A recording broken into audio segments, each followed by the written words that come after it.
Yo, Pilly, send me whatever you want to send me, but I gotta get some sleep, big dog. You know what? We'll sleep. Okie doke. Take care, my friend. Send it to me. I'll look at it in the morning. Bye. Bye.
Yo, dog. What does Kabbalah even fucking mean? It means reception, like Fred Biletnikoff? I think so. Why? I don't fucking know. It's a bunch of bullshit, in my opinion, anyway. Why? I don't know. Why's everything gotta be so fucking complicated? Why can't Hashem just have one fucking name? Why's he gotta have 72 fucking names?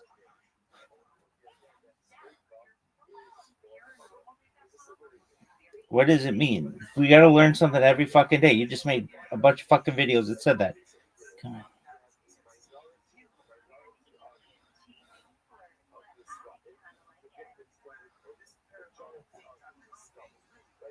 Receive tradition in Hebrew. Derived from the root meaning to receive. Like Fred Biletnikoff. Told you. Alright, are you going to bed? Because this is the worst. This is the worst. Shit. I'm 40. I'm a man. Dog, you got to do that one. You got to do that one. You know you got to do that one. Why? I remember when I was a kid, well, younger, this was like 20 years ago, I saw this happen and I was like, that's so old.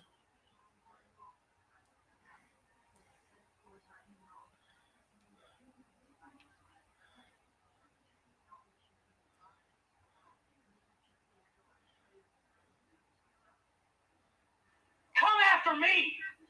I'm a man. I'm 40. I'm not a kid. Right? So where are we at? Where are we at in society today? I'm a man. I'm 40. I'm a man. I'm 40. I'm a man. I'm 40. I'm a man. I'm 40.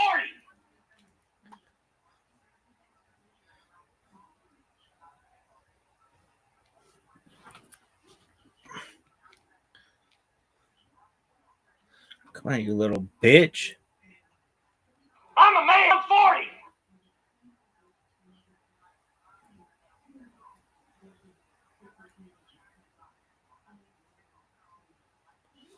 This is the worst. Come on, quit sucking dick.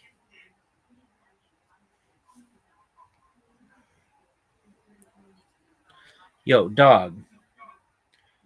I bet this fucking thing froze. Worst.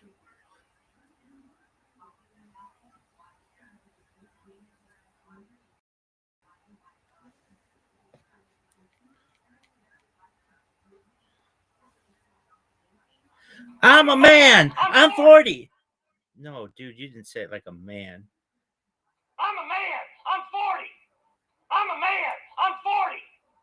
I'm a man. Dude, it fucking crashed, didn't it? Zuckerberg, your shit's so lame. Where are we at in society today? Come after me. Zuckerberg's the worst. His shit is so bad. Zuckerberg.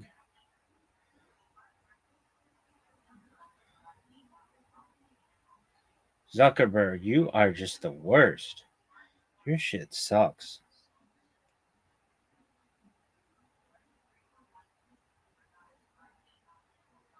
If anybody hasn't read this, where are we at? I'm a man. I'm 40. I'm a man. I'm 40. I'm a man. I'm 40. I'm a man. I'm 40. I'm a man. I'm 40. I'm a man. I'm 40. I'm a man. I'm a man. I'm 40. I'm a man. I'm 40. I'm a man. I'm 40.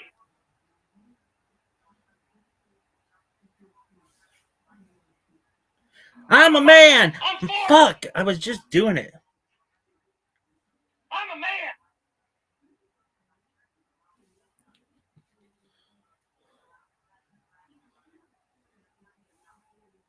I'm a man. I'm 40.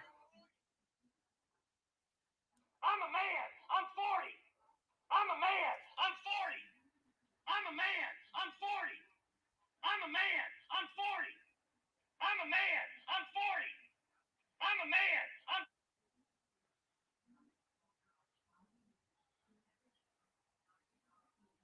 I'm a man. I'm 40. No, you didn't say it quickly enough.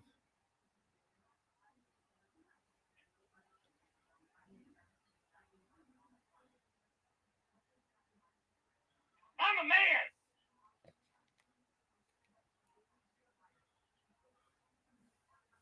I'm a man. Fuck. I'm 40.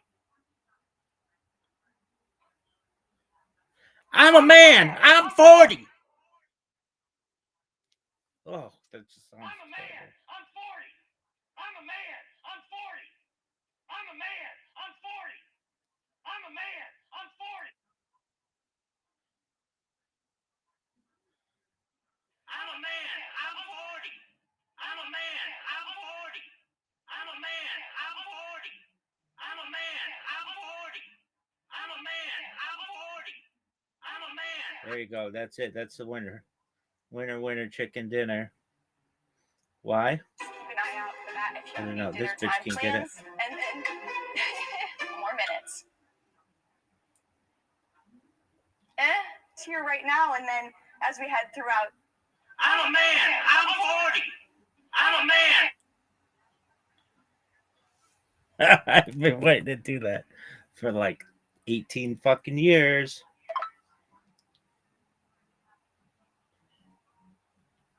I'm 40.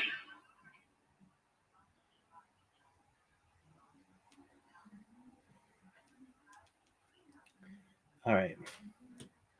Well, that was fun. Now you can take off your little fucking elf hat, put on your robber hat. Look at this athleticism. Hey, Sway, let's do, baby.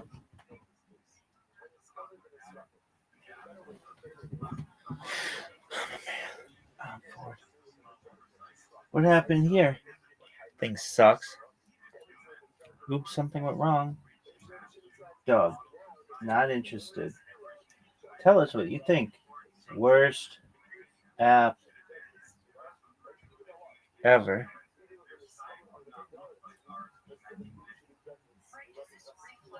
Oh, not this bitch. She sucks.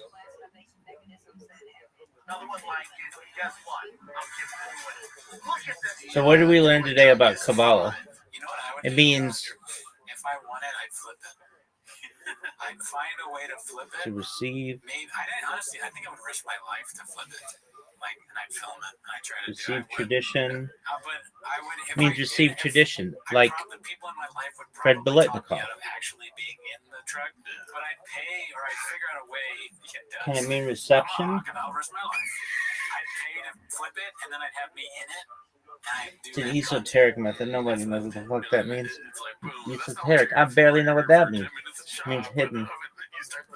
Look at this athleticism, though, folks. It's really unprecedented that we've been able to witness such greatness over the course of 40 years.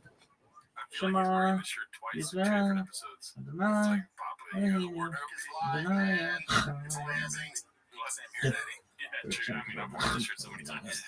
Look at this athleticism. Oh, man. I'm 40. I love that hat, dude. It's one of my favorite ones he has. We should get that. He doesn't know that it's upside down. He's like, it's different. Tom, can't thank you guys enough for all the support. This is going better than I thought. Less than 2 weeks, man. Drive fast, all gas. I'm sick of promoting this freaking truck. The next one we do, which will probably be in November. I think it's winner of the truck will be announced this week. Was it Thursday? We better have the goddamn name.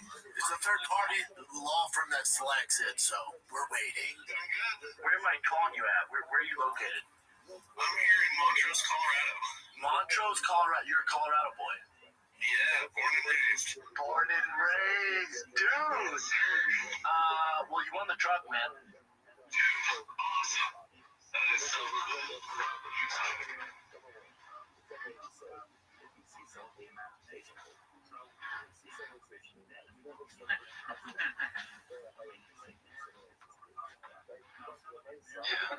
It's calling it escape. Be cool. What do you think? Are you convinced, or where are you at right now? I don't know. I'm in the same vibe I've always been. Okay. Well, let's see what this one's about then. This is a haphazard clip, dude. Finally. Oh, shit. Been waiting for him to post. We got the winner, quotes, whatever, however you say that. I blame the law firm. Let's see. We'll have an announcement. We got the winner. Finally, I know. Trust me, I see it. Where's the winner? Where's the winner? We got it. The law firm finally got back to us. We got the freaking winner. So I'm sure by the time this comes out, you'll have a video or something announcing the winner. So the dude who won it, man, hope you enjoy this truck. We'll announce something soon. Love you guys. Drive fast, all gas.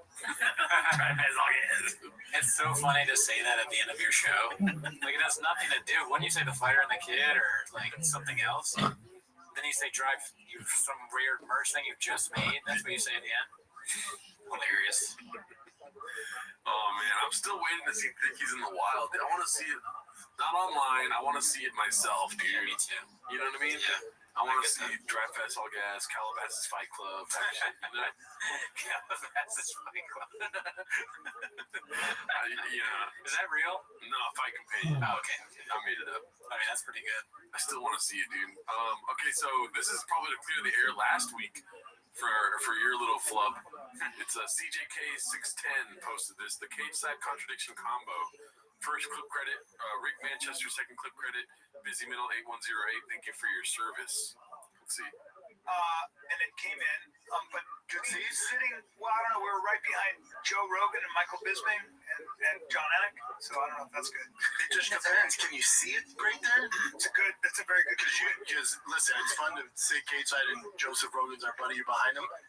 Hate to spoil the thing here. The best seats are not there because you have the pillars. You have a lot of people in front of you.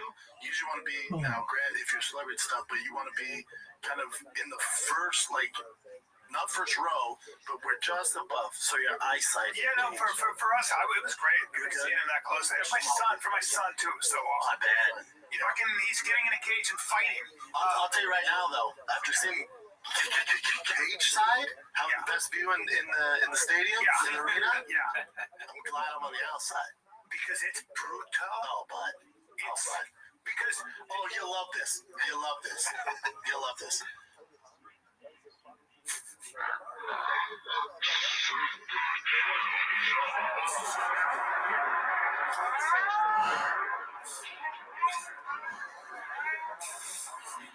It's packed in there, dude. Packed.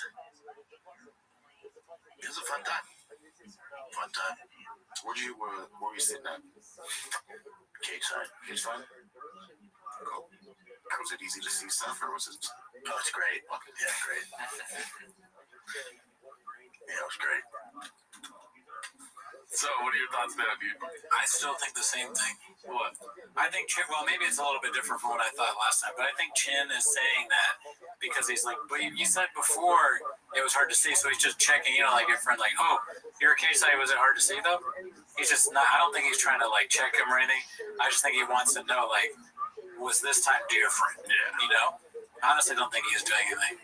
But Brennan is ridiculous. Yes. He just says whatever the bit is in his mind, he does it. Mm-hmm. And then there's no accounting for, the future where he's going to do the opposite. Dude, there's malintent when he does it, dude. When he's like trying to be like, Case has not the best. He's trying to make your experience worse. Yes. And then when he has the experience, he's like, that was great. Yeah, no, that's I agree with that. I think it's like, to him, the bit is, like with his humor, kind of like what Mark said in the original interview we did. His humor is just like, you're dumb, or like, actually you suck. Yeah. But I don't even think he means you suck. I think that's just his humor. You're gay. you're fat, though. Oh, you're fat. But it doesn't matter. It's like when you come back from work, you're like, I stopped by Lucky Boy. I was like, dude, you got the breakfast burrito? That's disgusting, huh? That is the worst thing, huh? And then we go and I get the breakfast burrito. Yeah, no, that's a pretty good analogy. Yeah. All right, so this one's Chin's second balcony. It's called Papa's Confident Incorrectness Gets Gadooshed by the whole staff and doesn't like it. Let's see. But isn't like the whole point of the sphere is like it's a giant wall of like LED TVs, right? Yeah. Isn't that gonna be kind of weird for fighters not having That's what I'm anything on saying. one side? Well, for the fighters, the distraction. Like, I don't know what's going on when they're fighting. It's not going to be just black, is it? And how weird only to get sound from like one side. I don't know. No, it's a circle. Oh, it is? Okay, but I don't think Sphere, right? it's round. The fear in his eyes when he's trying to make sure that his fear is a circle. Like, it's just so funny. Let's see it again really quick. And how weird only to get sound from like one side. I don't know. No, it's a circle. Oh, it is? Okay, but I don't think Sphere, right? it's round, the seating. Yeah, the octagon would be in the middle. Yeah. Not a chance. That's what's so sending kind of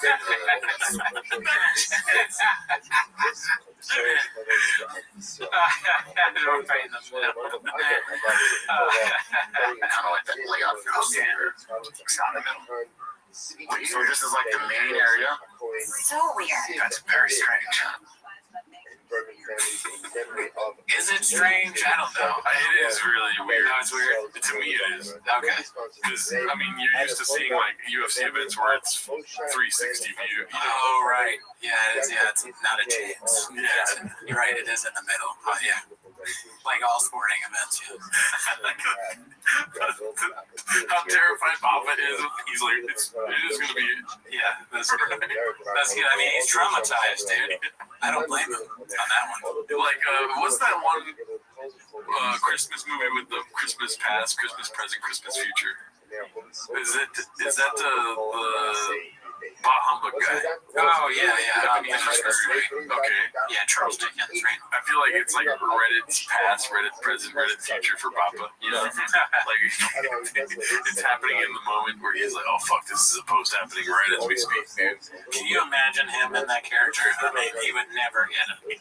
Tiny Tim would be Tiny Tim's starving, and he gets a fucking truck. You want a truck, Tiny Tim? I need food. Tiny Tim was an intern at Team Fat Kid. Oh yeah, he's just constantly getting fired and shit. Not paid. Oh, how social is Tiny Tim? I can't feel my legs. Yeah, I'm sorry. We had to fire you because like that's so you got polio or something. We can't have polio around here. Also, no vaccine. Vaccine makes you. The staff said you got the vaccine and it gave you polio? Is that what are you fucking triple boosted, dude? Why are you doing here? He's like making fun of the Tiny Tim in the office, just like, oh, do you see how Tiny Tim walks like this? See he walks like that, right? He has polio, Brandon. Whatever, dude. Oh, he's gay? Because polio means gay. Yeah. Or he's like doing a bit. I heard polio makes you gay. Tiny Tim has a neck brace and I jumped on Tiny Tim. Yeah, there's like a video of him doing this, and Tiny Tim's like legs are all in leg braces. Like, oh man. Sometimes you gotta show your interns, dude. Okay, I was excited to show you this one, dude. It's posted by Sock Puppet with a lot of underscores.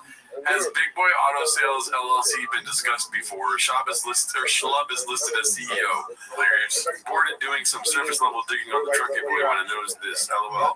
Searched it, didn't see it mentioned before, but we'll delete if it has. As you can see, Big Boy Productions. Big Boy Auto Sales, dude. He started this LLC in April of 2024. The plot thickens, like that one comment said with 3 C's. It's rare. I didn't expect to see an open corporate appearance on this episode. Yeah, I don't know what that means. Is that what this website? I think. I mean, is that not hilarious to do? Big Boy Auto Sales with 2 G's. Yeah, that's how you know it's fake. It's not shop, dude. It's not, yeah, no chance. There's no 3 C's. It doesn't have 3 C's. Okay, nice one, dude. I wasn't born tomorrow. Dude, Big Boy Auto Sales. That's so funny. There's gonna be commercials of him selling vehicles with Big Boy. That's the logical next step, right? I think you said that on the episodes. He owns a dealership. Dude, talk about a scam artist, car company. Crazy, man. Crazy. Anyway, so this is another truck winner giveaway. We already watched this, but fuck it. Confidence Search 8648 posted this. Truck winner announced this week, but don't worry, he's sick of it too. Let's see. All that. One championship. Thanks for having me. Congrats on Mighty Mouse. Love you guys. The winner of the truck drive fast all gas. We find out either today or tomorrow, so it will be announced this week. I can't wait. Trust me, I'm as sick of it as you guys are, but the winner will be announced this week. All right, kids, that's it. Sick of it. He's furious, dude. He fucking sucks. He has to promote it every week, every need. Yeah. I'm sick of it. Buy more merch. Yeah, so let's see. This is all right. So this one you were laughing at earlier because I accidentally had the audio playing. Yeah, it's posted by Chin Second Balcony. It's called Drake's Girls cover story for some of her Vegas cloud trips is discussed. Who's Drake? Just Drake. I think probably Drake. Okay, let's see. Hey, are you guys celebrating a big holiday this weekend? Oh, dude. What holiday? Mexican Independence Day. Goated holiday. Are you going to a big thing? My wife is. She's like going to Vegas for it. Every year they celebrate. Like, wow. My kid's like, what are we doing for Mexican Independence? I'm like, nothing. Wow. Hold on a second. What does going to Vegas have to do with Mexican Independence? It's like the Mecca. So come on. Be cool, dude. You don't have to say anything. You don't have to say anything, but when you see truth, you see truth. You know what I'm saying? And they didn't edit that eggplant in; it was there. Canelo fights there. UFC watches all the big bands from Mexico. I don't know, but they all legally get here. Right? Kamala's like, come on in, everybody. Downtown LA is more Mexican than Mexico to Las Vegas. Performers don't think so. Yeah, it's money. They want to make money. I told my wife, keep the same energy for July 4th. It's disgusting. Yeah, that's gross. It does make me want ramen, but that was gross. Keep that same energy for July 4th. I think he's just doing a bit. He's just like Brendan's doing bits. He doesn't seriously. It's just a bit. Yeah. But let's be honest, the wife knows. She knows that she has been cheated on many times, right? Sure. Let's just play that world where she knows and she accepts it, right? Yeah. As a woman, I would be rather furious, right? And I would go get plowed in Vegas, dude. That's what I would do. I'm not saying what she's gonna do. I'm saying what I would do is, as a woman, go get plowed. It's probably a girls' trip, just like Sean said. Kamala set the whole thing up. Kamala Harris, she set it up as her Jonah, and then like all their friends that they're meeting illegally. Yeah. You know, they're going down there getting deep. Yeah. You know, And you know what Kamal's gonna do, dude? go to Magic Mike. Dick all day. That's all. You know what I mean? Drive dick all dag, or all back or something. Drive, dig all dag. Drive fast all day. We interviewed a Trump voter today. What do you think, Kamala Harris? Who's going to drive, dig all day? Make America great again. Make Kamala dick again. We fucking went there all in Vegas getting dick. 100% she's going to go get plowed down. Possibly. Allegedly. This one's posted by Jazz Like Dog 4739. Just a quick little chin, dude. We've already covered this, but I find it to be hilarious, and somebody putting a compilation of it together is very much appreciated. Time to spill the beans on these motherfuckers. Let's see. My childhood hero. Motherfucker, that's Adam Sandler. I'm not gonna say anything. And then he looks over at me. I'm waiting for my girl she's in the bathroom. I'm waiting for her. He looks over and goes, "What's up, bro?" I'm like, "No, what's up, man?" Then we walk out the bathroom and he's there and he goes, "Hey," and then he could tell us look at him and I'm like telling my kids about him. He goes, "Hey," and I walk over, "What's up, Mr. Sandler?" He goes, so I was waiting and he came up to me. I was at the Comedy Store 2 nights before, and I think it was around then. He came up to me and was like, "You're that funny guy that kicks ass, and you're the tough guy that does comedy, right? You're the ass kicker that tells jokes." So embarrassing, dude. Yeah. How dare he? Right? The ass kicker that tells Yeah, and I was like, he knows who you I are. was like, barely. He just He really knew you. Everyone's saying. They're flabbergasted, dude. What? That'd be funny if one of their headaches literally exploded. Dude, Sandler needs to come out and say whether or not he met Shaw. We cannot trust Shaw. No, yeah, you're right. He's too nice a guy, though. That would be epic if he came out and was like, "Oh, that white guy that kicks ass, dude? Oh, that white guy that gets knocked down a bunch?" Something like that. Yeah. like David Spade's dope. I never met Sandler, but I adore him. I've done a couple read. So bad, dude. Yeah, he never met him. Is there somebody that you would do that for? I just like make up that I met them. Yeah.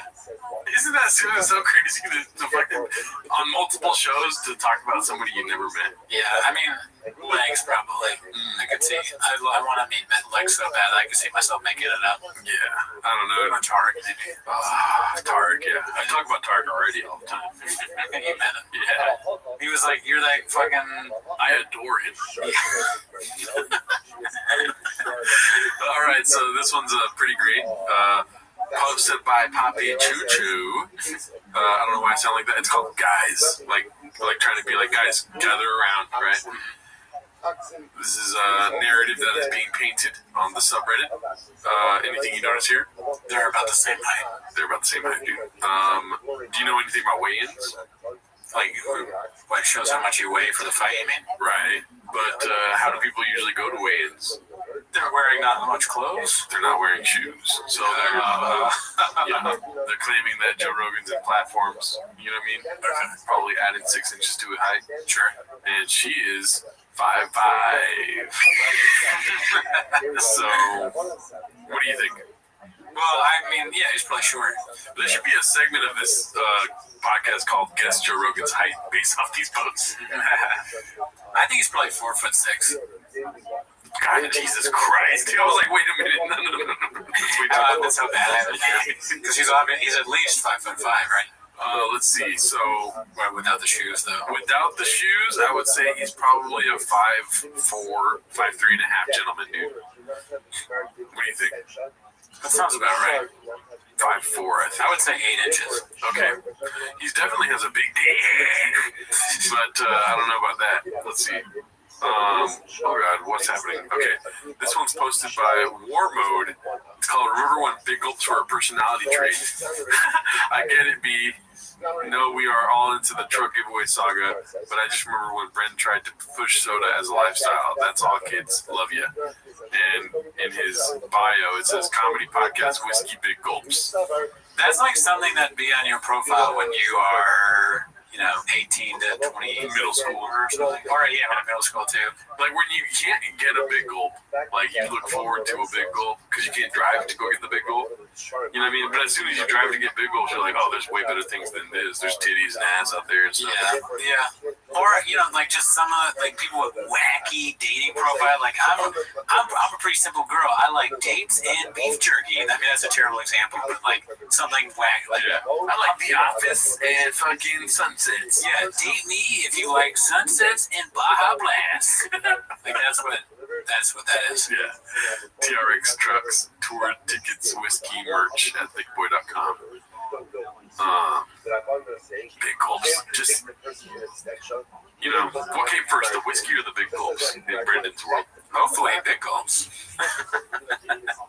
You know?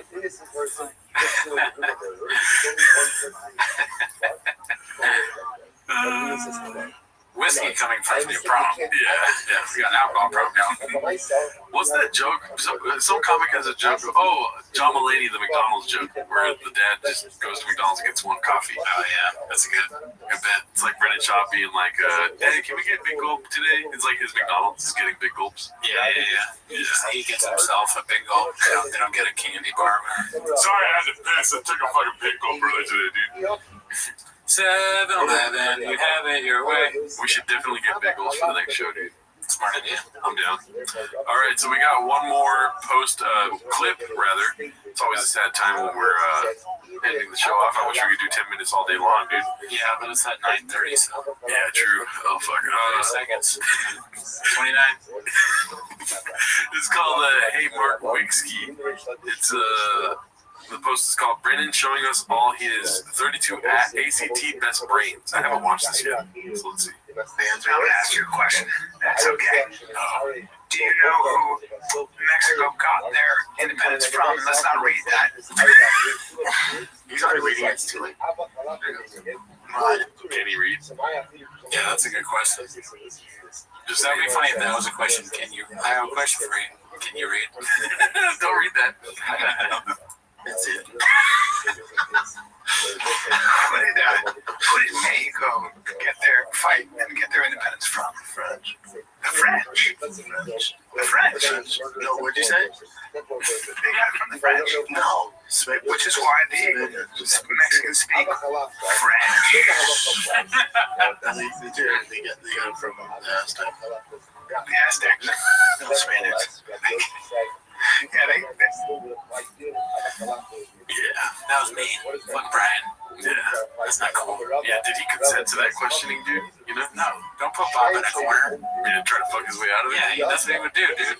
Sorry, Brian, I'm not gonna sugarcoat this for you. I'm not gonna fucking put sugar over all your dick. Tell you it's delicious. Stop being mean to our boy. We're gonna come for you. We're gonna get you busy. Fuck with my boy. I'll spill the beans on you. Yeah, watch out, fucking dick. That'd be cool if there was like the Avengers of Joe Rogan's comedians, you know? Yeah, dude. I'm gonna tell you right now. You mess with Brennan, you got problems.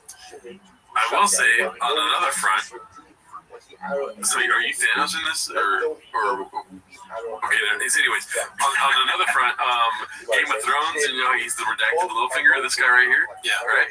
On Bad Friends, I was watching with Bert Kreischer and Bobby Lee. Never heard.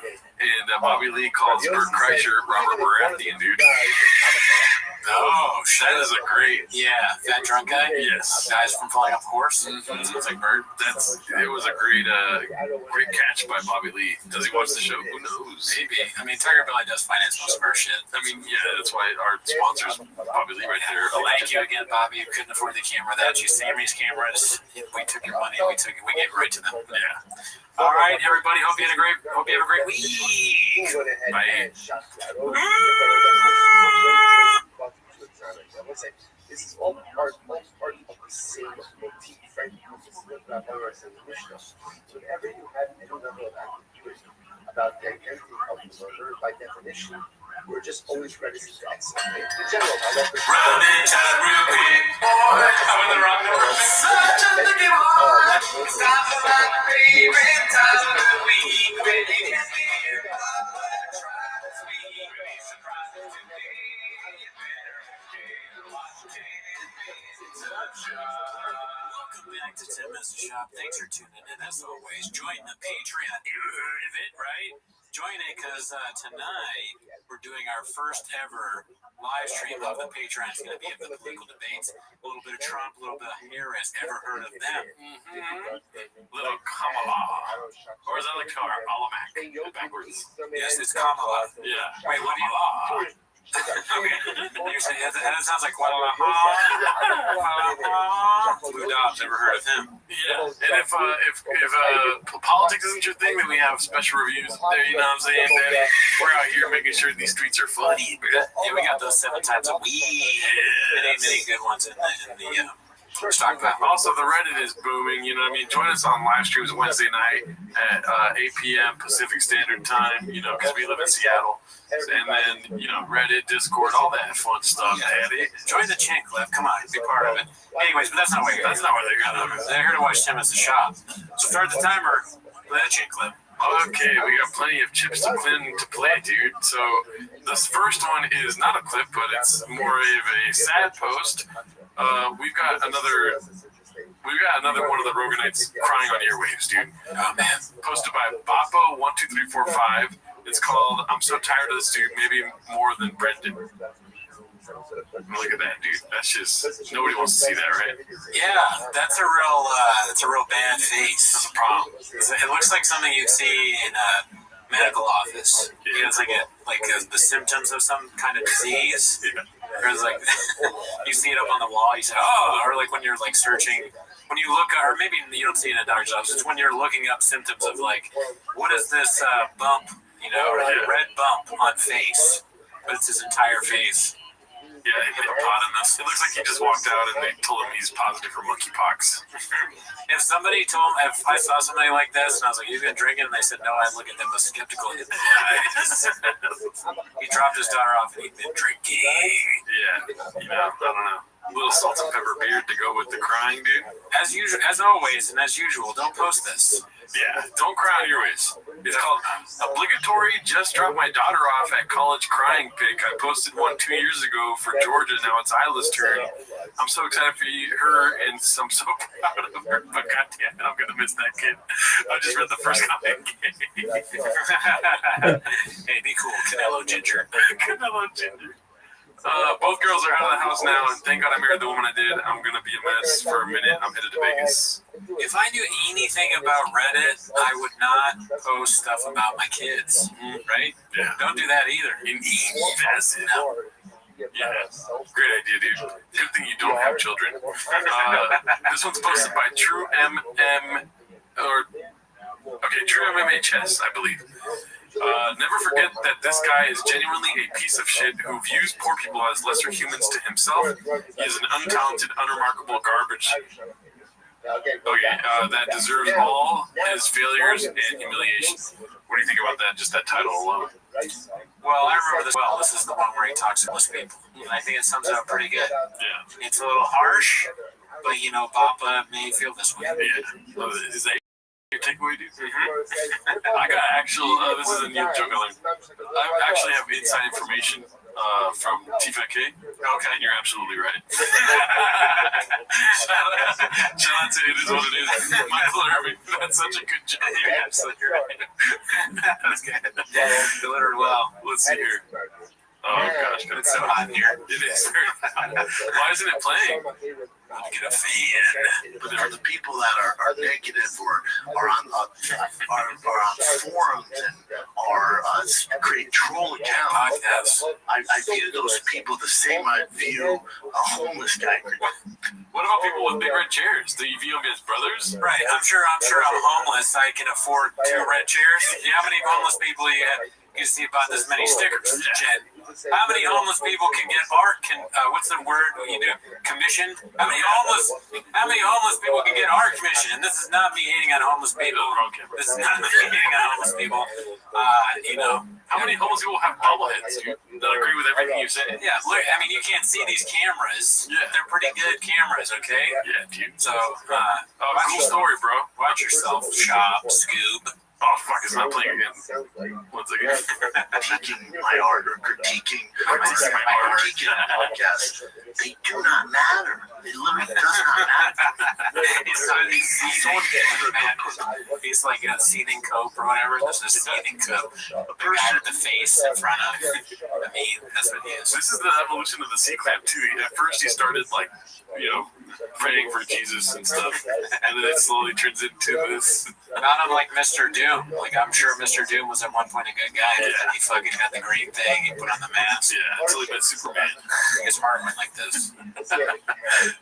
Who would go out of their way to create that account or to live in their mom's basement or whatever job they're working, could not even fathom the amount of work it takes to pull off something, whether it's a set or a good podcast or a business or merchandise or, you know, it's just, it does not matter. You know, and I hope my son, and I hope other people, they start to discredit those people even more. Because the type of person that were to go on YouTube and leave a negative message, to even create an account to be that way is, I don't associate with those people. I don't know those people. It does not matter to me. So when people let that affect their mood or their life, it's mind-boggling. We've talked about this before, the zebra head. What is that about? Oh, yeah, no idea. It must be someone else's podcast, right? Oh, they got zebra decorations. Dude, somebody's drinking an oil can behind it. It looks like RoboCop's drinking an oil can. There's a taco. Where do you... Oh, man, I missed that. I don't think we've ever fucking seen comment on that before. That's very strange. Drive fast. I'll guess that is. The superhero is drinking... Oh, it is RoboCop drinking... Because I guess he's a robot. They think he runs on gas. You know, he runs on gas just like all things good. Yeah. Drive fast, all gas. RoboCop, obviously. He's not doing electric cars. The zebra has an Oscar, which is something I hadn't noticed until now. Yeah. Did you notice that before? That zebra's looking homeless as fuck, though. He's not happy at all with what Papa's saying. It's pretty corny. Yeah, the zebra's rolling a skeptical hippo. It's corny to have one of those fake small Oscars in it. But I don't know. Yeah, we'll probably have one. What I noticed about what Papa was saying is that he is talking about being proud of merch. And I'm not sure if I would ever be proud of merch. I'd be happy if people bought and they liked it. Maybe it was really funny. But some, you know, doing the thing where I say one thing and say the other thing. But how could you be proud of something like this? This is poor quality. Yeah, it was very sweaty after I took it off. It's been washed shit. Yeah. But I mean, it's just not very good quality. They sell it for like half off. You know, if you buy things, we bought the golden jackets. Yeah. Somebody commented, "You idiots aren't even wearing the golden jackets." Oh, dude, it's so hot in California or say Seattle. It's 100 degrees where we are. I have the AC blasting. It's 10 p.m. at night, 100 degrees. Dude. Yeah, dude, give us a fucking break. I told you too. As soon as we bought the jackets, I was like, this is the worst time to buy the jackets. It's middle of summer. Yeah, I guess, but I mean, they're the best jackets we've ever had. And then you were like, should we do it? I'm like, yeah, dude. Yeah, I got some more information in it. You're absolutely right. Crazy. It'd be the same as if a cat created a profile. That's a good example. Who cares? That shit made me laugh so hard earlier, dude. Even a homeless guy. Yeah, that's very The homeless guy was just creating a profile talking shit. It doesn't matter. I mean, they're all the same. So I don't know. Anyways, I like how these old chins get reheated and are like the most liked things on that week, you know? yeah, I mean the classics. Everybody likes the classics. But let's go to something that's happening currently. This is posted by Active Paprika 51. The shop shutdown is coming soon. So this is not me for the comments. Brennan Shop is just as informed about what Jiu-Jitsu needs as he is about driving trucks. Let me guess, you have a purple belt and got it all figured out. Bring your fat ass down to LA so I can, quote, inform you. Let me know how it goes for you, big guy. I don't understand the logic there. If he comes down and he sees you, why would he have to let you know how that goes? Yeah. Wouldn't you know? You beat him up, right? You beat up this guy who did an internet comment that's not even really that mean. Yeah. And then he responds with, no need really. I already saw your match with Cyborg and your post-match analysis trying to defend your wasting of everybody's time, big guy. It sounds like he hasn't had his big goal. Yeah, that's a big guys. That's a man who had to rush out of the house, didn't have time to stop and get a large Dr. Pepper. This one's supposed to be by the Dirk Fiddler. It's called Brendan's Response to the Dirk Fiddler.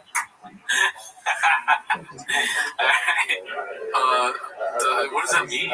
I don't know what the Dirk Fiddler means. It just says, the way you said it, you're like, all serious. Like, this next one was like, the Dirk Fiddler. Like, there's no comedy in your voice anymore. It's supposed to be by the Dirk Fiddler. It's called Brendan's Response when I said he is on Ozempic made me laugh. He also made it so I couldn't tag him immediately after saying that. LOL, what a soy boy. He also says, couldn't get your shit together. I mean, I'm not the one using peptides to get my shit together. LMAO. Let's see here. So, looking lean, brother. What's the new diet program? Lots of running, keeping up with the kiddos, good protein, and peptides from HRT. And just end this fucking weird plug for some random company. Transcend HRT. You mean Ozempic? And Brendan laughs. I think this is the next slide. He laughs and says, Ozempic makes you jacked? News to me, but a ton of soy boys see a dude in shape and chalk it up as Ozempic because you can't get your shit together. LOL, I get it. I get it. That's so funny. He wrote all that and he was like, got it.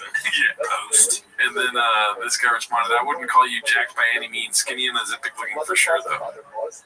Isn't it funny how there's random people getting mad skinny right now and they're upset when people suggest it's Ozempic? Yeah, I mean, well, if I got like super jacked, you know, they're like in really good shape, and someone was like, "Oh, Ozempic," I'd be hurt too. Really? Because people say that I'm on Ozempic when I lost weight. It's like, it's just not true. But I don't need to, like, what need do I have to make them know the truth about how I lost weight? I just make brain energy. Yeah, you didn't drink Ozempic. I got some inside information, man. You're completely right. No, I guess, I don't know. Maybe, I don't know. I see it both ways. It makes you look like you're using Ozempic. Well, here's the thing. You obviously are not taking Ozempic. So that's why it's not a big deal, right? Like, there's just, like, I don't know, when people say you're on Ozempic, they're kidding, right? I think exactly, that's what I'm saying, yeah. But, like, I think people really are saying that Shab is on Ozempic, right? I mean, like, yeah. There's also a difference. If I was taking Ozempic and people were accusing me of it, and I wasn't really addressing it, you know what I mean? Yeah. I'm not on your way of saying Ozempic is fucking for stupid people like he is at the golden hour. Oh, yeah. Did he say that? Yeah, there's a time right before he got skinny where he was talking shit about people on Ozempic. I don't understand why anyone would care that someone's on Ozempic to begin with, but I do think it's ridiculous to go on it and then be like, what? And especially after you've been insulting it like you just said you did. Like you saw Nick Avocado lost all that weight. Yeah, I did see. I don't know who that is, but I saw the post about it. Yeah, he's on Ozempic. It's just a thought. It's not like a indignation or what is it called? Like you're not fucking accusing him of crime. Right. It's not a big deal. I mean, here's the thing. If a miracle weight loss drug comes out and you're not taking it, you just lost 200 pounds. You know what I mean? Yeah, probably. But here's the thing. If I were on Ozempic because I needed it and it made me skinny, what I would do is be like, you gotta take Ozempic, man. Yeah. I love this shit. It changed my life. I get laid now. Exactly. Like if someone's like, yeah, you're on Ozempic, I'd be like, exactly. I said it in the post. Read the details, Chin. What's the percentage chance that he is on Ozempic? I'd say 60-40. Yeah, it's at least that. I don't know, man, because, like, I know that he lies and I'm supposed to just not believe anything he says, but it's so crazy to lie about that. To me, I just don't understand why you would, especially going this far. There's so many things he lies about that There's so many things that he hasn't met Adam Sandler, apparently, and he said that so many times. That's true. That's true. I don't know. Maybe I just have too much faith. I'm too much of a fucking homer. I'm a sucker for everything. Well, I'm falling for Shab again, dude. He's bringing me back in. This one's posted by David Duke Nukem. It's called Big Brown Destroys a Giveaway Casual in the comments section that he never read. I like that he's responding. This is good. Yeah, define good. Let's see here. I mean, for us. Good friend, you're right. There we go. This is who won. Saw a million ads for this one and not one for the winner. And the magic stack is in here with the eyes. Brendan says 5 to 7 biz days after giveaway ends, winner is announced just like every other giveaway in history, my man. I love how stupid people put my man and my boy and things like to emphasize their points. Like he's not like overly aggressive or aggro in this comment, but you can tell from the use of my man that he is mad. Like, oh, you idiot! Everyone knows 5 to 7 business days. Everyone, you didn't know that? Go back to school. God, you think he sat down at the Key Studio and was like, guys, we got to make this giveaway legit. There's already a lot of heat on me, dude. You know, so he feels like he has to respond to people acting as if it's not a legit giveaway. That would be so funny if we could get inside, like we see the Nixon tapes of Shab, and there's recordings of him like telling people, we got to respond to every one of these comments that says it's not real. Because it is real. And it was like, but Shab, it's not real. He's like, that's exactly why. Also, just the 5 to 7, I'll never forget how funny that is. That is so funny. It's been 5 to 7 business days. We still don't know. Yeah, but he's going to make content. People are just being assholes. He's gonna do a podcast.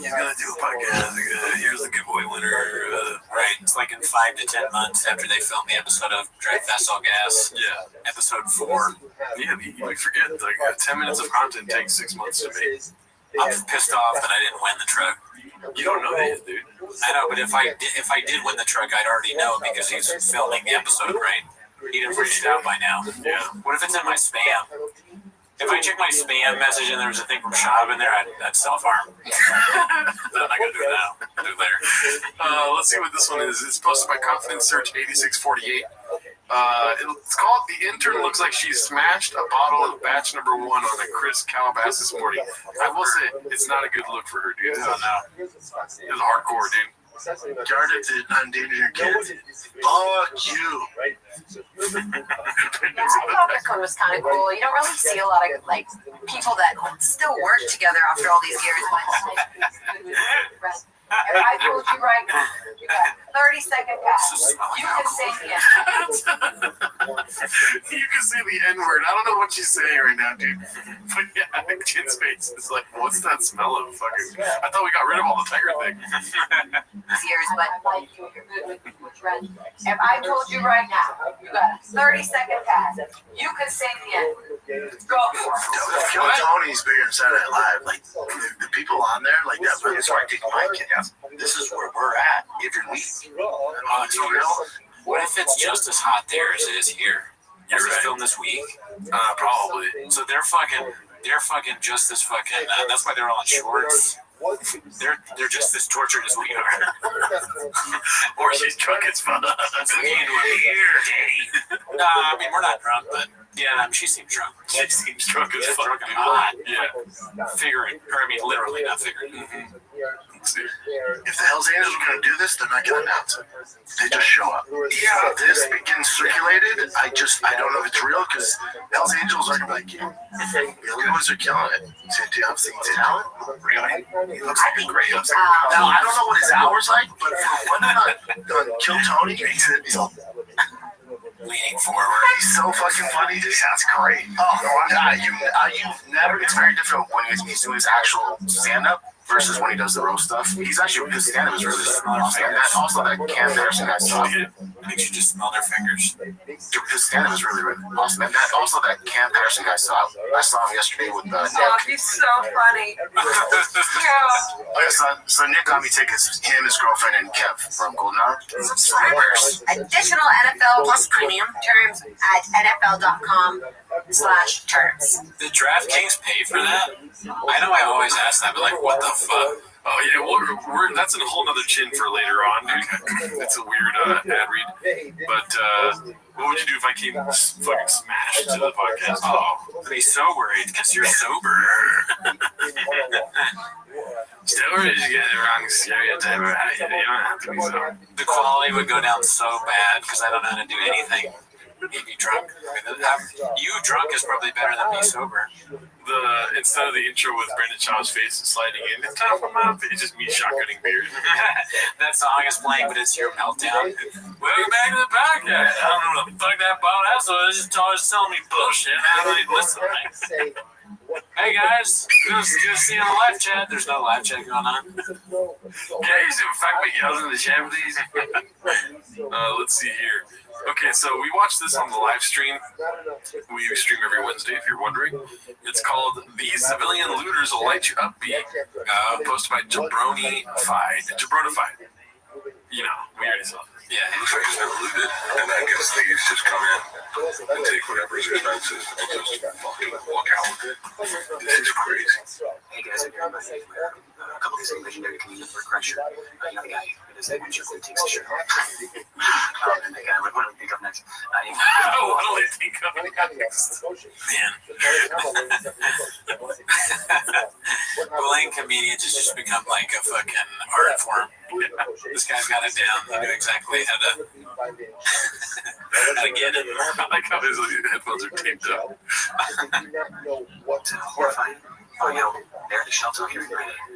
And naturally, as the American would, he was very concerned about corporate greed. He played more naturally. Sorry, report. No, it was not because of those reports, just the things. Because we're closing stores, they're in the process of filing for bankruptcy. And of course, they're stealing inventory. And as Big Genius did in the South, you're pressure. So, please think critically about why things are the way they are instead of just slapping up the nonsense given to us in the Joe Rogan experience. Yeah, please just care more about human beings and corporate profits as much as our American system wants to be the opposite.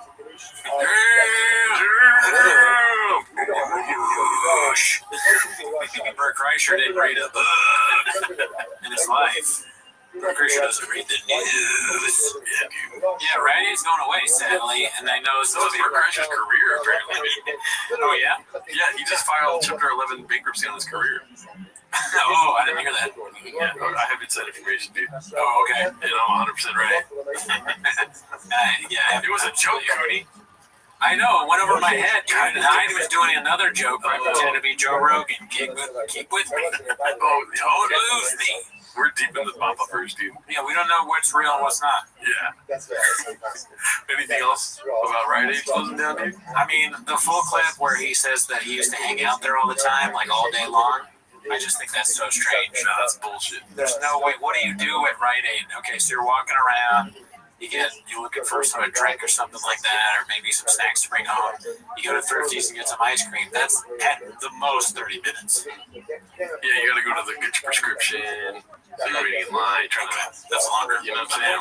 You get your prescription, you take some fucking Addies, and then next thing you know, there's some baddies that walk in, they're just chilling at the Rite Aid too, and then you gotta get deodorant. That's my number one place to go to get deodorant is Rite Aid. Okay, you know what I mean?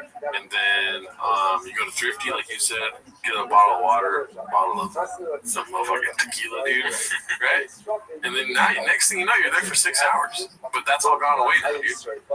That is an interest. I like the way you map that out. But can you imagine seriously? You have somebody go to Rite Aid with you and you go, let's make a day of it. No. What are you doing in Rite Aid for that long? That's the last date, dude. Rite Aid day.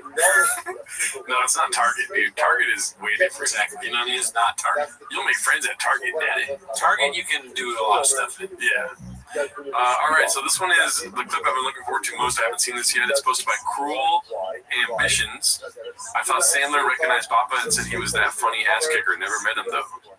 Have you seen this clip yet? No, me neither. Somebody told me this in my stream. Yeah, I thought this one was kind of cool. You don't really see a lot of people that still work together after all these years, but Rob Schneider says that Adam Sandler has literally called him every week for the Adam Sandler's so loyal to his friends. That's what I mean. So Everybody loyal. always tell me that. He's so loyal. But that whole crew is cool.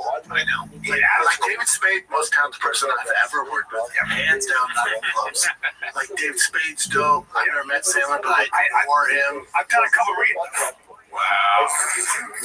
Look at that, dude. Man.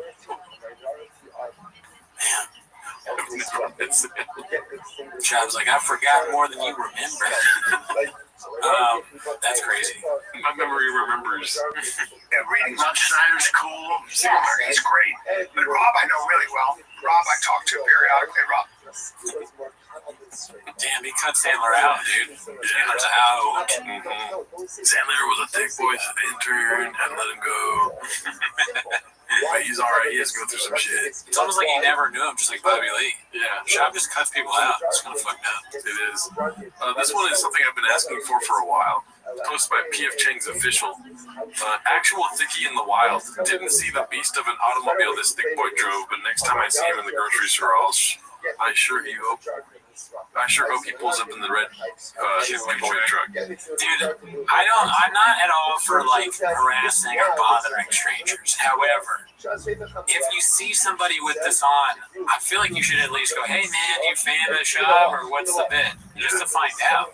And then if he says, yeah, you say, can I, totally fine to answer, but can I film you, like saying that you're a Big Shop fan? And then you put that stuff on fucking chain. Well, one thing that we're not addressing here is he might be Mexican as shit. Whoa, dude. We got Pozole. Dude, that's a bit. This is a bit. There's no. I'm sure he just happened to take a picture of Drive Fast Hug Ass near Pozole. I'm not saying it right? Pozole. But he sniffs that from left field like Theo Vaughn and Coke, dude. Yeah, this is a cat. No, it's gotta be real, dude.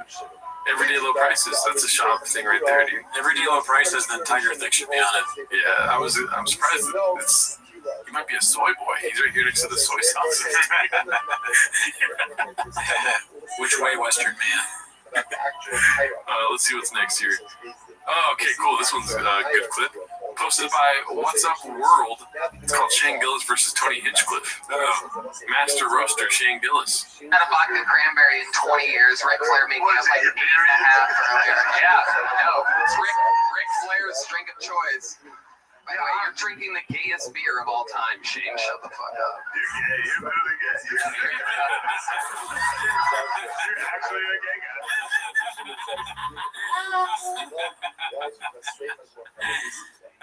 Clip speaks for herself, Jim.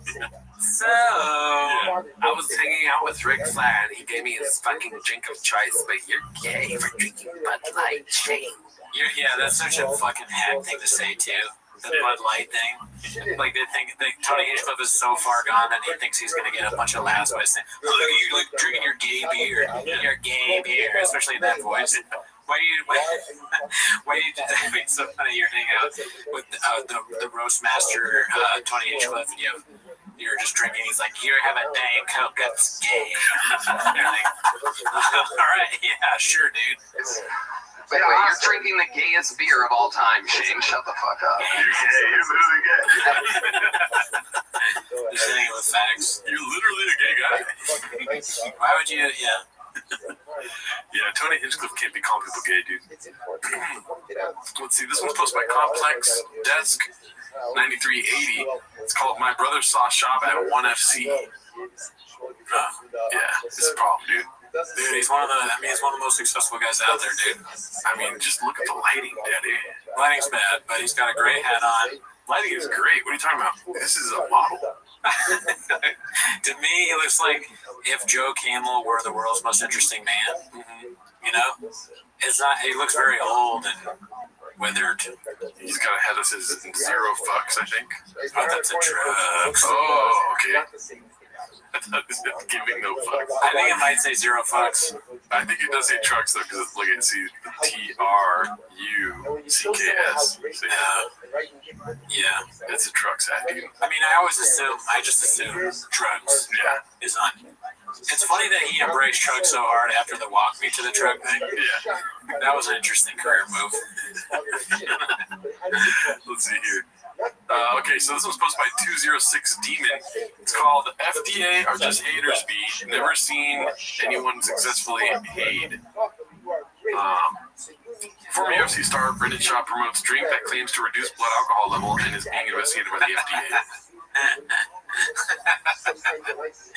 The drink makes you less drunk? Is that what it's claiming? I think it's what it's claiming. That's awesome.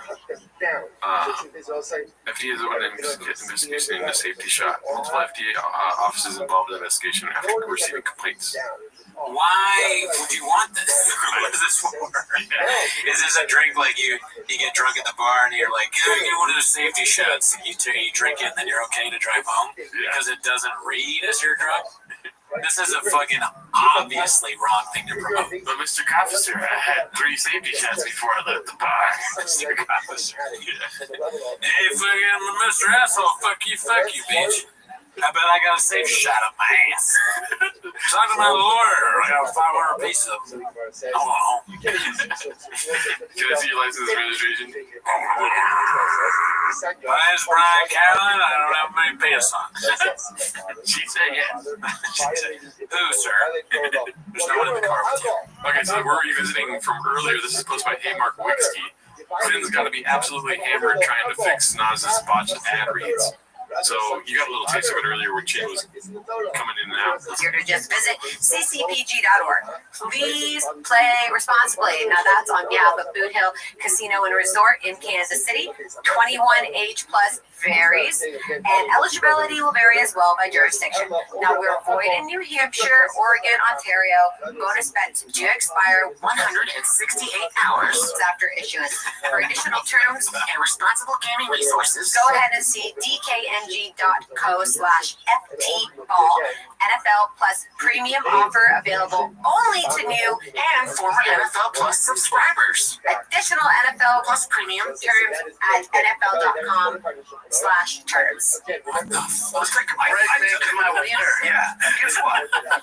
So he put in, like, edited, like, ADR of her ad reads, or is it? Yeah, well, it was him fixing whatever she was saying. That's ridiculous. I mean, it sounds horrible. Yeah. DraftKings is running an audit randomly, and they're like, "What the fuck was that?" Yeah, wouldn't they want the stars of the show to read it? True. Oh, you just got an intern to read for you? I think the stars of the show do read it, and then they do the whole terms and conditions part. Oh, okay. Still redacted So as fuck. much advertising. Yeah. Yeah, that sucks. Audio's king, B. Yeah. This one's posted by Confidence Search 8648. It's called The 250 Showing Pedestrians How It's Done. Dude, your favorite guy of all time, David Lucas. Gay-ass motherfucker. Yeah, I watched, did you see this whole Shane, or what is it, Madison Square Garden show? No. I watched the whole thing. Oh, nice. Definitely the worst part of the show right here. Oh, really? The whole, for real, no bit? No, I mean, yeah, it's pretty bad. I guess that doesn't really surprise me. He's terrible. Yeah, he's so bad. Yeah.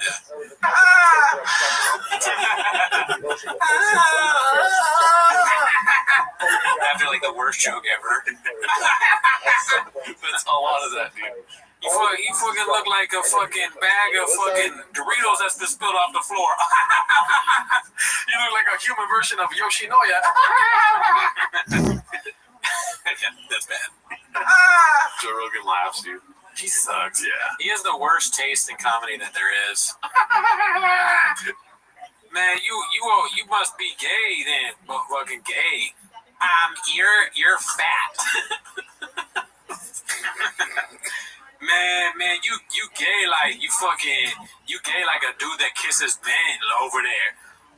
You're fat like a guy that eats a lot of sandwiches. So that's what the whole thing is, over and over again. And people like that? Out of control, dude. You look like the type of nigga that'll sit on a Venus flytrap, bitch. What is the type of person that sits on a Venus flytrap? Nah, he's grasping for his straws by now, dude. Does that make you? He's saying that makes you gay? I don't know. I really don't know. I honestly don't know. Yeah. Sitting on a Venus flytrap, I'm assuming that you're just gonna. I mean, if he sits on a Venus flytrap, there's no more Venus flytrap. You know what I mean? You looking like a motherfucker that be putting his asshole on quicksand. Did you notice your favorite comedians Oh, here? man, it's the worst of the worst. Your favorite. Man, yo, bruh, David Lucas was fire on that show, bruh. That line about how he was gay like a dude that drinks Bud Light, bruh. Savage. Fire. Not that either. What does that mean? I think they're just in front of a lot of people and they're trying to be funny. Stole Christmas, is it because it's like a racist thing? Probably, yeah. Okay. Yeah. You made it Took more. me a second. Yeah. Took me a second. You made it make sense. I never thought it made sense. I feel better now that it took me a while to get that. Because if I understood it right away, there might be a problem. Yeah, you're not on the same frequency, dude. Yeah. You need to take some alpha brain. Maybe these guys are just hammered drunk and we're being too hard. Like, if we're hammered drunk, we might think that Rhinoceros ass booty was funny. You look like you sit on a Venus flytrap, motherfucker. The sober mind that just doesn't get. Not a good look for Shane, dude. No, but he's got. I mean, it's like a very popular show. He's just like, soaking in the fucking whatever you get from this. Yeah, but he's laughing. I mean, you have to sort of kind of laugh at this thing, right? Just to be polite. I love Tony's like, can you find second summer?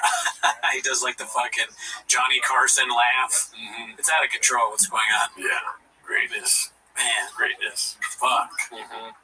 That made me angry, kind of. Are you going to quit comedy? No. Oh, man. That made me quit comedy. You're just going to make me podcast that much harder. Looking like a motherfucker. Looking like a... Yeah. That's all they say. Yeah. And it's never anything that clever. No. There are some things that are funny. I can't think of any off the top of my head, but I've definitely heard some very funny look like, Yeah. But like what? What do I look like, dude? Looking like a fucking Gerald ass fucking... See, I'm not good. I can't do it. Yeah, you're looking like a red hat wearing green shirt having bitch. Oh, I see you're doing David Lucas, I see. Looking like a motherfucker guy that be sitting up in a red chair, gay. Mm-hmm. You look like you got shorts on, gay. Anything that we do, yeah, it's like that we're gay. That's the punch. Oh, headphones in your ass, gay. Yeah, you look like the kind of guy that brings Diet Cokes home from work every day. You know what that is. I don't even say this. I got inside information. You do. Bro, it's so funny to say people look gay, though. Like David Lucas breaks down how to do comedy with James Lipton. What is your favorite curse word, gay? James Lipton looking like a gay Roger, what's his name? Roger Ebert? Roger Ebert as gay, dude. That's so clever, David. That's so funny. Students, if you ever wanted to see a brilliant mastermind at work, please do yourself the favor of watching Kill Tony, where a young David Lucas makes his first appearance and says that Tony is gay like a cheetah seeing an old cheetah, other male cheetah with a cock out. God damn it.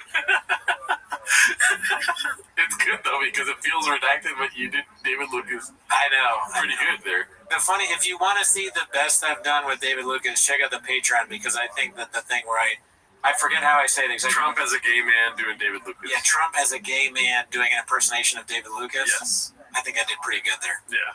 Solid shit. Let's see here. This one's called Batty Sent Me This Deal Breaker Bee, posted by Environment OK 6384. Matched with the baddies on Hinge. Matched with the baddie on Hinge. Moved over to text and sent me a pic of her apartment. I can't swim in these deep waters. Yeah, that's a no go. Yeah, I can't take that ride. It looks like a nice place, but then there's that. Yeah. I like the candles. Candles are nice. Stuff's gonna go wrong with a chick like this. Yeah. Cable management's good, which makes me think like maybe just. I mean, come on, we're producer daddy. They got artwork on the walls. Nice little what's it called? This fourth wall here has a different color, so it's like a what is it called? What is it called? When you paint like a color wall, what is it called? I have no idea. You know what I'm saying? Interior design and shit, but you get it. I mean, the thing is, you're beginning with this girl, and she takes her shirt off, and then she's got a life rip tattoo somewhere.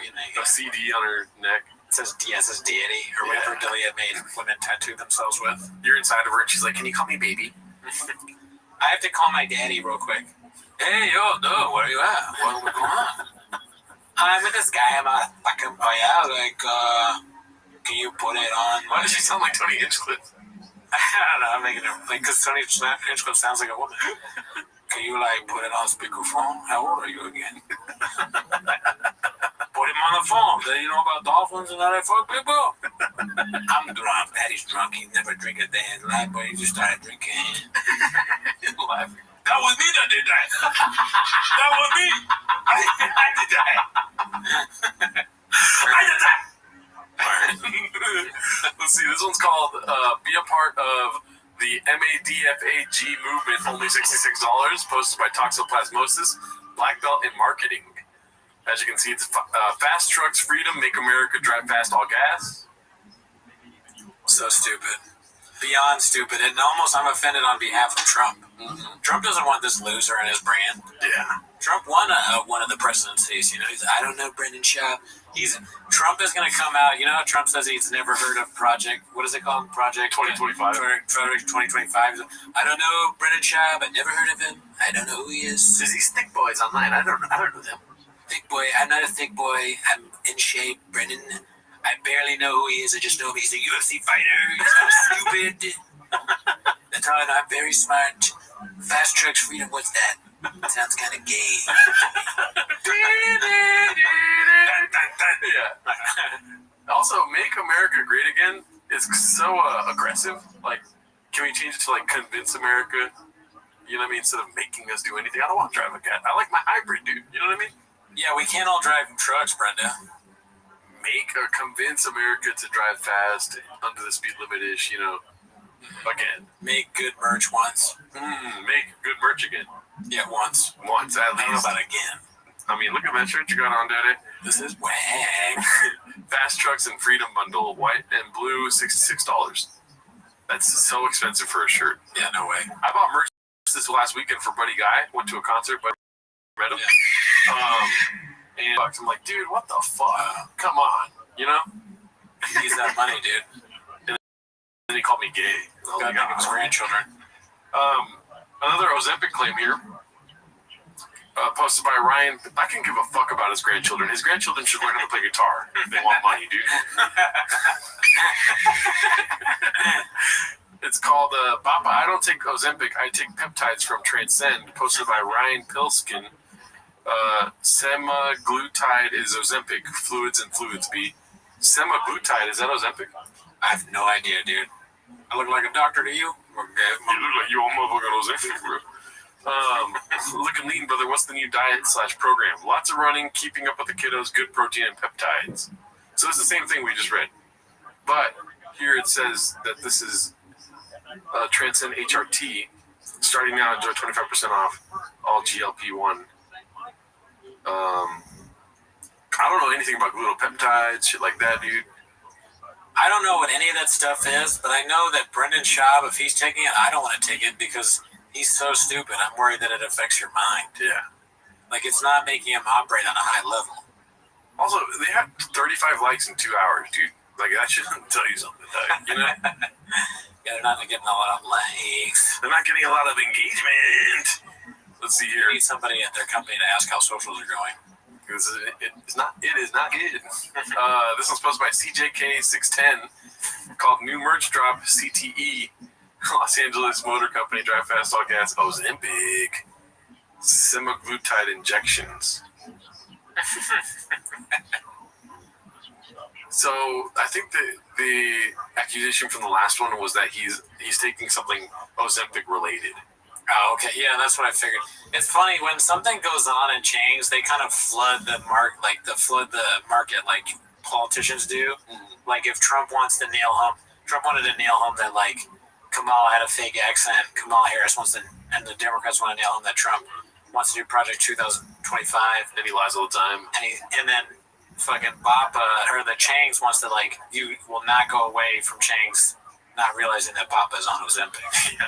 It's like a political fucking drop. Yeah, motherfucker. This one's posted by Busy Middle 8108.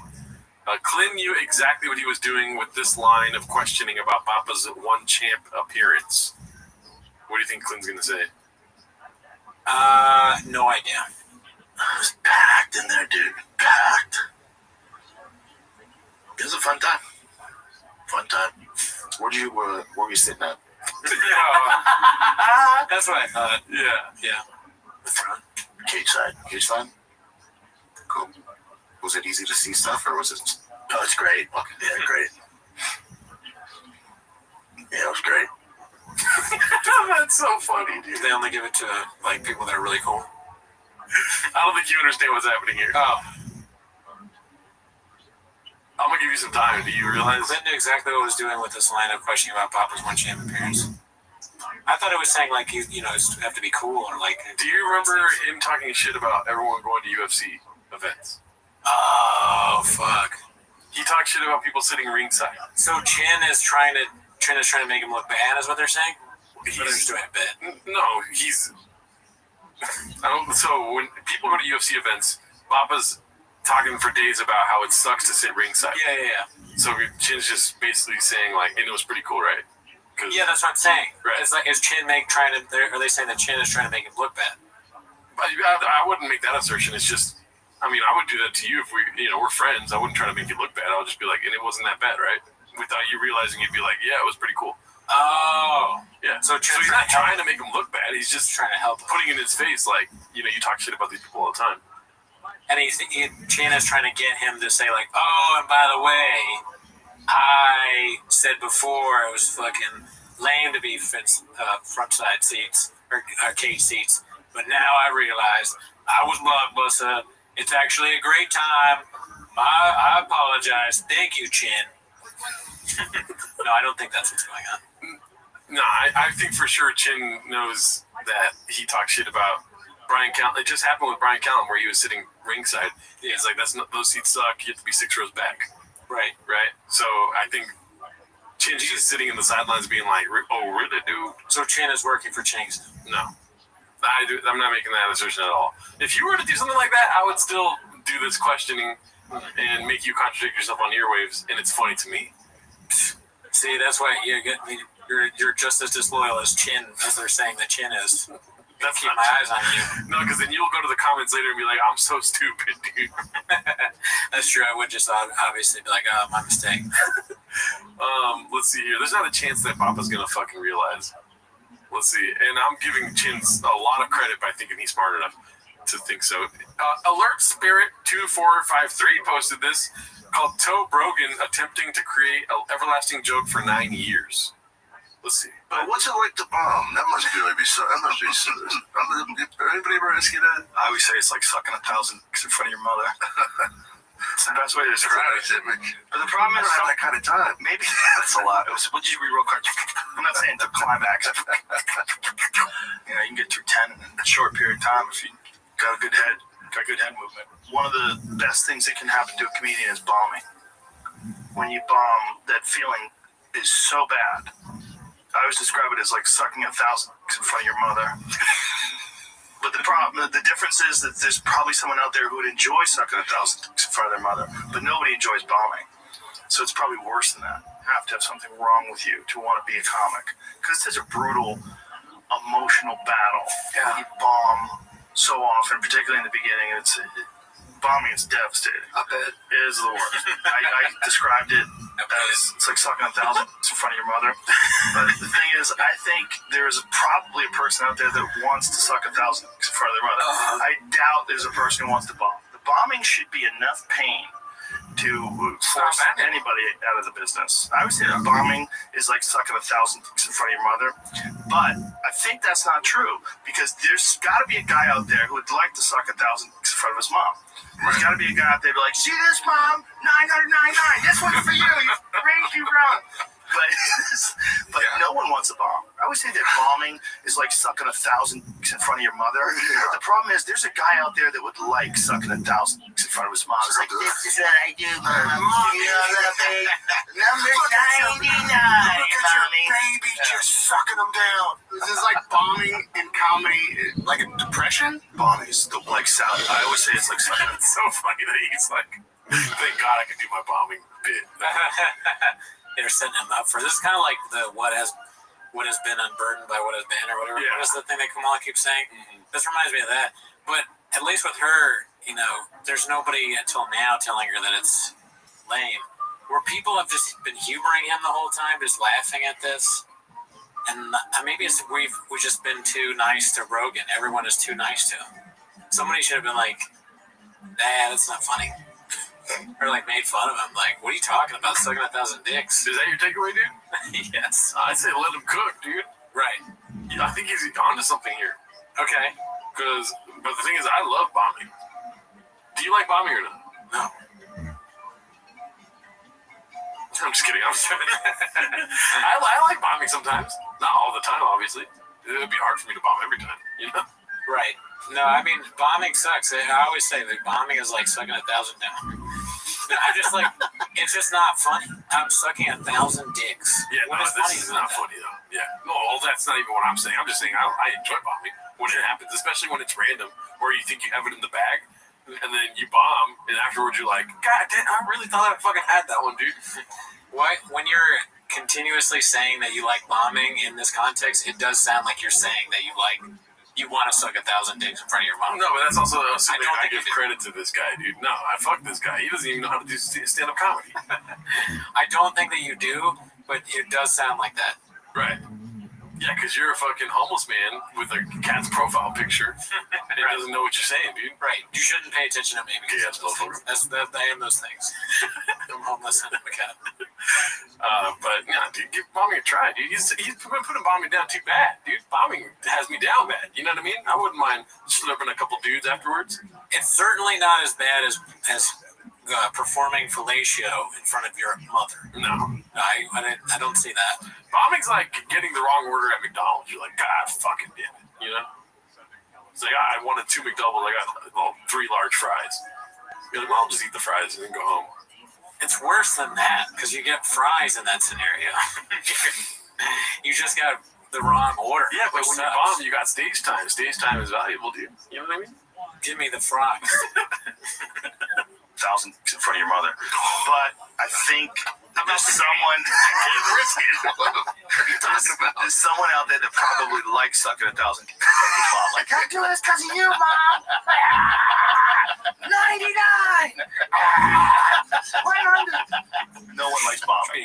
No one likes laughing that hard. It's just utter failure. It's a tricky thing because it seems like you're just talking, but there's a lot going on. It's very complicated. And it's hypnosis in a way. You're hypnotizing people. Yeah, you're dragging them into thinking you're funny. Into the way you think about things. I would say bombing on stage is like sucking 1,000 dicks in front of your mother. I think somewhere out there is a guy who wants to suck 1,000 dicks in front of his mom. You know, someone out there. You watching, Mom? You watch?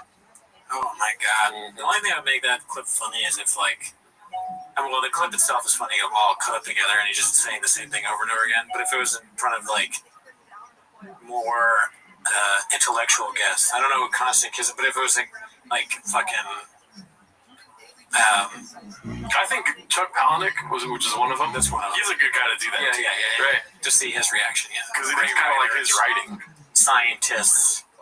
Oh, you mean because he does he writes that sexual stuff, like Snuts or whatever, or Snuff or something like that, whatever that book was. Yeah. There's a lot of sexual stuff in his books. Mm-hmm. This one is something we watched in the live stream, but this is the clip that's more. What is it called? It gets it all in one. It's posted by Bright Bread, called number 249 of 250 comedians universally kill. What KOT? What is the O for? Kill Tony, I think. It's just KT. Yeah. Hall of Fame roaster versus 17-year-old podcaster. Think. Some context, this is halfway through a 40-minute pod where Lucas can't handle being trolled. He literally resorts to the tactics of a 5-year-old. This was also the 4th time he tried to control the podcast. Apparently, Sam Hyde, who is not affiliated with the podcast, set up Lucas saying they would pay him $10,000. The interviewer, Matan Evan, is like, "What are you talking about? I never text you." So up to this point, Lucas has been apparently calling goons to the studio. I highly recommend watching and posting your favorite clips because there are so many. This was just something I thought I had a bit of everything in the interview. I'm still finishing it, but had to get the fryers ready. I feel like y'all can spend some more money on the fucking. This is an awesome set. Like, you have a podcast. You have a podcast, right? I got a couple. Yeah, but yours is even less money on the set. You just film in the lake. In the lake. Like with the fishing. The fishing. Correct. Oh. Sound like him. Oh yeah, I'm gonna get him, boy. I'm sweating too, nigga. Put a sentence together that makes sense. On you now. Say something. Oh, them shoes hard though. Don't forget to Reebok your ass and make them smell it. The Reeboks. Huh? The Reeboks. Reebok? Oh, what is your workout routine? A couple of white bitches a week.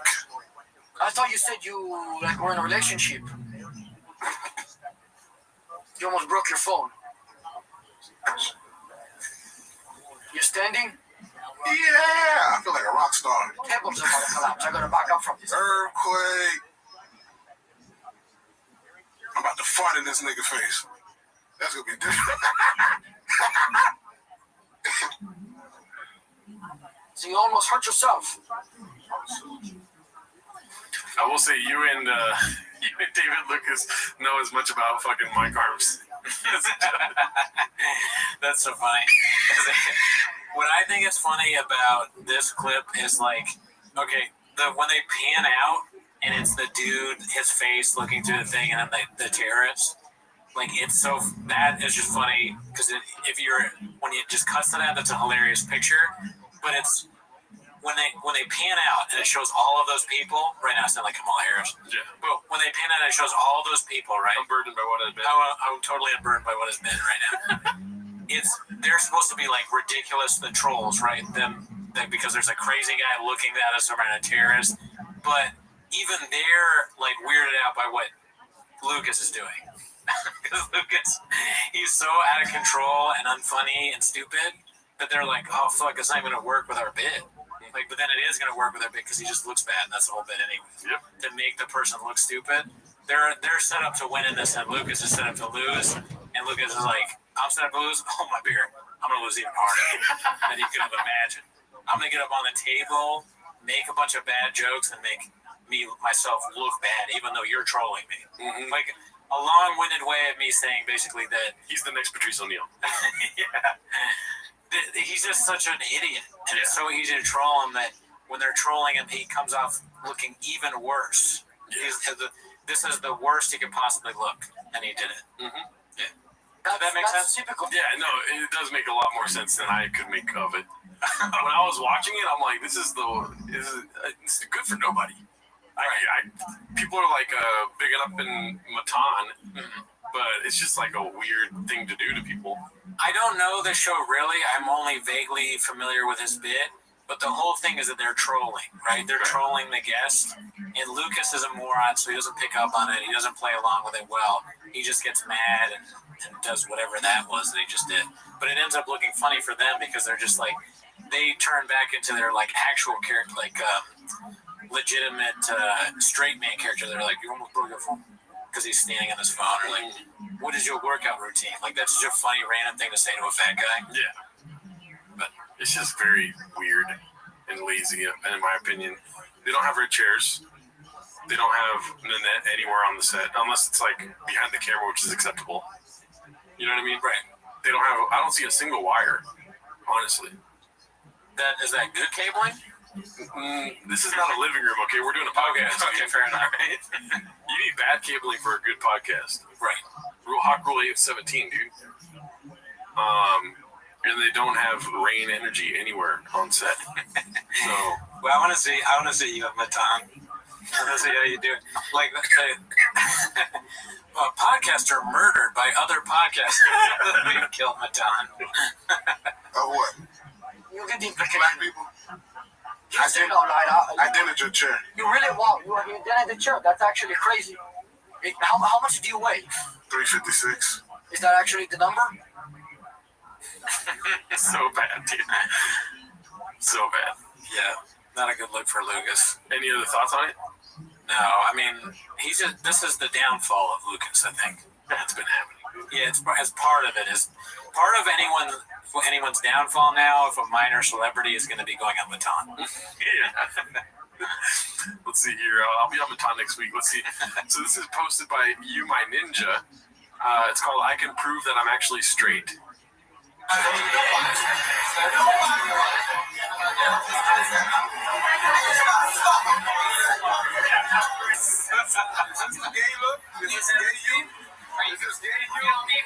Is that gay you? We done followed Tony for a long way. The human headshot, and now we done seen how he gets his way through Hollywood. Look at the headband. Anything you want to say to the American public?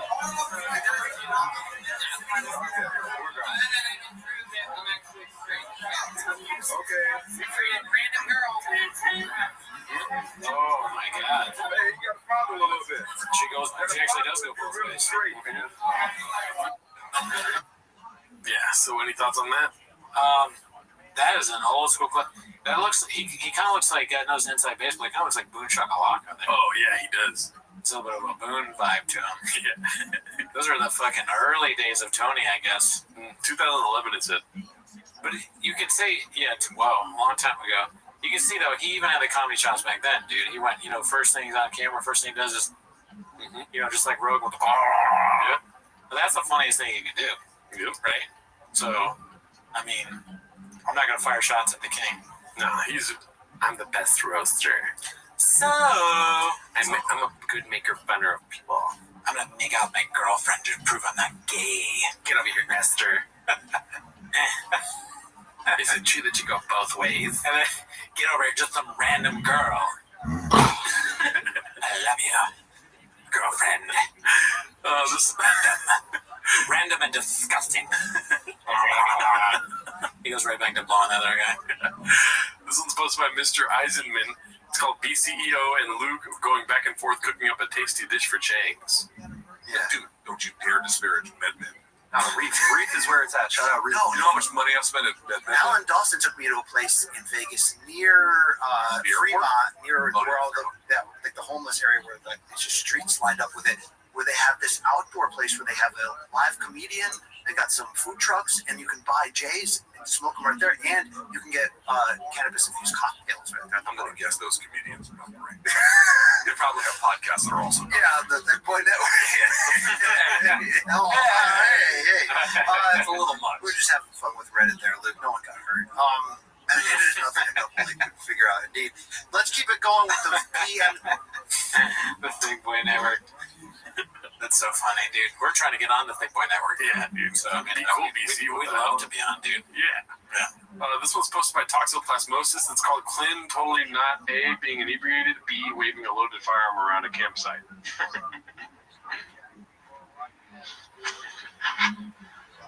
The song might get fucking deduced. Oh, yeah. Bite a watermelon, puff a ciggy.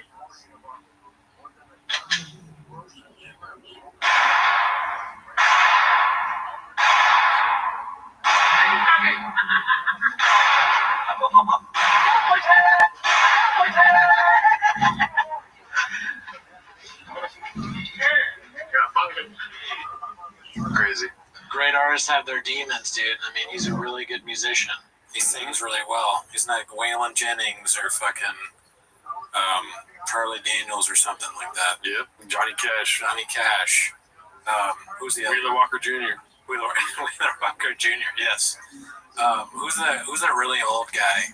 The really old famous country Hank Williams. Oh, Adam Sandler. Yeah, Hank Williams. He's basically Hank Williams Jr. Chin. Yeah, if Woody Guthrie had a baby with Hank Williams and Buddy Guy came out, that's Chin.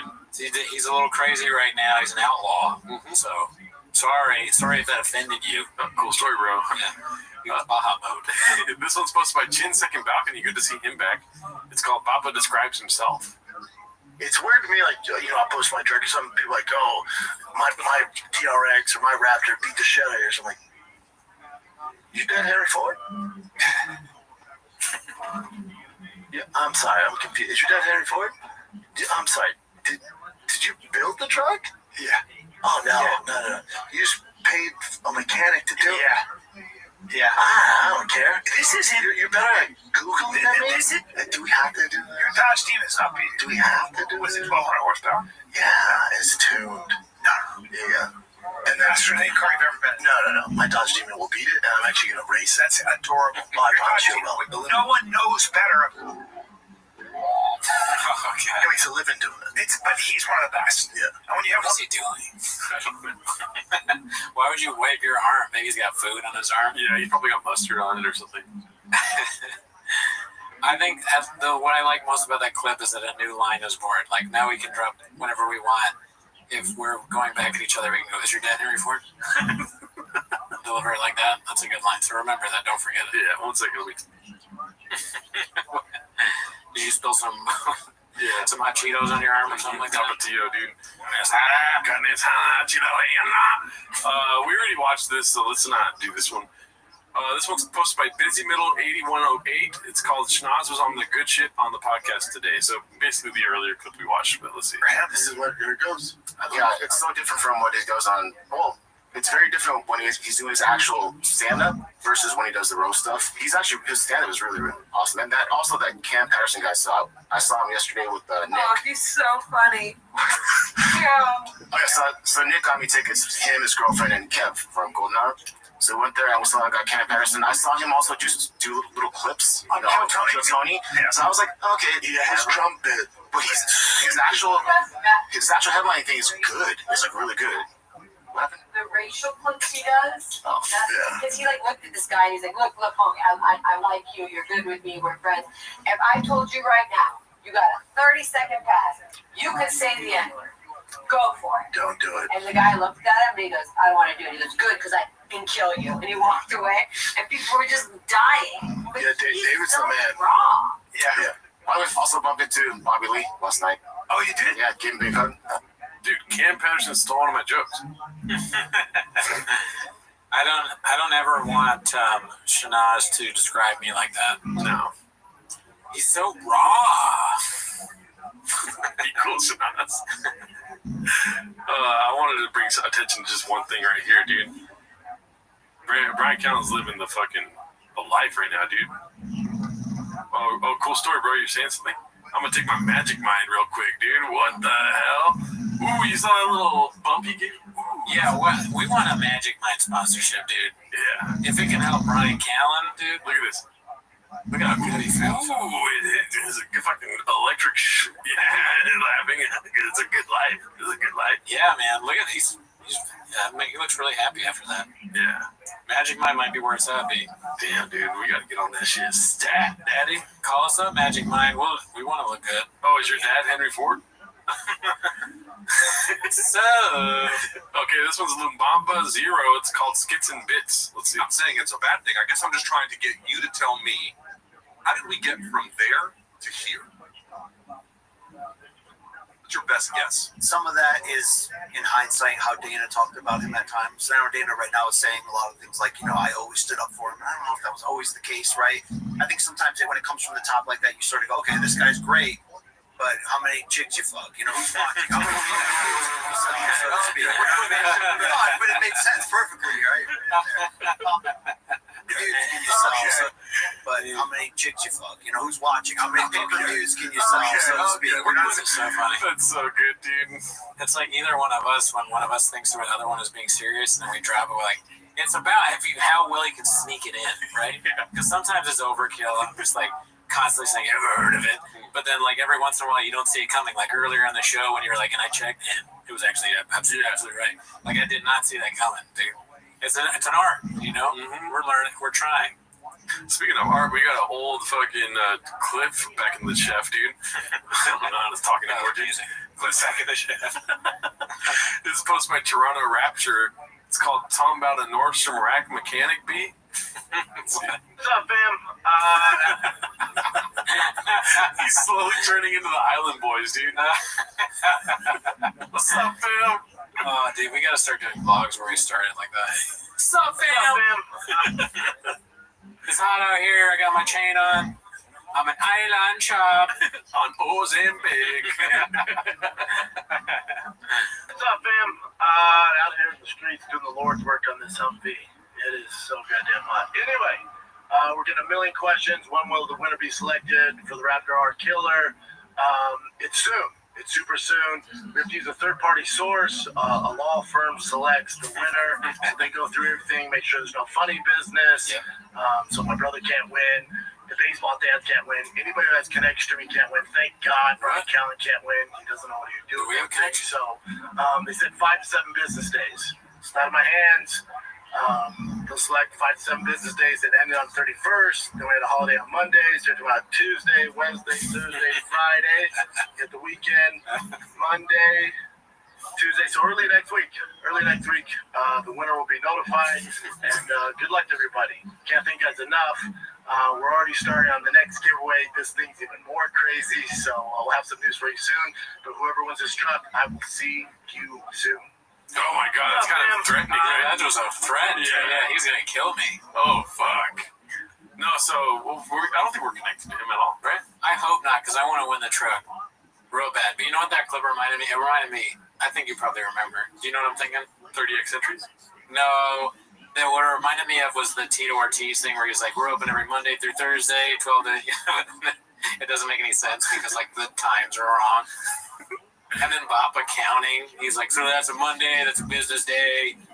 So in Australia time, we'll fucking get you a truck beat. He's like, carry the one. It's only a few days. Yeah. Then you subtract by 5. I'm an island shop. Truck giveaway. I like the island shop, dude. That's a good bet. Let's see here. This one's posted by Zach Magnus. It's called Pot Savagely Roasts Kettle. Let's see. Well, like them, I get like where there's egos involved. They put a lot of time in the cars trying to figure out, the fastest quarter mile. I get why they get all into it. It's weird to me, like I'll post my truck, and some people like, oh, my TRX or my Raptor beat the shit out of yours. I'm like, oh, this is probably you did Henry Ford. His face is funny too. Huh? Yeah, I'm sorry, I'm confused. Is your dad Henry Ford? I'm sorry. Did you build the truck? Yeah. Oh no. You just paid a mechanic to do it. Yeah. I don't care. This is you're better at Googling than me. This is Chris. This is vintage Dicks.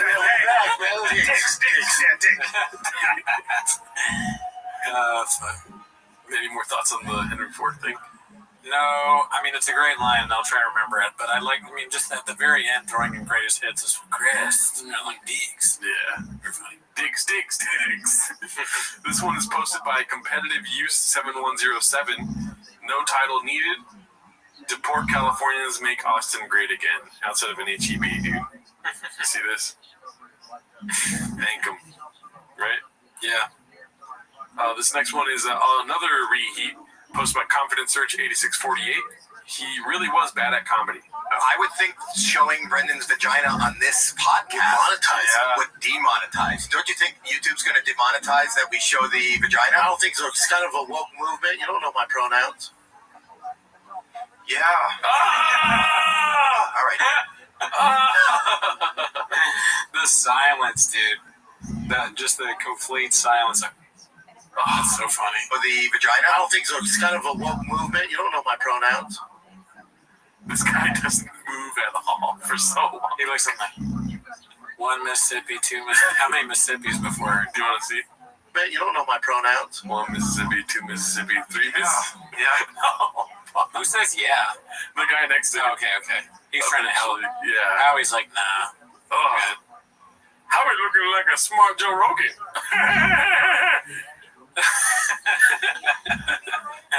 Sometimes silence is the best comeback. Yeah. For a comedian, dude, is the only comeback, dude. When somebody's trying to be funny and you're silent, it hurts my feelings, dude. Right? Yeah, like just utter silence and disgust. That's why the live streams are so rough sometimes. Because you do a joke and there's just a silence. And nobody's putting like 8 inches in the chat or fuck Miguel's or anything like that. Right? Yeah, we need a lot of that on the live chat to carry us through. Yeah. All right, so this is the last clip for the day. It's posted by Demogorgo. It's called That Was Like 7 Years Ago. I was smoking weed one time, and I was watching, like, UFC Fight Pass. I didn't realize that it wasn't fucking. I thought it was live, right? So I started tweeting about some fucking fight, right? I'm hashtagging UFC 160. On the next day, I get up, and I'm like, I was texting a British Hall, like, dude, that fight was fucking crazy, right? Oh, what you mean, man? That was like 7 years ago. And I look on Twitter and somebody replied, "Oh man, I've been high and got caught watching Fight Pass." Living his best life, dude. Yeah, he's going through it, obviously. This is the last one for the day, dude, posted by your boy. Oh, it's me. 10 minutes of shop. It's called The Brining. As you can see, got the axe coming in here with the toe hold on. And it's Brian Callen, daddy. Yeah, I got that from there's a ray gun meme where she's like, the Australian dancer or whatever, she's coming through, and I thought, idea. What do you think of this? I mean, I made it. I shouldn't talk about it. It's solid. Yeah, thank you. Very funny. Here's Brian. You know? Yeah, dude, the toe hold is that's what got me. I was like, what if I put a sandal? It would have done so much better like a year ago, probably. Probably. What I did was I was going through face. I did one face, and then I asked my girlfriend. I said, "Which faces do you think was funnier?" And she was like, "I'm leaving you." Yeah, she's like, "Stop asking me questions about memes." Yeah, but yeah, no, I mean, I'm happy that people enjoyed it. Hopefully, I can think of more memes. Well, that's it for this week, dude. All right, see you next week. Bye.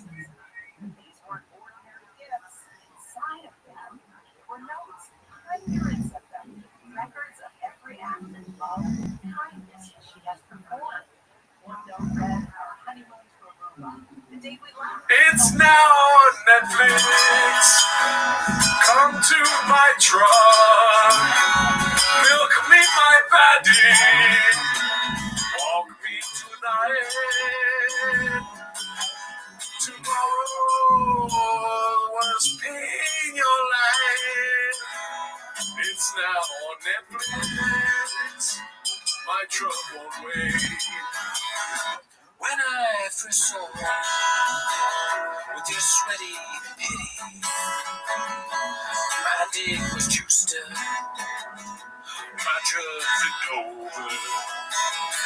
It was a special time, waiting for the tune time.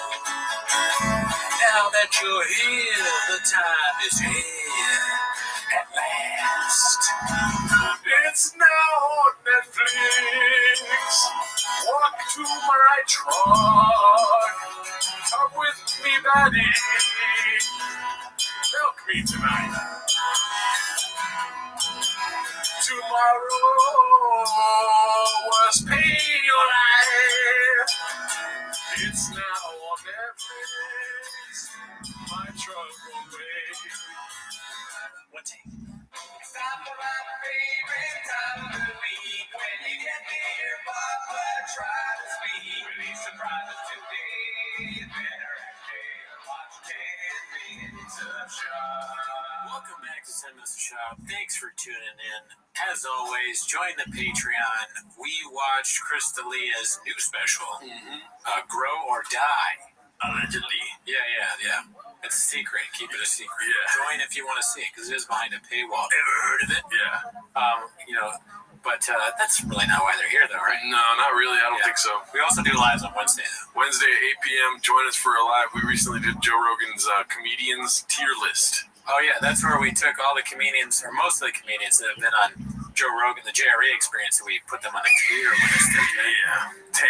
Tier list, yeah. But anyways, that's not why they're here. No, not a chance. They're here to watch them as the shop. So start the timer. Play the chin clip. Alrighty, hopefully this episode don't go too long, but you know how we do it over here. We go Baja mode, daddy. Turn on some traction control and buckle the fuck in, or what do they say? Strap the fuck in. Yeah, strap the. There's a lot of dishes, is what you're saying. Yeah, a lot of dishes. The first one here is posted by Ryan Rudd, 85. It's called All Little Toe Got Angry. So Elephant Graveyard made this video about burn the boats. Yeah. And it got taken down for like a couple days. Oh, fuck. And then it got reinstated now.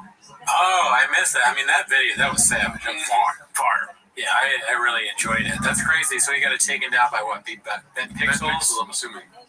See, that's so lame. Yeah. That's the opposite. He's all like free speech. I mean, everyone else already says, but he's very free speech or whatever. But then he gets criticized a little bit for his terrible special, and then it's a different story, right? That's what you took away. That's my narrative. Yeah, that's your narrative. People should stop talking shit about Joe Rogan. Oh, yeah? Yeah. He's going to keep you busy. Okay. Yeah. Just because of that. I'm not saying it, but you know what I mean? Right. It's one of the funniest things. I'm laughing just thinking about it. Sorry, I can't even. Now that you're saying that and me realizing that our stuff can be taken down in the same way, I mean, we're even smaller. Mm-hmm. Now I see that Joe Rogan had the greatest special. Yeah. I mean, it was Netflix. You can't take anything of ours down, dude. Not a chance, dude. He wouldn't know. Yeah. Ours doesn't matter. This is like 3 million views. Oh, okay. We're over here pushing 50 if we're lucky. I'm not a numbers guy. I thought we were at 50 million. I wasn't even listening. Every week you're like, what are the views? Like, I'm like millions. You're like, got it. Cool. I just listen to what you say. Yeah. I'm so stupid I can't read on YouTube use. You don't speak YouTube? This next one, I put these at the beginning. Dana White's mom posted this. It was getting Gringo Poppy numbers. Comedians are the most sensitive people on the internet. As you can see, 2.4 mil. Oh, comedians are the most sensitive people on the internet? Well, fuck you, Dana White's mom. Yeah. You fucking, I'm not sensitive, you fucking bastard. You hurt me. What if somebody sends just you saying fuck his mom to Dana White? Oh, yeah. He's like, who the hell are you? Who the fuck are these guys? Yeah, I mean, that'd be good for us if Dana White got mad. Yeah. We're not trying to get into UFC. Yeah, please come on the show and choke out Brendan, dude. Yeah, please do. Okay, so this one is posted by Ryan Rudd 85. What/who killed the drunk Schwab era? Before I start, I do not condone or support alcoholism, but I've been thinking about this special time in the Papaverse recently. We had the 9 a.m. Quisp Calabasas mornings, the failed Shui Vasa attempts, the extended pinky when he sips on that sweet, sweet nectar, Tiger Thick. Great times with some great content to look back at, but who/what really forced Papa to make the change? You want to make any assertions? 8 inches, first of all. Yes. But, I mean, that's a really good question. I'm going to go, I know you guys, you probably want me to make fun of Schwab, but I'm going to say it's Schwab. I think he took accountability, he bet on himself, and he was like, look at me. He watched these clips, and he finally was like, I said, Chris morning, I look like I'm fucking so drunk, you know? It looks like someone who's at a bar very late at night, but it's at 9 a.m. or whatever, or after the rub and tug. This is like those movies where there's like an alien invasion happening, and then it shows a shot at the bar, and everyone's looking at the TV like, you know? And one guy's just like fucked up. He's like, fuck it, they're here. Rogan warned us about them. All right, he said aliens are coming. Nobody listens to me. And I can't do anything. All I got is fucking, we got an alien problem, y'all. Or this is like him about to take a drink that he ordered, and then seeing a shoe and being like, wait a minute, there's a better way to do this, you know? Yeah, or don't need to defeat the... No, the aliens are out of he just saw a shoe, and he's like, I should put this drink in the shoe. That reminded me, I think of another scenario, is he's drinking like that at the bar when the aliens are invading, because he thinks it's all on him. He's like, fuck it, this last one, and I'm going to do it to feed the aliens. Just like I did the Starbucks guy. Make my cappuccino, bitch. We make fun of Schwab, but then one day he's going to save us all, dude. Yeah, true. Let's see what the next one is here. There we go. Okay, now a little chin clip. This was posted by Confidence Search 8648. It's called A Hungry Wolf Explains What It's Like in the Dark World of Comedy to a couple of normcores. Normcores, and does he say normcore? I don't know if he says it, but I love this interview so much. This is one of the funniest things I've ever seen. Let's see. So...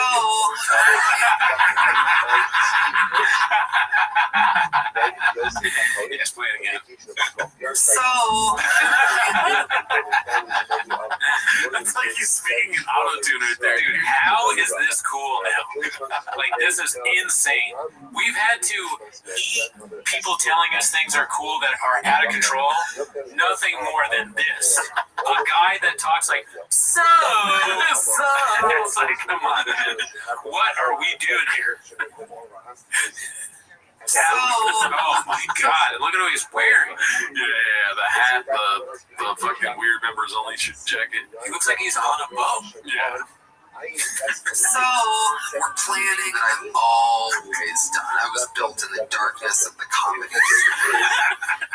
Burberry. I was built in the darkness of the comedy store. And that's where I got this hat. That's where I got fat. I got fucked every day. Tommy Bear put his penis inside of me. I had to work the door and tell comedians where to park. And sometimes I had to park their car, and that's why I'm a genius now. I worked at the comedy store. So, Kuala Lumpur. Before I get this bomber chicken. I have a bomber chicken now. He sounds like the voice I do for the Green Goblin. He's harassing Bummer. Oh, so Tony. Like the Green Goblin harasses Tony too. So Tony, put on the glasses, Tony. Put on the Burberry, Tony. Tony, you need Tom Ford's next interview. Tom Ford move to Austin, Tony. LA at a very dark time. So we're playing. I started constructed as a comedian was so dark, and I was a roaster before that was even a famous word. Yes, It looks like a sketch, dude. It really does. They look like extras. He looks like the drummer from the Black Keys. And this guy looks like Christopher Reeve after the accident. You know what I mean? Okay. Be cool. No, well, you know, you see what I'm saying? I said be cool as a joke. yes, to see, especially I think at Texan, which made the story more interesting to them, whereas just a year or so earlier, a year earlier, I was a California, and I'm one of those like Joey Chestnuts type of characters, you know, the hot dog eating champion. No, I never been. Go on, what's that? Well, there's a hot dog eating contest. I mean, and I watch it, and I get a little horny. Yeah, they couple of glizzies. I can't do that. You know, when you're wronged by everybody and everything, and having a fucking great set, I'm gonna show you motherfuckers that this isn't like, you know, so we're landing. Nothing ever goes wrong over there. We would love to get back in the Tony Hinchcliffe business, and I cannot tell you, I cannot explain to you how much fucking joy it brings me.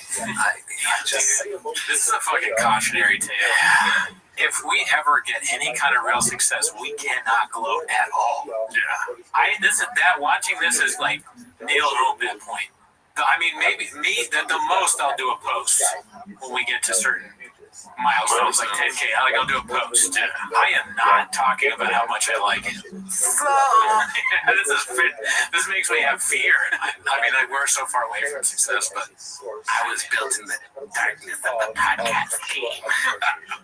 So we were watching the Gringo Poppy, and so we got a lot of views from that. And just after that, I mean, they really wanted to be in the Brendan Cooney game again. They wanted to get into the fucking Gerardo business.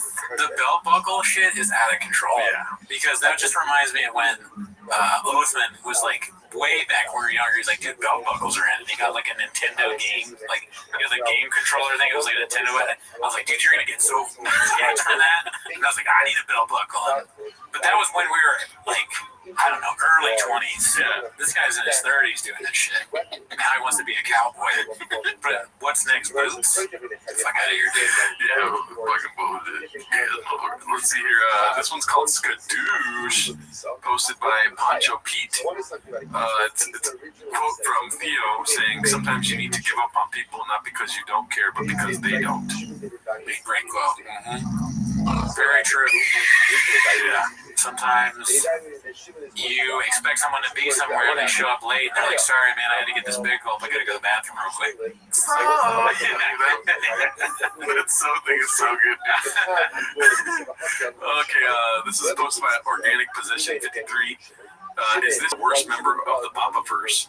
I can smell this weirdo's breath through my phone. It smells of cigarettes and semen. Jeez, be cool. Yeah, be cool, dude. I mean, I don't know. What do you think is the worst? And I don't mean to put you on the spot. You don't have to answer if you don't want to. I think that's the appeal of the Papaverse is that they're competing now they're competing for the worst spot. Yeah, unbeknownst to them. You know, that's true. Like, who can be most cringe? Yeah. I say Tony, he's rising in the polls if he's not already on top. The gloating I could do without with Tony. That's the biggest fucking red flag for me. What I don't understand and what interests me more than who's the worst is why are all their faces red? Yeah. What is going on? What is Joe Rogan making them eat? Is this a side effect of alpha brain? Because I'm worried about Tony. I took a bunch of alpha brain and my fucking face turned into a tomato. Yeah, I mean, that's a possibility. We got an outbreak problem, y'all. But if I were to answer non-ironically or, without satire, I would say Bert Kreischer is pretty close to the worst. He sucks, yeah. That new thing that is all the rage of the YouTube channels with Mark Maron is pretty ridiculous. That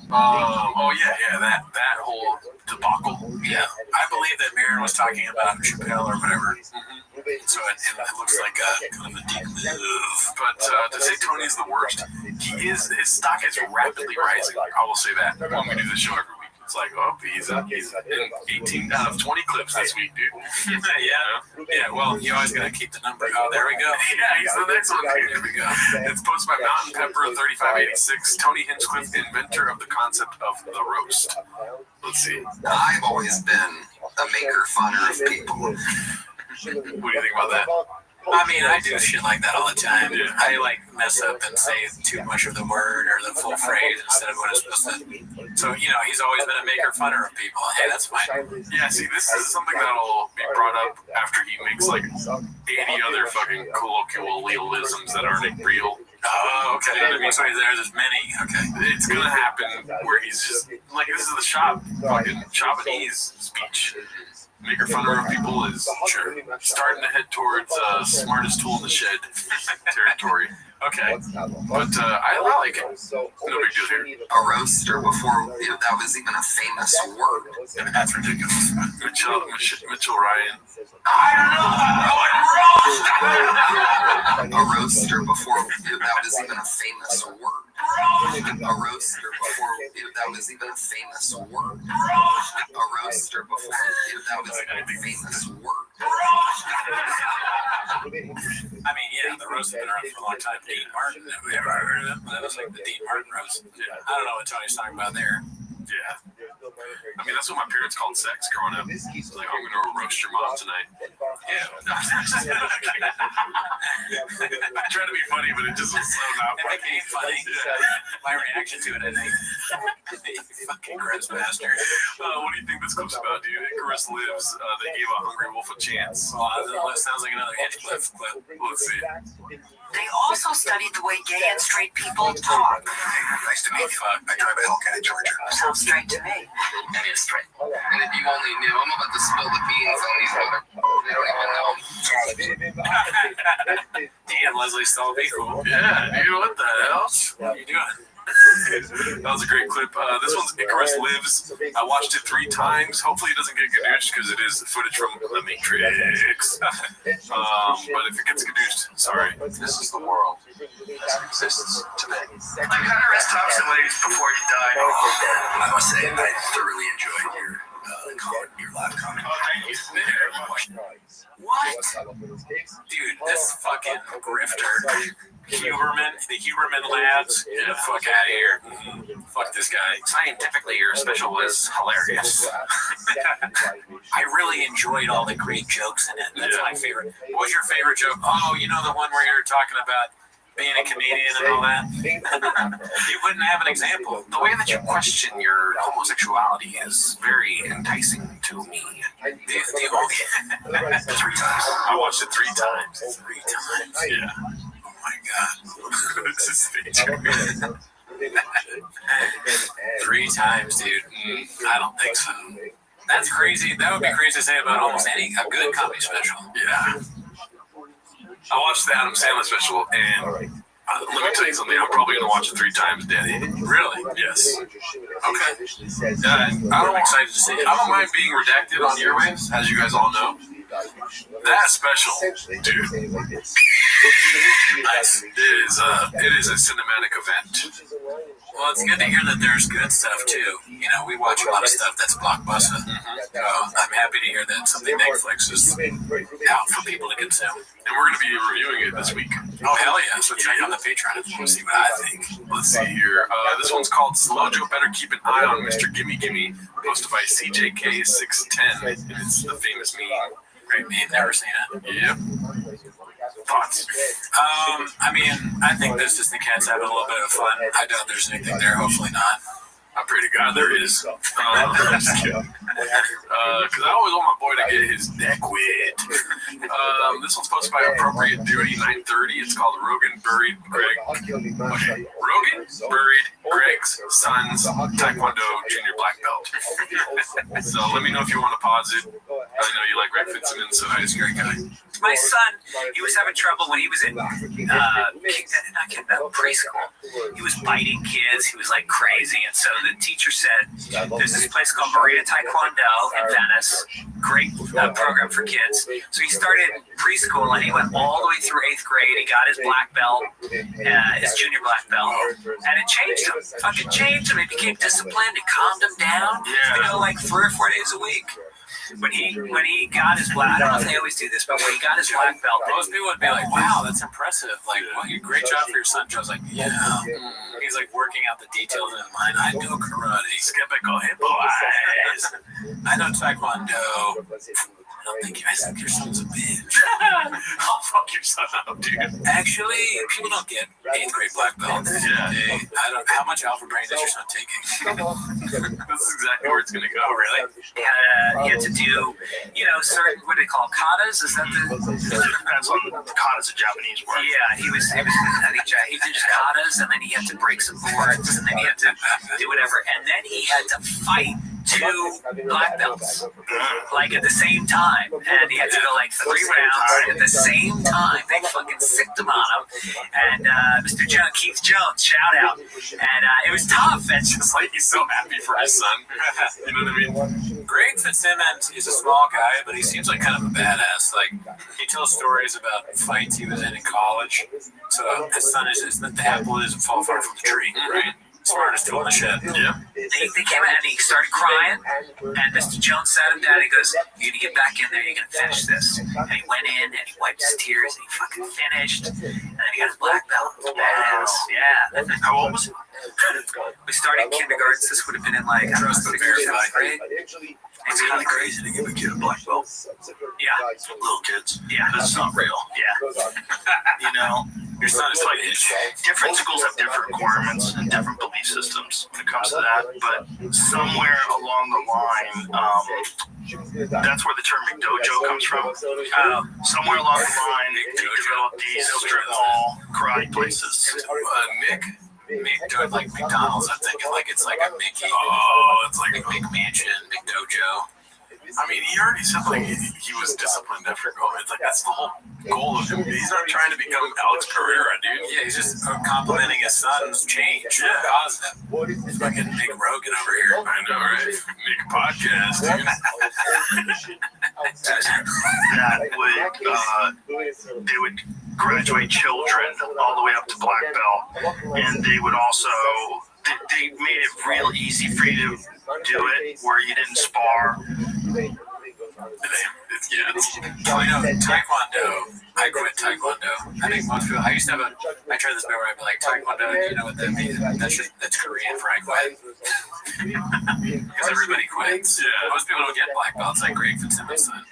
Shout out to him. Thank him. But it's like me telling you a story about a sandwich and you're focused on the bread. It's like, come on, dude. I was just trying to tell you how to have a good sandwich. You know? Yeah. You're like, there's a lot of gluten in that kind of bread.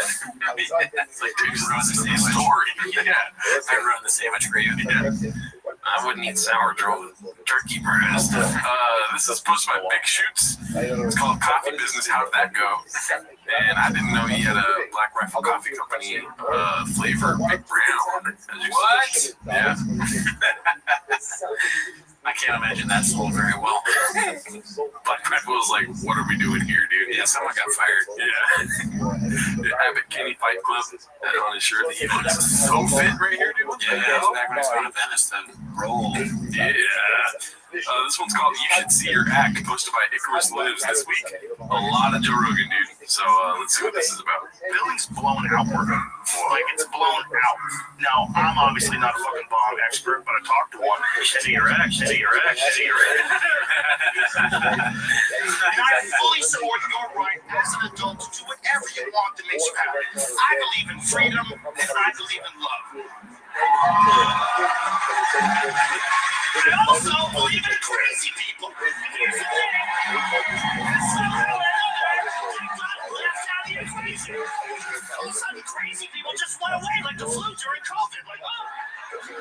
got absorbed in the numbers. Suddenly, every man in a dress is stunning and brave. It's like, I'm bomb expert. Trans women are women. How about most? How about almost all? We gotta leave room for crazy. I'm sorry. I'm sorry if it's taken you a while to adjust to all my life.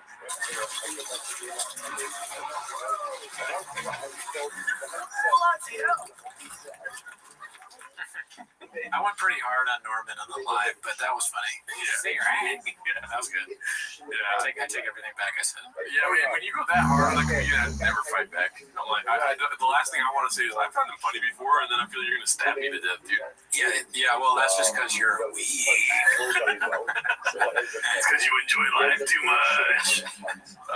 This one's called "Oh No, Not Luke." Posted by Altruistic Mistake 39. It's a nice little donation here. He says, "Look, we get it, bro. You live in DC." Oh, right. How many chicks you fucking? Actually, both of us did it too. Okay, that's funny. I laughed. That's funny. Nice. Thank him. Well done. Well done. This one's posted by Guild Guitars. As you always know, this guy's making frequent appearances on our show here now, dude. It's called "What Are You Afraid Of?" Let's see. What did you have InfoWars for?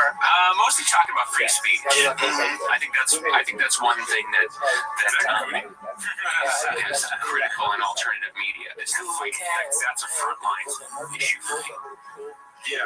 This demonetizing of people's videos and trying to censor messages, and even how Twitter executives recently admitted in front of Congress how they were suppressing negative Hillary hashtags and stuff. Yes. I mean, that's crazy to me. Yes.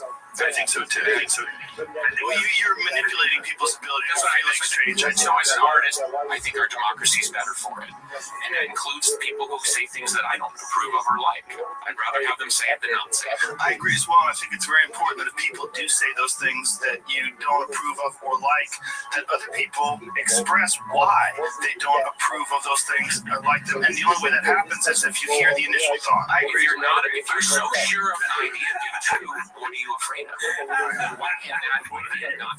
Was it a fucking sketch? Yeah, it was amazing. Yeah. Most scurrilous thing that can be thrown at.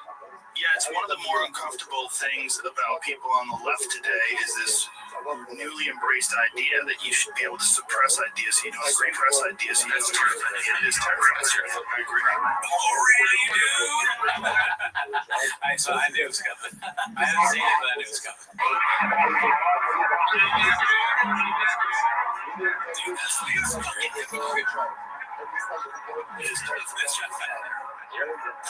What are you afraid of? I'm becoming like one with fucking chocolates. I can predict what something's gonna happen. Oh, I saw this one actually. It's so crazy, dude. This is wild. Oh, well, I'm talking about the last one. Yeah, I'm talking about this one. Yeah. Anyways, okay, so this one's posted by Confidence Search 8648. It's called DFAG Merch Shop Tour. Next, we have my She's so hot, dude. If she wants to come on the show, dude, I swear to God. It would be great to have her on the show. Yeah. She won't go. I will kick Cooney off the show to have you on. Oh, you mean like, yeah, she's the new Cooney. See her in a red chair, I'll just be like this whole show. our flagship tea right here getting printed out. After that, I think it's safe to say this one's Brandon's favorite. This is our light piece short design electric car, and you might be right. From that point, we have an amazing team here printing one-of-a-kind tags for your shirts because these are one-of-a-kind shirts, and why shouldn't they have their own one-of-a-kind tag? Next is the heat pressing process. Here we go. We're making a lot of our born to wins here. These guys are working overtime. I cannot believe how fast they're moving. It's insane. After that, each shirt is getting folded, packed with your packing slip, and sent out as soon as possible. Here's my girl Gee. She's the one making sure every order has exactly what you ordered in it. She's packaging it. She's sending it out as soon as she can. Thank you so much for your support. We cannot wait to do another giveaway after this. Please check out dryfastallgas.com before you have it. Check that out. Okay, there you go. She does the same thing he does with us. Yeah. I'm speechless. I don't know. I don't think I've ever seen something like this before. where an intern on the show was talking about how they're making T-shirts and how they're mailing it out. They're filming the people making it. But I'm also like, what is the end game here? Is this it's like a big T-shirt push? Is Drive Fast All Gas making a lot of money? This is the thing. The end game is in question, but this is a startup, dude. They just started Drive Fast All Gas, dude.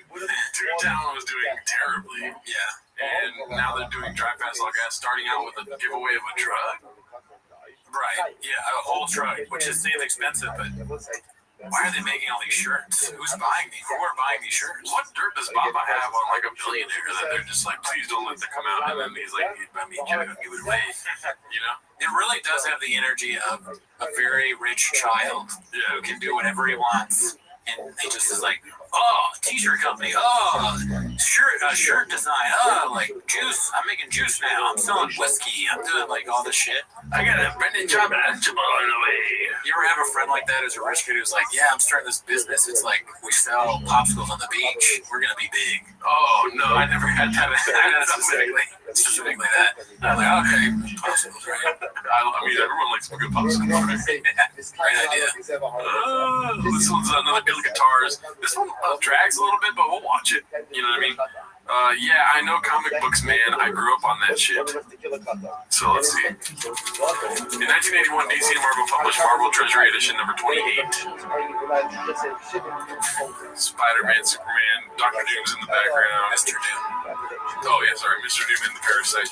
This was the first and only time Dr. Doom and Superman were featured together in a comic book. Online search results will show other comic book covers featuring Superman and Dr. Doom. Fan art. Example 1. Fan art example 2.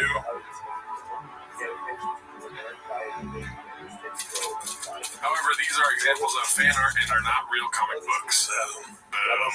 I know Dr. Doom. Yeah, I know Dr. Doom. Superman. Oh, really? That's a good stance. Man, I grew up on that shit. Jay was saying because they were talking about emails, Dr. Doom. I was saying how he was with Superman. Was with Dr. Doom's from Marvel, right? Superman's from DC. Yeah. It was like, what's Marvel? What's DC? Brennan's so wrong. I'm not wrong. I had the comic book as a kid. Yeah, it's funny because he remembers certain things. I remember that comic book. I remember. You see the action one? There's a few. Oh, really, dude? There it is. Shit. Shut up. Yeah, one's DC, one's Marvel. Shut up, nerds. Shut up, nerds. Will they ever trust this together or something? No, they do collabs with Marvel DC. That was one I remembered. Distinctive. What's DC? Those don't mix. That never happened. It's at Superman. Dr. Doom's Marvel. Yeah, dude, have the freaking comic. Oh, really, dude? The restaurants that have the balls to I remember distinctively that. Why? Yeah, it's so dumb. Oh, shit. Why? The desire to be right can lead a man astray. Yeah. It's kind of sad. Yeah, he burned the boats on that one. That was good. This one's called Papa quickly changes topics when the guest says he's a car guy too, posted by Hey Mark Wigsky. This is pretty great. Freak out, dude. Don't freak out. You're a car guy. Yeah, I like cars. Yeah. I don't have a ball. Do you know who this is or no? Yeah, Jelly Roll's cousin. Yeah. No, who is it? No. That's okay, good. That's what he had, dude. Okay. Is it a green hat? Green hat. I mean, he's got a good hat to be on the show. Yeah, it works. That's working for the show. To put any in, so I'm pretty minimal at the house right now. But, yeah, I do a car. Yeah, I know you're a car guy, right? Sir. I know you like to flip. That's the word on the street. Yeah, acrobatics. That was on purpose. That was on purpose. Training for the Olympics. Turn the wheel. Okay, already familiar with the host. So for you, like, what's next? Changes the subject. Oh no, dude, I'm wearing the same hat as you. Oh, drive it like yeah. About to win that fucking truck, bitch. I pray to God you win that truck, dude. You got 30 entries? Yeah, I mean, that will never happen. They would never allow it, but and it's also a fake contest. But dude, I mean, that would be proof that God is real. Yeah, that'd be so funny. It'd be epic. Do we ride around the truck? We drive the truck to the comedy store. Oh my God, dude. How do you fit that thing? Dude, it's so funny. We go to the door. We try to get the door guys to park my car, and I'm like, they're like, "What are you doing? You have to leave." And I'm like, "No, it's Brennan Schaub's truck." And they're like, "Leave." Now you definitely have. This one's posted by Chin Second Balcony. Haven't seen him in a minute. It's called "Guess Where Liz is Shooting His New Special." Let's see. Got fans there, brother. We support you. Send that jerky. Buy some merch. I'll support by some merch. I'll be in Austin in January shooting my special at Joe's Club. So you're gonna come out? Yeah, for sure. Yeah, we'll be there. When does that be? January. I don't know, 12th. That's in there, too. Yeah. Okay, well, Yeah. let me know. It's actually. It's August, isn't it? They came in 2028. I will be I'll be there. You make sure you're I don't know there. if you're busy. That's when I'll be in Austin. Yeah, for sure.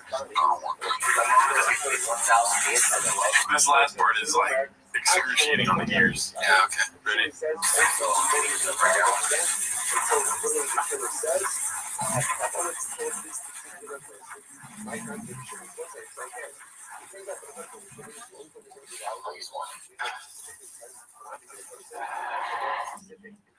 What is that noise in the background, dude?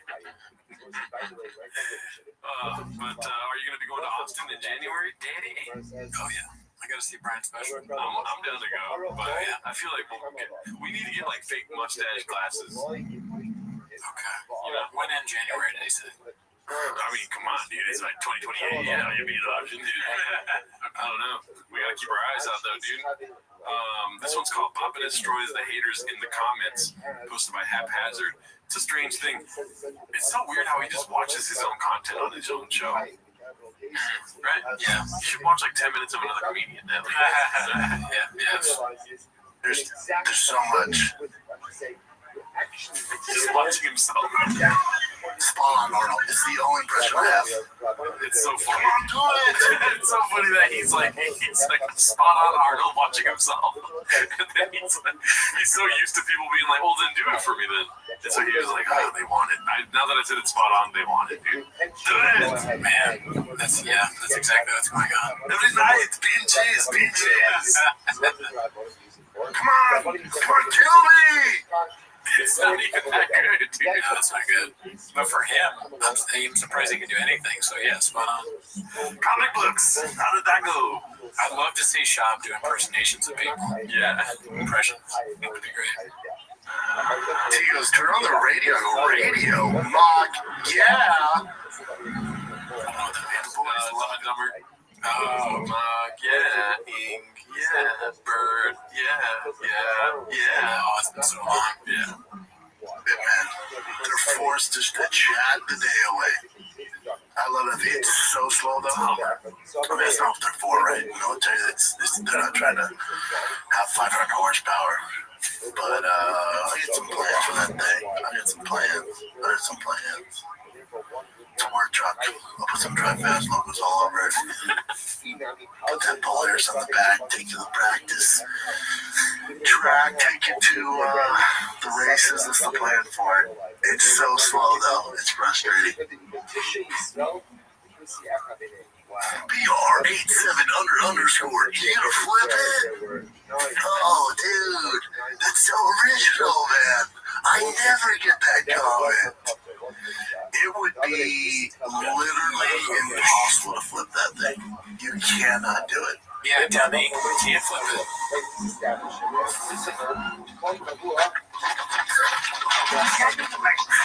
aggressive. What a boring thing to talk about. Yeah. On the show. Just like watch it. Yeah, I got a car and it's pretty slow, man. But I'm gonna put Drive Fast all gas stickers on it. Go Baja mode. Nothing like special about the car. He just says that it doesn't have a certain amount of horsepower. It doesn't say how much it does have.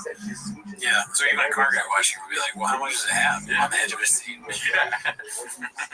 Can you go further? No. The answer is no. This is a jump scare. It's called Just Two Guys Meeting Up One Time, posted by Air Pumper. That was a special time when they were fucking killing it. Back when they were balls deep in comedy. This one's Burn the Barstool, posted by Holiday Toe 5779. And this is expert math. Honestly, you got this bar stool, approximately 71 centimeters tall, and then the other bar stool here. So, according to this math equation, we're talking 5'2". That's different. That is kind of funny because the stool that you got in your place is a normal stool. And it's like so small that it doesn't even get to the camera. It's just like on my knee level.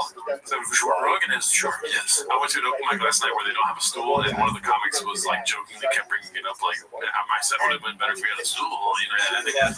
And then I was like, I can bring a stool next time. And they're like, yeah, you have a stool? I'm like, yeah, I fuck it every night. Nobody laughed. It was a very strange thing to say after knowing what the result would be. So now I'm just the guy that fucks a stool in his apartment. Nah, they're Dutch. You're hug. Yeah, thank you, dude. That's what I needed to hear. And it's true, too. So this one's posted by Hate Mark Wigsky. Podcast host insults guest and his entire genre in incoherent way. I didn't watch this one, so I was like, yeah, that's that title enough. I was like, it'll keep us busy right now. That's a great title. To get to watch the genre grow the way it has, man, it's been super cool. And I think you got a huge influence in that, where you see people jumping over because there's like country, right? Like Johnny, the Johnny Cash stuff like that. It's country, and then the crossover where it's a little more like the melodies and like a little more catchy, like a lot to do with that. Right, there's definitely, but then also there was a thing too. Like I've been rocking Florida Georgia for a hot second, and who put me onto it was Tim Tebow. Yeah, so he put me on like this is great. But there was a thing too where it was like the hardcore country guys would make fun of us for listening to Florida Georgia. All right, yeah. Because that's not Johnny Cash. Right. Yeah, I'm not jamming to Johnny Cash. Oh, he's so stupid.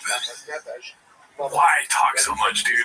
I know. It's like I just kind of think maybe if you talk too much, you kind of eventually you're gonna sound down with a guest. You have a guest on and talk to them. You're talking the whole time. I don't want to cut you off, but like it's the hat is cool and all, but it has 2 B's, not 3 C's. He's doing that.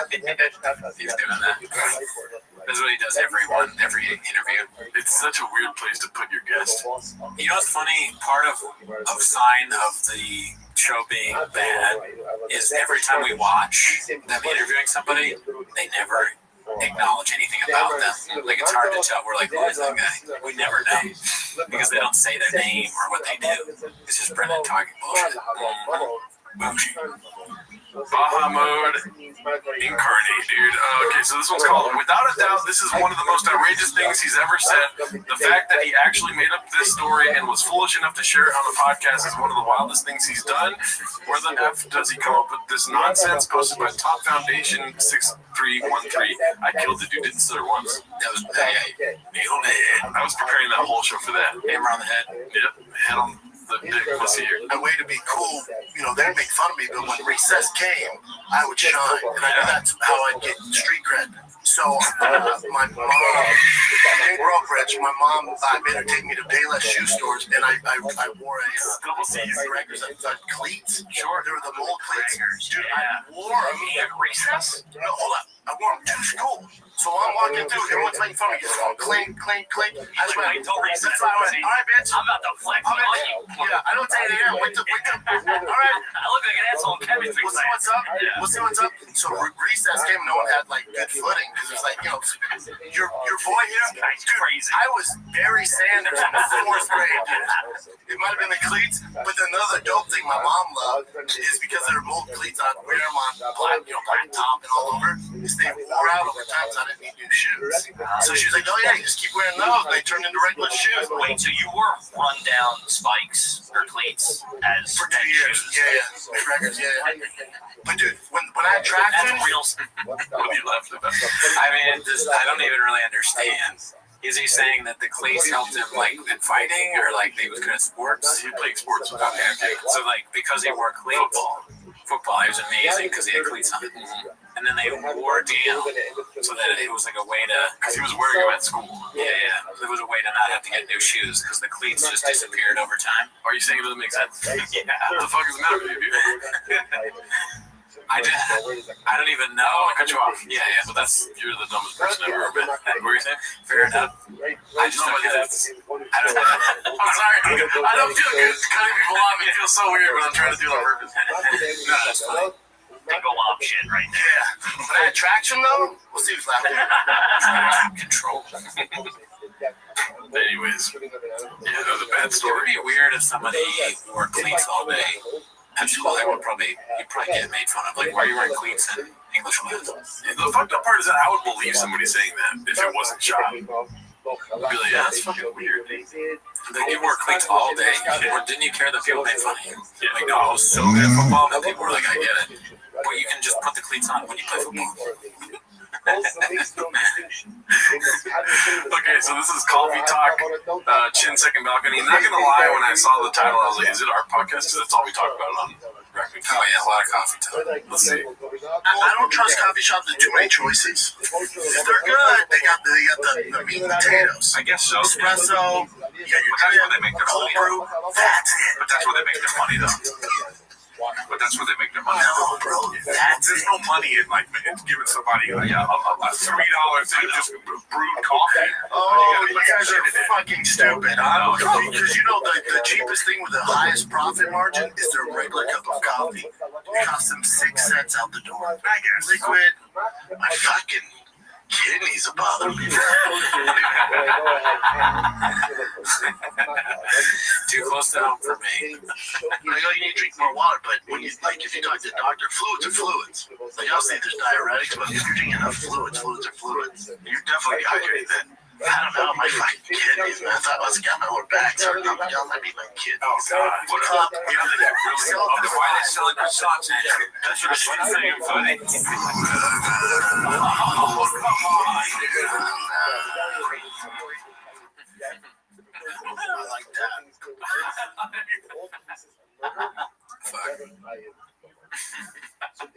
Sorry, I had nothing to say.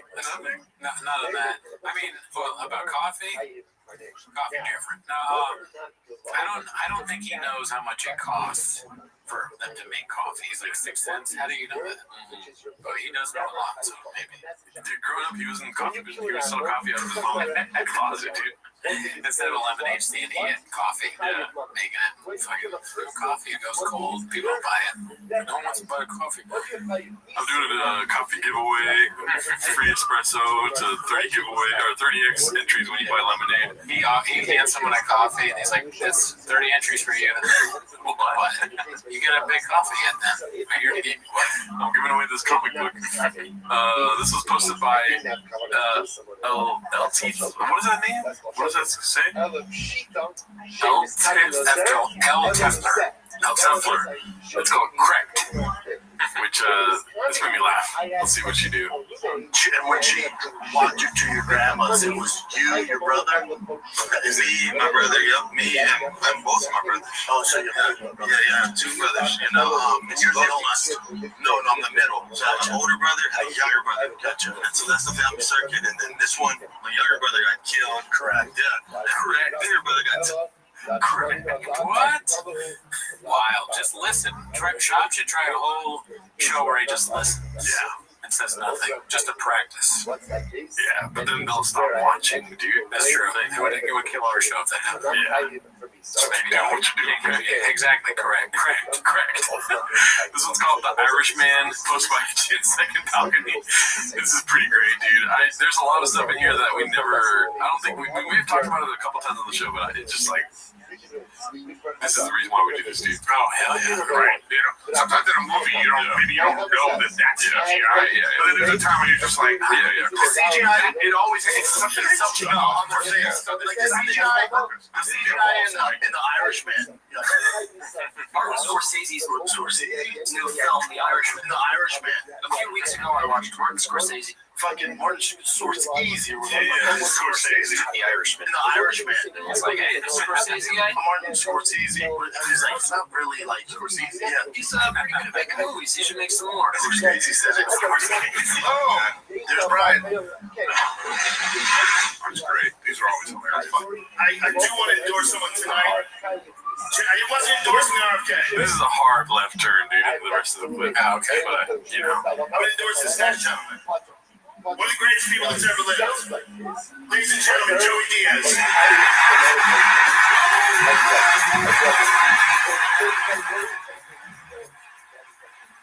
You're sucking my dick. We go from Joey. We can fucking get you. Fuck yeah, you gotta suck my dick. We gotta make a coffee. That's the fucking gateway of the house. Everybody knows that. How many girls did you have to that? Oh, 20. This is why we can't have Fonto on the pod, because if we ever get big, there's going to be old clips of me being like, what did you do? You did what? Yeah, I'm like dying laughing. The family of whoever Fonto assaulted is like, we just think it's really fucked up that he's famous now and he has a video of him laughing about Fonto beating up my father. And just take me up to the belly room and suck my dick. They go to the suck my dick. Wow, I'm not even that. What you got? It was beautiful. And when she left, she had dirty fucking nails and dirty. She wrote me a letter to the cops. You cocksucker. And shooting sperm balls in a fucking ball.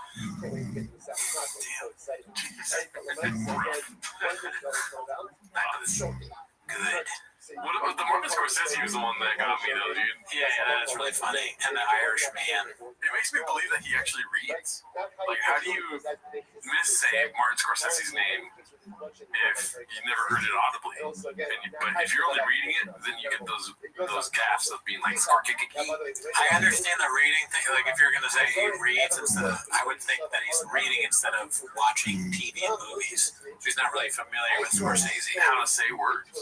Yeah, well, he's too busy like building his knowledge from reading nonfiction books. Yeah. So he doesn't have time to learn all these directors' names. Yeah. He's like, what's that guy Scorsese? Oh, I'm sorry, I just got done with Hemingway. So I think I don't really watch these movies. Or I'm not a big Marvel guy. I don't want to watch Black Panther 7. Yeah. All right, I am reading Stephen Hawking's The History of whatever that. I'm not smart enough to know. Earlier, I was reading a poem by Robert Frist. You ever read it? He messes up their names. Novelist. I was reading Jane Eyre. And I came across damn, Sean talking about Jane Eyre. Jane Eyre. Jane Eyre. That's different. This is posted by J Dilla 23. Toe Rogan about to cry Tibet pixels again. One of the 1,000 murders. Beige frequency on YouTube if you want to look it up. I can't link here. Yeah, so Beige dropped a new video. This is the opening of it. Joe Rogan's new special, Burn the Boats, might be the worst comedy special I've ever watched. That sounds like a bold claim given some of the specials that I've reviewed for this channel. I've watched Amy Schumer, Brendan Schaub, Chris D'Elia, and Joe Rogan himself, just to name a few.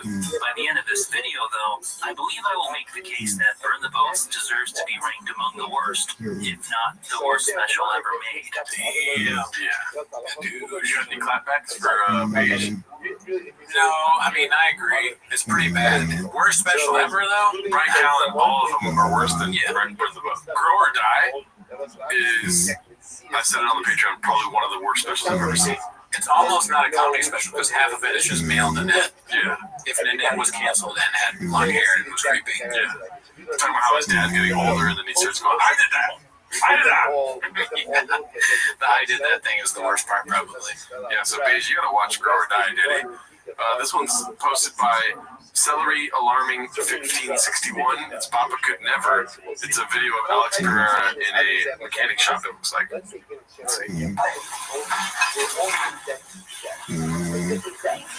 What do you do?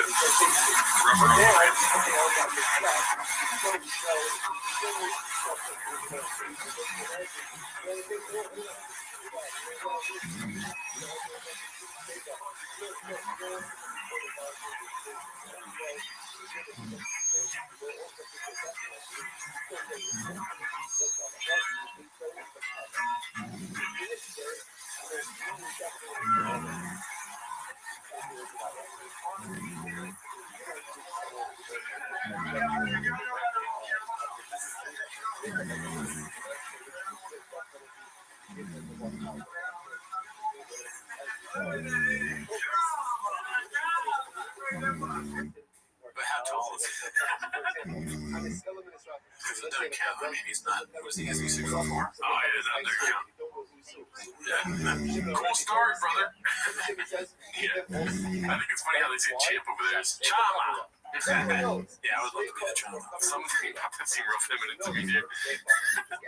I'm eating the bread while I'm talking right now. It hurts. Okay, this is posted by Haphazard. It's called 30x bonus entries this week only. That's not true. Man, thank you guys enough for the support. 5 days, man, and then this truck's gone. I gotta be honest, I can't wait for it. I'll miss it. I'll miss it, but somebody's getting a badass truck. Hopefully you appreciate it, man. It's been fun. Can't wait for the next one. Already starting. Stay tuned for that. 5 freaking days left. Any merch you buy, you get 30 times bonus entries for this week. Oh, really, dude? This week only. Any merch you buy on the site, you get 30 bonus entries. This week only. Yeah, it's dope, man. I'm proud of what we've done. I have a goal in mind. How many sales I want to hit? We're close. And I shoot for the moon, man. We're close. Yeah, we're fucking close, dude. I'm pumped. We're close. Me too. We're close. We're about 500 orders away from where when we started this project. I said, man, if we hit that many orders, this will be a grand slam. We're fucking close, dude. I can't thank you guys enough. Love you guys. I better see some people in some fucking Drive Fast All Gas merch then. Yeah. Unless he's lying. How many people in Calabasas, like per capita, do you think have Drive Fast All Gas merch? Like 5 million. Every single person in Calabasas. Probably. Yeah. Most. Is it illegal for like your family to get entries into something? Right. If one of his family members wins the truck, that's fucked up. Dude, it's insane if that happens, but he's done crazier things. This is posted by Icy Fondant, 8441. Quote, stool fucking, if it's the right bit, can be funny. Wait for Togen's reaction. This is so good, dude. Having sex with a girl, they'll do a joke. Oh, I was having sex with this girl. They'll act it out on the stool, I'll be like, I was having sex with this girl. I was fucking this girl. I was like,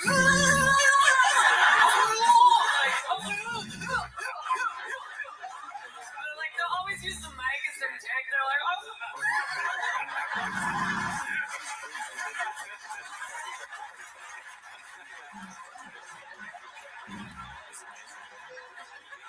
Always just so blown away by their creativity.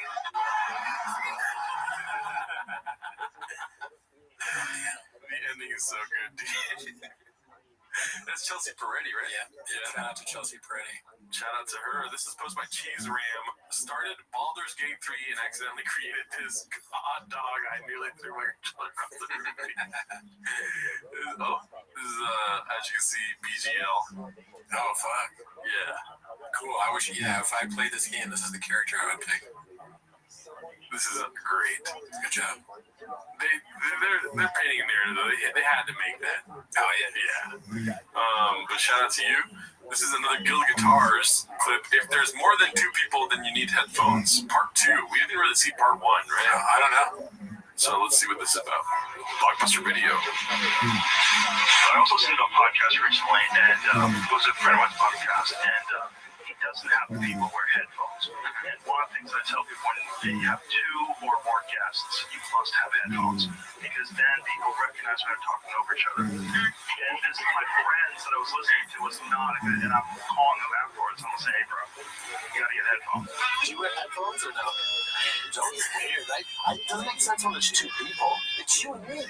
If there's more than one person, like if there's more than 2, they need headphones so they don't talk over each other. Oh, is that? That's what it's for. Yeah. I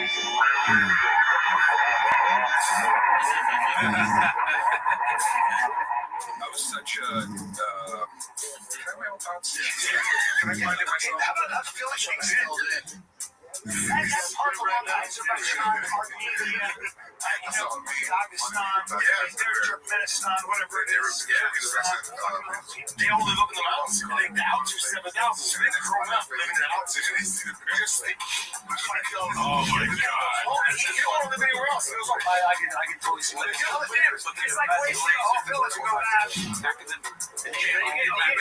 Here's the truth. Like I tell Brian all the time, we're talking about Corona. Yeah. Like a rubber make you a poor guy. Hey,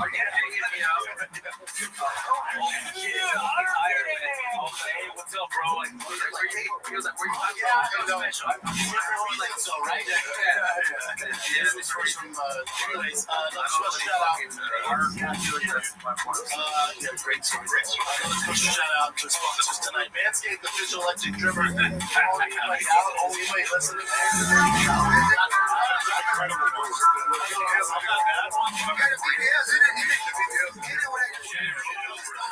So many videos of him without headphones. and like just nods. You can't understand anything as Mick said. I think we get it. I don't know if there's anything else.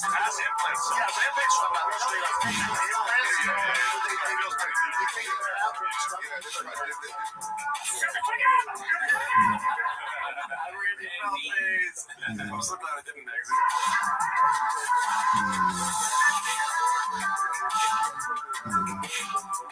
Nice, yeah. What are your thoughts, dude? That was great, as always. I love the fucking songs on this guy's thing. Yeah, they're so good, dude. Like 5 minutes. We're back at the Chang's Club. When we open that shit, we're just dancing to fucking. We're dancing to shop clips with baddies. Yeah. With bars. Yeah. Oh shit! Another. Can you put on that one Go Guitar one where it's like he's talking over people? Yeah. Trying to vibe, dude. Can we watch the one where it starts with Crystalia saying, "Oh, really, dude"? Wait, how many baddies are in your party? 5. Okay. They put the robe so they can walk in. Yeah. Gerardo's over there. Okay, this one's called Toe is a Moron. We're hitting the home stretch here. We only have 20 more clips. This is I Downvote Cake Days posted this one. Let's see. I always felt like barbershops where guys hung out. That's all just for people who don't play pool. That was always my I fucking forgot you don't have hair, dude. I'm sorry. Oh, fuck you. my thought. Like, I see what you're doing. Like, you're getting a guy's place where guys can hang out and just talk. Right. But this is not the way to do it. Because people come in, people you don't know come in, you can't tell some dirty story. It's kind of dumb, right? Yeah. It's like people walk into pool joints all the time, too. Right? Joe. Yeah. Burn the boats on that one again. Yeah, dude. Burn that thought, dude. Okay, this is my favorite clip of the week. It's Confidence Search 8648. Rink's latest guest appearance on another podcast has 370 views in 5 days. It throws a curveball at you, though, dude. It's so fucking funny. Okay. Put up the, I'm not going to do this to you the entire show, but this just happened to be because you're talking about acting. Can you put up the thing where he's talking to, yeah, there you go.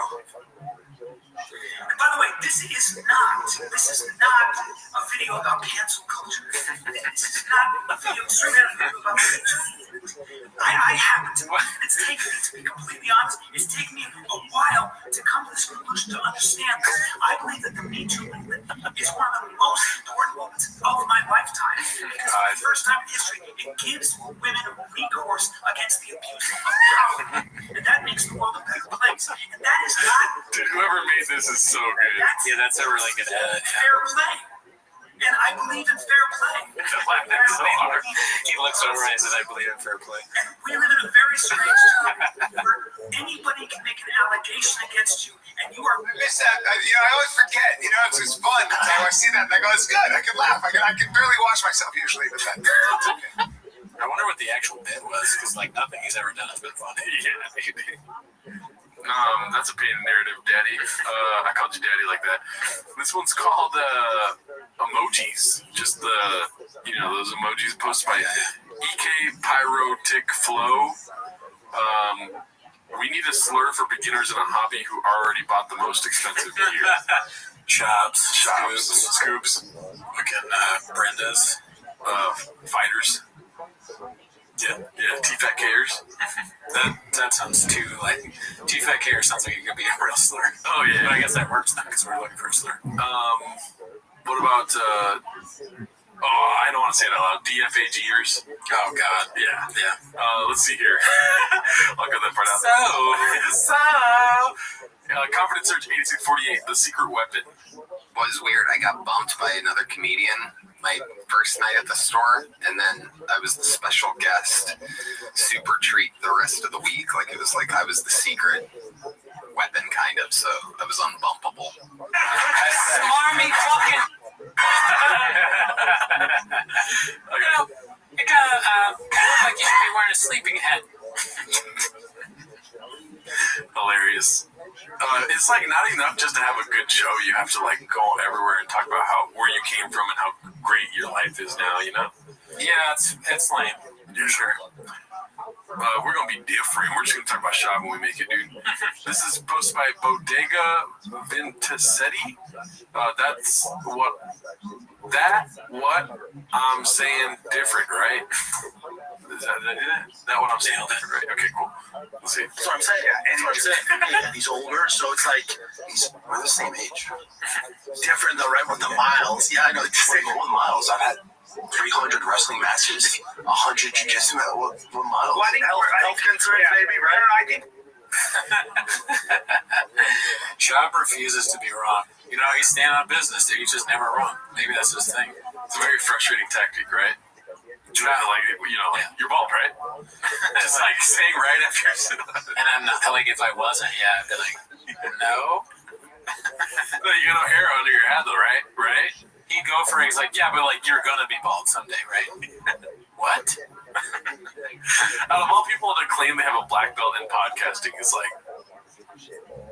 I don't even know what else to say after that, but you get what I'm saying, right? Yeah, no, it's the opposite.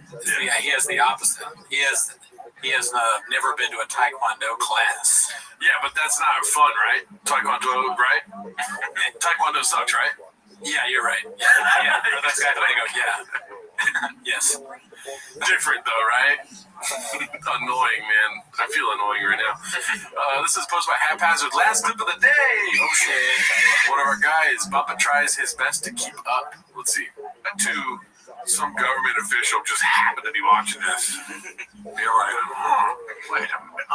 He gets $780, Tyrese. No, for months. For however long they did that. He should be all right. Him, I knew he wasn't. Or there's somebody being like, remembering when they have a real big kid and couldn't get the money because, that's the real person is watching. Yeah. And they're like, hey. Nothing about it. But also, remember when Tyrese was going through that breakdown? Remember he's going through the breakdown, getting on his crying? I'm trying to be sensitive. But he's going through with this girl crying all the time. Right there. Yeah, I remember that. But we're doing a bit about having Down syndrome right now. Yeah. Oh, we're still on Down syndrome? It's being very funny. Oh, Yeah. I'm sorry. Okay. Right into it. Okay. Yeah, I'm sorry. No, you probably wanted to honestly save the show, but we're burning it down. Yeah, I do remember that. He was crying. It just makes no sense when the races are mixed.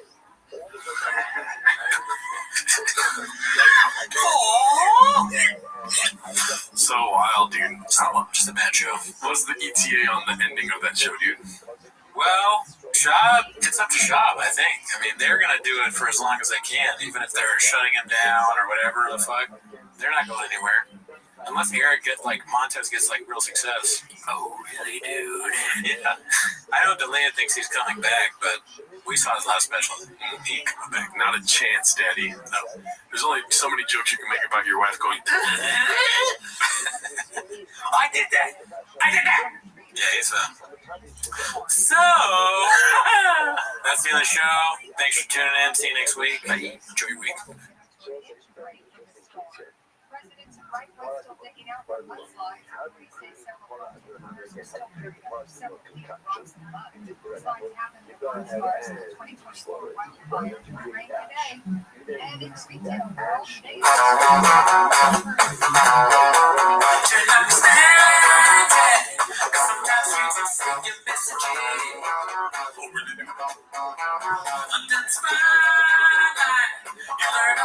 Almost just right. You try to lie, but the answer the truth, no way they think it. You make up your face, after to interrupt you on the show. You are canceled, cause this is daylight, and no one's gonna save you, cause you're a river guy. You are a daylight. You're fighting for your life inside of dealer. I'll be texting chicks after my show and they're all Mexican. Stop by my favorite time of the week when you can hear Papa try to speak. Release surprises today. You better watch 10 minutes of show. Welcome back to 10 Minutes of Shot. Thanks for tuning in. As always, great to have you. As always, join the Patreon. Jordan, what have we done recently? Recently, we did Matt Rife's stand-up comedy crowd work special. Oh, shit. Yeah. Game monster. Loose Quotes Around special. Yeah. It was a crowd work special. Chris D'Elia's No Pain and Joe Rogan's Burn the Boats. I'm sorry, there's a buzzing. I'll fix that while you're talking. Okay, well, yeah. So if you're interested in that, join the Patreon, deity. Yeah. But that is not. Oh, also, we go live on Wednesdays now. So if you want to see us live, every Wednesday we're live. Yes, and it's fun. We were wearing golden hour jackets last time, dude. Yes. It was pretty litty. And then I stream on Twitch at twitch.tv/Gerardo Comedy. Random schedule, though, no schedule. We doesn't matter, but thank them to the fans that helped us crowdfund those horrible golden hour jackets. They literally say GH on them like Lori Holt. Yeah. But we wore them, Danny. Anyways, that's not why you're here today. You're here to watch 10 Minutes of Shop. So start the timer and play the chick clip. Alrighty, well, we us here at Timo's, we, if I had a stack of papers right now, I'd go like this and like line them up, Oh, yeah? Yeah, because we're very organized here at Timo's, dude. Of course. And so I put up the chins all commented like, dude, and so they're all in order where they're supposed to go. Good.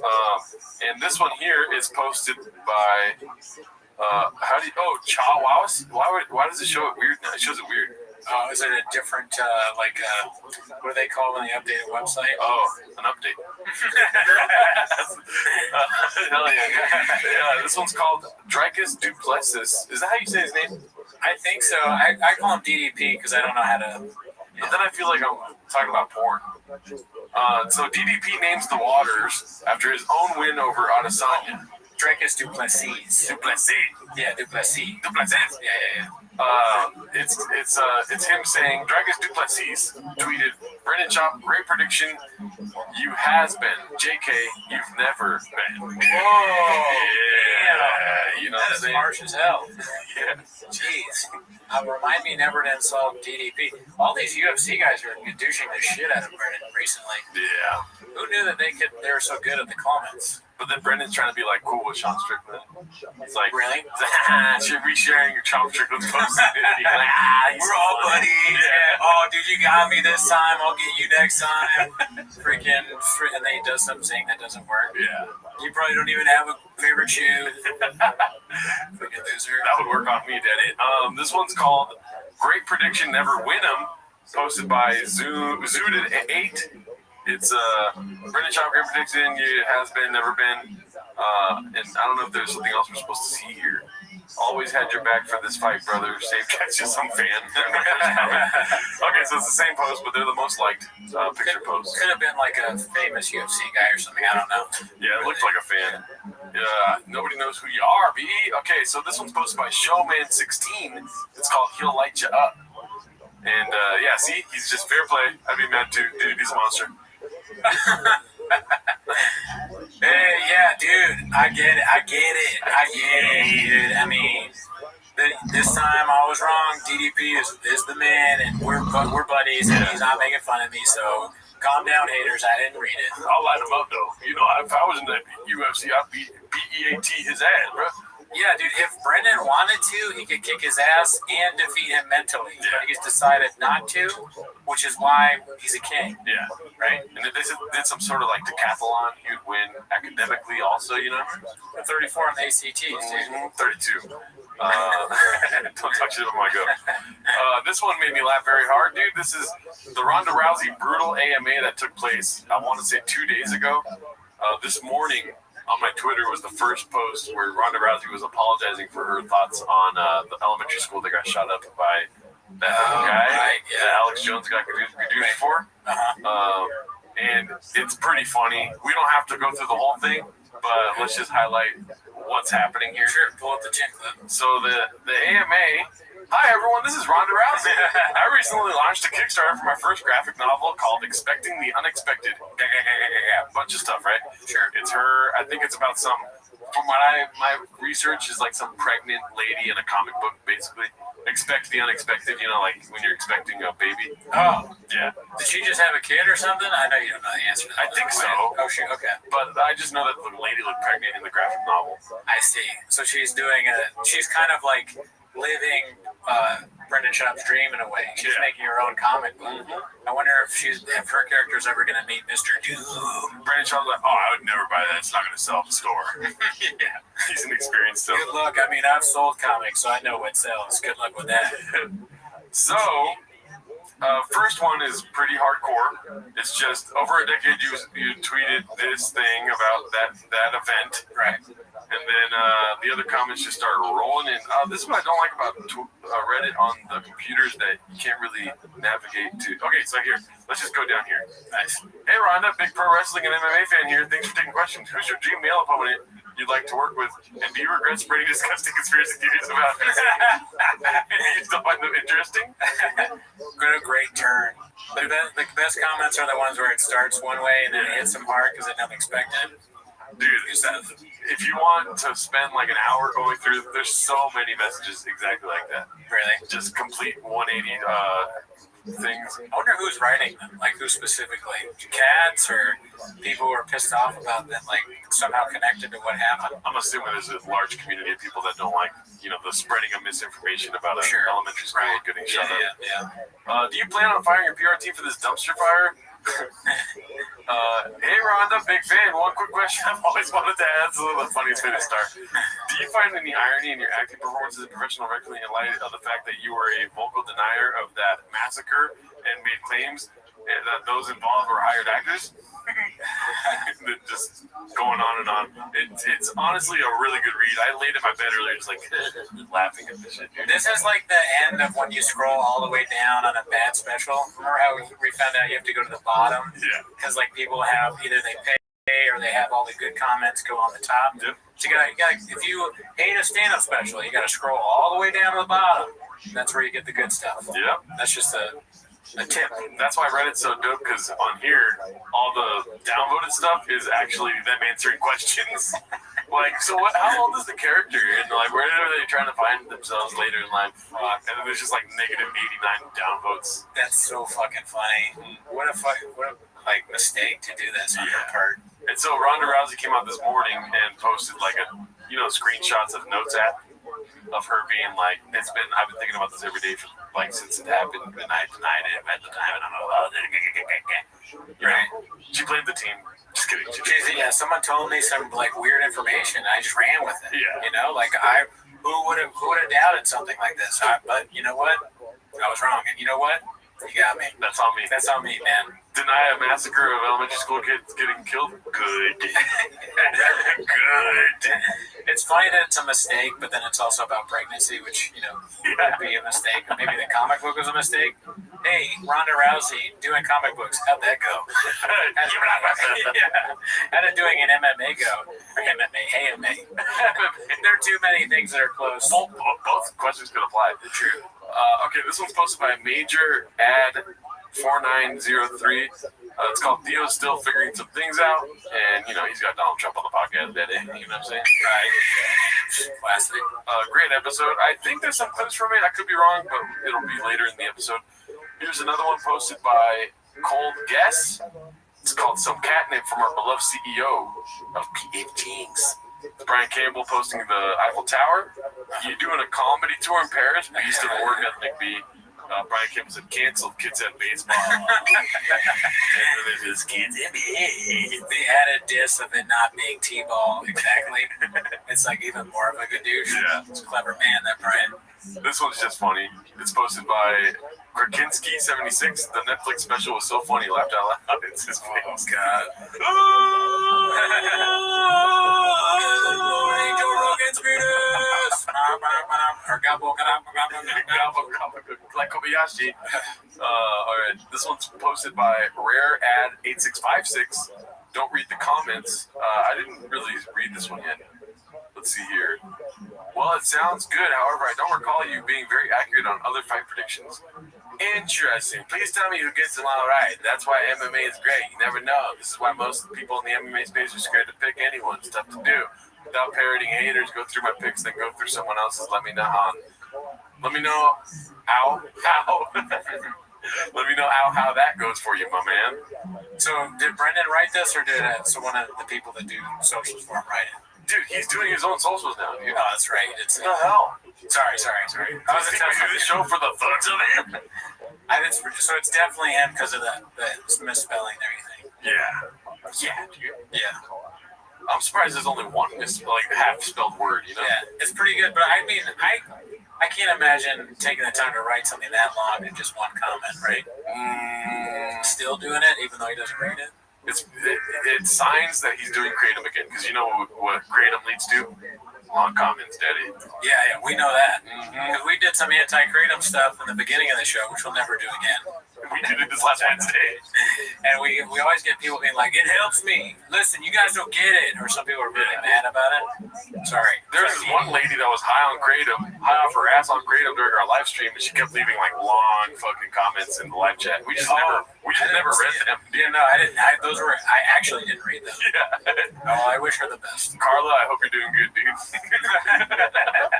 Okay, so this one is called It's All for the Cats, posted by Mike Shack 86. Nobody knows who you are. Whoa. Pretty awesome, dude. Damn. Toyota Yaris right there. You know what I'm saying, Daddy? That's Haphazard's car. Yeah, Haphazard. That's in Ohio, though, so probably not. Whipping it, dude, with the homeless cat right there, dude. Is Minimum Sky in Ohio?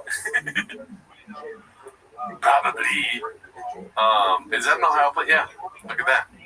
Ohio, the continent or the state? So this one's posted by I Broke My Back. And this is when we get into Fi Companion. Okay, nice. San Jose Jack Johnson territory, dude. That's it. Took this screenshot of Papa acting casual on JRE. So there's claims that he's a walking billboard that we'll see coming up soon here.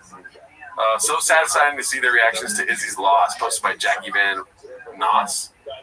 This is when I was watching the fight actually with the companion on. Oh yeah, nice. It was pretty dope. Was it a good companion?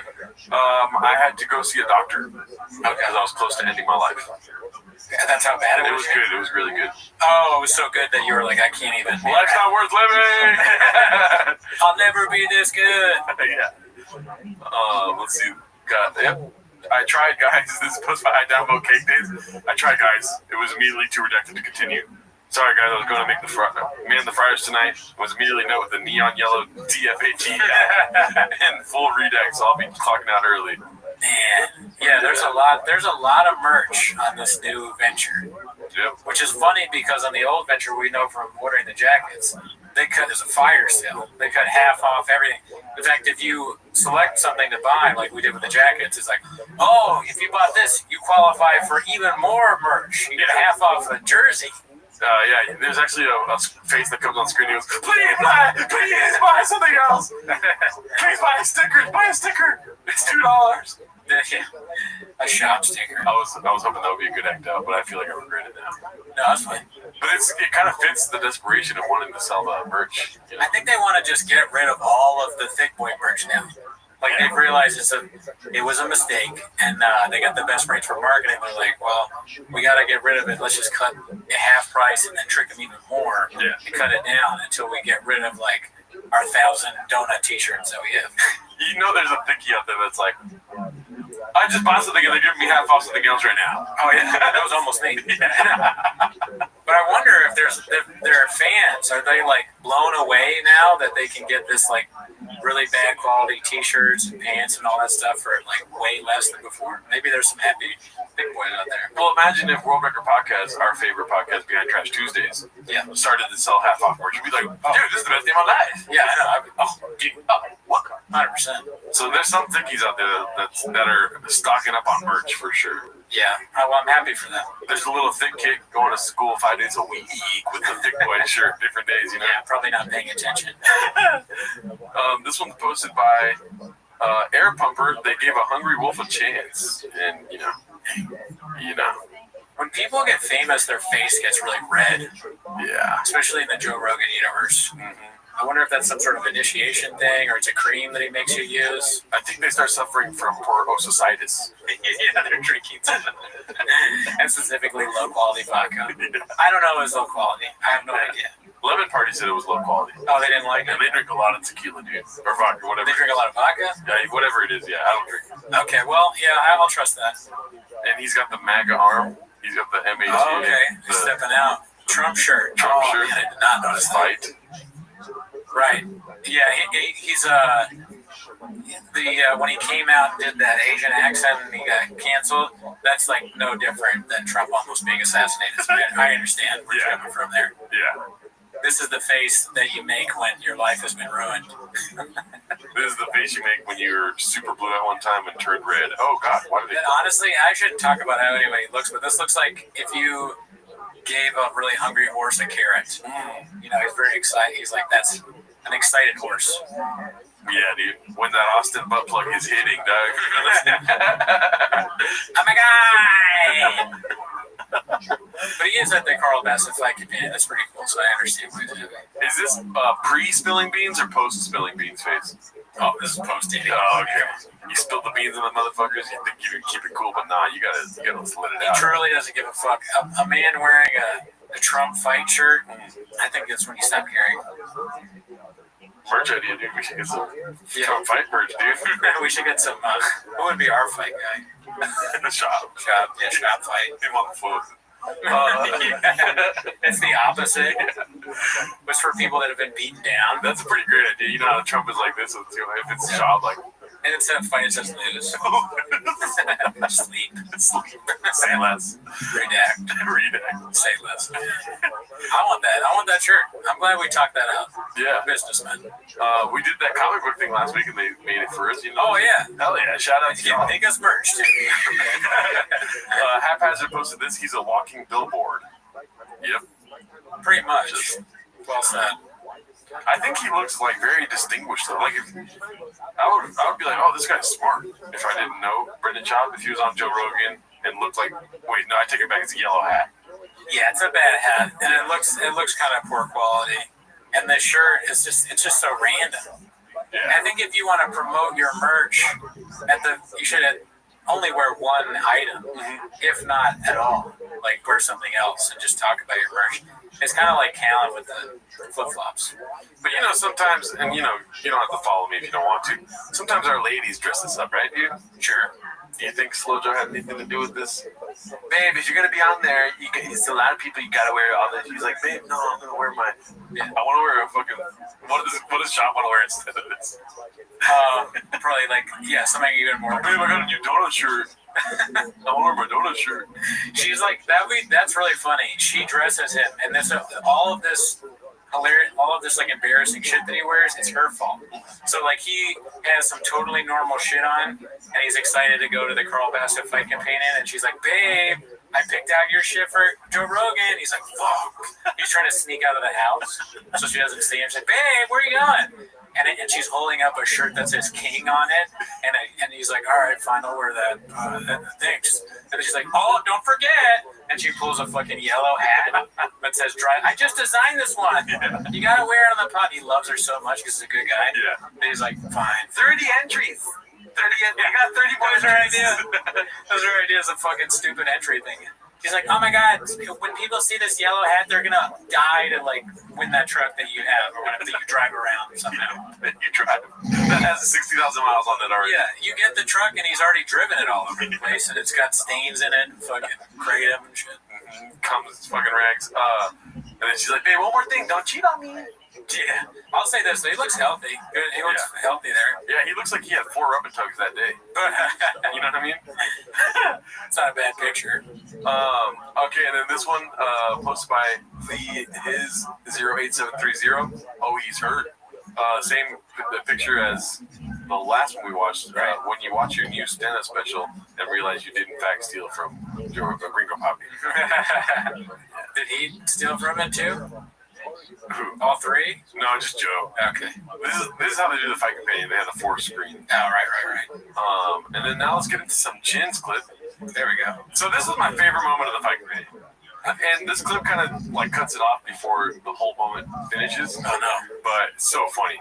They're doing like a clip from another fight companion and then the clip from this week's basically. Okay. So check it out. Oh wait, what is it called? Bradley, we just want to keep doing our thing. We just want to keep doing our thing, Bradley. Confidence search 8648. Nice. Watch this. The top fucking like a chat. Is there a chat? Oh, Sean just got hit. I want to see the chat. You don't want to see the chat. I want to see the chat, bro. I love the chat. I'm a streamer. You gotta do one interact with the chat. Give me the chat. Don't tell us so we can just keep going. Okay. Don't tell us because we just want to keep doing our thing. Bradley, don't tell us we want to keep doing our thing. I don't be. Yeah. Don't worry. Don't tell us. You're going to be decision. Oh, y'all don't do live comments? What? What are you doing with this stuff? Oh, YouTube. Let's be with all the people in the room. Let's not connect with folks outside that have nothing to do with us. You're watching us on YouTube? Yeah, what are you doing? I'm just keeping up with the zeitgeist. That made me laugh so loud when he said, "I'm just keeping up with the zeitgeist." Yeah, two plus or 2 tops people understand that. Or tops 2 people, Jesus. Today, nobody understands zeitgeist in the room. This makes me laugh too. Just you're watching us on YouTube now. Like for some context, if you weren't watching the companion, they had live chat disabled. Oh yeah. So it's kind of whack to do that. Just like have the live chat up. You know what bugs me, and this is kind of totally off topic, is that we have live chats on our videos, and then they get automatically disabled afterwards sometimes. Oh, maybe it's like Gadooshable stuff being written in there. Oh, okay. But, and then when you go into the settings or editing, whatever, of that video, you can't even turn it back on. It won't let you. Very strange. Very over my head. I mean, I assume that they turn it off because, well, their narrative would be like, it distracts you. It's us watching the fight, we're talking. Yeah. But really, it's because, look at that. Someone's going to make fun of that. Yeah. Right? I'm just he's so smarmy. So scared. He looks smarmy to me. He's like, so you're watching us on YouTube? Like, he's trying to make me and Joe are cool. We're not on the YouTube. Like, you know, we've done this before, Brian. You fucking. Like, that's what I get from that. And then Tony afterwards, like, Brian, don't ever bring up the YouTube comments again on the live show. Act like you've been here before, okay? Yeah. You're not famous enough to bring up YouTube comments. Leave that for people like me and Joe. Yeah. And where's your MAGA shirt? I'm trying to be part of the zeitgeist, bro. We're in Austin. Yeah, don't do it. The zeitgeist. Guys. Don't keeping up with the zeitgeist. Keeping up with the zeitgeist is so good. Anyways. I like how he has the balls to be like, you know, like do a riff there. Yeah. Like, you're right. I'm so sorry, Mr. Rogan. He's like, stupid. I'll never be here again. I can't believe I did this in front of Brendan Schaub. Brian, what did I tell you about YouTube comments? We don't need those here. That was my Tony Hinchcliffe. So this one's posted by Mitchy Slick LBC. Proof that Rogan now steals from our boy. You know, they're painting a narrative. Rogan wrote that whole special. Yeah, he's not on Chop's level too, so ready. These people who 10 minutes, 5 minutes earlier had no idea they were going to be on the biggest stage in the world. They've been waiting for hours. They signed up. They waited out. He's talking about Madison Square Garden. Oh, yeah. And a couple of us, the first time they ever went on stage. Yeah. Wild. Yeah. That's wild. That's got to be. the wild. Oh, I see. It's how the tables have turned. The student becomes the master. Yeah. Or vice versa, or whatever. Both ways. They both do it. The most. Isn't that a law of power, like when the student becomes the master or something like that? Or the student will never outsmart the master or some shit like that? I'm sad that I know this, because it's very Andrew Schultz of me to know, but what you're looking for is that the student shouldn't outshine the master. Or never outshine your master. Yeah. That's what a 48 lied, bro. I know that because I'm a savage. That book helped me scoop up the bag. Exactly. Okay, I thought you wanted me to change it. I'm teaching you right now. I'm schooling you, bro. And by no time you'll be able to look at a Latina and be like, she pregnant. Mm-hmm. She got a cum on her back. This one's posted by Basements called Tony for the whole of the fight companion. So I'm going to be honest with you, Cooney. This clip was pretty boring. So what I want to do is turn down the volume a little bit on Joe talking, and I want to hear Tony's thoughts. Okay. So channel Tony right now. Do you need a second? Are you good? All right, I'm ready now. You're good. My special was so bad. I don't like how sometimes they don't let me talk. But also, I'm glad that I didn't drink out of the shoe that Brandon offered me. I'm so tired. My show at Madison Square Garden took a lot out of me. It's hard being a hungry wolf. Everybody wants to be made fun of by me, but what I want to do is put on my long sleeping hat. I'm wearing this MAGA shirt, and I hope people think that's cool. I don't really like Trump. I've never liked Trump, but this is what pays my bills now, and I think dark thoughts sometimes about what I want to do.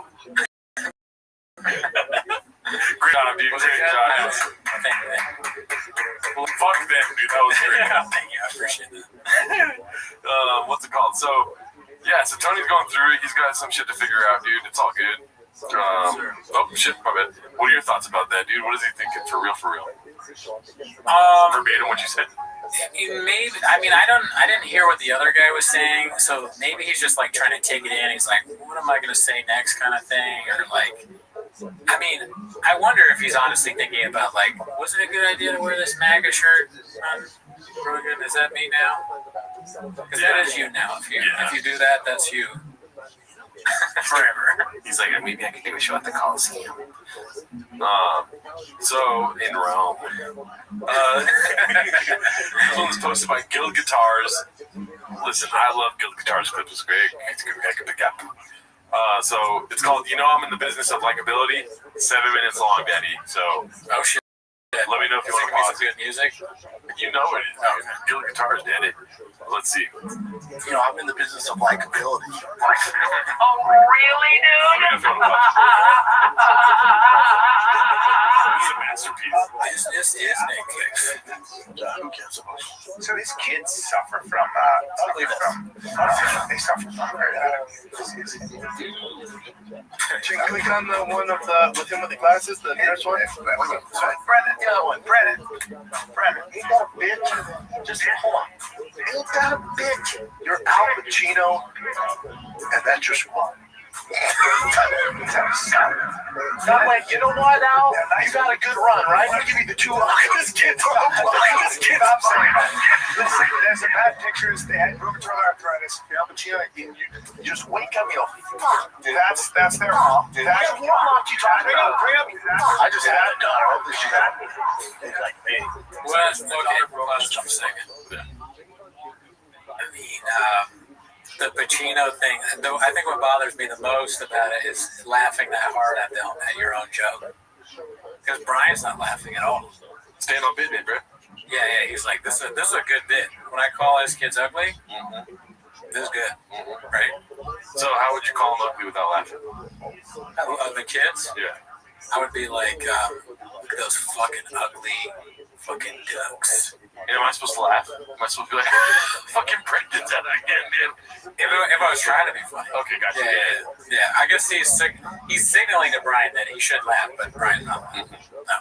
Brian's cooking. He's trying at least. He's trying to save Brendan. Off a record at Colorado State. Dude, she's her dad with a wig. Of course she fucking dad with a wig. Like, your son is beautiful, but he looks like you had sex with Dad him. with a wig. You mean Randy Lesnar's daughter? Yes, that's right. It's the Brock Lesnar phenomenon. You know when she came out, Brock's like, okay, fuck that, dude. I see shot put in her future. Yeah. Hassan in his prime versus Fury in his prime. Who wins, Mike? That's the question. Before the answer, this is no disrespect to me. Technically wise, Fury can go defense, his footwork is big. To me, of course, technique wise, here's the best we've ever had. He's right now, he's focused on the Nacho Libre stuff, and then he's gonna, watch your mouth. Is that what's called? Nacho Libre? Watch your mouth. Nacho Libre is the Yeah, that's a Jack Black. Okay. You're kind of convinced. But he's serious, dude. It's like, is he doing a bit? Like, it was almost like he was like doing a bit, and then he realized how like offensive the bit is. And he's like, "Oh, I got confused. I'm actually really stupid." He was doing a bit. He was trying to be funny. Nobody laughed. And he really was like, and then in his brain was like, "Oh, you got to pretend like it was you really thought that." That's what happened. Yeah, I forgot about that clip. I mean, I'm assuming. Who does? That's a crazy, stupid move. We all know Brendan Schaub is Mexican, dude. That's true. He's allowed to say it. No, I'm saying that he knows what Lucha Libre is, dude. He's not allowed to say that shit. He's allowed to say, like, it's the N-word. Mexican. It's the Mexican N-word, Nacho Libre. Well, if you're a Mexican, then you can make Mexican jokes, okay? Yeah. Even if you're, as Brendan would say, Taco Bell Mexican. I mean, clearly is. He's spicy. That's true. Right? That's true. He's talking about men's daughters on earwaves. So if I were to and I never would do this. Well, I'm capable of very stupid things. So let's say I try to make a Nacho Libre joke. Right. And you call me out, or I'm on a show with Eddie Bravo. That's our last show. And Eddie Bravo is like, dude, you shouldn't say that. What I do in that situation is I go, hey, real quick, how many chicks you with? I go, honestly, I'd be like, you're right. I don't know why I did that. I apologize. It was really stupid. I didn't even know if I should keep. Are you cool with me keep going on the show? Is that all right? Yeah. But what he does is he goes, the movie, That's so funny. Who would do that? My problem. I was out of pocket, bro. Sorry about that. Oh, it shows. You want me to leave, bro? I'll leave right now. So I'm going to compliment Schultz. I think that takes, it's probably because his brain is small, but I think that takes iron-sized balls, like iron balls, to do that. To think that, I can pretend like I thought that Nacho Libre was Lucha Libre. Yeah. Very dumb. Yeah. At the end of the day, either route you go, you're dumb. Unless you're a child. Because it's sort of a thing like a kid might do. Right. If a kid saw it and they saw it and they were excited by the wrestling, they might be like, Nacho Libre, and then like the Mexican fighters would be like, that's a racist ass kid. Yeah. But they wouldn't know that the kid was just stupid. Or like a kid. But the kid will still get body slammed, dude. Yeah, like that. They fuck that kid up, dude. All right, let's see. What'd I tell you? Now, this journalist is like Ellen in LA. When you come to LA, I can guarantee you two things. When you get a parking ticket, you're gonna hear Ellen's an asshole. When you get an MMA, you're gonna hear two things. No, hold on, you're gonna hear two things. Don't go too. Let's not. You're gonna hear two things. Yeah, Khabib's the GOAT. Yeah. And the journalist is a complete nightmare to work with. Okay, I don't know. Material. Oh, okay. Well, that's bullshit. Yeah. The Ellen thing is true, though. I worked on Ellen, and I was my first day, a writer put a knife on my desk and said, "If you haven't used this by day 3, quit." Oh, okay. Yeah, I remember because I got you the job, and Ellen walked in the first day with me and Miguel, and she cracked a pulled stick in half and was like, "Whoever makes it out of here alive gets the job." I know. I remember that like it was yesterday, dude. And then Miguel won, and he got fired. It's true, because he was blockbuster. She said that in the firing, the termination letter. And then she sexually assaulted me. Yeah, she pulled out her pussy when you're in the car. Yeah, and then she made me suck her penis. She was like, "I'm your girlfriend now." Yeah. I don't know, you were sad. And she was like, "I'm your girlfriend now." Yeah. I don't know why she would do that. Cause she was like, "Oh, Gerardo, it's so good to hear you're a woman now." I'm like, "No, you're a woman now." And then it was all downhill from there. Yeah, then never again. I had to transition. There's shots of me in the dress with a Sharpie. It's bad. But yeah, she's a bitch, dude. Yeah, he called it. Called it. I didn't start that. You're all being journalists. They need to tell the stories of the warriors. No, you're doing complete nightmare work. I told you not to do this. I'm not doing it. Listen. Hold on. All I'm saying is this. I don't like this stuff. But that was fake. It was? Your scene is true. It bums me out. I don't know. I have not been one of those like the grumblings of like Ellen and Cosby shit. Here's the thing. I don't. Cosby. I've not seen this. He's comparing Ariel Honey to Cosby. That's wild. I mean, comparing Ellen to Cosby is pretty wild too. Yeah. I went back to focusing on it. He's obviously drunk, right? Yeah. He's got the thing in his hand. And I'm just assuming it's about Ariel. Yeah. He has the beef with the journalist. Probably. I mean, when Chop has this in his hand, he's got one of these going. Nothing's gonna make sense. Nope. That's the target though for that motherfucking missile strike, bro. I don't like with anybody I have a thing with. The whole thing is it hasn't worked out. Did you not come up with them doing bad? Really, dude? Oh, daddy. Oh. Daddy. Great. Really, dude? But he has to do it, so I get it. Dude.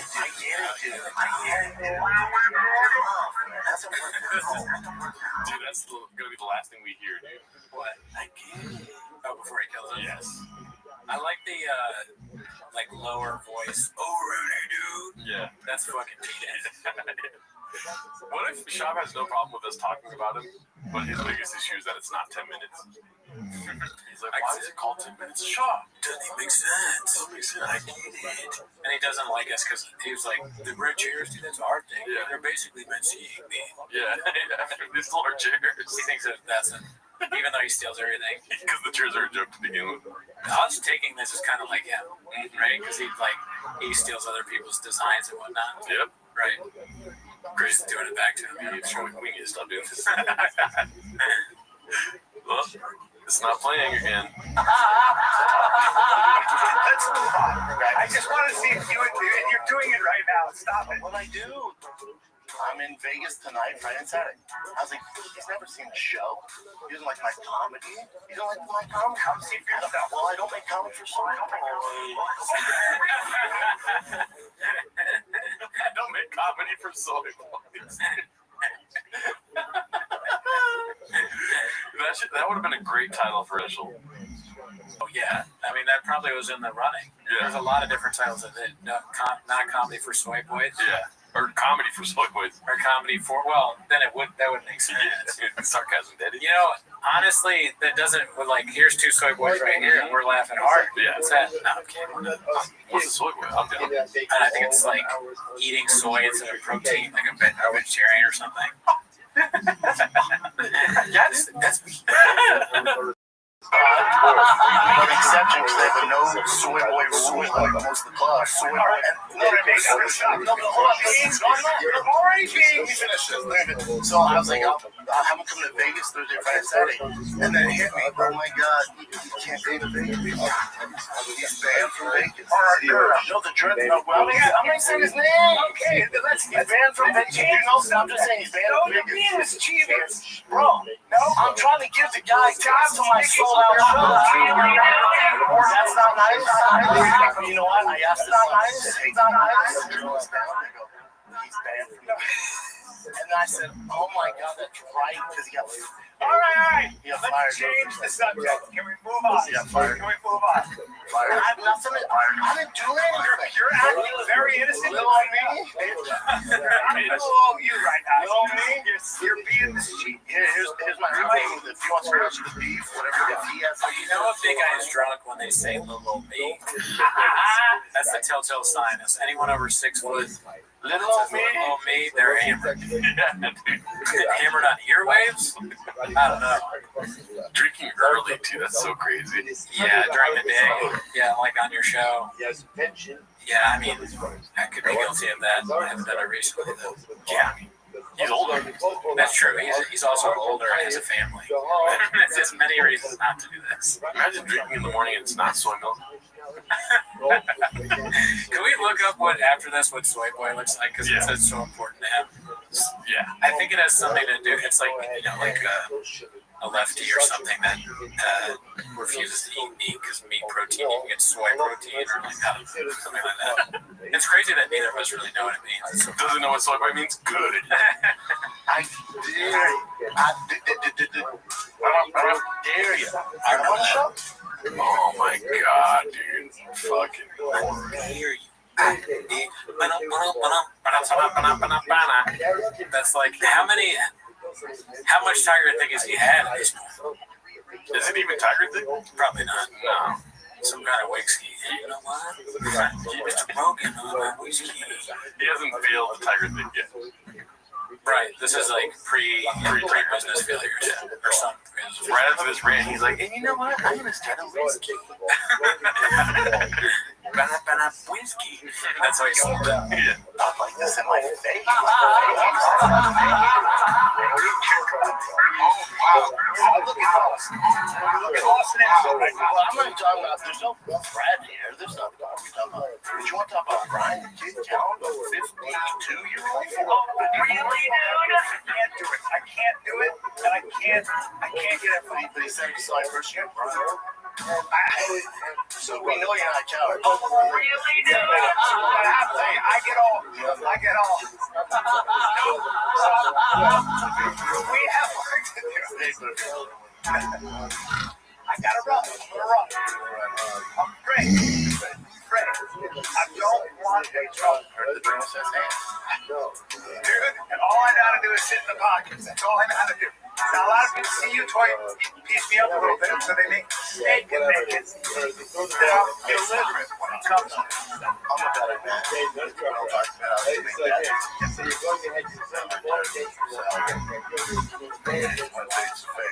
look, 53-year-old man. I'm wearing a tight shirt, so you see what I'm working with. Oh. I'll get my number from Bradley. There's something going on that I don't know about. You're so upset. I need you to gym culture, Zoom culture, whatever location you want. Meet there. Talk about it. If you're so mad, go in the back room, figure it out. Yeah, he's always about to fight people.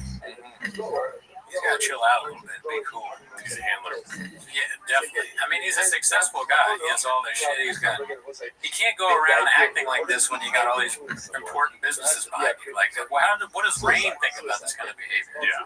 Helix, Rogue Nicotine. They can't have this guy threatening and beating up journalists, and, people on Twitter and all this. It's not a good look, dude. Not a good look for Black Widow exhaust. You know? I always thought about that too. They don't have like a promo code for Rain. They don't have like a special flavor for Rain. No. What if they just love Rain? And it's just in the studio. That would be funny. I feel like that's probably the case. Our Rain models have been through so much, dude. Yeah, they're all fucked up because no one's going to drink that shit. No. I'd rather fucking eat this. Yeah. But look at his hat. I mean, his hat says, go fast, don't die. Right? Right now, I would argue that he's dying. Not literally, but figuratively. In all of these clips, he's like kind of dying. Right? Performance-wise and skills-wise and reputation-wise. The literal hat says what you shouldn't do, and he's doing it. Yeah. He's going too far. What about go fast and live, Daddy? That's another.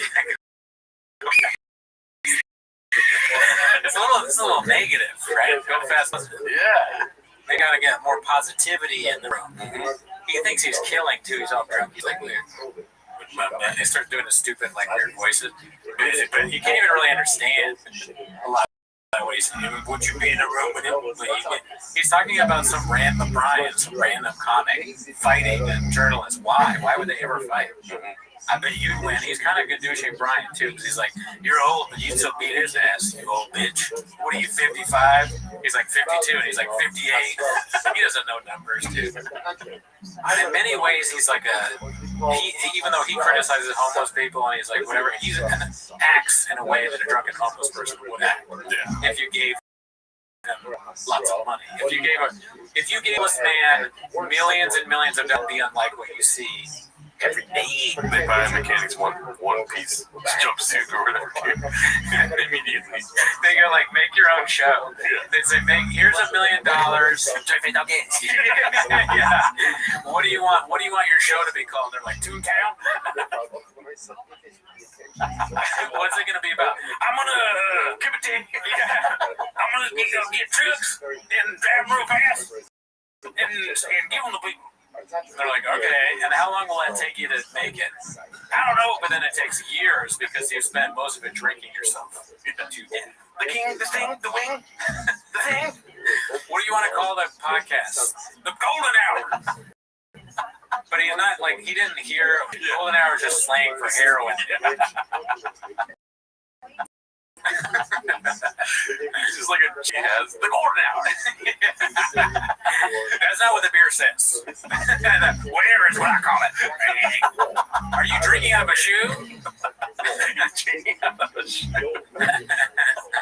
I mean, a homeless guy that you gave lots of money would need a handler to, make sure they didn't waste it and spend it appropriately to bring themselves out of poverty. His homeless wife is fighting people at Starbucks because he has to run over there with the shopping cart.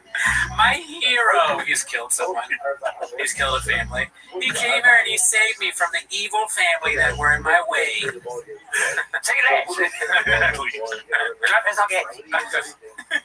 Yes. That was great. You're not going to sue or anything like that. Figure it out. You know what I'm saying? Like, that's how this is over. I'm all by myself. By myself.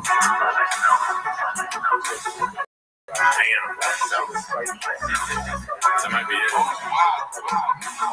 Because honestly, Gil Guitar shit could play in like a bar, like a club or something. You was just like hanging out, cats hanging out, cats drinking, dancing, and it's like you see like a cat just like dancing with some chick, and it's like, oh really, dude? And I know in the back, you're like, oh shit, this is a girl.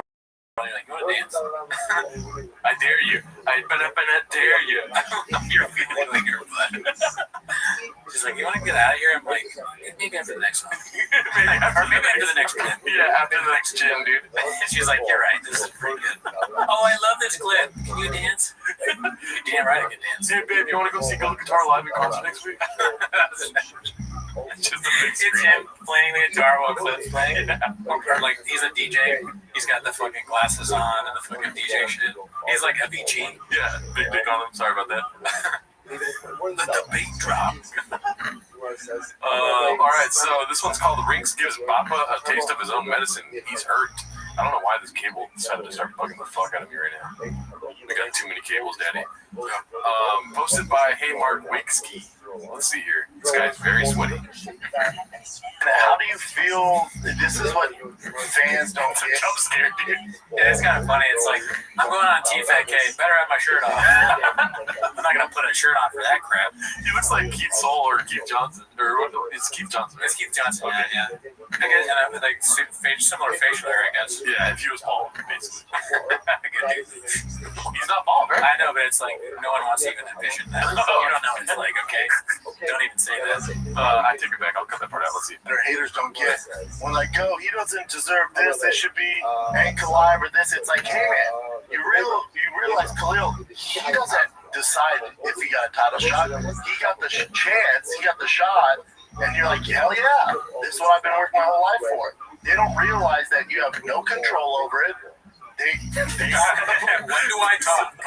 This is gonna be another one of those clips where he goes, yeah.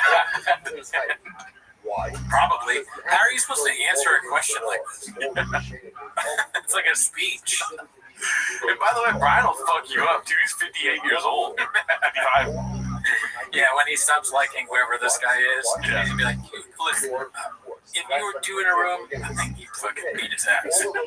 Brian's like, don't say that. That guy's kill me. I go ahead and Let's see. Redo the title shot. Like, hell yeah. I think Khalil, I want to add this too. Sorry, yeah, because I want to just add, I want to piggyback on that, which is that we're also really excited about this fight. Like, Oh no! He's got attacked by the C-clamp. The music is great, dude. What's with his thumb? Every time he does the C-clamp, his thumb is like in a strange position. Maybe he broke it doing bad things. Like that. Just like that. I can't even recreate it. Brian's hands weird. when I heard it, everybody went, oh, damn. So, yeah, maybe ranking of 8 or whatever, but all of us were passing it between ourselves. We were like, oh shit, look at this. This is scary. This is the one dude rugged enough to step, in that space. This is like, I feel like this is AI. Like, it's not real. Oh, yeah. There's always a possibility of change. It's not AI. It's definitely from TFK, but it has that weird, surreal feeling to it, I don't believe anything can change, honestly. Oh, really? They've gotten me so many times. The fish got you good. The fish got me, and then also things just fly over my head, as you know. Yeah. So, like, I'm always a little bit like, it's like walking into one of those, like, whorehouses, like the whorehouses where you, like, the Halloween houses. Yeah. You know, has that everyone been there? What are they called? They're not called Haunted house. Haunted house. Whorehouse. It was a bit. That was a shut-up bit. Haunted house. I didn't mean to say horror house. Yeah. Get me on all fours. That's so funny. No, I do not. In your asshole, dude? Yeah, I mean, I like go all the way up. But anyways, it's like going into a haunted house. I'm like, I don't trust what I feel. Yeah. It's the worst analogy I've ever. If you would have said haunted house, I would have got it away, yeah. I mean, it was not worth it, but I think it was worth it to do the bit of calling a haunted house a whorehouse. Yeah. Why? Well, it's haunted. You know what I mean? Have you ever... Okay, I'm not reading the comments this week. with Hera, and we're excited to see what happens. Yeah, dude. What do you say? Yeah, dude. Couple things. How's he supposed to answer both of those questions? And it's so sad, too, because they made fun of Ariel Hawani, and Ariel Hawani's show is so, easy to listen to. Where he has fighters on, they're trying to pivot towards, obviously, right? Yeah. It's kind of weirdly, I think you hate this term, but poetic justice. Oh, no, I like that. Oh, okay, cool. Yeah, I mean, it's watching, a professional journalist who's good at their job and a, kind of dog brain lunatic. Yeah, trying to emulate the same thing. Yeah. And not seeking any of the success. Alrighty, so here we go. This is the Theo Von Donald Trump interview clip. Big Shoots, I think, is posted this. My bad. Yeah, Big Shoots. It's called Ouch. Let's see what this is about. She's welcome to come on. I would love to get to talk to her. She'd be very exciting. Also, you could make her exciting. You think? Yeah, I think so. Somebody said she's a good roller skater. That's what I heard, which is crazy. That's about it. We're gonna wrap it up soon. Okay, is that what you're saying? Okay, done. Sorry. Is that a Chauvism? Did he say Kamala Harris is a good roller skater? I don't understand. I don't know. I think it might just be it could be, but if it is, I don't know it. I think he's just kind of saying ouch, like I said, dude, that is, bet ouch is getting it. That almost sounds like something I would say. Yeah. So I get it. Cooney, don't sleep on him. He's really good at roller skating. And he's voting for Kamala. This one's hosted by haphazard. It's called Obama Response to the DDP Controversy with, and I get it, dude. I haven't seen this yet, so I'm excited. Nice. Of course, got the King on King, dude. Yeah. Here, he's got that D-Bag on King outfit attire right now, dude. Right. Yeah, I was wrong. And this is how it goes, man. I'll give you a hot take. There's a reason a lot of people in the space don't make picks, or they do, and it's not clip worthy, or it's just they'll pick the entire card from the prelims to the main event, so it's not that big a deal. I go hard in the paint. Anything I do, I go over the top. It's just not what I do. I go hard in the paint. Beanie guy, say something. He's going bomb. Oh, we never looked up soy boy. Oh, okay. Yeah, I kind of want to look up what the definition. Because what if you look it up and it's just a picture of the beanie guy? Okay, let's look up soy boy. Soy boy. I want to know like soy boy slang. Definition. Definitely a pejorative. Maybe Urban Dictionary or something. It has its own Wikipedia. Yeah, soy boy is a pejorative term. What does that mean? Pejorative. Lacking bad, negative. Sometimes used in non-like communities to describe men perceived to be lacking masculine characteristics. So basically what I said, right? Yeah. Yeah, so just that. Yeah, mostly against liberals. Oh, okay. I was hoping it was going to be like Chen or something. But they tried to do that thing on Chang's where if you look up images that he'll pop up. Let me see if it does that on like. Oh yeah. No, he's not anywhere. Okay, guys, get on it. Let's get this. Let's get that up. Let's get these numbers up. And I want to say that we started the show after the soy boy craze, so we weren't a party to that. Right when it first happened. Sure.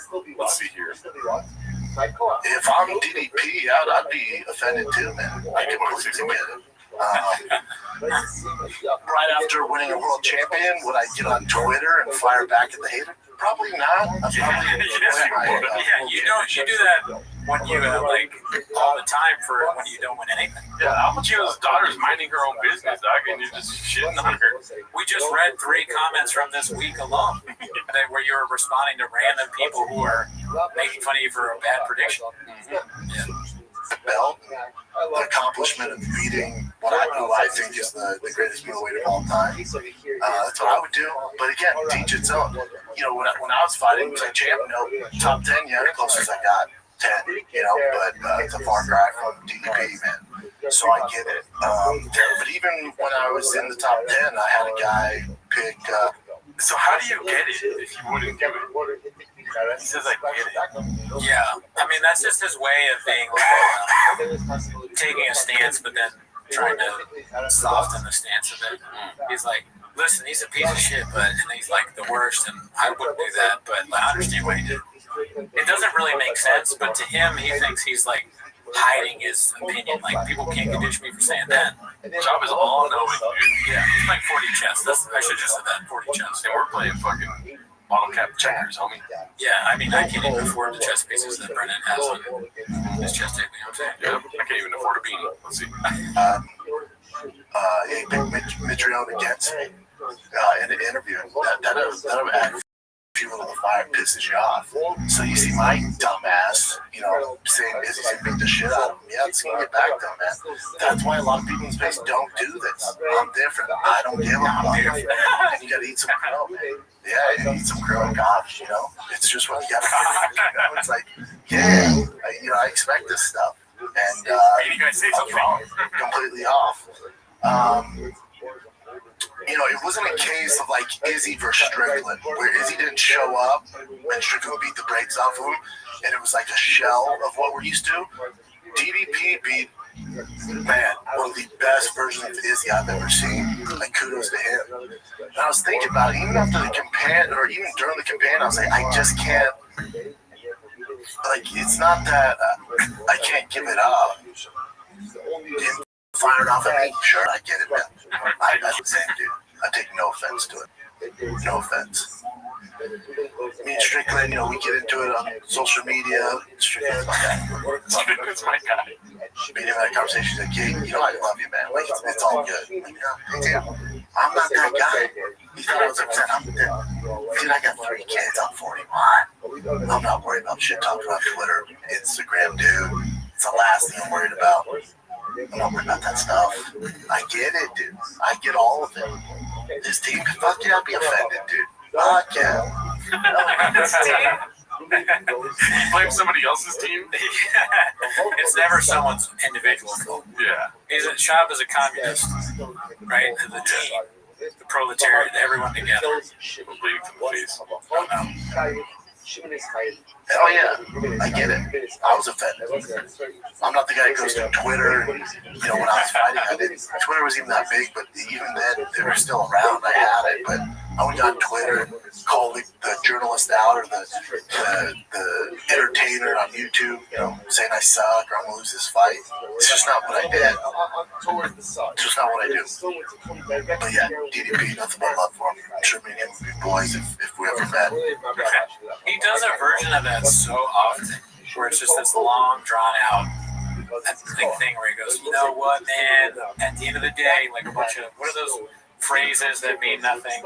I don't know what the word is, but at the end of the day, if you ask everyone around, and that's just the way the cookie crumbles, and he does it over and over again, and I wonder, like, who is watching that besides the cats? Yeah. Who's like, yeah, he's right.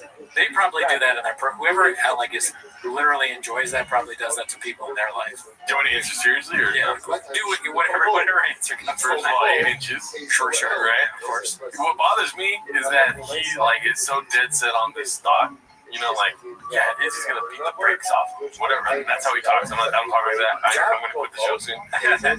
Beat the brakes off. He's gonna keep him busy. Whatever he says, right? And then when it happens, he's like on the other guy's side, that's where I fall off. It's like he's just on the fence about everything, dude. It's like, no, stick to your fucking guns, dude. Yeah, I guess that's pretty true. Same with talking shit about Ariel. Don't be like, oh, we're friends, dude. Like, or Strickland, oh, we're friends. Like, yes. No, you're entertaining.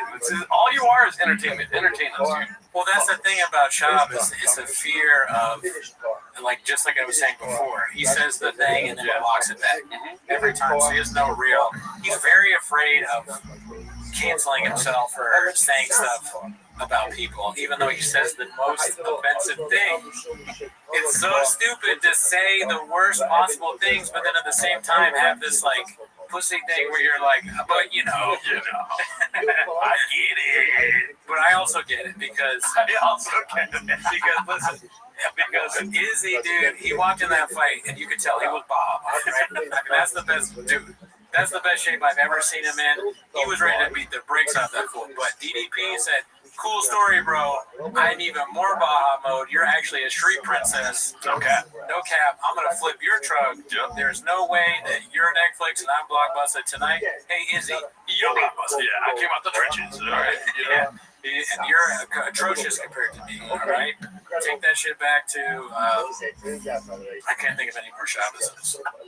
Take that shit back to 7 days behind us, Brett. Get ready to blame your team, bitch. Alrighty, so this one's posted by Old Barney. It's called, I've been saying for a year now, the next phase is the gun phase. You were built for this, Papa. Oh, fuck. I'm going to cut it off soon because it's a movie, but it's very funny. So instead, we're going to use what we call a C-clamp grip. So we forward and back pressure on this grip itself. So I pinch it almost like a C-clamp. Oh, shit. That's hilarious. AI, dude. Perfectly done. Yeah. So, I mean, it might get Gadoosh online, so we can play the rest, but if it doesn't play, it's because it's Gadoosh.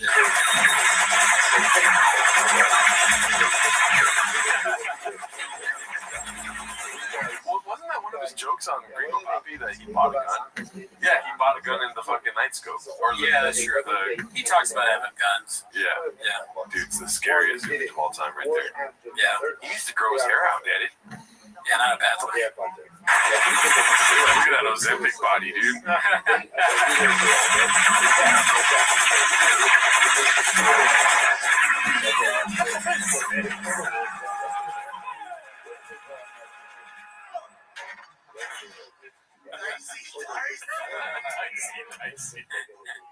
Well done. Yeah, dude. What do you think about the gun phase that he's about to enter? Well, I mean, he's already in that shit, dude. He's fish cars, kiss guns, basically, right? Yeah. But I think that finding the sequin thing is one of the funniest things I've ever seen. That made me laugh out loud. Well, everyone get your guns, Daddy. Do you have a gun? Nah, well, I mean, say less. Yeah. Fly away. Yeah. This one's posted by Hey Mark Wigski. It's called Papa Can't Stand Being Recognized in Public. Let's see what this is about. And I'm there watching T's game. I got made in the second half. Oh, thank God. So I'm there. And then this guy goes, hey, right away, hey, where do I know you from? And I'm with all the dads and my girl. And I'm like, what? He's like, "What do I name for?" I'm like, "I don't even know, man. I'm just watching him." He's like, "No, hold on." And I was like, "Dude, a podcast probably, right? The podcast." He's like, "Yeah, that's it. Which one?" I'm like, I don't know what you watch, man." And Joanne's like, "Dude, usually you're never like that." I'm like, I'm trying to watch the fucking game, dude. I'm here to watch the kiddos, man. Like, what am I supposed to sit here? And she's like, "Yeah, I'm just saying, like, you're a little on edge." I'm like, "Yeah, you're right." Because you're on edge. I'm just there. I want to focus on the game. Yeah. I've always, And your fucking friend came inside me. And I was like, "Well, did you tell him that you're on the pill?" She goes, "No, I'm not on the pill." And I was like, "Well, I don't know what to tell you. You know, that's Brian." That's very nice. What do you like when people recognize you in public, dude? It's the best. It's happened very rarely. I thought you were going to do a job. No, I went full on. Yeah. The best day of my life was when that guy had a Hail Mary pizza. Was like, "Hey, I watched him." Or no, he didn't even say that. He said something like Blockbuster. I was like, "What?" And he's like, "I watched the show. I watched that." And I was like, "Really?" And he's like, "Yeah, every day." But then I went back and I bought the Hail Mary t-shirt because I was so happy. Yeah. And I was like walking around, like looking around. He quit. And they're like, "We fired that guy." He was different. Yeah, he kept blaming the team. This one's posted by Exam Bowler. Why is Papa doing this fucking redacted noise at the end of every ad read now? I have the same question. I feel like this is something that we can't get to the bottom of. I have no. Is it a reference to something, or is it an inside joke with the boys? You know what I mean? Let's see. /MMA.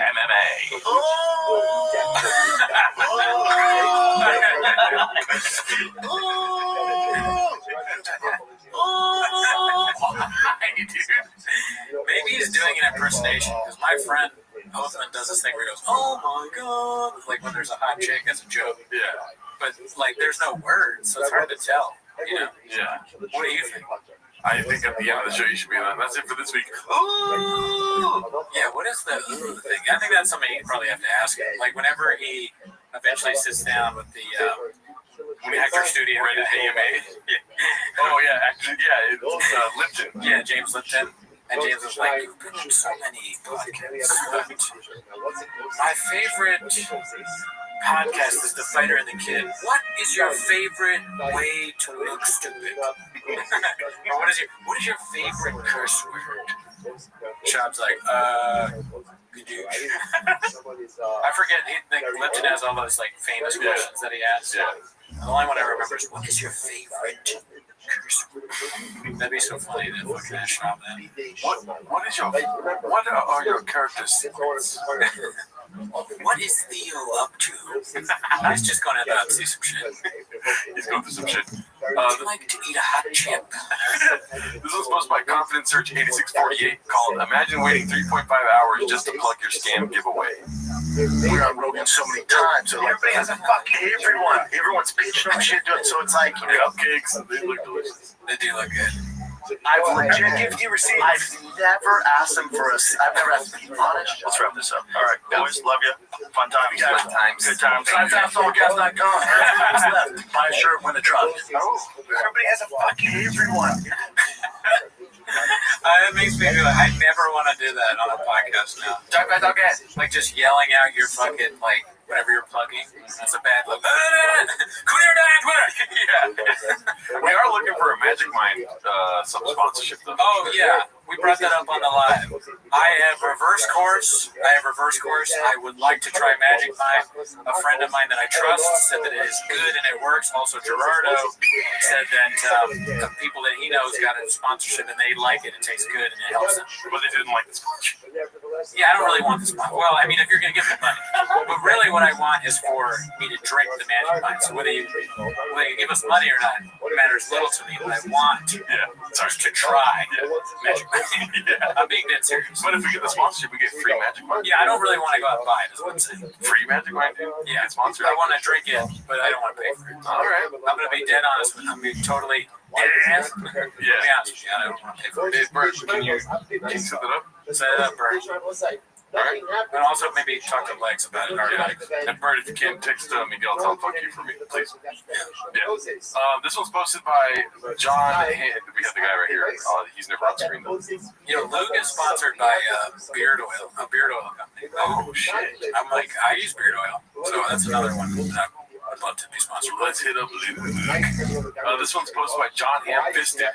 It's called "Future So Bright" is only part of the reason he needs shades indoors. I don't quite understand, but it has a lot of upvotes. This is straight up no bullshit, unedited. And then somebody said this is what people's faces look like when you're on acid, which is 100% correct. He looks kind of scary. It's not a good photo. Yeah.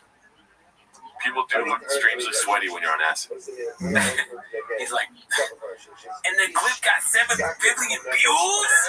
Oh! 5 billion views? Oh!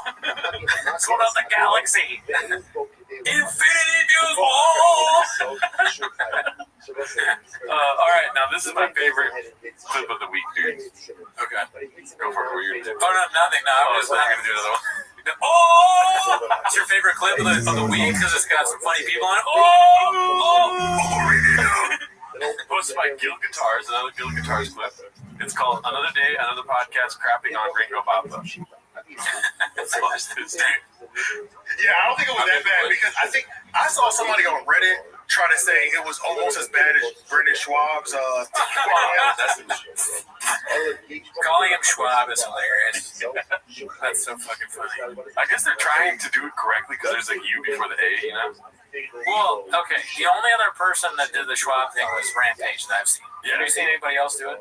I've seen a lot of people say Schwab. Really? Yeah. Like who else? I mean, I'm forgetting shit probably. Like, might be the amount of Brian Campbell clips we watched. They were calling him Schwab. Oh, yeah. But my memory is. I've seen a lot of people call him Schwab. Yeah, that's true. Okay, never mind. I think it's innocent. It's an innocent mistake. Right. Okay, I'm going to say what if it falls flat, please take it out. But I think that what if... I know what you're going to say. Yeah, you know it. Yeah. You know. What if black people are secretly so disrespecting of Schwab that they have a new nickname for him? They call him Schwab. Are you talking about Black Changs? Yeah, the Black Changs. Like Black Twitter, but Black Changs. Dude, that would be great. There should be a subsection that's like Black Twitter. Yeah. Black Changs. No, he was just trying to get it because when I saw it, I was like, I knew I was gonna watch it. When I saw it, I said, ain't no way it was that bad because I've seen his shorts and I'm like, these ain't. I'm not dying to go see a stand up, but it was never that bad. But you also not like, let me take this shit off. Yeah, exactly. Yeah. So when I watched it, I'm like, okay, they were reaching because it wasn't. I didn't have one laugh out loud moment, but it damn sure wasn't no that thick boy shit was terrible. Yeah. That thick boy shit was terrible, dude. It's so funny. And then when they keep saying thick boy, that's what makes me laugh. That's great. That shit was. I watched that. It's a terrible thing. I couldn't believe it. I was like, it was so like I knew that was when the whole debate came up when we were. I was like, nigga, I can do that. Like I can do that. That's what inspired you. I think that's what started the whole. Brendan Schaub's failure. Brendan Schaub's failure. What great delivery. Because I was like, that shit was so bad. I'm like, nigga, I can do that. 1 million scratches, another million. It was so bad. Talking about anybody, these guys are funny, but anybody talking seriously about Brendan Schaub, Ringo Poppy has the potential to be funny. You get anybody. Like just people, show it to people at work, you know, or people like we should just like go and like show people Ringo Poppy just randomly, you know, those man on the street thing. Check this out. What do you think about this? And they go, see what We should set up a show where we're doing stand-up and we go barking on the street and we're like, "You want to see one of my clips?" And then it's just shop getting comedy. Or what if we advertise a stand-up and where we get people to come and then if we play the Ringo Poppy? Yeah, dude. That's best brain. The room, like people do with the room, but we do it with Ringo Poppy. But we have no claim to it. Yeah. But, I mean, the people that do that probably have no claim to the room. We ran out of fucking AMC theater and just watch Ringo Poppy with homies. I mean, who wouldn't want to go to that? Right. You get fucking booze, you get food, hang out with at night, you fuck each other. When the film is over, Hot Cheetos. Hot Cheetos and the fucking the Hot Cheetos and real popular enough for me to go. What kind of cookies? Mexican salsa. If anybody else, because we've already eaten a salsa or a Mexican cookie, like nobody else has done that, so I think a fan that comes to this should probably do that for us. Yeah. I don't know, that'll be kind of cool, I think. And remind me on the show to show something that Brendan, I think, what's his name? The comic guy. Do you know what I'm talking about? Brandon or Brent? Whatever. Which one? Dude, what he's doing, we'll talk about it on the show, but what he's doing is very funny. He's going to random places and calling him daddy. It's so funny. I had him send me all the videos so that I can play it on the show. Okay. But we'll do that on Record Treaties this week. All right, thanks, bye.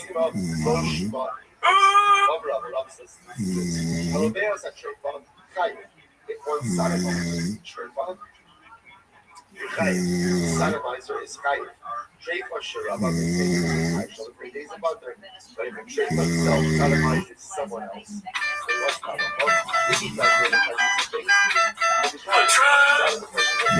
It's where I want to always be next. And again, oh, with the small brain, I guess I'll start a lottery. The more we talk about it is Netflix. Making a bit out of something.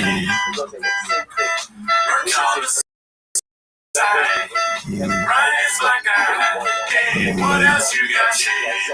What else? Oh, I got plenty of merch.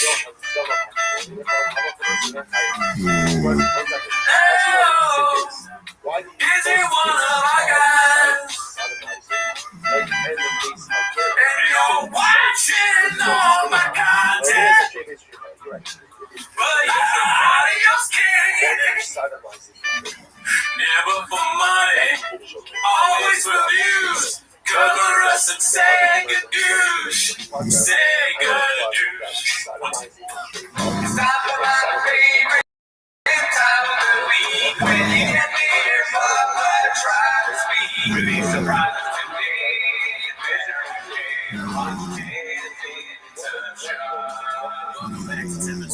As always, during the Patreon, we have recently seen and reviewed Joe Rogan's Burn the Boats, No Pain by Crystalia, and we're in the process of watching Matt Rife's Groundwork Special.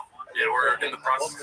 We're laughing so much we have to do it like multiple nights. Yeah, our belly's hurt. Starbucks? Yeah, dude. Oh shit, your mom is a whore? That's hilarious, your mom. So yeah, we're watching that, so if you want to join that. But also we stream on Wednesday nights at 8 p.m., right? This week on this 10 minutes shot, we're not going to watch any of the Joanna clips because we watched the whole video on our, I think that one's called Starbucks Vinny, that stream, so go check that out if you want to see us watch that. Yeah, if you want to see what we, the hero story, which we believed every minute, and then out of these people, some people are saying it's not real. It's like, is that your takeaway? Yeah, come on. But anyways, that's not why they're here. They're here to watch them as a shop, right? So start the timer. Play the chin clip. All right, so let's see what we got here. We got a lot of picture stuff this week, so we're going to just dive into that stuff to begin with. This one's posted by Cruel Ambitions, called Gadooshed Part 2, and it's another Sean Strickland post. I'll make fun of Brendan Schaub, and he will get mad. I'm making fun of you because it's funny. You're supposed to make fun of people, of me, and keep the joke going. Oh, wait, I'm sorry, I forgot. You're not funny. LOL, but I actually like him, really. So, to let you guys behind the curtain, I was trying to think, was that the way to say it? I was trying to think of a way to mess it up. Peek behind the curtain. Peek behind the curtain. We want Sean on the show. Yeah. I sent him a message on Instagram and Twitter, and he was like, cool story, bro. He didn't see either one of them, and I don't expect him to. Right. We didn't matter, we didn't count. But this is an open invite. If any of you know Sean Strickland, please tell him to come to our show. Yeah. Open invite. Preferably on Zoom. Just kidding. I want to come here and gadoosh it. So if he takes a look at this shit, he's going to have a lot to say. Yeah. He's not going to sit down. He's just going to walk in and be like, cool story. No, I think he'll enjoy making fun of all of us. And our producer, Miguel. But I like how Mark sat on the couch and then we were like, are you ready to start? He's like, yeah. And then he's like, no. We're like, no, it's in here. Like, oh, God. Yeah, but no. You know, like the funniest thing about Mark is like the chairs. Yeah. He didn't realize the chairs. And we had to tell him, we're like, these are the chairs from the show. He was like, what? He's like, where did you get these? We couldn't tell him where they got them. That was real. He literally did that. I'm surprised you remember that. Like you were, I know. For part of the episode, the part earlier, I was asleep. What do you get there? all right, let's see what the next one is. This is going to be, what does FWIW mean? You know, I don't know that. I don't either. I didn't know what a TDLR meant. Oh, TLDR. TLDR, which I still don't know. Too long, don't read. It's posted by Don't Know Who to Axe. It's the FWIW prison, less torturous than Delia's current life. It's a pic of all the early Guardians. It seems like a candid pic too, because he's putting in the gear, Daddy. Look at that. He's a weird thumb. Yeah, it's a giant thumb. Wow, is that Joe Rogan? Or is that Toe? It looks like it's Joe. This picture, what I like about it is it looks like it's one of those pictures where you don't really want to be part of it, so you don't make a face. Yeah. That's what Delia is doing. He's like, well, I'm in it, I guess. It was this Eric's inception. Eric was like, I love my friends. And then he's like, let's take a pic. I think Montez is just struggling because of the sunlight. Oh, yeah. Right? But he's happy to be in it. Chris, not so much. We should take more pictures like this. Yeah, we should recreate Miguel on this as Montez. I'm Shop and you're Delia. Or whatever. I don't mind. I mean, I'm more like Shop than anyone in this room. Sure. I have to wrestle with that every night before I go to sleep. I start crying. Right. Every night, bean and cheese. Yeah, I eat bean and cheese and I go, why again, dude? You know? All right, let's see this next one. It's called Papa's Reaction to Valid Criticism from Two Thickies. Criticism. Posted by Snoo Kings. Let's see what this is about here. Bro, please, God, stop being such a... So we're letting us know it all with Brian. I've never missed a single. You can tell they're thickies because, please God, you know, like a little spaz. My guy, my guy. Say less. To Brian. I've never missed a single episode, but I can't take any more of your nonstop aggressive big brothering of Brian. It's so insulting and off-putting. I wish you would understand how you come off, so you change it. I was like you religiously every Monday and Wednesday, but this is exactly what made me stop listening. Now I tune in because there's a good guest, but I'm outside of that. Have you seen this or no? Oh, I'm excited to see your reaction to Shop's message. It's starting to feel like he can't stand Brian or can't stand himself. No idea what's going on with but Shop has a lot going for him. Not sure why he can't just be cool and happy. Sucks the show went this route. What do you think Shop wants to say? You don't need to watch it if you don't want. No one's forcing you to watch it. Like, don't know, it doesn't count. Yeah. Don't know what you're talking about. Show's the best it's ever been. But you're giving him too much credit. Right. Are you good? You're using words. Okay. Think like ancient Egypt. He's going to use like emojis. He speaks in hieroglyphics, dude. I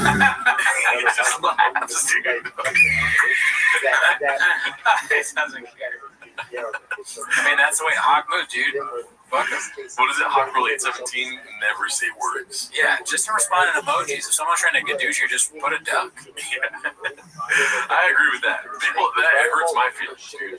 But when people leave ducks, I'll be like, man, if you wanted to hurt me, you got me. For sure, but I think the duck thing is kind of like it's a joke. Right. I really think that it's a joke to you, dude? Yeah. Oh, yeah. I think the people that leave Doug comments actually are fans, and they're not. Because there's one guy that keeps saying Cooney's a Doug. I think he likes me. And I want to keep believing that. Please do not dispel me of this belief. Next, this is not because I'm a fan. No, don't do that. Then I'll know it's a bit too. Nothing will dissuade me from believing that specific person is a fan. You know what gets me? Because I'm very binary, right? Sure. When people say like, man, this episode was blockbuster, hell yeah, this and that, and then it's like kind of positive after saying blockbuster, I'm like, isn't blockbuster bad? You don't want to be blockbuster. The new iPhone's Netflix. Well, I think some are doing it bits and some just don't know that yet. Right. There's a lot of like new fans of this shit every day because it's popular. It's not our show, the TFK and just the whole universe. So when people hear about it, they're just like, "Hey, Blockbuster!" They're trying to get into, when you're entering a new friend group and you're kind of being weird, you're maybe a little late. You're like, "Hey, what's up, guys?" And then you try and say something, and everyone's like, "What's up, Ricardo? Beans, cheese, right?" I'm like, yeah. And then you're like fucking racist. Or somebody comes into our group and they're like, "What's up, Gerardo?" And we're all like, Because your name's Jared. Yeah. Right. Hey, hot Cheetos, right, Carlos? Yeah, I'm Carlos. Like, whoa, dude. He can't eat hot Cheetos. He's got a condition. This is called the first comment on Strickland's post about the shop had me rolling. Posted by Forever Baked One. So it's I'm not gonna lie though. Makes sense. Like it does look like that trajectory. Yeah, I mean, this is what don't get work done in your lips or your face. Yeah, just don't do it. It looks like he's okay. So the jump from 2011 to 2021, a lot of no sleep nights. Looks like, right? He's got the bags. What happened? I want to hear what you think. What happened between 21 and 31? A lot of Tiger Thick, right? A lot of nicotine, kratom, a lot of food truck shit. He's always eating burgers. I don't know if sticking your tongue out when you eat food affects your face. So a lot of scooping up the bag is what you're saying. Yeah. I mean, the one thing I take away from this, from 2011 to 2021 to 2031, people, I saw some comments that were like, all he does is fucking say like words from the thing, doubling down. Good. Fucking, oh really, dude? Cruz have to sleep for the biggest episode of the podcast. I had no control over that, dude. I work too hard. I'm that white boy that works too much. All right? I fucking had one-on-ones all day long. Yeah. You discuss their future, all right? And then you do a podcast with fucking Mark Harley and see how you do it. You think it's easy just to go? Yeah, you think it's easy just to say good, right? You're fucking blockbuster if you think that. You could never be a comedian, dude. You'd have to be a Marine. Yeah, you fucking citizen. Yeah. What is it? Wait, is it citizen? Pedestrian. Pedestrian? Yeah. Fucking pedestrian. Yeah, dude. I graduated from military anything because being a comedian is way hard. This is like the Navy SEALs. Do you know what this is right here? I know the camera can see. You can see. You know what this is? Yeah. You know what it is. A black belt. Yeah. I have it. In Paul casting. All right? You have a black belt and lack of sleep? I have a black belt. I don't sleep anymore. I've devoted my entire life. While you're asleep, doing your 8 hours of sleep, I'm watching Reddit clips. All right? I'm making fucking thumbnails with Too Lazy to Try. All right? I wake up before my enemies. I'm never asleep. I'm going to die. All right. Here, let's go next one. This one is like a controversial thing in the Chang's universe. Granted, I'm only on here 10 minutes a week. It's posted by Karen C, and we'll get back to it later. I forget where the clip is. But is this the lowest viewed GRE in recent times? I scrolled for a bit, and the lowest I saw still had 300K. As a wise man once said, audio is king, though, so who knows? Which is a great point, right? As you can see, it's shop, and it's 3.2K views 1 month ago. So let's just a little teaser, okay? And then we'll get into, all right, somebody saw this and was like, cool story, bro, kind of supporting shop. Yeah. Being like, dude, come on, it's a re-upload, right? Sure. We'll get to that later. What's next here? Okay, Weekend at Diddlers, posted by Brendan Shop Brain. My future runs deep. Oops. Yeah, that's great. It looks like, who is this? Bernie. Weekend at Bernie. Got it. So all Delia needs is a cigarette in his mouth. That's exactly the same thing. Virtually identical. Let's see here. This is We Get It. Posted by Khabib Time. Haven't seen Khabib Time in a while. Good to see it. Of course. It's just racism, dude. That's unfortunate. Historic. 3 white quarterbacks are expected to make an NFL roster this season. These 3 guys, and he goes, oh shit. If it was another person, it'd be fine. Like I get excited for white cornerbacks. There are no white cornerbacks, but Brennan has this history of being racist. Yeah. He won't even go to a restaurant in England. Yeah. Come on, enjoy some barbecue, Brendan. Let's see here. This is posted by Upstairs Patient 373, a post by Craig Jones. As you can see, Craig Jones, BJJ. Don't know who that is, but I want to meet him now.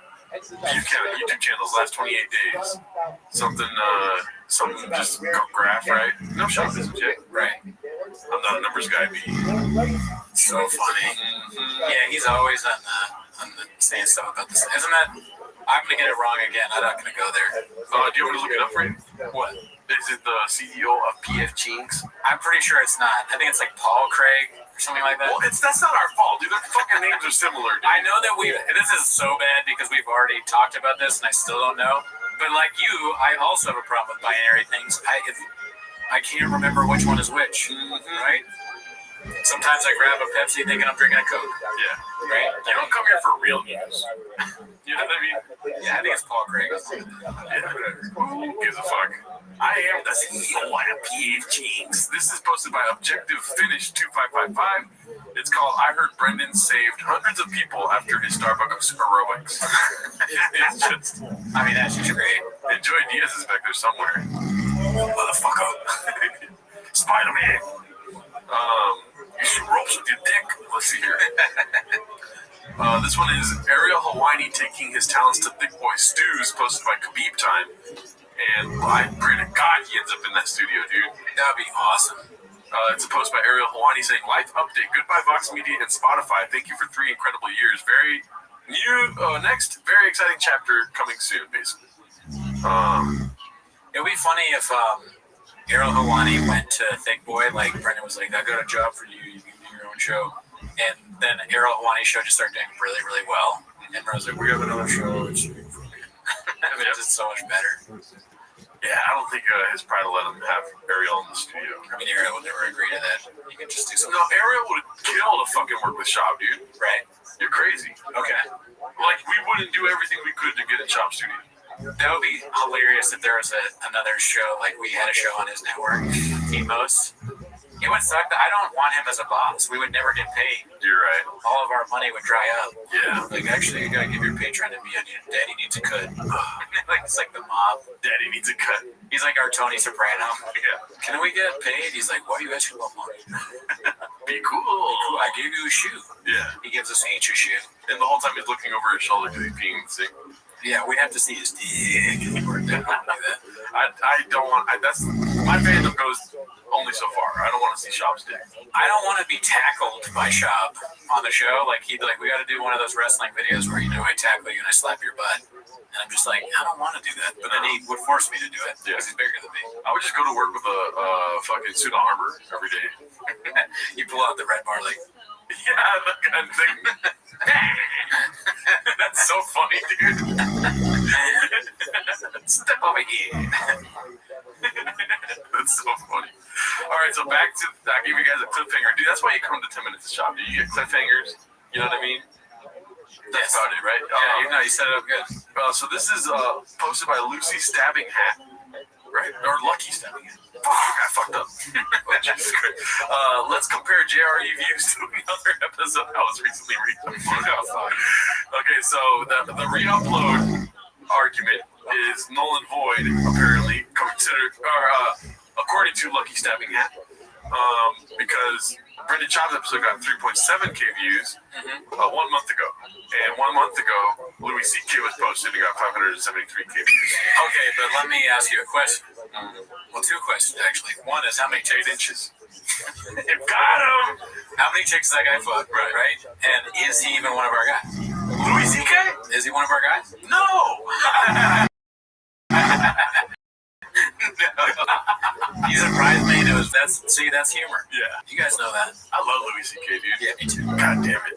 You look like him. Kind of. I get Louis when I've been eating too much and Bill when I look sickly. I mean, I'll be honest, I buy his specials on his website. And I'll be honest, dude, you don't come here for picture posts. You come here for videos, right? Let's get into the video cleanse for this dude. Oh, fuck, I fucked up something there. Let's see here. But haphazard, one of our guys, how a pro sells a product. Are you ready? Dude, we're starting hot and fast this week, dude. Okay, I just want to say one thing. I think that the currency may be currency. It's Karan Butler, the game player. It's Karan. Currency. He posted one of the... currency. But yes, no, to answer your question, though, yes. I'm ready. I'm strapped the fuck in. Is that your takeaway, dude? All right, let's see here. Strapped in. Promo code Brendan, 10% off. Oh, shit, dude. He's so good, dude. 10% off. Imagine getting that excited for 10%. Yeah. It must be really ridiculous to shop with him. 10% off? Yeah. That's like nothing. That looks like my when we do our special reviews, my laughing guy in the crowd face. Oh yeah. This is Balloon Fart's face every time we jump into this episode. Oh hell yeah! Shout out to Balloon Fart. But that's the noise coming out of his mouth. The hot noise. Yeah. Jeez. I wanted to start off hot. Now we're gonna start. We're gonna go into long and boring. Okay. I think it's very important for us to watch this 12-minute clip on this episode. That's why I told you earlier it's probably gonna be a long one. Okay. If you want to see us watching Starbucks Vigilante, the classic post from Joanna Schaub, that's on our streaming, our live section of the YouTube channel. Yeah. You can only watch if you sub. Yeah. Yeah. You can only sub if you watch. So this is gonna be Starbucks Vigilante. Opposite long. And can I be honest with you, Kenny? Yeah. I laughed hard. Oh shit. At two things, non-ironically, that are funny to me. Okay. And I want to see. I'm not gonna tell you when, and I'm hopefully not gonna laugh now. But dude, we need to stop doing this show because I'm starting to find them funny. Oh shit. Okay. Like legitimate. Good. So I want to see if you laugh at the same parts. Okay. So clear your mind of like all this shop hate that you always consistently have. Let's just go. Let's go traction control. No Baja mode. All right. Okay. Ready? What's you? I like doing less work. Oh, dude, I almost got a fight this morning. Straight up, close I've ever. You just like out of nowhere. Yeah. There's no setup. It just fucking goes. We're gonna get a fight. Physical fight. Not just an argument and an emotional fight. Straight up, I got out of the car and threatened the guy. Okay, well, back to the beginning. Why didn't you start the podcast with that? I don't know. Okay, so go ahead. Movies and stuff. I didn't want to just jump in. All right, so let's go to a commercial break first. By the way, this might be perfect. Yeah. This has never happened. Getting out of the car. All right, so what happened? Have you ever gotten out of a car to fight somebody? No. There was these two white people that were following me, and they got out of the car, and I just kept driving, and they kept following me, dude, for like That's miles. insane. It was nice. I'm probably. Yeah. It's probably my fault. I was gonna tell you really why, but let's just say that I have an anger problem. How about that? You guys have wife and kids. You would get out of the car. So I always work out early enough. So my wife posted. What she post? She put, "You were my superhero today, and always I hope you talk about it on the pod, of course. But just so your kids, just know your kids and I were so proud how sexy came to my rescue at Starbucks. Sexy. He could read. Yeah, that's good. Unless he memorized it, which is also impressive. There's no like when it comes to intelligence, he can read. I'm not gonna step up and go he memorized. Are you kidding me? For sure. Okay. Let's see. But today I'll forgive you leaving your shoes on the floor. Okay. All right. So this was just that. She still got a dig in. I like that. She still got a dig in. It upsets me that they don't use the word kadoosh. Yeah, they stopped. Like she kadooshed you. That would have been perfect. You know what I mean? Yeah. They don't lean in. They don't understand that the thickies want that. Yeah, they like and the thickies and the T-Fat-K people like that. The goldies. The golden, yes, and no, yeah, golden hour fans. You don't really see a lot of golden hour fans. Well, you're about to see two, dude. Oh, okay. You want to tell them? Oh shit, yeah. The jackets actually should be here today. Hell yeah, dude. They're out for delivery. I checked my phone this morning. We ordered 2 golden hour golden jackets. We crowdsourced it. We got some. So thank you to everybody that donated. But yeah, those should be here today. Tight. She posted a picture promoting the giveaway. That's cool. TryFastAllGas.com. Okay. So somebody posted in my stream. I stream on Twitch. The Drive Fast All Gassed, and the way they did it was DriveFastAugust.com. You know what I liked about the way he read that when he was like, "Of course." It reminded me of when he was describing Tiger Thick. Like, listen, you're gonna get some Tiger Thick, okay? Maybe you need to get some drinking. Joe Rogan and Bert Kreischer, they know something about whiskey. And they swear by it.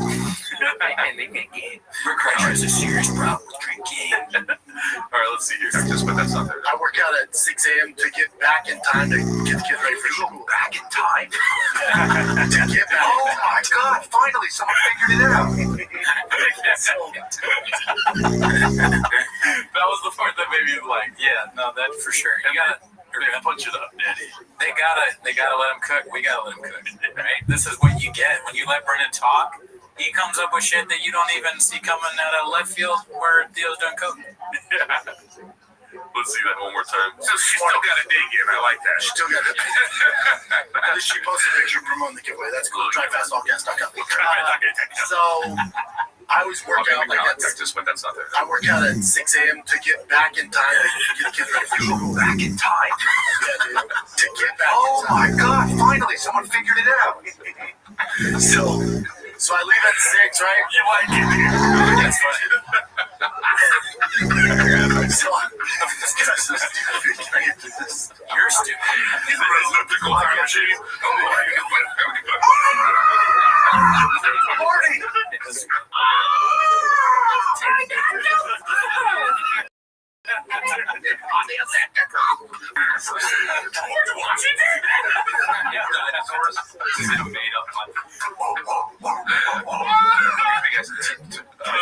John Adams.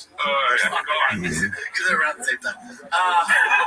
So I always leave the house early to get back to the kids. Damn, dude. Yeah, so we need to stop doing this show. I'm getting redacted as fuck. No, I think that's just funny. Okay, cool. I mean, Montez is capable of being funny. Delia's funny at Golden Hour. Yeah. What's it called? And I like how they were being funny, and he was like, you're not gonna let me finish? Like, he doesn't want the show to be funny, dude. No, he gets uncomfortable if it's actually like good because it's good. Yeah. Instead of like good because it's like, oh my God, what the fuck are these guys doing? Yeah. He should be at the fucking gym at 4:34 in the morning, though, you know? Definitely. But that's part of why the show's good. Part of why it's funny is he refuses to be funny, right? And it's like Montez and Delia's reaction to that is gold. Yeah. Golden Hour. Golden Hour. Right, for school, summer camp, whatever.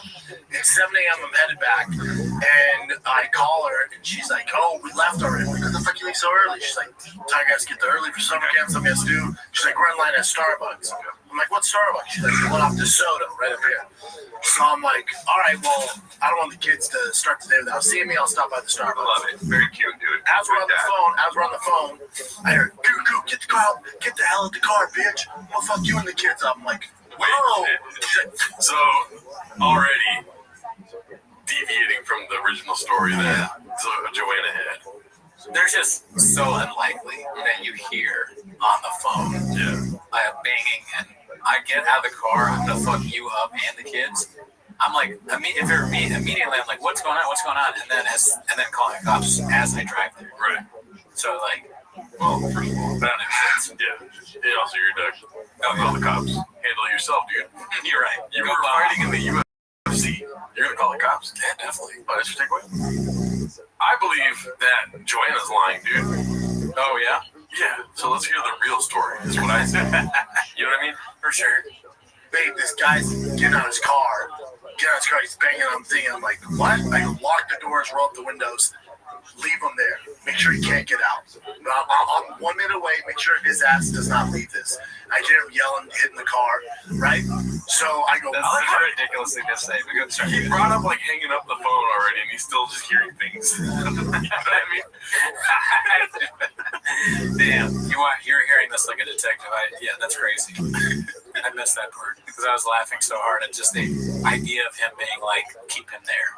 The guy that's threatening your wife. Yeah. You are mad. You will be mad if he doesn't, or if she doesn't keep him there. Yeah. If the guy that's threatening your family is not there when you arrive, you're unhappy. Yeah, that makes no sense. Mm-hmm.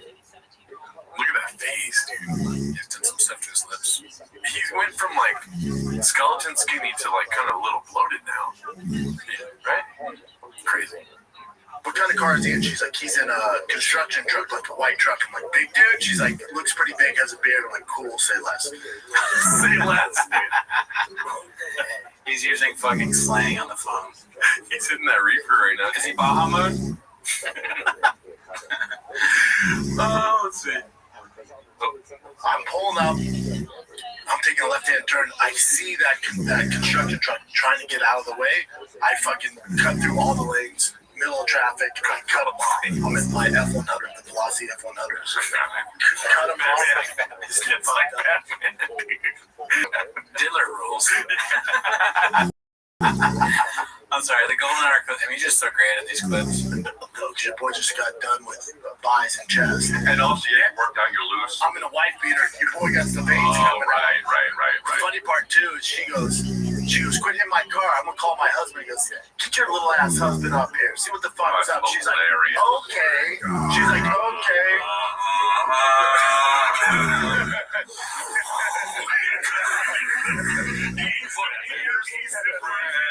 Cauliflower instead of cauliflower. You got cauliflower here. If somebody talks shit, you just go like this. What? The bat signal is just a cauliflower. With the cauliflower with cheese. That's not redacted, but on board. But the Batman, bringing up Batman was hilarious. Yeah, when he was like, just like Batman. That was good. Fucking play button doesn't like works. There's like a tortellini in the sky. Everyone's like, is Batman hungry? Yeah. So then what happens? So I cut this kind of moment. Dude, so I cut him off. Dude, he just fucked up because all the stars aligned. I was right up the street. Otherwise, I would never get there in time. So I was headed that direction. So I cut him off. And he's like, no, man. He's in the car. I go, no, man. I go, no. And I'm calm in this situation. So I go to open the door. I go, get the fuck out. His door. I go, get the fuck out the car. This thing? Okay, that's him. And he goes, what's it called? And if you remember, Joanna says that he did not come out calm. He was immediately a beast of a husband. Right. Yeah. So he's saying he was calm and he wants to be like, hey, so let's handle this. Right. Yeah. You know? Let's just go. The fucking. Let's go. No. I go, get the fuck out the car. He goes, nobody. Get the fuck out the car. I just very calmly, I go, do you have a gun? He goes, what? I go, do you have a gun? He goes, no. I go, very cool. Get the fuck out the car. Very cool. He goes, no, man. I go, no, I heard you threaten. I thought you keep the same energy. You threatened my wife and kid, man. I'm the husband. So bring his bitch ass up here. Well, here I am. Get the fuck out the car. He goes, no. And I go, dude, I'm telling you, get the fuck out the car. He goes, man, I'm just having a rough morning. I go, dude, I can't emphasize enough. Your morning's about to get a lot fucking worse. Get out the car. He's like, nope, not get out of the car. I'm like, dude, get out the car. He's like, I'm not gonna fight in the middle of the road. I go, all good, dude. Just turn around. You see that dumpster behind the Starbucks? I'll fight behind there. I'm telling you, no, I won't touch it. I mean, like on the episode when I was talking about when he eventually kills us. Yeah. We're probably gonna have to hear a conversation like this. Yeah. Neither of us are gonna get out of the car either. No. I'm gonna be like, man, listen, I was having a rough 2 years, and really, it was like I said, it's Gerardo's idea. Remember that chair thing? I'm holding the chair. He's trying to rip it, and I'm in the bathroom with the Sharpie. Yes, I'm so terrified. You want one last Sharpie? One last Sharpie before he kills us, dude. I think being killed by Brendan Schaub would be pretty funny. We would die. Yeah, we would die. It would be hard for our loved ones, but that's truly committing to the bit. That's the worst intro to this podcast. It's just like in the background. It's time for my favorite. Brendan Schaub is killing us. Hopefully, someone else would take it up. Yeah. We'll pass the torch. But you just drive your fucking car there, and I'm gonna fuck you up right by that dumpster. And he's like, nah. The thing is, and I'm like.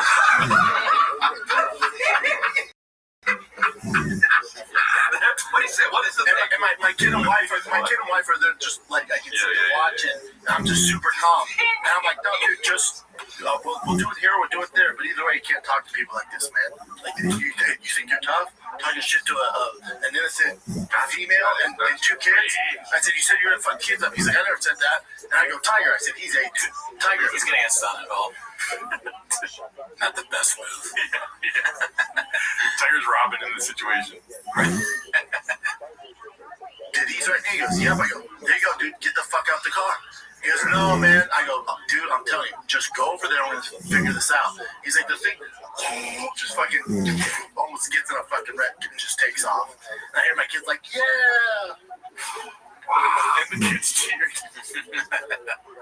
And I turned around, I said, and Bossy, what was the lesson today? Don't hit mom's car? I'm like, sure, that's fine. Also, fuck around and find out. Fuck around and find out. Fuck around and find out.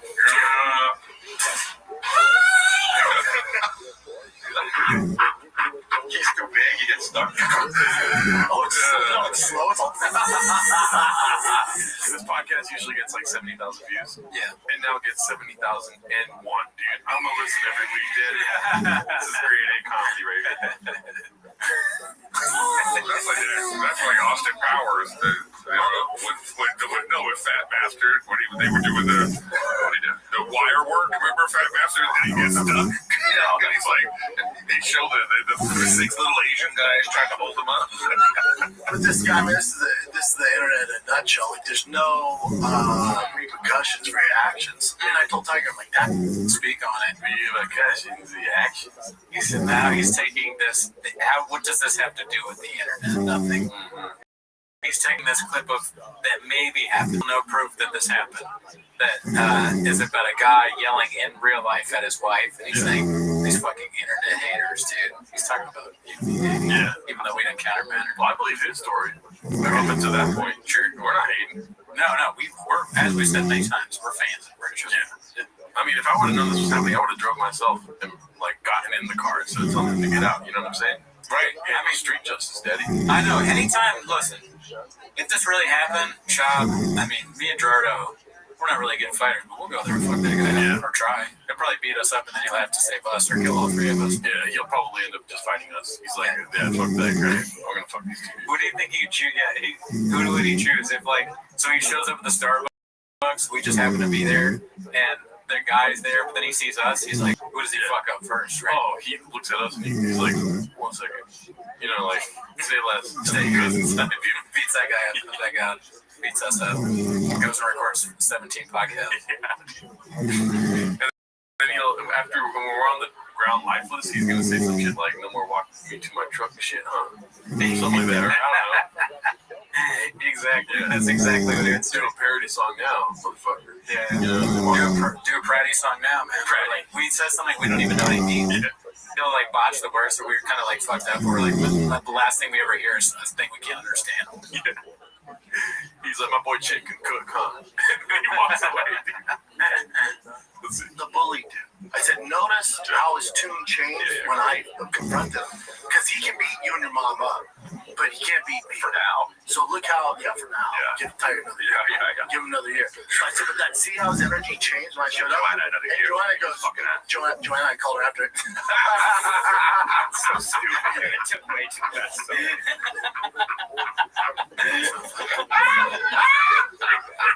So wait, I don't think I've seen this far. I don't know what else, but I think that's the story. So I told Joanna, she goes, you know what's fucking terrifying? She goes, how calm you were.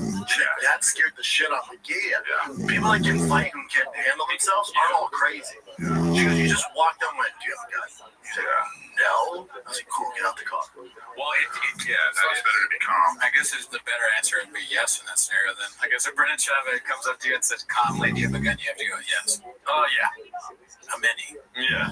As far as guns go, I'm not a numbers guy, but it's a lot here, Daddy. We gotta be conscious of this though, too, dude, because if he comes here, somehow finds us, 2 golden hour tickets over there? Oh, okay, cool, say less.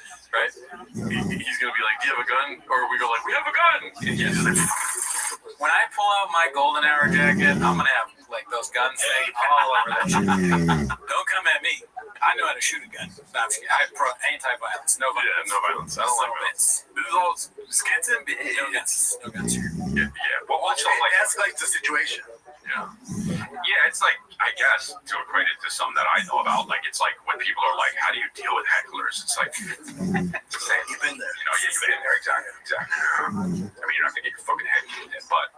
I wasn't going to cave his head in. No, I know. Tiger asked, what would you do? I'm like, I wouldn't throw a punch. I would just wait for him, and then I would get out the way and choke him unconscious, and I'd put him back in the truck and film him. Put him back in the truck and film him? You know, that's almost exactly what I thought he was going to say. I'm now worried that my brain is redacted, because I predicted him being like that he was going to choke him out, but not put him back in the car. That's a funny thing. As he comes to him, film, there you go. Yeah, he fucked up, right? That would be so funny. Yeah, the kind of guy who's It would not be funny. That's maniac. Yeah, I mean, it does not.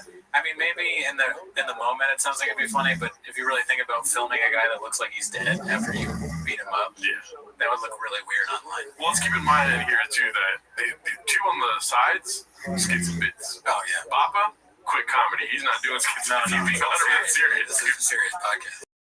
Yeah. I missed the beginning. Why? Yeah, that's what I was gonna ask too. Yeah. Said the producer of the show.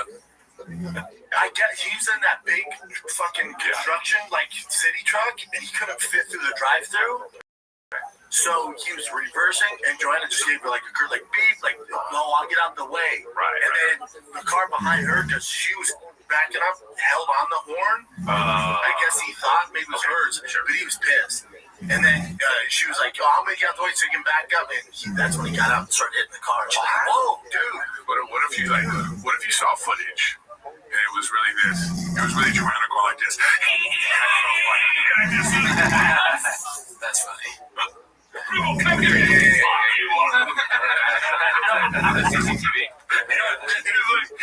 was a time when he got a little ghetto because she pulled out her like, "Yeah, my dad will fuck you up." Drops the N-word, dude. Why? Whoa, I missed that because I said it legally. Who's Tom Shop said that? Yeah, he says drops the N-word out of nowhere. There was a time when he got a little ghetto because she pulled out her like, "Yeah, my dad will fuck you up." Drops the N-word. I'm like, whoa! It's like all her fault. That's all her fault. Yeah. She did nothing. But there was a time crying. He's like, I just want my cappuccino. Sit there. No, there was a time when I was like, okay, this is getting weird. And Joanna was like, yeah, talk that shit now. Yeah, I'm like, calm down. But I get that. I mean, that's so, to be a woman and have to deal with that must be bananas. Yes, Chris, put yourself in the shoes of a woman. Yeah, imagine if that guy in the commercial work truck asked you to get a tattoo. You know what I mean? Yeah, or call you baby. Yeah. Bro, and I don't fault her for being like that afterwards. I mean, I know you don't want to escalate the situation in any way, but like, God, that must feel so good for her, dude. She was like, I've never been so turned on. There you go. That's what it took? That fat construction guy? That's a basic fat construction guy. No, I'm just saying, like, that. Of course I can whoop his ass. You don't know that from your get-go? Yeah, it's not a dude, I'm talking under 45 seconds. Yeah, no, I know. Tiger's like, Jesus. Oh, hang tight. You got a gun? That's funny. He almost got What if that was a superhero catchphrase? Like the lamest superhero ever?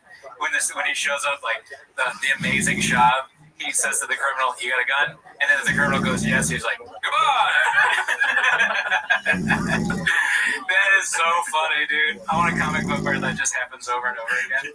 He beats the guy up, he chokes the guy out, and films it if he doesn't have a gun, but if he does, he's like, "See you later." No, he says, "Say less." Say less. Say less. Fuck. That's a say less. Oh my. Yeah. The Ghostbusters siren on his car. Yeah.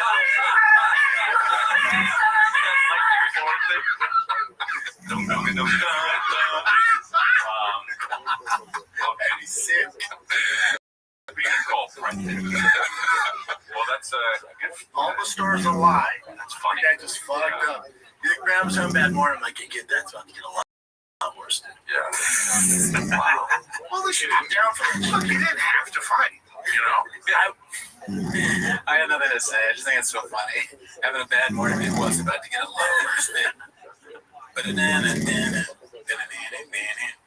Well, I mean, I'm at that point in I life. think you wanted to. I promise you I wanted to. Well, if you wanted to fight, it would have been. No, I'm worried about getting out of the car. No, I can't. No, I can't because I told him that to him. Like, dude, you get out of the car, you're gonna get fucked up. What's that supposed to do? I'm giving warnings because if he's filming or it's because he has a city truck, I've given him several warnings. Fucking gun truck. He's so stupid. Now he's jacking off his fingers. He's a moron, dude. He's so It's fucking a lot stupid. worse. Make me do this. So if it's in if it's on trial, it's in the court of law. Yeah, like he did warn his ass several times. That's what goes through my head. I know, but I don't know that. I don't really actually think that's gonna help him immediately work Well, yeah. 500 pages of lawyers, dude. Yeah. Monster. No, except like if you're if you're Bruce Lee and you have the skills to kill someone. That's not true. I'm not saying you can't be like, It's not like Lethal Weapon. Get out of the car.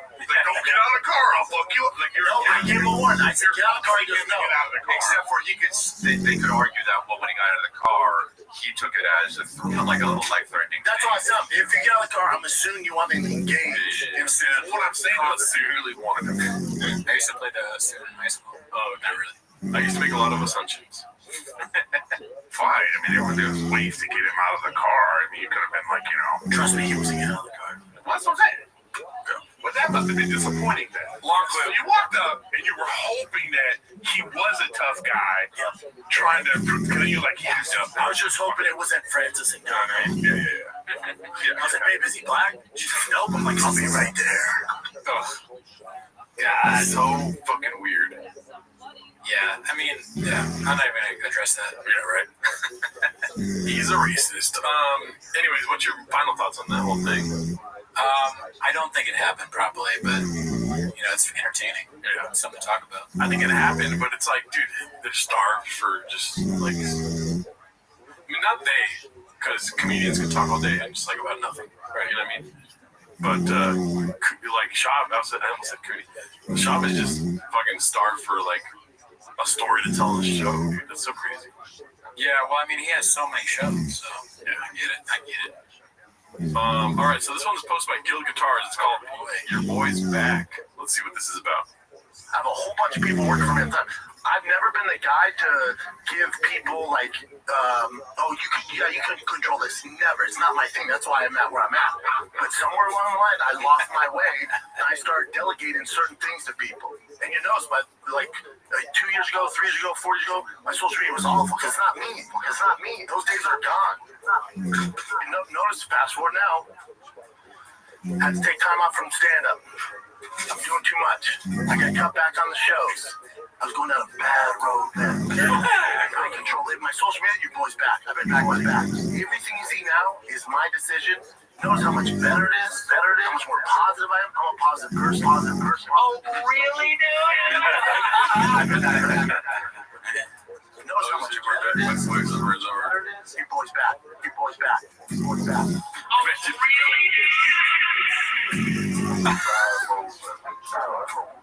I've been back about a year. I was going down a bad road, man. Bad road. About a year.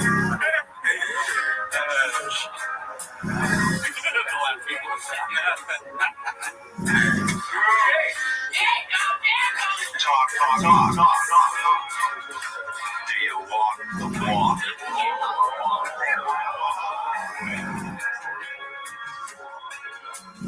Full Metal Jacket, great movie, never seen it. Oh, man. Yeah, I mean, this social's not better, really. Yeah. So, actually, different. All right, we're good, dude. I love Guild Guitar clips, though, dude. Yeah. I said dude twice. Let's see here. This one's posted by @Borderline. It's called Just Consenting Adults Be. Let's see. And I'm gonna keep my hands to myself. Oh God. Unless I get the go-ahead. A glance. A comment. Why does he think this is funny? Just consent. Well, she's so immune to my sexual harassment that she just rolls her eyes. I've been sexually harassing her since I've known her. Yeah. Since Am I allowed to tell the story of when you really sexually harassed me? Yeah. When you were like, can I get a ride in my car? And I was like, sure. And you got in the car, and I literally like turned the wheel to like look where I was going, and I turned around, and your dick was out. Just kind of sending it down. Yeah. So weird. Yeah, he's like a character from Twin Peaks or something. Yeah. Like Euphoria. Yeah, like a villain in Euphoria. Like a villain, yeah. But it's too corny. Euphoria, I understand the Euphoria thing, but it would be too corny to have that in the show. They'd be like, nah, the writers are like, we went too far this time. We jumped the shark. They have like assault scenes that are crazy, but then they're like, this is too much. Yeah. We're a little bit, they have kids doing drugs, dying, and all that. The thing where the old guy is like talking about consenting adults, let's cut that out. Yeah, it's not realistic. Chin, let's cut that out, Chin. Also, what I take away is that Papa got his walk me to my truck thing from Cal. Oh, you know, he asked, wait, to drive him to his car, right? Bob was like, cool story, bro. While we were driving, let's walk. It's a logical conclusion, you're right. Yep. When your big bro does it. This one's posted by Successful Egg 8345. It's called Joe's new 1000 HP Ford truck has arrived. Papa must be exhausted keeping up with Joe. So I think this is an AI song, but if it gets cut out of the YouTube, it's because it's music. If I buy a Ford truck, will you love me, Joe? If I buy a Ford truck, will you invite me to the mothership? I need your love, Joe. Seriously, the charming. You're driving me nuts. Joanna spends all my money. Sounds like the Decemberists. Pretty soon, thick boy, studios be shut down. You guitar me. So if I buy a Ford truck, will you love me, Joe? Beautiful song. All right, I thought that was a nice little intermission for the show. You know? Yep. Let's see the next clip here. It's called "Liberal is Tough These Days." Love the title. Posted by Confidence Search 8648. I haven't seen this one myself. You know, he likes RFK a lot. Yeah. You know, he also likes Bernie Sanders. You know, people think Joe's this far-right guy and he's more of a liberal. But the definition of a liberal, they moved the fuel goalpost on that. Liberals tough these days. Liberals tough. And there's basically two teams.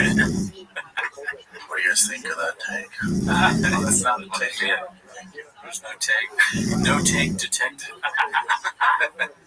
Beanie Guy's head's exploding. Yeah, Beanie Guy's like, well, I don't really understand what you're saying.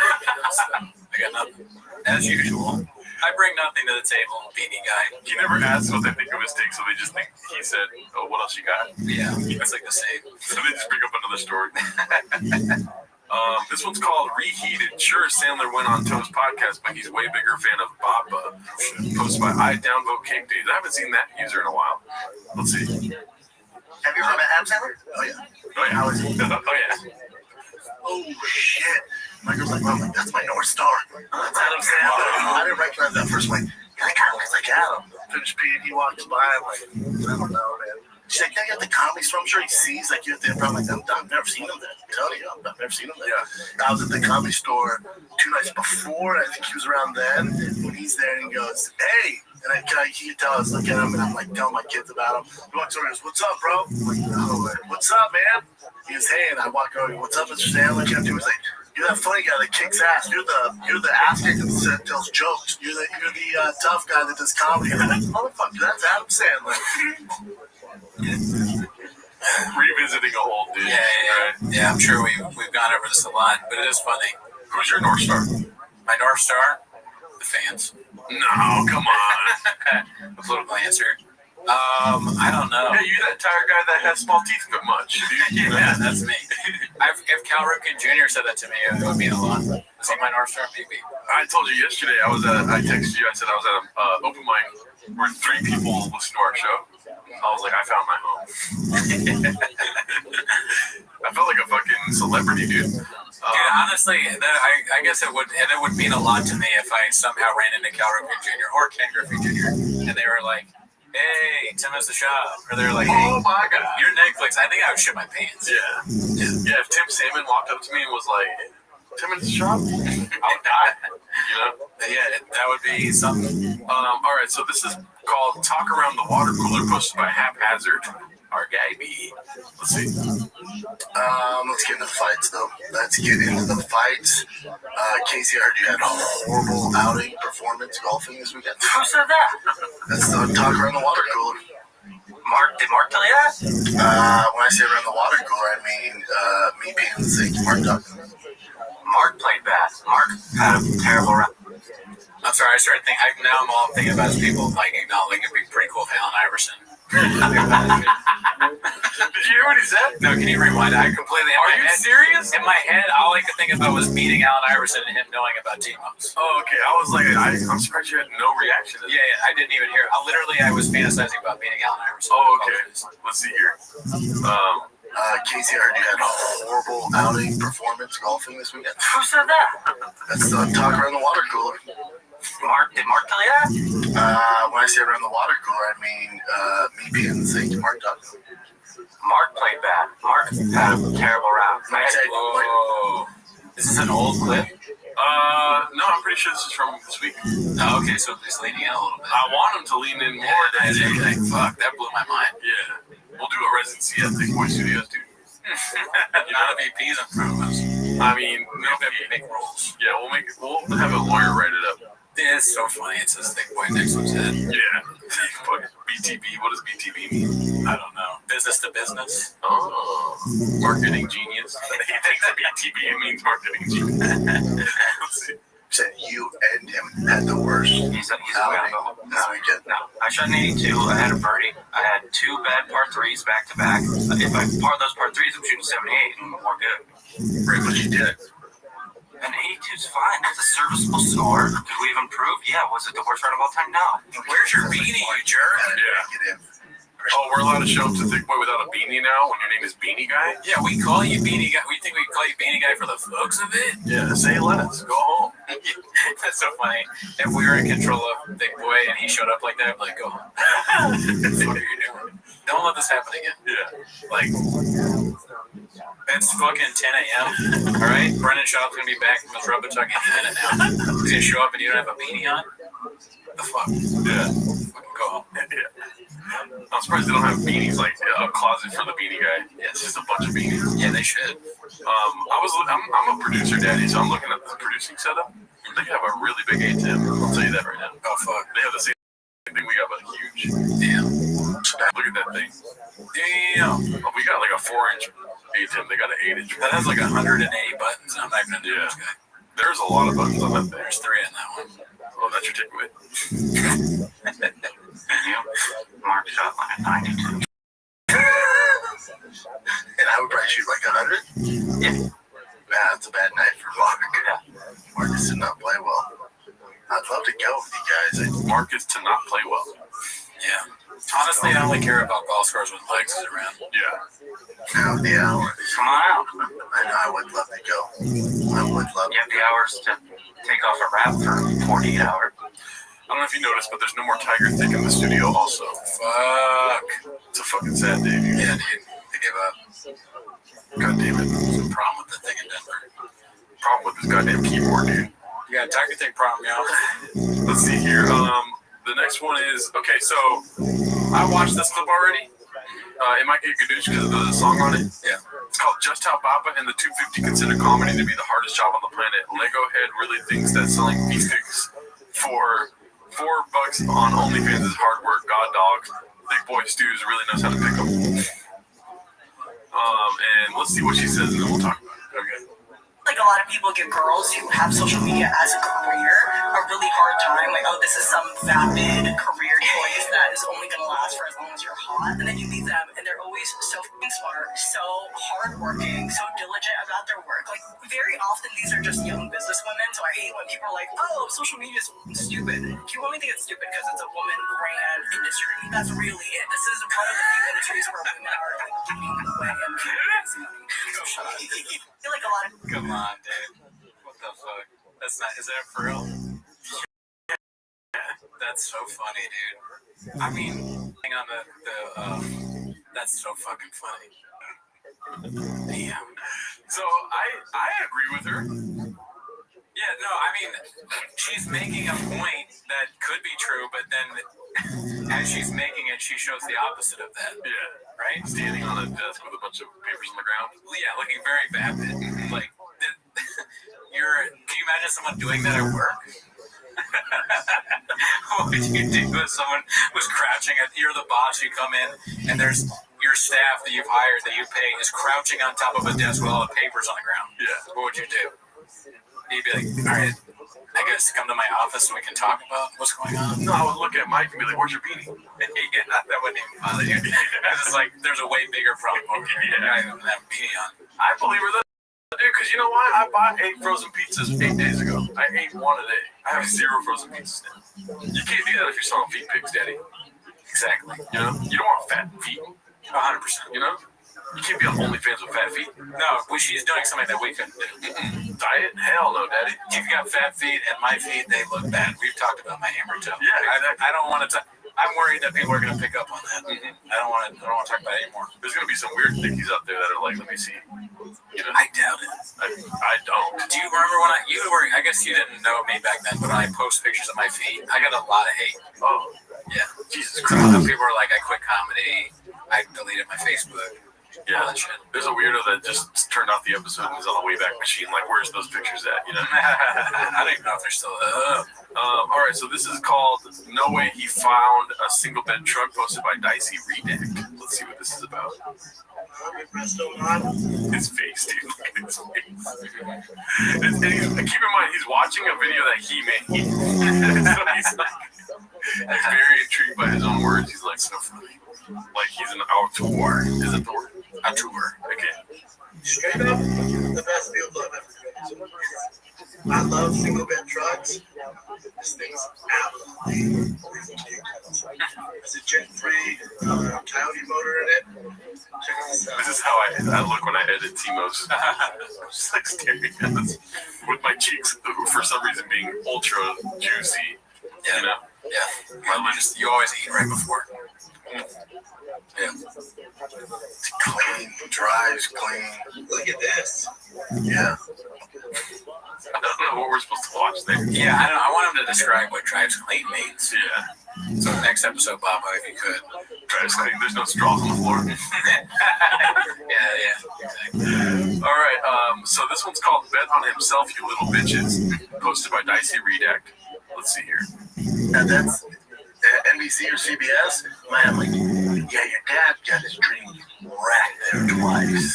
But I don't say that. Dude, I'm like, oh, dad pitched several shows that they never picked up. That place is a hellhole. Sure. And Bugs Bunny doesn't live in that fucking tower. And how about times I spent on Animaniacs, you little bitches. They offered me another 6-year contract. Showtime was great to me. You know, I was getting a salary and, you know, they're reaping the benefits. It was good for both sides. I just thought, man, I feel like I could do this on my own. You know, I am an entrepreneur. I feel like I see what they built and, you know, and I've helped them out a lot. They've helped me out a lot. I feel like I can invest in myself and do this on my own. So I turned down the contract, you little bitches. Number 1 dad in podcasting. Interesting. That's such a funny. Yeah. That looks like a Photoshop, though. Oh, okay. I could be. I wish he did it himself, though, because it seems like something like, dude, I bet this will move more shit. Number 1 dad. Like, who's doing that? All right, we got another Dicey Redact clip. He's trying to make a Papa Sans in the subreddit right now. It's called "Come Out of the Closet, Boys." I'm going to play some of this clip, not the whole thing, because there's a large section from South Park. You probably have already seen it, so... I see him running around the stage. I go, you're gay now. You've become gay. You were. Why are you gay? Now he's gay. He's a gay man. He's a fully gay man. When you watch his special, he's like, whoa. And you go, what? Why? What is this disease of a man? And he's fully on stage in Dallas in front of 45 people being like, the liar! Is that my dog? It's just, it's puzzling. You got a gun to your head. And you got to jerk off on any man's face on the planet. Okay. Who would it be? It don't taste like chicken. Octopus. It's crazy when you realize that. It's like cock. It's crazy that you realize, yeah. And then it's Joe Rogan singing the "Come Out of the Closet" like R. Kelly song. We got a Tim Dillon problem, yo. And then we got this part here. So much easier if I was just gay as shit. I wish I was gay. It was way easier. We'd like play video games all day. We'd work out. At night we'd fuck each other. And it was only guys. No one can get pregnant.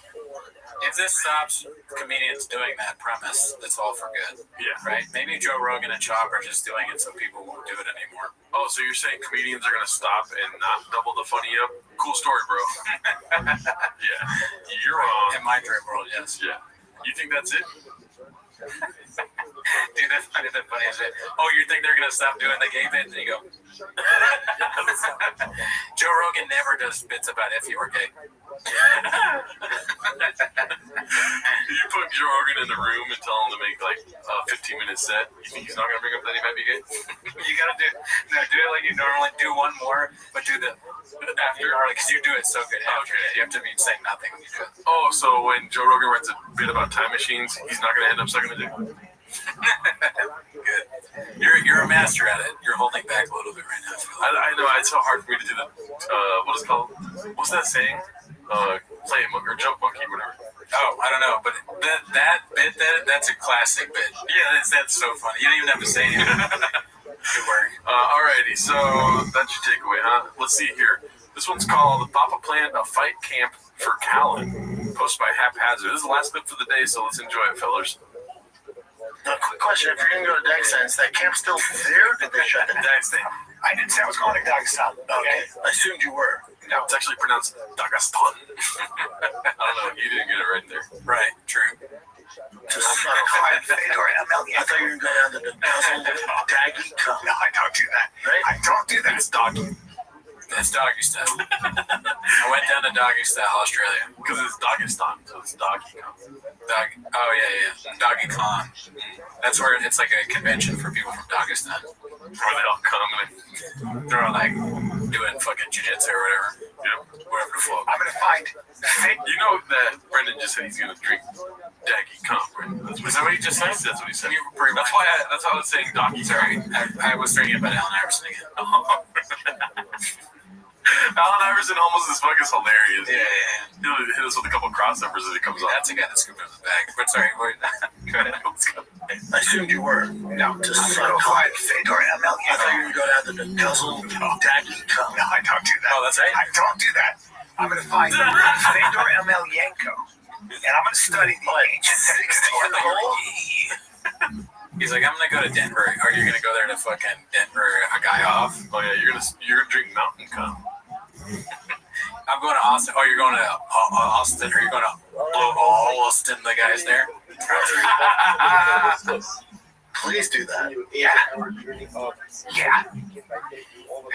You're taking plane from Dagestan to Russia, right? Bro. Now you're in Russia. No, Man, those guys are heavyweights. That's like Fedor. So you're gonna think you're meeting with Fedor. You're gonna meet his brother. His brother's a fucking half a criminal. Yeah, went to prison. With all those tattoos and a big white belly. He might still be in prison.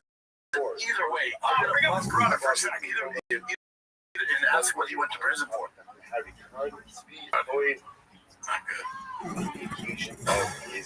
So you're gonna go. Oh God, dude! Yeah. Oh my God, be cool.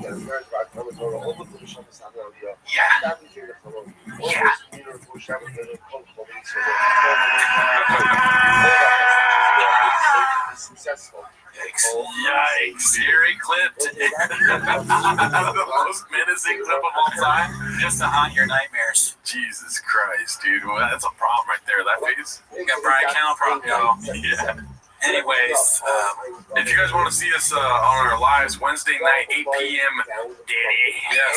We'll do more skits and bits on there too, so it's not just us talking about TLDR or reading, which we could do that too, though, if you're interested, you know? Yeah, shout out to Too Lazy Try. Thanks for doing that video about us, and also join the Patreon. We have another Patreon this week where go next. All right, see you next week. Bye.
Welcome back to 10 Minutes of Shop.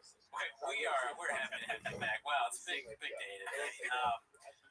Check out the Patreon. We just did No Pain. We reviewed No Pain by Kristen Lee. And Joe Rogan Live, dude. Joe Rogan Live as well.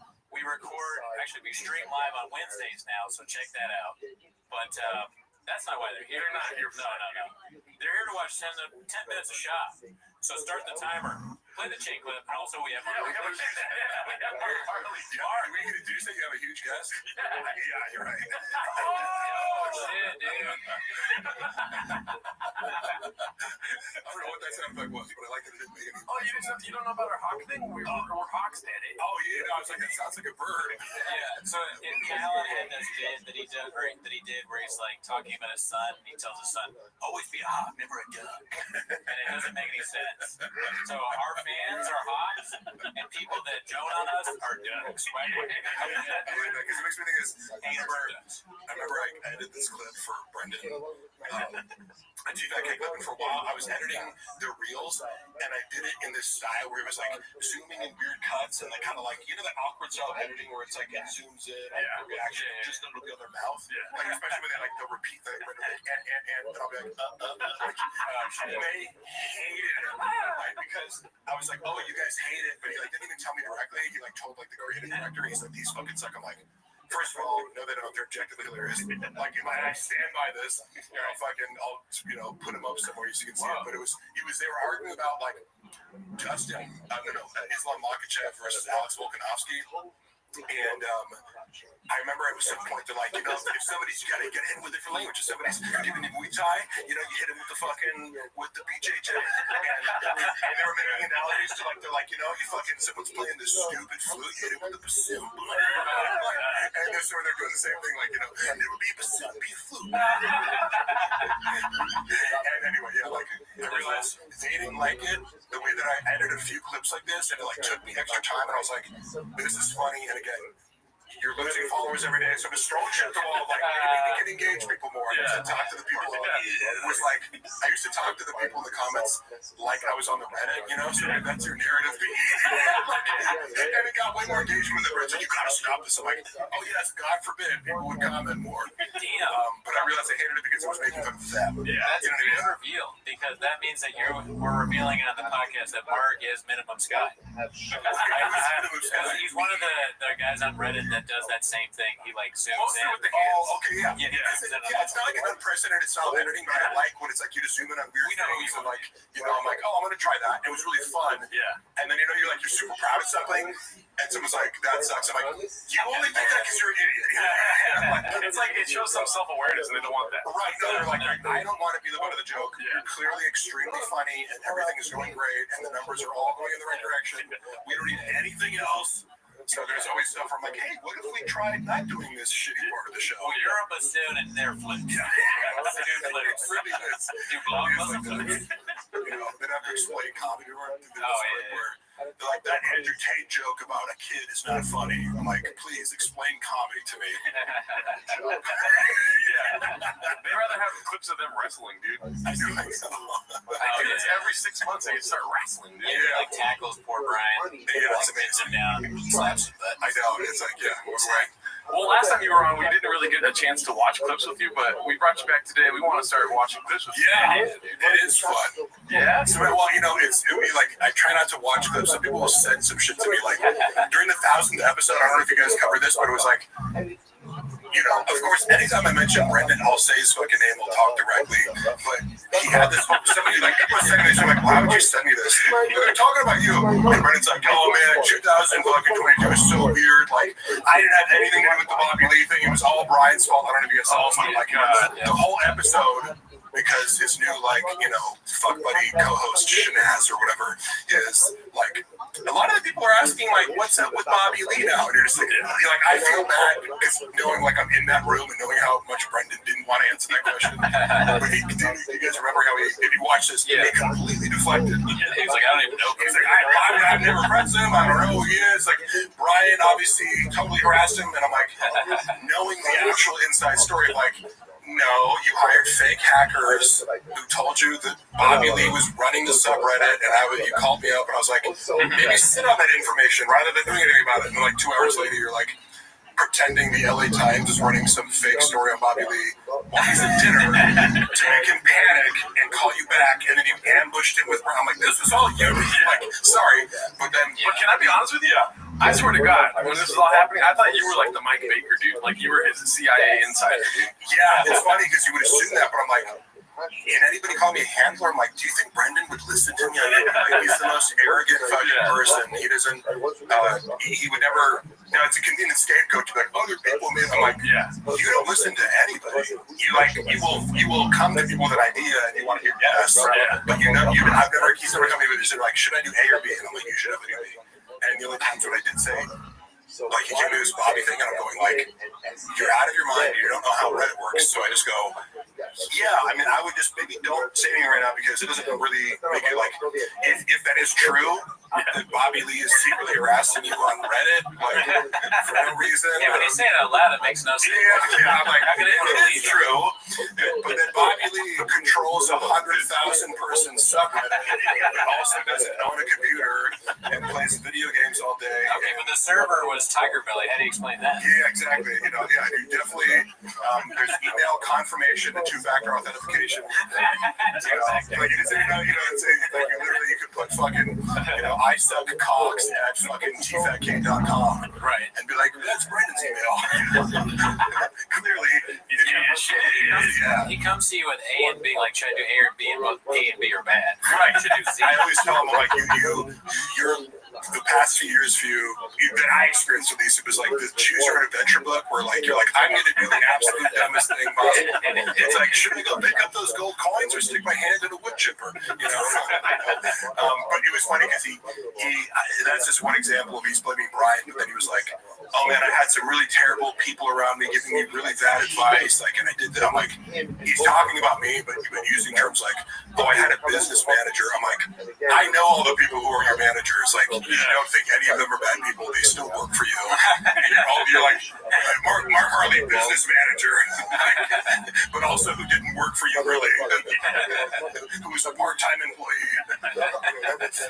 So, let's get into these clips, dude. So, if you guys haven't seen Elephant Graveyard, friend of the channel. Yeah, great guy. Great guy. I haven't yet to meet him, but I never met him. Yeah. He made a video making fun of me once, so he's a terrible person. The worst editors I've ever seen. Nobody likes him. Terrible guy. That guy. Communist. Radical left-wing editor. Why is he putting elephants in graveyards? So this one's posted by Elephant Graveyard, but it's reposted by Fox News Dad. It's called Elephant Graveyard Absolutely Gadoosh Toe Papa, one of the 250 with his latest videos. Thank him. So let's just see what this is about here, dude. Now something starts to happen, and I can't believe I'm even saying this, but Joe actually goes full Brendan Schaub with this wonderful Chinese voice he does here.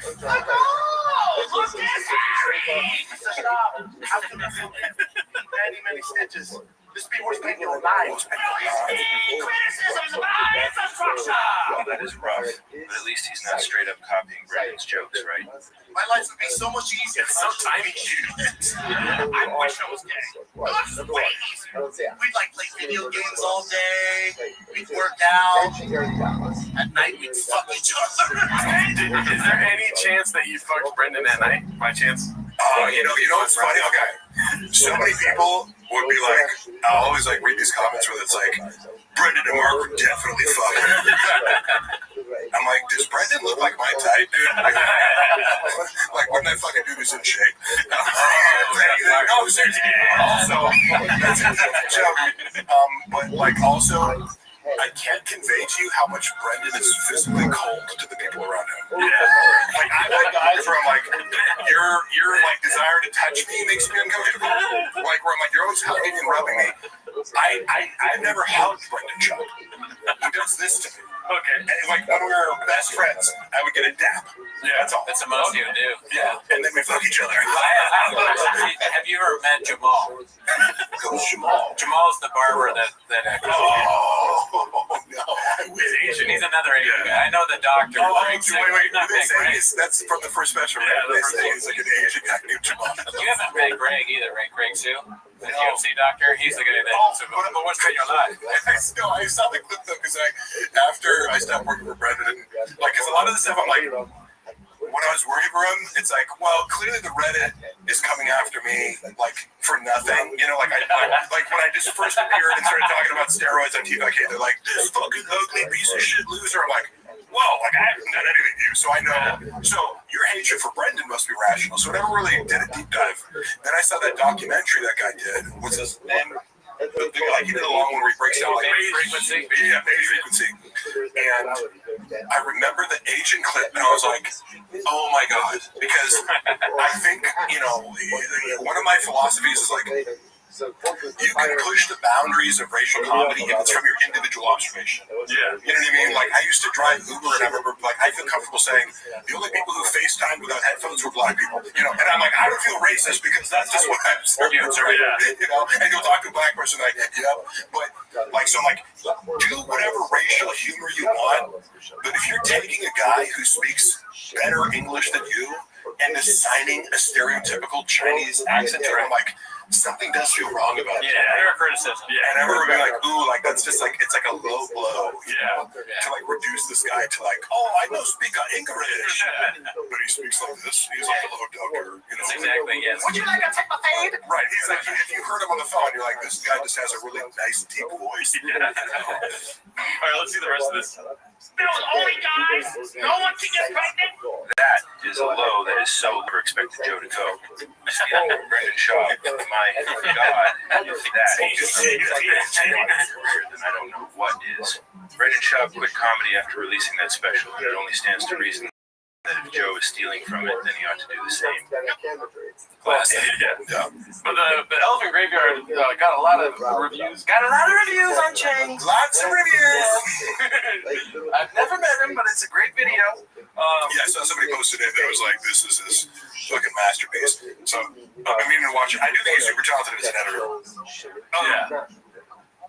And I will say this though about the like. When people are ripping on Rogan's special, I haven't watched it, but I know for a fact this is what's going on in Brennan's head. Because he has a rivalry with Joe. You guys may or may not know this, but like Brendan behind the scenes, like because Joe has been critical of him in private about his stand-up. You know, and again, I sincerely believe that Joe's one of the few people out there, like he may be, like, as reported by a lot of people, he can verge on kind of being a dick, you know, and it's like, I've known many people like them, where it's like, he's kind of a leader and an alpha, like, say what Joe, but it's like, he has this energy of, like, he's aggressive, you know what I mean, and it'll kind of like, you know, Andy Dick talks about how they be on the set of fucking news radio, and he's like, shut the fuck up, and he's like, it's like, well, yeah, you're coming to set high, and you're fucking missing your lines, like, he snapped on you, right? Yeah, right. Conversations with Brendan where he's like, dude, you need to fucking, like, this special is a disaster, you know, whatever. Like, he was critical of Bobby, and Brendan held on to that, you know, like Brendan like acts like, oh, whatever, I don't give a shit, but there are people, he can ignore all the comments, but there's certain people in his life that he obviously can't ignore, and he kind of like, because he's trying to push back against it too, and he's like, because I think at first he's like, oh yeah, like he might have pretended to watch it, you know. He's like, you know, he said, why do you send a special to people that's already done? You know, and it's like, it's like, did you like it? Like you're not going to like come watch my hour and give me notes. You're like, here's what I'm about to put out. It's like, cool. Start over. Don't put it out. Exactly. That's the only advice you can give is like, start Change over, the title? lose 30 pounds, do better jokes, shave your beard. Stop doing stand-up. Don't have a paper mache cut out in the back. He's like make it an hour. it's like Brett Favre and Aaron Rodgers, right? Joe Rogan is Brett Favre, Chop is Aaron Rodgers. Yeah. I mean, I think that's an insult to Aaron Rodgers, but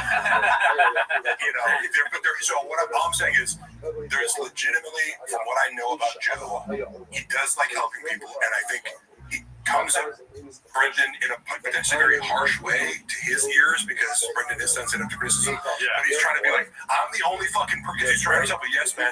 Or you want to listen to other people criticizing you? Are you like, you got a fucking problem on your hands? Like, I'm ViralRabbi dropping. And all Brendan got fixated on was like, well, you said you liked it before it dropped. And I'm like, the motherfucker didn't launch it, dude. He's doing 6 3-hour podcasts a day. He didn't have time. And then he sees it. Well, it's 25 minutes, Joe. He couldn't even do 25 minutes. Why would you? You know what I mean? It's like, you watch a minute of it, you're like, yeah, he still sucks at comedy. I honestly think he regressed from his first special. I'm not even joking. Not just the production value, but like, I'll finish with this. He legitimately had a grudge where he's like, he would kind of try to downplay Rogan's comedy, like, people saw your show and said it was like a TED Talk, and like that like helps his ego a lot to think that other people don't like Rogan stand up. So like, by doing this, like, Brendan would actually watch that video and be like, told you, like, you're trying to criticize me, but you're the one that people don't even like. Oh my gosh. So he's never gonna say that in public. But just know, for a fact, because I heard so many times, like, after Rogan dressed him down for, the Ringo Poppy, in private, like, I mean, it was like a, parent lecturing somebody, and it was corroborated by someone else who was in the room, that I can't say who it was. And first he lied to me about it. He was like, it was Joanna. It was not Joanna. But he held on to it for months, and would like say snarky things to Joe, like passive aggressively. He's like, he put out some, remember the Green Room Diaries? He was like, where he was like, I read a bit an hour before I go on stage. No, you work on it all week. Why you feel you lie about it? But he's doing these like city specific, like, oh, Charlotte, you guys should have a Muggsy Bogues fucking thing, whatever. He put that out, and like Rogan said something positive about it, and he couldn't help but be like, oh, should have asked your permission before that. Like, he actually texted that. Bro, like, let it go, man. It's Joe Rogan. It's Joe Rogan. Brandon, can you do me a favor? Can you show me your muscles? What are you? What the hell, dude? I know, I've been working out. Like you don't see it a lot, but like we just do 10 minutes of the show. So I have all the rest of that time to work out. And every 10 minutes takes like 3 months to make, honestly. I'm basically truck tires, bro. Two-town. I forgot to look at man. I love Two-Town so much because like this experiment of like, it's like, I know. I'll do the most expensive thing possible for the least amount of views. I'll destroy fucking trucks for 5,000 views. What's it called? We're just kidding. That's an outfit, and Cooney is still wimp. So this one's posted by Godzilla 19821982. Godzilla. It's called Manual for some reason. I don't know. There's a lot of posts about Manual, and they have a lot of upvotes. I don't know. Wait. Is that a reference to somebody sent me a picture, a screenshot of him talking shit to Sean Strickland? Because Sean Strickland is like, you gotta be fucking, what kind of doofus you gotta be? Oh, there it is. Yeah. He's like, my man, you're the only person to roll a performance truck doing a donut. If anyone needs a self-driving car, it's you. But you can't even drive a manual. You put manual. And you write a hard did you say Manuel? Yeah, Manuel. That's awesome.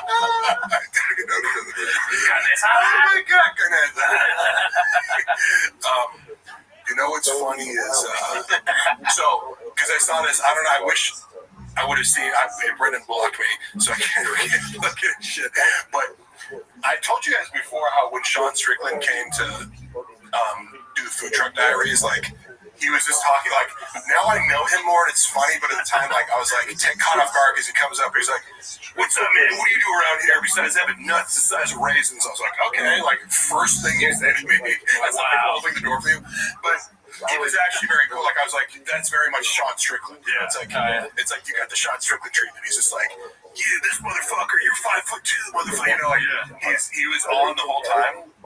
And part of my job was to be like a liaison, like when the fighter isn't doing anything, I get to like bring them into the studio and like talk with them one-on-one. So I had a good conversation with him. Like I do think Sean is a good dude. A lot of contradictions and he's nuts, but like he's a rough first impression. Well, yeah. Like he's conditionable. But no, like, he went on to like win the belt and shit after that. And like, I don't know, the whole like Brendan has his heart on for sandals. It's like, isn't that more badass? He like rides a Harley and like my outfit with sandals on. I'm like, that's way riskier than fucking having a full get up.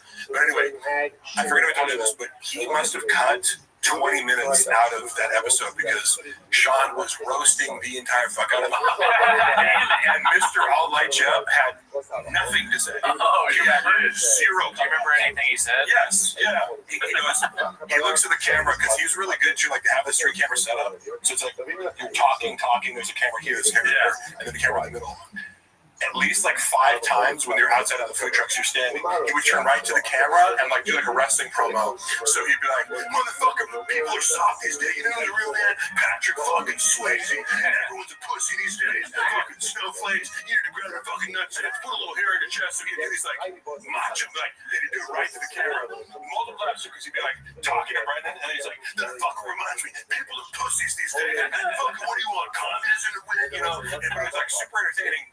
And he kept ripping on Schaub randomly. He's like, I'm trying to put people to sleep in the octagon. This motherfucker's put people to sleep in the comic clubs. So he was like ripping on his stand-up and like, he's like, when are you gonna fucking quit stand-up, bro? You suck, like shit like that. Where it's just like, now you're like working there, and I'm like taking pictures for social media, like in the background, and you're just kind of like, this is so awkward. I want to like teleport out of this situation because you can't laugh at it. Right. You know what I mean? Like, you see Brendan like gritting his teeth, like fake smiling at him, like trying to get, but he had nothing to say in response. Yeah, no comment. And later he was talking about how pissed off he was. He was like, I was ready to jump over the fucking table and beat his ass. And I'm like, it's funny because he beat the shit out of Israel Adesanya. So like, I don't think you at 40 who never trains would like really stand a chance against, like one of the best fucking strikers in the entire UFC right now. But okay, tell yourself whatever you want. Now I kind of want Sean Strickland off, but I'm worried that he'll make fun of me.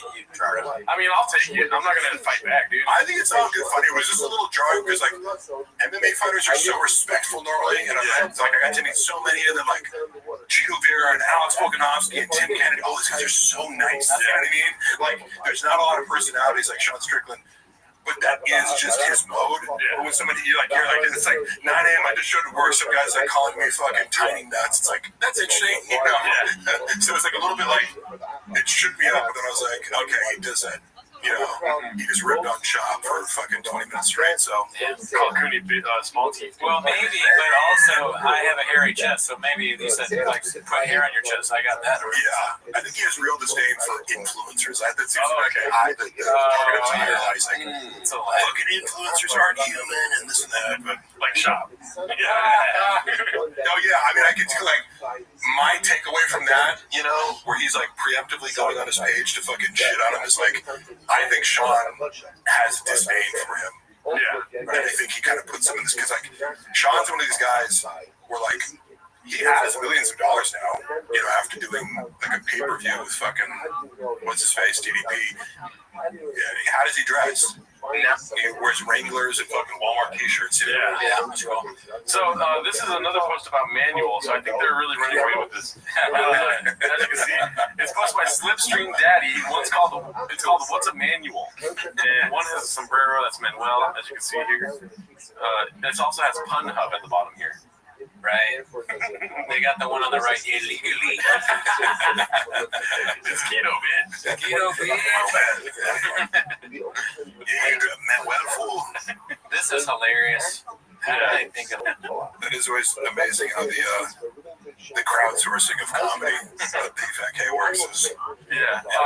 So there's a lot of manuals, so that's what I was asking. I didn't even see that comment though, so I get it now. Yeah, somebody said that to me. And I don't know. It's just funny because it's like, bro, you didn't have any of that energy when you saw Sean Strickland in person. No. And you're funny. Like he thinks sandals is the ultimate clapback, and it's like someone from California. Like I fucking love me wearing sandals. They're the best. Like, you're never gonna be able to tell me like I'm gay because I like to let my feet breathe. Along with sandals, but it's also weird that Brian wears sandals. His co-host wears sandals. Yeah, I know. I kind of get that because I know he's like pushing him and shit like that. But like, it is like I kind of get that it's like, hey, we're on camera right now. You know what I mean?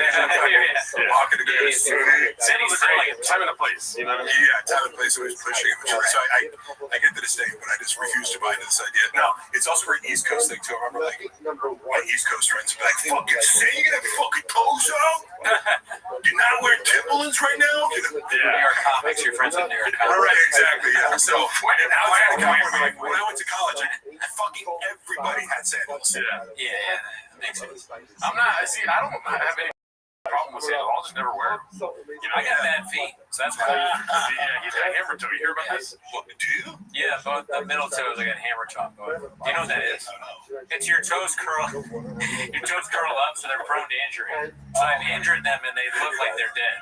But I think there's a benefit of wearing sandals. Like, hey, your fucking feet get tan, and you know, maybe it probably flattens them out. Tan my feet. I don't really tan. Well, you don't. You ever see like pictures of people who never worn shoes before? Their toes are all spread out. Oh yeah. Because like your toes are kind of supposed to be like that. Yeah. You were like. But see, like I feel it's more of like a comfort.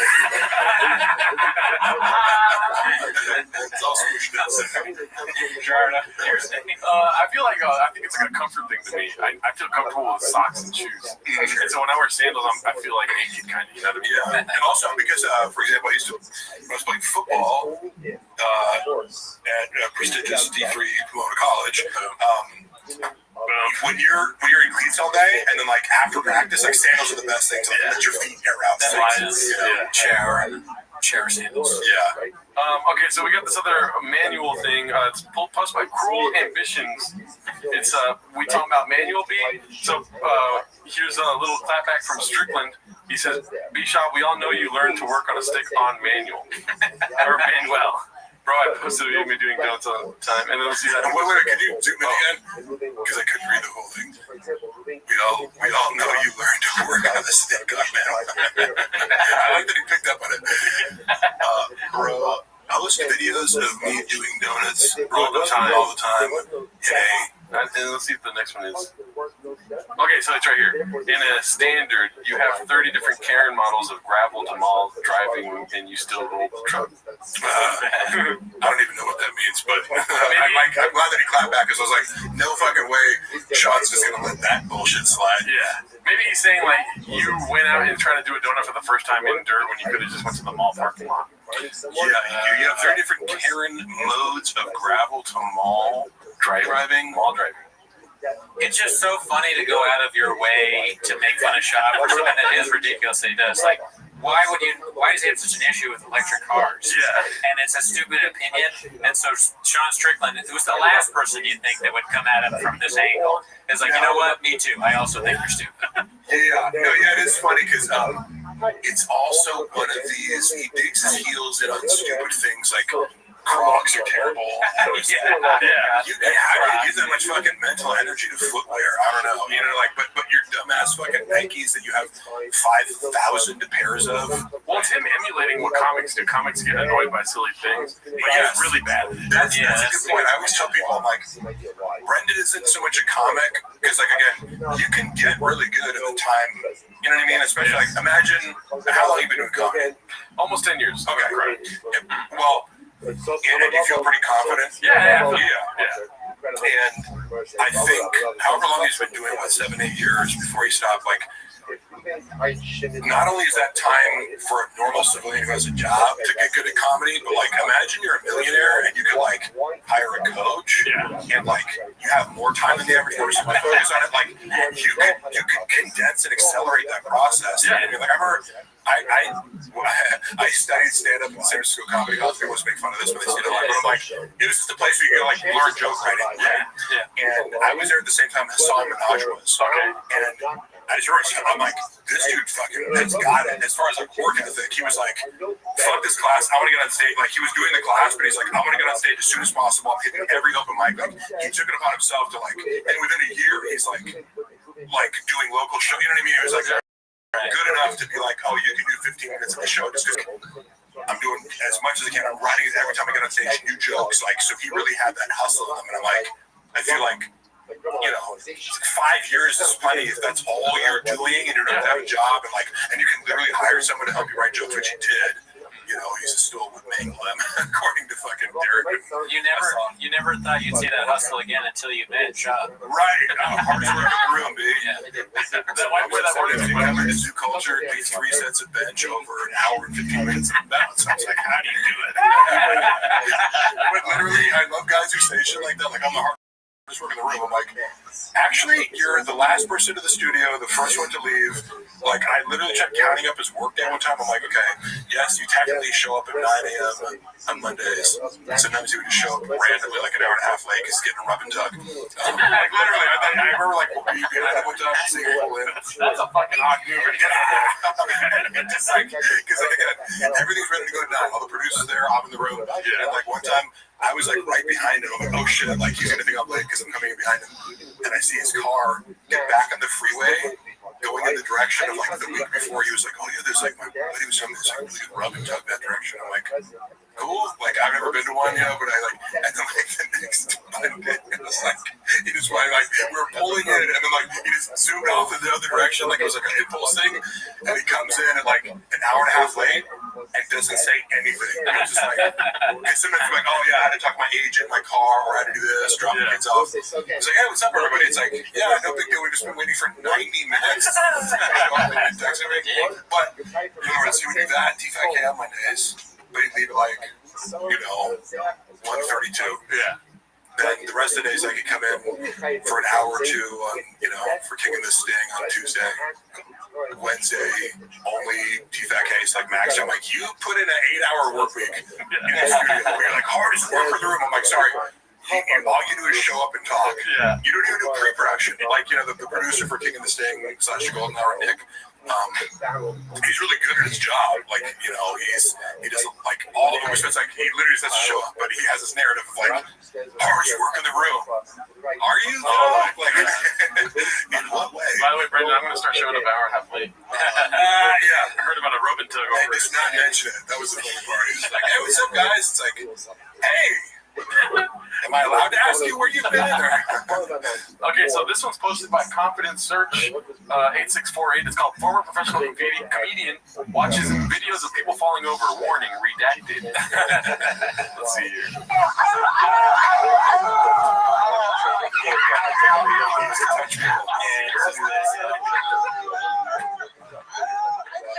Oh, that's the bitch you fell in.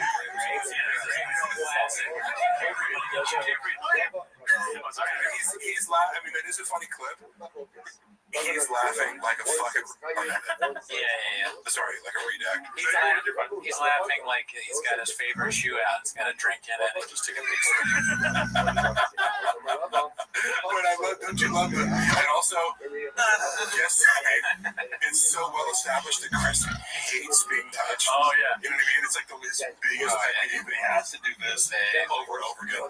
And so I say, like, Reddit's cold physically, except for the guys who he, like, wants to be, like Chris D'Elia. That's funny. He wants to be deleted. No, he does. Like, he really does. Yeah. I believe it. Yeah. So do I. He wants that team pussy. I think she is. Yeah. Oh, I have one problem. I've seen it so much. That's a pretty fucking good one.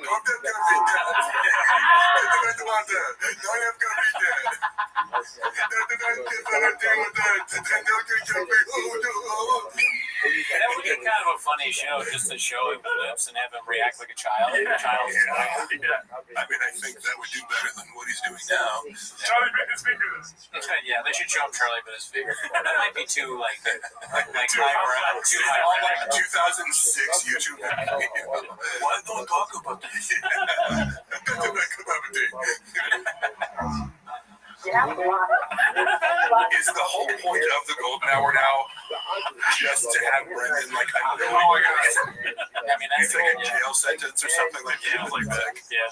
Because anytime I see a clip from it, it's just like Chris, like I can't believe I have to fucking like exercise patience, you know? Yeah. And he's one of the only people who like speaks truthfully to Brendan, where he like calls him out on like, what did you just say? Like, what was that? You know? But he does think he's actually given how vicious Chris could be, like, you know, in comedic situations, like.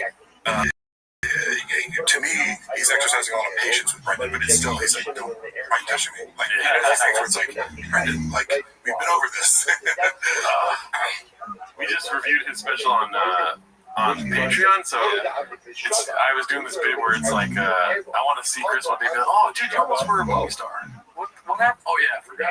Wait, like, where you said that to him? Yeah. I mean, I wouldn't do it. That's fucking, I'm not that ballsy, dude, but yeah, it just sucks. It's like maybe he gets some sort of streams of revenue one day, so he doesn't need to do this podcast anymore, and then he kind of POs out, you know? Yeah, I feel like he doesn't. I don't know, like, because like his stand-up's doing, you know what I mean? It's like anytime I see clips, it's like clearly it's hard to cancel a stand-up comedian because it's like, will the venue have me? Yeah. Will people show up and buy tickets? Like, I do think he just like Chris seems like the kind of guy where it's like, show up once a week, get fucking, you know. Yeah. My estimate is like probably 40 G's a month, like from the Patreon and everything. But like, I have no idea, but it's like to him, it's probably just like I put up with Brendan's shit for a few hours and like, you know, I get a few racks. Like, it's hard to say no to, but clearly he's fucking annoyed. Yeah, you can't quit the golden hour. It's a huge pod, right? Right. But again, I've always said like Chris is always super nice to me, and like to me and a lot of like my friends that I have in comedy, like to me he has a lot of good reviews from people, like from like other comics who've met him. So like I know people talk a lot of shit about him, but like I look at him and I feel sympathy for Chris in this situation. Yeah. Like Brendan annoys the fuck out of him. Yeah. Right. Let's see the rest of this here. It's not working. No. It is very safe if you lie. Oh my God. Come on, bro. Go back, guys. It's so funny. Let's look at Elwood.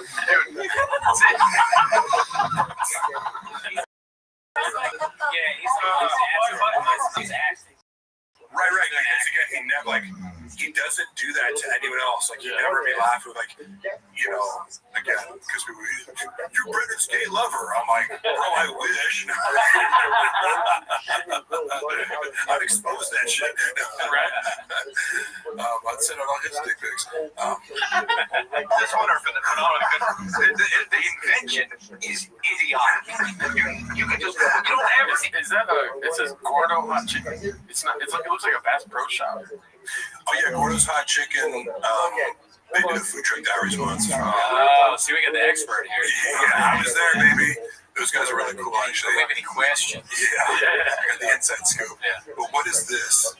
What is laughing like this? It's so performative, right? Yeah. Like, and I'll say this: if I really feel a laugh, I try to like not hold it back. You know, like if something strikes you, and a lot of people accuse me over the years of being awkward, but it's like somebody said something random and like nobody else thinks it's funny, and I'm cracking up, and I'm like, I don't care, dude. I'm not going to stifle a laugh because nobody else is laughing. Thank God for you. That's what comedians love. No, seriously, because I'm like, bro, this is fucking funny. Like, if people do feel self-conscious about laughing sometimes, and it's like, who fucking cares? If you think it's funny, laugh.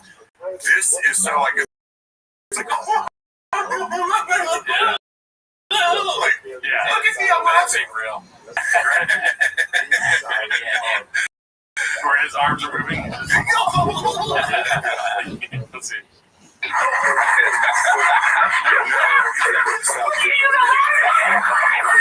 Just on face value, it's idiotic already funny. And then the second it caves in, and he's different, and then he's like, still now it's locked in place. Still touching, still leaning in. That's the part. You know what? I didn't lock it in place. Now it's locked. Did he fall? Best show on earth. I do think, like, out of everyone I've ever met, like, in that context, Brendan seems to be, like, in love with Chris. I don't even say that facetiously. Like, he, like, adores Chris and looks up to him. Yeah. In a way where, like, Chris can kind of do no wrong. I always said that, like, Chris could turn to him in the middle of the golden hour and be like, you're the most retarded, idiotic, ugly, gay person I've ever met. And we're gonna be, oh my god, oh my god, like, Chris is like, no, I'm dead serious. Like, please don't ever talk to me. And he's like,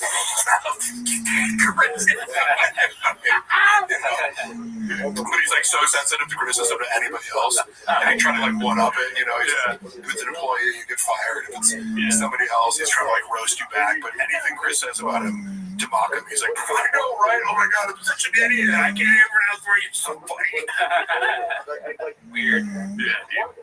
But that's it. He's sensitive to like social hierarchies. Yeah. So like if he perceives you as like, you are richer and more famous than me. Yeah, it's like he lives in medieval ages, dude. Yeah, like, I am Brendan. Yeah, I am Brendan. And so like even though he would tell people I'm his good friend, but it's like he still very much treated me like I'm way beneath him. Yeah. You know what I mean? In ways that like, he'd pretend not to, but then it'd be like, you just, and I'm not the only person, it's like anybody who's like beneath him, he just, it's like, get this popper out of my face. That sucks, but it makes sense because he's really stupid. So he probably sees the world like that. Yeah, it's not even like his brain isn't big enough to like treat people differently. You tend to notice, I think, legitimately, like smarter people kind of see it's like, just because somebody is or from a different culture or whatever, like you see like actively he has like these kind of backwards views on things where like he's just like disgusted by homeless people, you know, it kind of has like a low-key racist beliefs where it'll still be like he tries to conceal it, but he's like,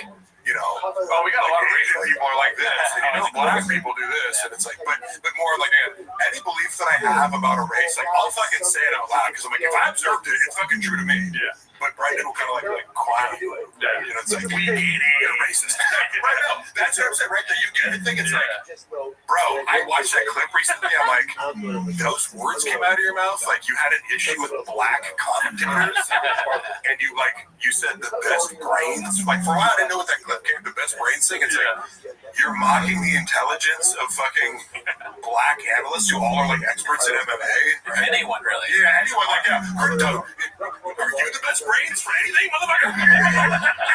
No. Right. All right. So this one's posted by Haphazard. It looks like he's doing the minimum sky thing. It's called "The C clamp is now complete." Let's see here. There's a side female at birth. She has Ryan syndrome. Yeah, it looks like so that would be.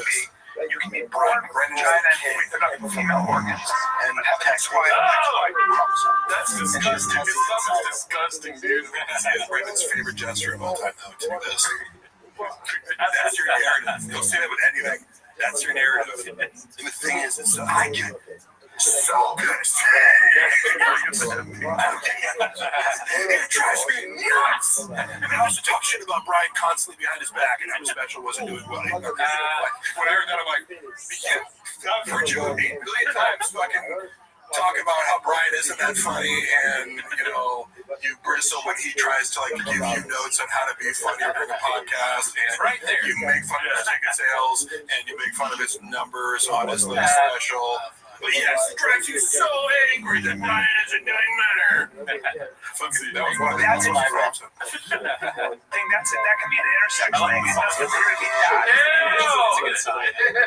Yeah, why is it suck? Why is it smoking? Right, is that a natural position? Is it the camera angle? Why does it look like that? No, it looks like he's sticking his thumb up like this. She was a side female at birth, and she does have. Of course, they're talking about it's tough because I've heard opposite. Because the reason I heard opposite, and they didn't look into it whatsoever.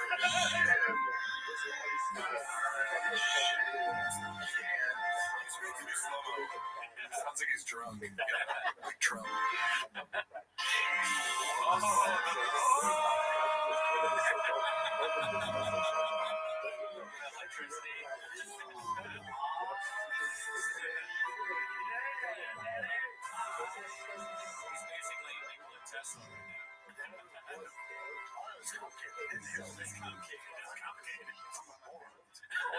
What I like is how people always like, it's like, if you know the Zatomic, and of course they keep like, you know, if you had bet $1 million, are they going to talk about this Amin Khalifi girl on their podcast? No, of course they are. Like, they could avoid it. And he's still on there going, well, I heard that. Did you read anything? Yeah. Where are you getting your news from? Some dude at a bodega? You know, like I overheard while I was getting to Starbucks. And like, It's kind of, I was like, oh, cool story. Make my frappuccino. yeah, like you had no curiosity to look into it because like I looked into it. And I'm like, yeah. First of all, you have to describe it like she's not trans. She was born a female. There's this rumor out there that it might have been XY chromosomes, but you know, then you would look for the source of that and find out maybe that's unsuccessful. It takes that much research to get a complete grasp on the situation. You know what I mean? 5 minutes, and you lack the fucking curiosity to be like, to go beyond, I heard this, and I'm talking on a podcast about it now without the most basic information. You know how we solve this problem, dude? No. Is before the podcast, he gets the rub and tug. We've got to make sure that lady knows all about the news. Because it is like, you know, like they'd say with Trump when he was president, like they have to like trick him into like studying. And I've also, to be fair, I've also heard this about Kamala Harris. Like I don't think Trump is like uniquely like doesn't like briefs. Like Ronald Reagan apparently didn't, and Kamala's like notoriously bad at prep. But like that's a funny point because it's like, how the fuck do you get someone like this to concentrate? You know, just have to be like, I want her to fit an answer. Cut out the middleman. Have Brian give him some rub and tug. Brian reads a lot. He knows how to say Afghanistan, that's for sure. You know, yeah, I feel like it's just funny between the two. I was always like, you know, and I love Brian. He's always been very kind to me, and I also just appreciate like what he gets wrong or not, whether I disagree with him or stuff. He is curious. You know what I mean? He will go out and actually read something and like be able to admit when he's wrong, etc. So like I you know, I still keep in touch with Brian, and I just the chasm of curiosity between them is astounding. And Brendan will often like shit on him for like, I remember one time he wanted to talk about like I did LSD for the first time, and Brendan was like, dude, shut the fuck up. And so I'm like, that's fucking interesting. I want to have this conversation. He was just like, I'm like, dude, you have no curiosity about fucking, you know, one of the most like talked about drugs of all time, you know? No, it's not a drug. He talked about drugs. Exactly. Drugs, shoes, clothes, fish cars, kids. Fish. Yeah. How's the fish thing? I don't really keep up with all this shit. You know, like I'm not sitting here watching all like occasionally check out shit on the subreddit. But you know, I don't watch full episodes of T-Fat-K, obviously, because Brendan's voice is just now too irritating to me. But I think the fish is, the T-ball's cutting into the fish now. Right. Yeah. But it's fun, like, I don't think I've ever seen someone make things so much a part of their identity. I'm sure this archetype exists. You know what I mean? I'm not saying he's the only one. I'm just saying, I've never got to witness it. And then I was also like, this whole, you know, T-Fat-K to like make sure you don't miss it and finds all these patterns. But it's like, for like 6 months, fish was his entire identity. Yeah. You know, and then it's like, when was the last time we fucking brought it up? Well, a flute's a flute, man. Yeah, so I don't understand. What the fuck, you gotta hit him with the bass. Boom, boom. This is great. Okay, so we got so many more clips left. This is posted by Toxoplasmosis. It's called Africa with a gold medal. Oh, you guys want to make a guess? I was going to say something bad about Africa. Maybe this is where it starts getting I remember, and you guys remember the clip where he's like, Chris D'Elia and whoever else was there had to correct him on Africa being a country. He's like, it's a country. Yeah. And they're like, no, it's a continent. There's other countries within Africa. And his example to rebut this, he didn't just go, oh, yeah, you're right. Yeah. Like, because it's okay to make a mistake. You're like, oh, sorry, I meant the country. Yeah. He dug down on this idea, and he goes, no, it's like the United States of America, but then you have like Minneapolis and Denver. It's like, those are cities, motherfucker. Like, you're not even making the next appropriate analogy, which I'd understand if you felt like Africa was like, you know, the United States of Africa and fucking Colorado is like Zimbabwe.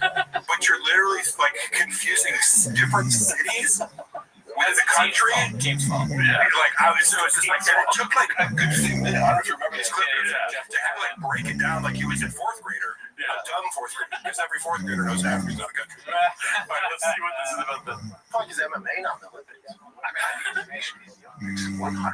It's also an international sport. Yes. And then people will say, well, that's because you know you can have Volkanovski represent Australia because he's a pro.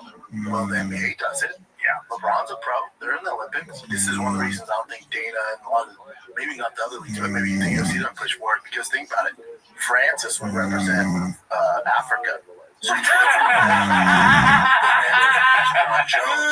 Africa, and the UFC want to benefit from it. Oh man, he's still doing the same shit. That is so funny. Fuck, dude, that brought me back in. Oh man. No, yeah, because it is funny where it's like, this is like, again, when I mentioned before, like, I'm like, Brendan doesn't listen to people. Like, anytime somebody calls me a handler, I'm like, a handler would imply that you're ceding control to someone else over major decisions.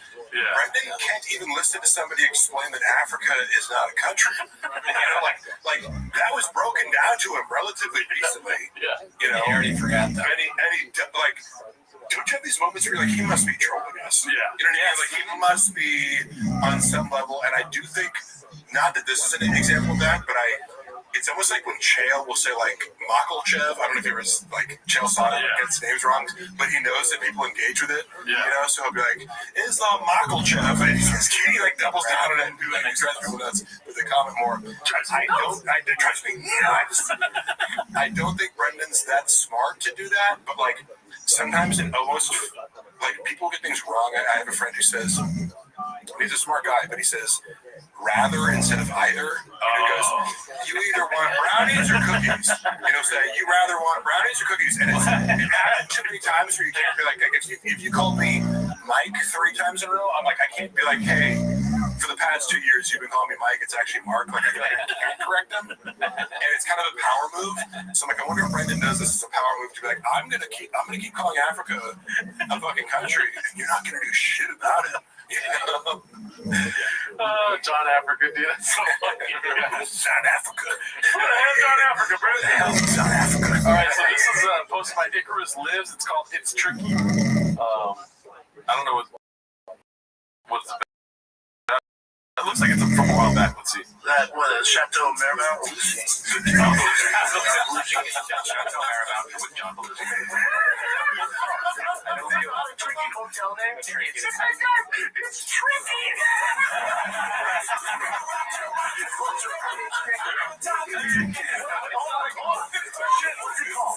That's how my mom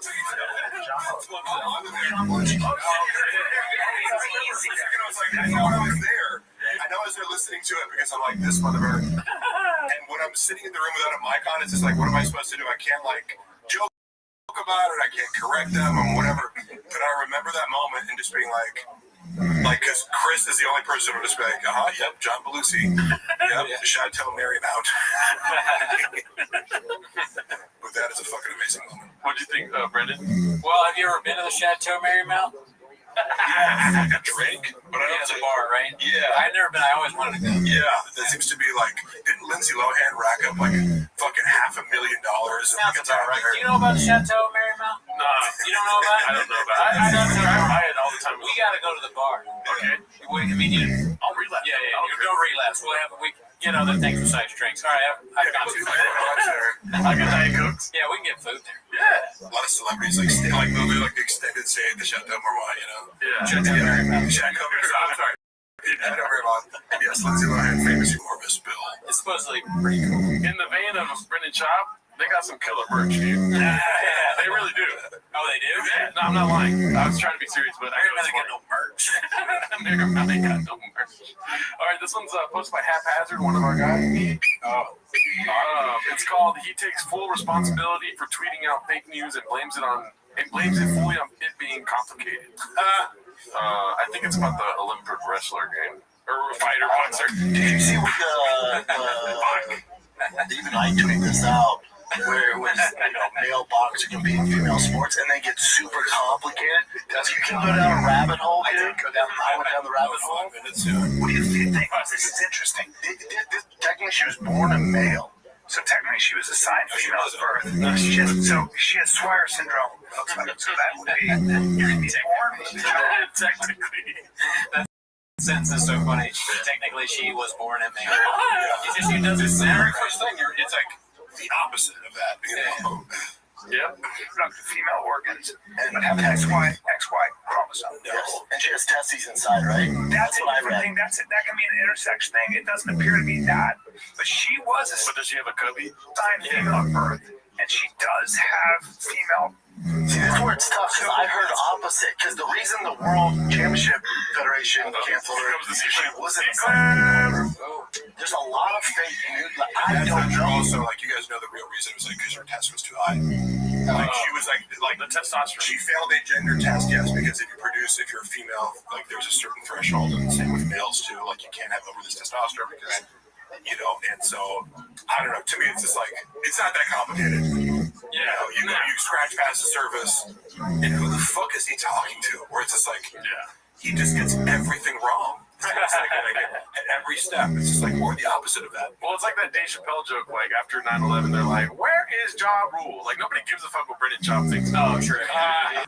If anybody should be sensitive to someone who fails tests, it should be Brendan Schaub. Because one of these, it's also like, to me, it was a really interesting litmus test of like, depending on your political orientation, and I try my best to like if I see a story that's divisive, I'm like, oh yeah, what's Charlie Kirk and Ben Shapiro saying about it, and what's fucking Kyle Kalinske or something, like some progressive source of news, like, you know, you could totally get two completely different story example of that, where it's like, right, it's like, the bitch is a man, she's trans, she's XY chromosome, she shouldn't be competing, and then the left is like, she was born a female, there's no wrong, she's fucking just a bunch of, you know, like, but you know, a little bit of research, you can just be like, all right, yeah, okay, it's controversial, it's a slightly ambiguous, but like, you can find out everything there is to know that anybody knows with 2 minutes of research, and clearly, like, I just want to know, who are you talking to? I heard from who? Yeah, who were you listening to? You know? God damn it. Probably. Oh, there was last week where he was like, because something about the right wing, because I'm right wing. Like, it's going to be a big deal. Like, it's going to be a fucking New York Post headline. Brendan Schaub claims. Oh, you're saying you're hitting him like he's right wing. It's like, no shit. But he also is like, he feels like kind of sensitive about it. It's like, bro, like, you're like a race realist. Nobody gives a fuck about it. Also, guess what? Nobody gives a fuck. Like, half the country, fucking, you go to travel around, that's one of the things I realize, like, traveling around them, it's like, it truly is, like, there's so many people who are conservative in most places in the world. We live in a bubble here in LA, but the truth is, most people are moderate or conservative. And Joe Rogan kind of represents a lot of that, where it's like, you're not maybe voting for Trump, but it's like, half your views are kind of conservative, and maybe some are liberal. I don't know. It's just, he acts like it's like, bro, fucking lean into it more. You'll get a bigger audience. I know you're trying to be bashful about it. He wants to agree, just doesn't know how. We live in Seattle. Right. This is the problem. All this is the problem. Even I tweet this out. It's tough because I think, you know, the people on the right, I'm right. That's what I was talking about. That's awesome. Yeah, that's funny. Yeah. Like, it's going to be a big drop. Yeah. Sensitive to men transition to beat up women, and that's not right. This person didn't have the decision, but they're getting lumped into that toxic bullshit. It's a bummer. Even I tweet this out. That's why I like how he lands on this, like, it's so terrible, but it's like, you were just spreading misinformation because you're too stupid to do the research. And so when you say, like, you know, he's doing this grift, it's funny because, you know, a lot of these guys on the right who maybe you could label as grifters, like, and I'm not saying, because I think the word grifter is thrown around a lot, where it's like, you're really misrepresenting your actual beliefs. I think Candace Owens is actually conservative. I think Steven Crowder is actually conservative. I think Ben Shapiro is actually conservative. You may think that they court controversy with their views, but I think they're all sincere. Same with two of these people. Steven Crowder's pretty fucking smart. Candace Owens is pretty fucking smart. Charlie Kirk is pretty, you know what I mean? Like, so I'm like, he would if he could, but it's just like he doesn't actually have the intellectual capacity to like hang with the best right-wing grifters. Sure. You know, you have to be able to debate these people on the left, you know, and he can't even get basic facts straight. I mean, we saw what he did with Tulsi Gabbard. Wait, what did he do? Was she on? Yeah. Oh, I should watch that. Yeah. Ben Shapiro on, that would be great, because he went to Harvard. With Schaub, that'd be something. But where? Oh, I was going to ask, what did Like, how did they get into it or something? From my recollection, he basically just claimed that the Democrats tried to kill Trump, if I'm not wrong. Oh, they're gonna try to kill Trump. He was like, and he was, that was a prediction. That was Nostradamus. So let's watch what we say about him, because he might claim we're gonna die soon. I'm super quiet about it because it's different because she's not taking hormones and trying to turn into a man, right? She was born with it. And then if you're just talking about advantages you've had when you're born, well, Michael Phelps was born with bigger lungs. He has 20% bigger lungs than the rest of Brittany Griner. I don't know. He do it super confident. Even I tweet this out. But the problem is the right.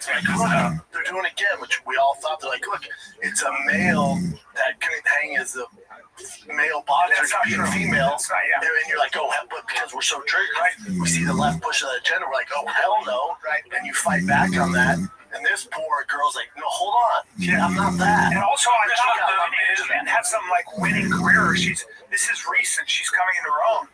I'm kidding. And I don't think it helps to make fun of her, and I don't think it helps to say that you're trans because she's not. Even I tweet this out. It's fun, okay. Yeah, it's complicated. The word salad or the phrase word salad comes to mind because, look, I love Trump in a lot of ways because I think he's fucking entertaining as fuck, and I think like people who are triggered by him, I'm like, take a step back and realize this gem of entertainment, and like, so I always try to detach, like, objectively, like Trump is like a master of the word salad. Well, let's start on something, and a lot of people are saying this, and I don't care, but that reminds me of like he goes all over the place and kind of like doesn't come back to his initial point, like Cootie. But that too was such a word, and people will accuse me of that. I'm like, name one. Like I get defensive about it because like I contend that I'll go on tangents, but I keep my original point in mind and try to come back to it. Right. I watch this and I go, what the fuck was that? You're like, you know what I mean? He starts off in the complete, like his inclusion is completely different than what he started out with, and he gets so many things wrong, and it's like lily pad. He fucking jumps from lily pad, like, and then I tweeted this out, and also it's because we're trying to talk about girls who transition, she didn't have a choice, and so his back is gets mixed in here, but then also like, I just saw it. I'm like, huh? Yeah. What do you actually think about this? So shout out to Haphazard for making this. First of all, I should start by saying I didn't graduate college, right? So what I think he's trying to say what Hap is trying to say is that he starts out the conversation with saying that I fucked up, I tweeted this out. Yeah. And then he's talking about how that conversation is toxic and we should stop having that conversation. Yeah. But he's the one engaging in the conversation. Yeah. And also, that's a great point. That's a great synopsis of that. He's engaging in a conversation and actively spreading misinformation. Yeah. I'm like, you got multiple in the middle of that sandwich where you're like, I feel bad and this girl should have sympathy. You're like, she was born a man and she failed the gender test and she has nuts in her. I'm like, there's like 3 or 4 things where I'm like, that's not true. That's not true. That's not true. That's not true. But like, you think you cover your ass by arriving at this kind of like safe consensus place? I'm so dumb. What? No, I just repeated what the clip said. No, it's good like that. You did make a good point. Okay, cool. I'm gonna slap myself in the back later tonight. So it's funny that you're like, I didn't go to college. I'm like, that is like, I never think about whether people go to college. It like probably demonstrates more common sense than most people have. So I had the chance to graduate, just chose not to. I put a Sharpie in my butt. Here's the post by real Steven Smith. It's called Somehow I Don't Think This Is the Reaction Toe Was Expecting. Don't Want No Short People Around Here. So this one got a lot of likes over the last week. I don't know what it's about. I've never seen it. Netflix special that's live Saturday night from San Antonio. It's tight now. I'm happy with it. 4.9. Joe Rogan burned the boats review. Netflix special relies on same old COVID and gay jokes. Joe Rogan burns the boats is still sad provocateur jokes feels stagnates too late. Joe Rogan is a cyber chunk of comedians. Joe Rogan is weirder than J.D. Vance and K6. That's a great idea. Joe Rogan comes into the boring showcase for the Dunning-Kruger. This is my favorite one right here. These headlines are great. Now, I feel like I never trust it when people write shit about Joe Rogan. I'm always assuming like you have a vendetta against him, and I haven't seen a special, so I'm gonna reserve judgment about like whether or not this is appropriately harsh. However, some of these fucking headlines are creative as fuck. Johnny Kruger effect. So the guy's dicks on his phone. Do you know about that? So one thing I will say, I might have mentioned this before, but like Brendan's whole take on like I don't read comments. You know, comes directly from Joe. And, you know, working for him, I kind of like came to this conclusion that you're doing it for a different reason than Joe is. We could watch all this and like everyone in the world can hate Joe Special and he's still sitting on $500 million, you know, whatever the fuck. So it's like there comes a point where it's like if you've reached escape velocity from the atmosphere, you know, or metaphor for the comment section, it's like you legitimately like it doesn't fucking matter what you put out or what critics say. You're going to keep generating a ton of money, and people are going to like just based on your podcast. You know, you can sell out a fucking stadium, or whatever it is. What's a basketball arena? Arena. But for somebody like Brendan, who like, of course, he's taking this cue from Rogan, but it's like you're not there yet. You're not above reading it. You should read your comments because yes, you'll hear creators talk about like, you know, I made the mistake of looking at my comments the other day, and most of them were positive, and there's this one like, you should suck, and you should quit, and it stuck with me. And you're talking about like the perfectionistic, sensitive artist who's gonna let that one comment like stick in their craw forever. But it's like, no. You're avoiding comments because 99 out of 100 are like not just like this is bad. It's like this is the worst thing I've ever seen, and you're avoiding it for that, right? And you should maybe look at it and address it and course correct a little bit because it's not the fact that you're you know what I mean? But like a guy like Rogan, it's like like. You know, fucking Elon Musk doesn't need your reviews of Tesla. You know, he's just doing whatever the fuck he wants. Dude. Rogan moves the needle, Danny. This one's called "Is Brendan Schaub Funnier Than Joe Rogan?" Posted by Bubba Dreams of Gumbo. I think it's just more of a conversation starter. But Brendan, if somebody's going to send this to Brendan, and Brendan's going to just read the headline and be like, "Fuck yeah, I won." War with Joe Rogan. That's literally how he operates. He'll like see a headline and be like, "I'm good. I don't want to watch the video." I've seen him do it. Okay, so this is something that happened today. Let me go ahead and pull up the whole video. Give me one. What am I looking at here? So it's Joanna's today, and I think it's like a cliffhanger. Joanna's also blocked me. Oh no! Surprise. Did you guys see this earlier or no? No, I haven't seen it. I don't know what's going on. That was a test to see if Mark created a Finsta. Actually, dude, you can. There are places you can like view stories like anonymously, right? Yeah, Finsta. But I don't give a fuck. Like, I legitimately have zero curiosity about what Joanna posts. Let me see here. So it's Brendan has her page favorited. I don't know what that means, but yeah, right. So this is a story from. Let's go ahead and watch it here. It's very weird. So here the first slide says, "You were my superhero today, and always I hope you talk about it." Which I think she's saying mentioned on the podcast or something. That's nice. But just know your kids and I were so proud of you, and how sexy you came to my rescue at Starbucks.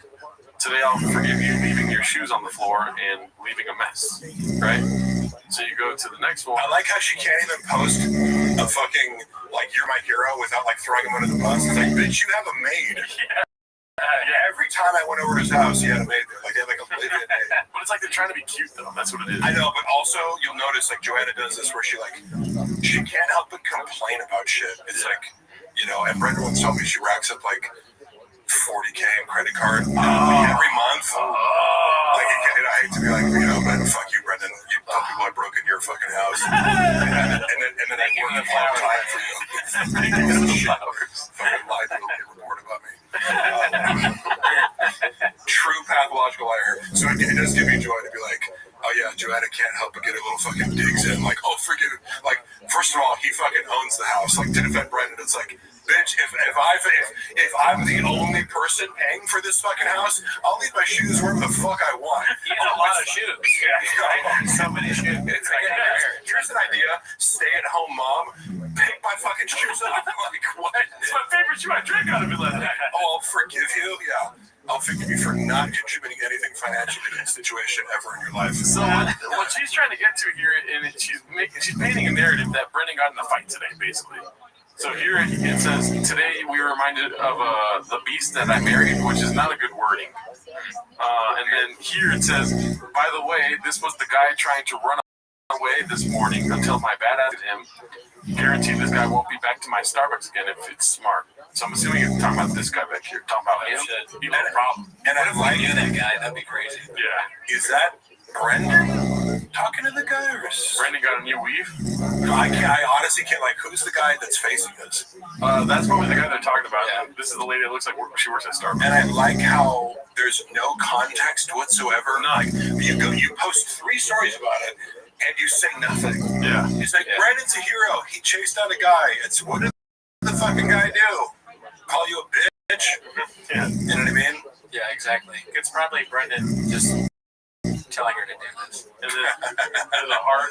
I didn't proof watch any of the other stories, so I don't know. But those are the 3 ones that I wanted to watch on the show. It's also funny because, like, for example, like, sometimes people will be like rude to Luana, and it's like she relishes so much like talking shit to people. If you need me to step in, I will. But I know, like, you enjoy the act of telling people off, and I'll be here in case things get physical.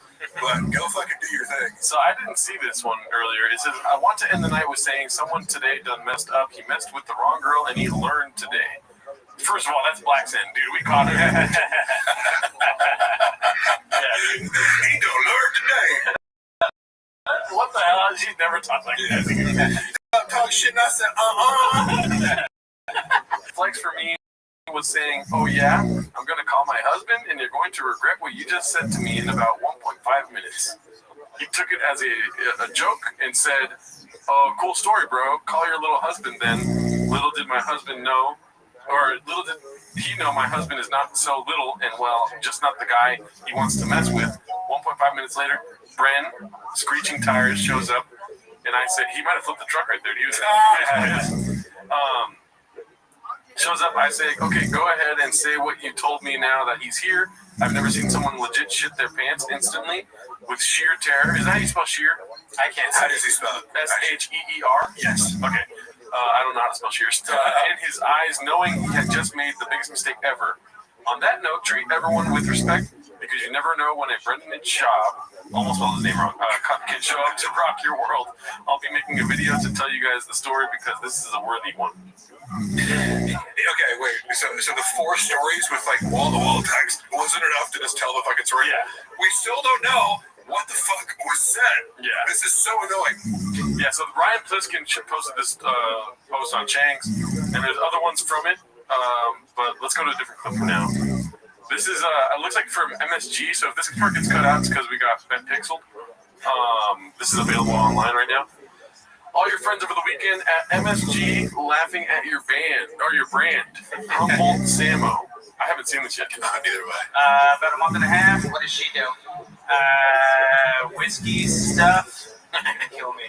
Whiskey stuff. She's a whiskey rep manager. She's gonna kill me right now. I see where this is going. Why would she kill you for that? Just out of curiosity. I don't know, because I feel like I always get her brand wrong.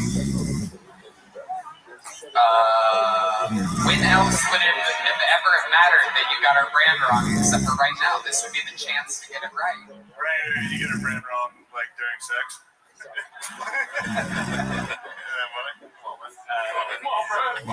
Come on, bro. Scream out every time. It's her brand. Screwball? Screwball? No, Tiger Thick. Brandon. I like our hard focus. Thanks, everybody laughs. Who said Tiger Thick? A Red Bar. Or Red Band. That's it, Red Bar. Red Bar. Tiger Thick? What's bringing Champs whiskey, Carl? Jules, give me more Tiger Thick. Jules, hey, Harvey Savannah, we're trying to... Oh. Stand up for scars. Give it a year. Give it a year. All right, that was cool. What do you think, Brendan? I mean, it's like everything with Schaub is a punchline that you can just have. Right. I mean, it goes to the universality of like I even saw Anthony Jess. Like, remember I told that story about Anthony Jess? Yeah. Like watching him in the green room, like be like, shut the fuck up with his eyes, like to Brendan, where he's like, you know what you really do is half an hour. And just in Jeselnik's like, yeah, thanks. And I've heard Anthony Jeselnik drop like some catnip. I don't know if you guys have seen these clips. Oh yeah. You know, he'll say some shit like, I forget what it is, but like clearly he pays attention to the subreddit, and it's just funny to hear it. Like when you drop these things like Tiger Thick or Blockbuster or You'd Be Surprised, and then a bunch of people after like, oh my god, like people know about it. And also it's funny when comics like that clip of where Steve-O and Tony Hinchcliffe, and Steve-O's like, wasn't that the Arlington? Yeah, I know the guy who did the paper mache. Like trying not to laugh, but they're just like, why do you know that? You know? I was intrigued by it. And then they all just start laughing. It's like, oh my god, like, you know, I wonder if Brendan actually sees clips like that, because it's like, literally just like, they say Gringo Poppy, and like 5 dudes just start laughing uncontrollably when they like clearly don't even want to laugh. I don't even want to be like, no, I'm going to have to. And that's what reminded me of like Rogan. Rogan hears the term Tiger Thick, and he starts like laughing like uncontrollably almost, you know? Yeah, I'm trying to get Brendan Crooner to stop saying, look at you guys, when he gets on stage. Every time. No, not really. Wait, what do you say? Didn't you do like a rendition of the Gringo Poppy? Yeah, the first 5 minutes. Actually, first 10. One is on page. So half the special.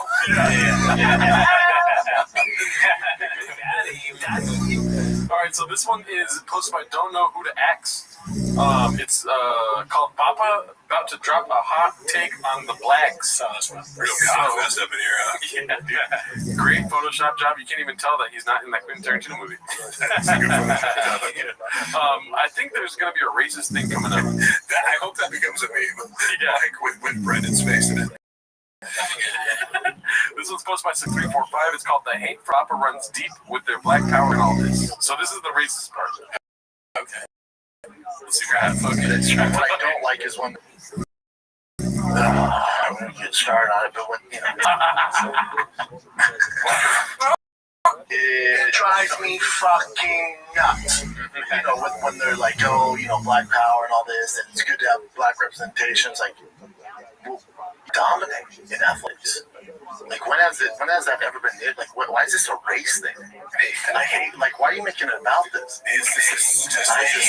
Like, why doesn't understand what he's talking about? No.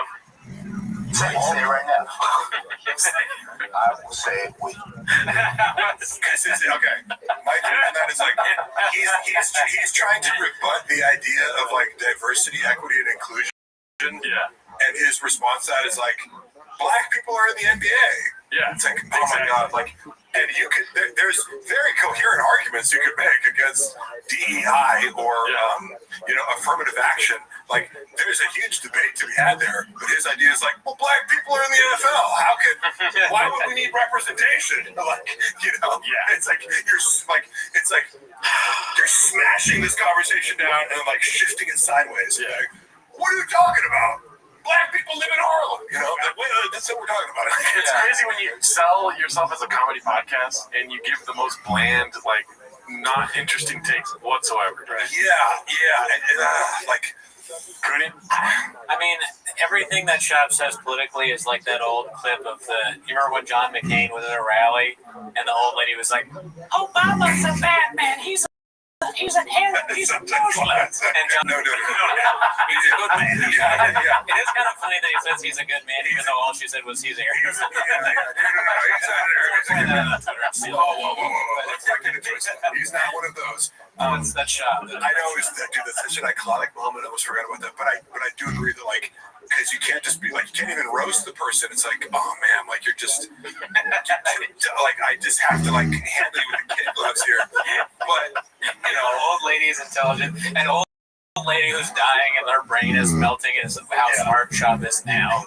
Yeah. No, he's like, because again, I have friends of all political stripes. Like, nobody's political beliefs are gonna piss me off except when you don't know what the fuck you're talking about. Sure. And what's funny is, like, I wouldn't consider myself an expert, but like I majored in political science. I've been reading about politics ever since I graduated from college. But like that also, like the Dunning-Kruger effect. It's like I remember taking my senior seminar was on Israel and Palestine, And like before I went into the class, I'm like, I have a good grasp on this. And then like I emerged like, holy fuck, like I know nothing. I just read 12 700-page books on this fucking topic, and I'm like equivalent than ever.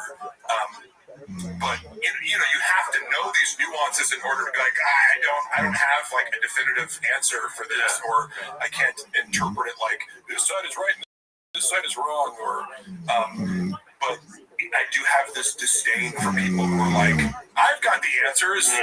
I did 30 seconds of researching / listening to somebody at Starbucks about it. Yeah, and it's just like, bro, you think like, because it's not a hot take. Yeah, you know what I mean. And one of the things I love about for example, Shane Gillis, like I love that he's like, I consider him like the inverse of Shab, where it's like Shab, he's like everything Shab wants to be. Like he doesn't. You see him on the Flagrant too, like where they're like pressing him. Like, do you have a writer? And he's like, no.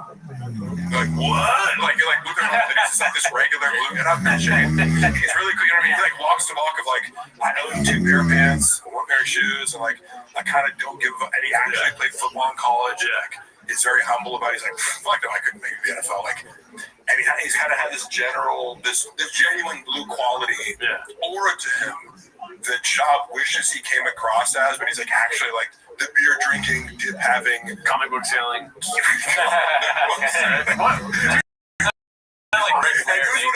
sound like Ric Flair for a minute there. Whiskey drinking. But like, I don't know. He's like secretly smart, you know what I mean? Like I think Brendan tries to come off as like I know more than I do, and like Shane almost conceals it until it's like something kind of like irksome, like when Rogan's talking about how all Vikings were 7 feet tall. He's like, actually, they're like 5'4", and they never wore the horns. And he's like, it's like, oh, this motherfucker actually reads. And that's why when he does Trump and stuff like that, like there's no malice to it. Like he does his Trump impression, it's just like. You're coming from a place where you lack disdain, and therefore it's more accurate. Yeah. You know, it's like you're just true to it because you don't have an agenda. Yeah. All right. Well, let's get to the next clip here. This is going to be a Guild guitar clip. I look forward to his every week. Let me know if you guys want to end anytime soon, because there's still like 10 more tabs. Oh, I love tabs. Okay, here we go then. I want all the tabs. This was posted by Guild guitar. But you see, I wanted to ask you before we started. What do you think about the red chair? Because I'm sitting in not the red chair right now. Like a legit I like it. Where'd you guys get this? It's like a movie chair, right? That's the top. We can't reveal where we got it, but how similar is it to the studio? Oh shit! I never even thought about that. Yeah. Because I never fucking got to sit in these. You know. I don't mean to rub that. Oh, you know what's funny, by the way? Like Brendan took all my episodes of like Haters Will Say Off Boy, right? So like, but they're still like on the original Haters Will Say channel. But he erased. He tried to erase my. But you can still find it on like Apple Podcasts and Spotify. He just took it off YouTube. You know. And then also. The only fight companion that I was on, he took down with TJ Dillashaw and Brian Ortega. So it's like he's trying to erase me from the whole thing with it. But I'm obviously on a bunch of TFAC episodes. Once I started being on it, he didn't take any of those down. But the 5 times I was a guest, he took me down. So he wants to make it seem like Mark was never more than anything but an intern. But I was on as a guest 6 times for TFAC. But the chair is very comfortable, right? The chair is very comfortable. It is. It's great. Right? Because I'm sitting in a fucking Blockbuster chair right now, and it sucks ass on the floor. I want to watch a movie one of these, man. Right? We watch specials every week on there. All right, sorry. So this is a very special guest by Guild Guitars. I always look forward to this guy's clips. Very well done. How excited are you for Austin, buddy? First live show together. Also, we didn't get to talk to you about their residency, dude. I was following that for a little bit. Yeah. Just because. It was another funny thing where, and I think generally Brendan is the king of, I experienced that on a personal level of hey, in part I'm going to the fucking court for this because he would, when it comes to business things, he'd be like, I'm paying you this much, and then he just wouldn't pay you that much. So I'm used to him in to me a more malicious way saying this thing's gonna happen, and you have a verbal or written contract, and then it's just hey, where's that money that you said you were gonna do for the work that I already did? Oh, that's not gonna happen. Okay, cool. So I like seeing it in other ways where I'm yeah, of course you fucking have this. And also he loves to just skip over, he'll minimize or be Oh yeah, I had to cancel it because the DA in San Francisco got reelected, and there's just so much crime that we can't even walk the streets, and it's like fucking, you know, Rio de Janeiro down there, and there's you know, like that doesn't make so. There's never any accountability. It's like, yeah, I can't sell tickets, or yeah, this didn't work out. Like there's never any. And people like, you know what's funny? Who's that dude? Fucking Chris DiStefano, who I think is great, and like. I saw this clip of him, and I was like, Brendan would never in a million years do that. And Chris is more successful than him, stand-up wise. He goes, he posts this thing to Instagram. He's like, guys, fucking, I'm going to New Rochelle. You guys are not buying tickets. What the fuck? It's fucking, you know, I've sold 30 seats in 2 weeks. You guys can do better. Come on, don't leave Chrissy D hanging. So he's doing this whole bit to promote by being like, this whole fucking venue's empty. What are you guys doing? I'm going to be performing for 10 people. You know, like, I was like, that's fucking, but it's kind of his style where he like overshares and kind of like, you're like, I believe you because you're like self-deprecating in this really real way, you know, where you're talking about your own fuck-ups. And I'm like, that one was, if I was a fan of it, I'm like, fuck yeah, I'm going to buy a ticket. Even if I don't show up, just to support. But like, Brendan is so stuck on like being like, nope, every show sold out. Like, I always do. No, you can't even get tickets. I'm like, bro, like, you know, his old assistant, Gianni, who's on Power now, he would talk about this. He's like, he would like say it was sold out when it was. I'm like, bro, if people still want to buy tickets and then you're like posting that the show sold out, they're not going to buy tickets, you dumbass. But your ego's so set on like appearing as though you sold out every show that you're literally preventing people who would want to come at the last minute. Well, he's not a numbers guy. He's not. I'm a business shark, but also I'm not a business shark. Let's see. Yep, I talked to Rogan yesterday. We told him to come. And what do you say about Parkton Live? Or I said to him, I just said, hey, that's all I'm gonna say. I said, hey, you're in the area. You're on stage. I go, I'm just saying. I'm not saying. I'm just saying. We're in the area. You could stroll down. He's like, I don't know, man. I might be busy counting whatever he said. Before I count my money Thursday night. He's at the mothership. It's a stroll. How long of a walk is it? You throw a hush puppy across the street. It's something you can throw a hush puppy across. That's a phrase. No, you can throw a hush puppy. He's trying to be Southern or something. Yeah. It's throw dead cat. You can twirl dead cat. You can throw an oil rig and hit it. Yeah, you could throw a Texas longhorn. You can flip a truck and hit it. There was some clip you see that where they were like, you know, oh, he's in Austin. They're like, how do you know that? He's like, he's got the Longhorns. Oh, yeah. He's like, that could be anywhere in Texas or in the world because I mean, people like, you know, you can't have a fucking University of Texas flag anywhere but Austin, Texas. He's like, thinks he's fucking private eye. Oh shit! Why is it not playing? My bad. Being hit. I'm saying you're two old buddies. Good old Brendan Schaub and Brian I love the music every time. That's great. Alton Gas Theater. That is January 26th, 27th. Special. Yes. And then we got Live Find the Kid now. It's Live Find the Kid in Austin, Texas. Oh, this is so embarrassing. It's February 15th. One show only. Okay. Special guest, very special guest. This Thursday, one night only, one show only. Me and Brian Callen. It's a Live Find the Kid, not stand up. It's Brian Callen and myself doing a Live Find the Kid. Give some special guests. Special guests. Live. Find the Kid live in Austin, Texas. That is February. Look at that Kibitek hat though, dude. Oh yeah. This very special guest. Yeah. Oh really, dude? Oh really? Come on up, Chin. Get up here, Chin. That was our special guest. Chin.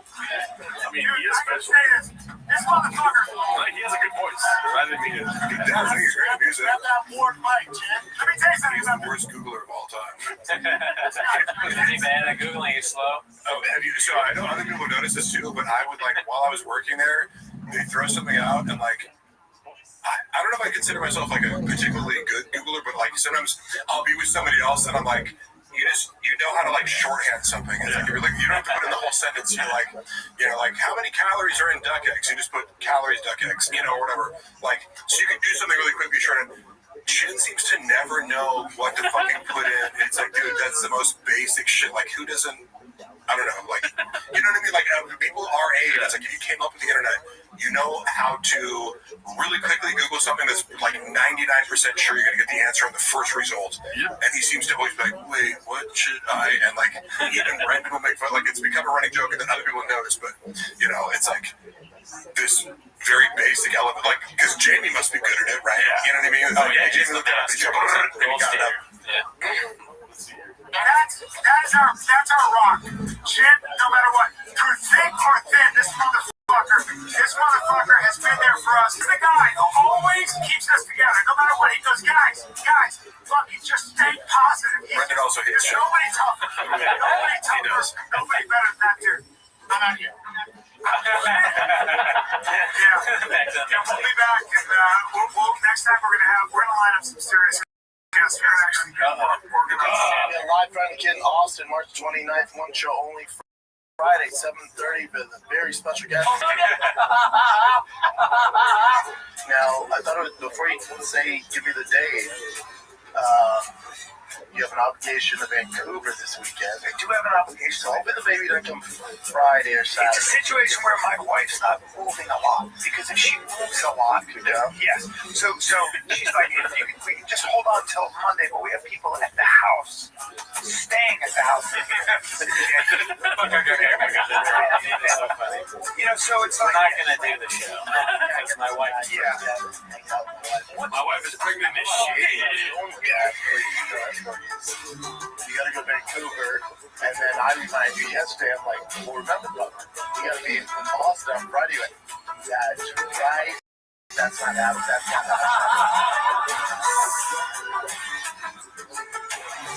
And so that was the second time they were doing it. Yeah. Okay. And Rogan was gonna be at that one. Oh, for sure. So Watching them talk about it now, it seems so like they're like, all right, so how are we gonna like fake this story of not being able to do the show? As if anyone cares either like, way. oh, and then you remember that your wife's pregnant and you had to be in Vancouver, but that was almost completely for the cats because no one was gonna go to it. No one knew it existed. And they were like, it's canceled. Yeah, and what's funny is like during the pandemic, I remember like actually the first time I ever traveled with Brendan was for shows in Austin at the Vulcan Gas Company. It was like, I want to say, it was April, late April of 2021, and the shit was popping. You know what I mean? I was like, oh damn, this is how it always is. Like just fucking sold out crowds, and like everyone's super psyched, and you know Malik and Chappelle were there. It's also fun to see Malik like. We had a little online beef, you know, recently, but we squashed it.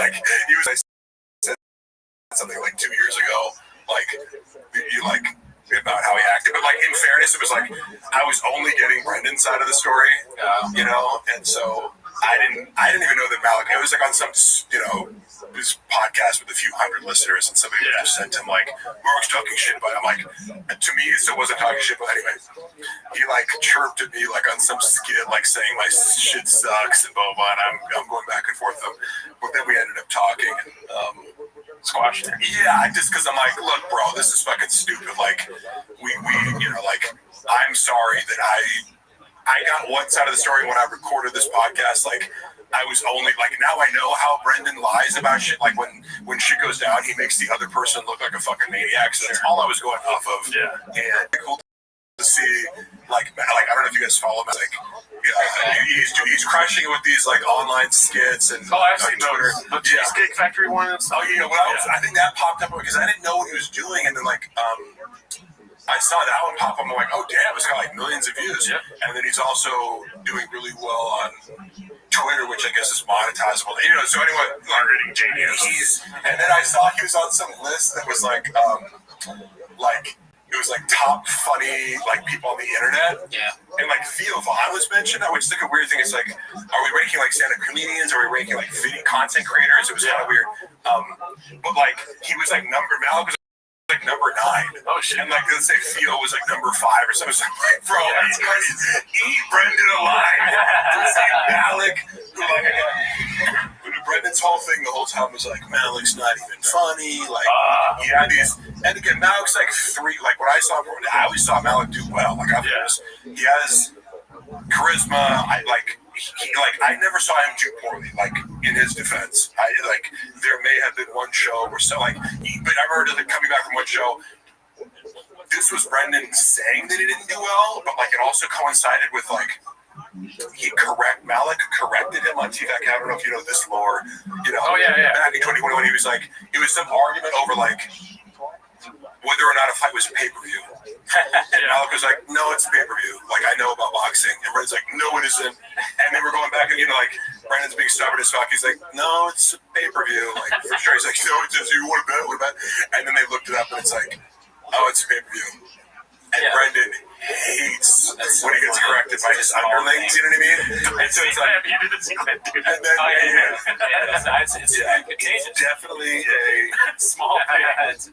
It's not a pay-per-view. It's not a sad thing. And then so like I wasn't aware of that they had this conflict, but now I could totally see it because I'm like, I would have these moments where it's like Brent, anytime I would talk back to Brendan and be like, just like, hey, you're shitting on me for something like that I didn't do that you never asked me to do. You know what I mean? You're like, did you get that footage? I'm like, you didn't ask for that, you know? And then like if I even brought that up, he'd like find some other way to be like, oh, you're not doing Tiger Thick social media, you know, or something like that. I'm like, I know it works. He's like, I lost you here, so like I'm taking you off. I'm not paying you for this, you know. And so with Malik, it was like, how the fuck were you not doing Tiger Thick social media, man? Jesus Christ. I was though. I was. That's and then he kicked me out. You know, wait, you know about this? I put an extra C, so I was posting every single day. I was posting on Tiger Thick every single day. Got the page up to like 11,000 followers. And recently they blocked me because I was like, you guys haven't posted like in 3 months. I go, what the fuck is going on with this page? You're blocked by Tiger Thick's Instagram? Because whoever was running it, I got fired from the job. My last post was a Christmas post of 2022 when it was like an end of the year thank you, and it's over jelly rolls like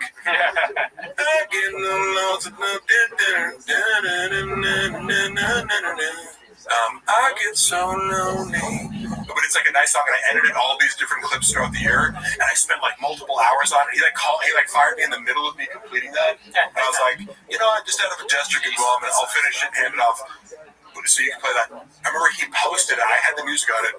Brendan used the video to post to his own page. And I remember watching. I was like, what is off about this? There's something weird about the sound. And I was like, oh my God. This motherfucker put the song over him twice. So they already had the song. Yeah. And he added music to it. So it was like the song playing with like a 5-second difference. It was like a weird echo. You know, like, is that? Why is it playing? It's something that they needed to put it like, you hear the song is already on there, right? Yeah. But anyway, the reason he fired me is because I made a post one morning and it was like, a sale now at tigerthick.com, and I accidentally put 4 C's. You know, somebody alerted me to it. Somebody alerted me, like, hey, by the way, you misspelled it. I'm like, oh shit, fix it within 2 minutes. He also, Instagram doesn't hyperlink, right? Yeah. So you can't click on your phone to go to the website.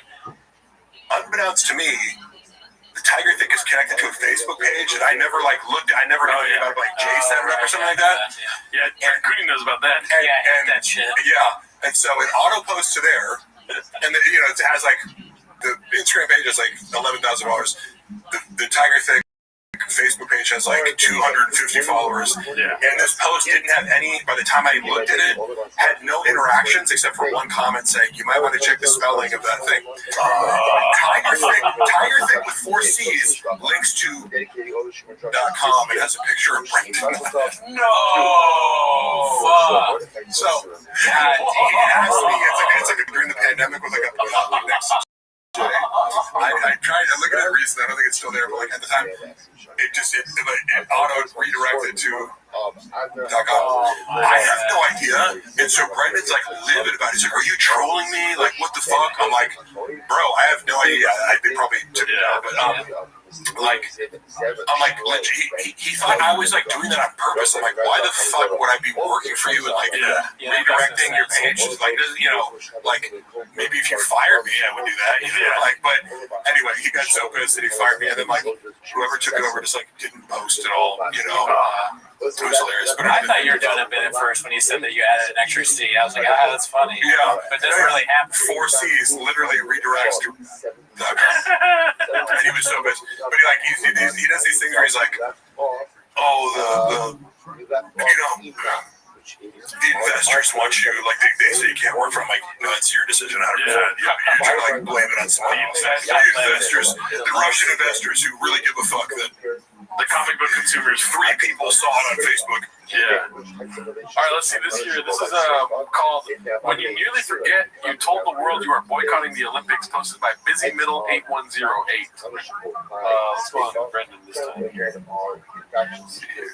Champion. The whole point of the Olympics is it brings everybody together, and everybody competes. Well, the one part that bothered me, I was watching, my girl was watching in the background, so I heard it, but there was this pole vaulter. He's like the best pole vaulter ever, and they did a background on him, and I was like those stories, right? And then so you watched it, even though he said he's boycotting. Yeah, no, it's funny. Yeah, I'm good too. Because he can never just admit to, like, yes, like, oh man, he's always like lying in ways that like make things worse. You know, where it's like, dude, just admit it. Yeah, you thought you were gonna boycott him, and I fucking did it. That's such a better like podcast moment. You know? Yeah, it's honest. It's like, wait, did you guys see this Shane Gillis moment where he's like, it was kind of dark, but it made me like, I'm like, dude. And I'll keep using Shane as an example of like the anti-Brendan, because like he can be honest even when it's unflattering to yourself.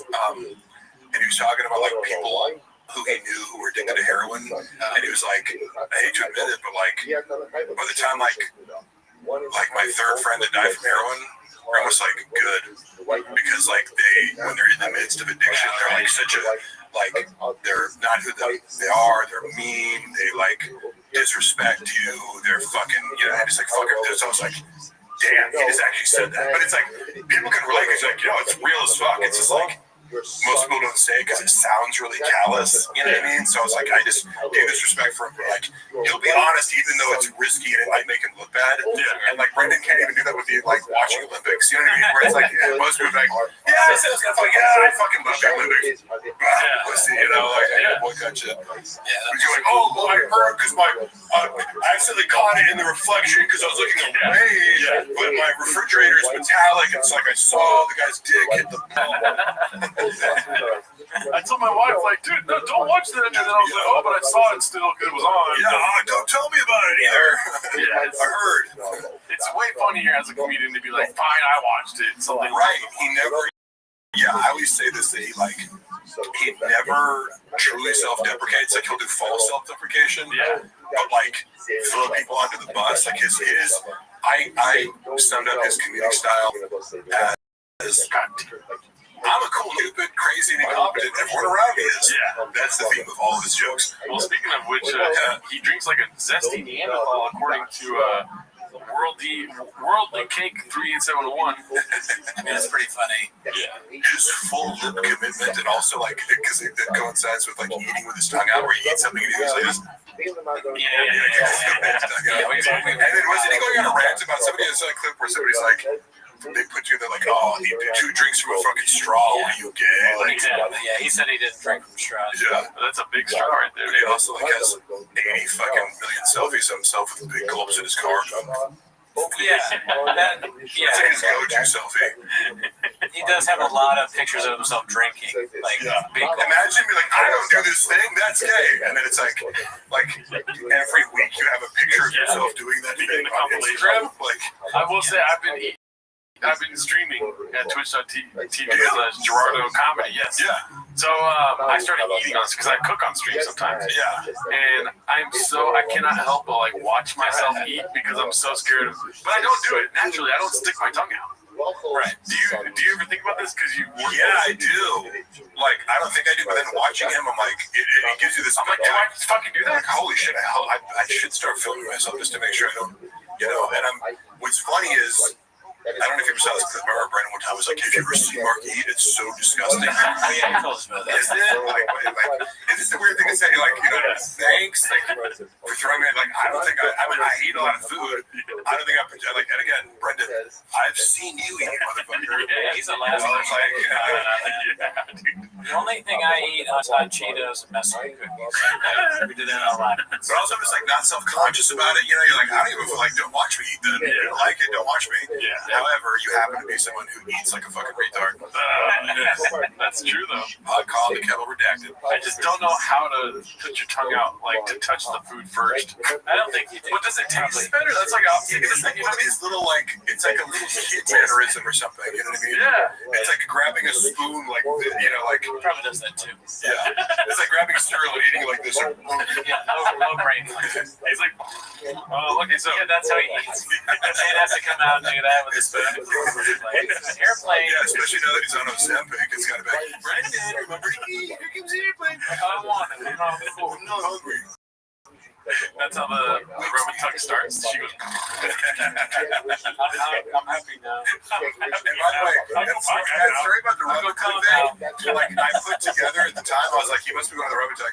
And then later, I found that compilation. You guys have seen it, I'm sure. Where he's like, "There's some compilation." oh yeah, Where it's like, where they put digits in there. yeah, he's the worst self-snitcher of all time with everything, but particularly with that, it's like, bro, you're married with kids talking about fucking tug maps. Like, what the fuck? With a finger in your butt. Yeah. Also, it's also funny that he has this whole bit about that he used to like incorporate me into, where like about the dick pics. He's like, Mark sends terrible dick pics. Oh, yeah. You know. And luckily, I have it in writing. I'm like I called him out, and he's like, okay, you're doing so. I've never seen your dick pic. You know. It sounds weird out of context, but it was like in the context of something. Because I'm like, are you serious about your dicks? You also say like, I'm bad at security, so you're gonna get murdered. But I also said like in the same bit, like, so like I'm like, which part of it is true, which isn't? You know. But funny coming from him because you know I heard through the grapevine when Chris D'Elia got canceled, he had the person running his social media at the time go through his Instagram and unsend every dick pic that he had sent to a bunch of girls.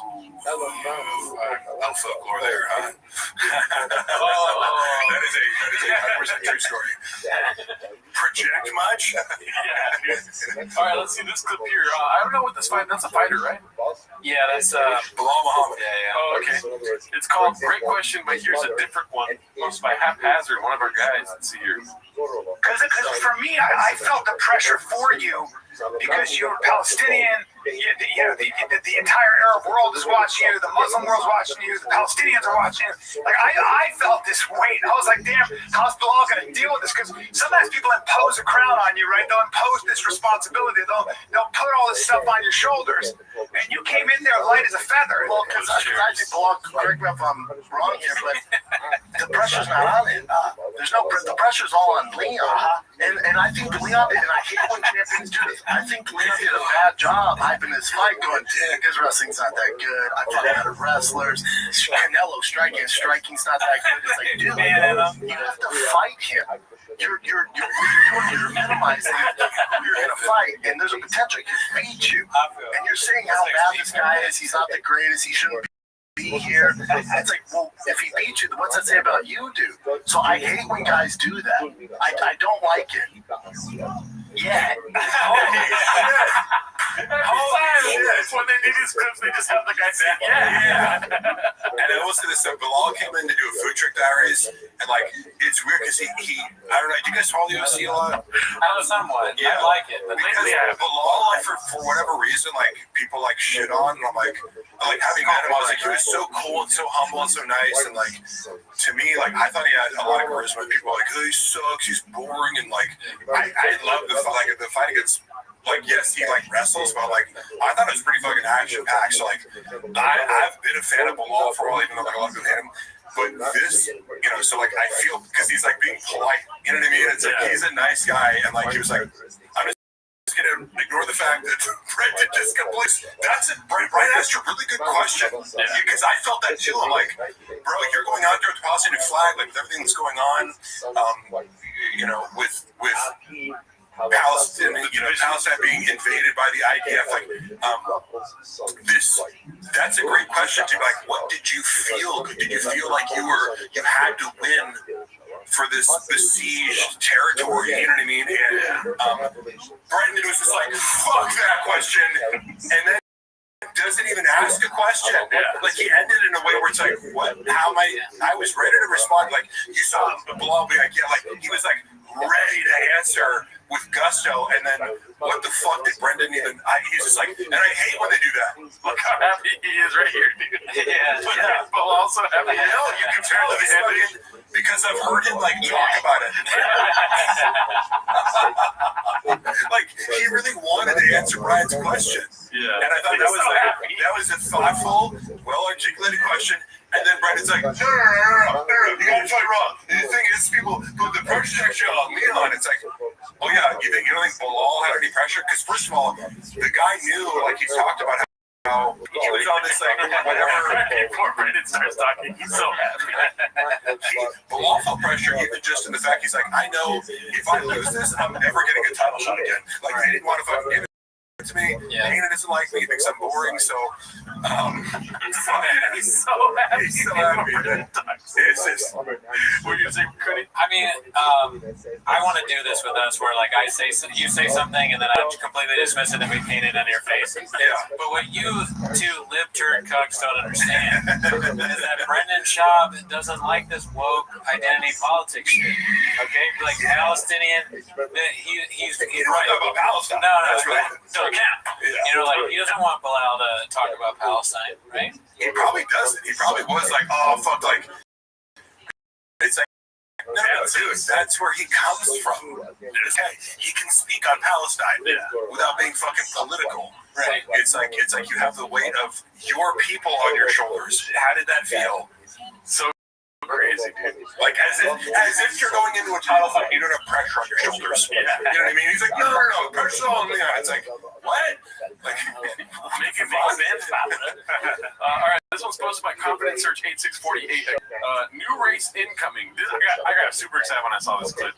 I want to see it race again, dude. Oh, yeah. New race incoming. Let's hope this Class 1 truck doesn't have engine problems the night before the race, and he's got to get around the track in a bug.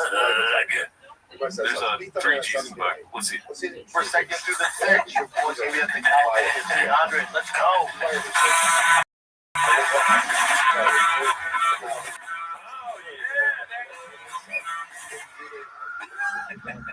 California can't wait. Drive fast on gas. Yeah. O'Reilly. Cards. Who are in the business of keeping your dog on the freaking road? It's great. I also love how terrible he is at ad reads.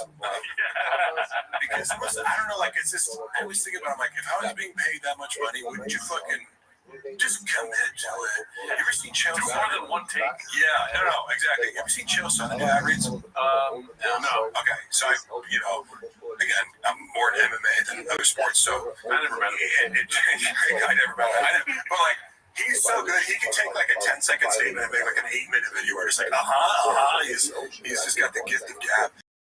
And when he does ad reads, like he did one for this company where you can like register your lethal hands. It's like lethal hand registry. He's like, he has to register his hands for lethal weapons because he's got an 8th degree black belt. So he cuts this fucking promo. He's like, it's just so funny and good, and like just his pitch alone makes you want to go spend $90 on a piece of paper that says your hands are lethal weapons. You know? Yeah. Have you ever looked at your dogs and thought, damn, these bad boys are lethal? Like it's like he's giving acting performance, and I just said it in contrast to Brendan, who's just like Page now. Like, What's the worst one you've ever seen? Do you remember? Of his? Yeah, shot. SATB. Yeah, that's probably the worst one I've seen. You're saying the worst or the first? The worst. Well, either one is interesting. I guess. What was his first ad read? What strikes me, I can't think of the worst off the top of my head, but when you guys said like, with this one take, I'm like, I've watched him fumble through words where you're just like, I'm somebody like, I did ad reads for my podcast because I had a couple sponsors, and a script, because I'm like, it's going to sound more authentic, but I just like, if I rip one, and I never retake it, so like, I do my own harm, but I'd be like, if you're in the moment, it's almost easier, because like, if you make a mistake, it doesn't have to be a mistake, you can be like, yep, I said that, and I'm coming back to it, but like, the moment when you're reading from a script, and you fumble over a word, you're like, and firing on all syllables. Well, you don't get the promo code right, too, dude. Right, no, it's like, bro, you're in the studio. How much of a rush do you have to be? Yeah. What is this 30 seconds long? Like, you fucking do it again. Because it's like, these are the people paying the money for your podcast. Yeah. How do you think they feel about your shitty fucking mattress promo? Well, they probably feel like Mr. Doom with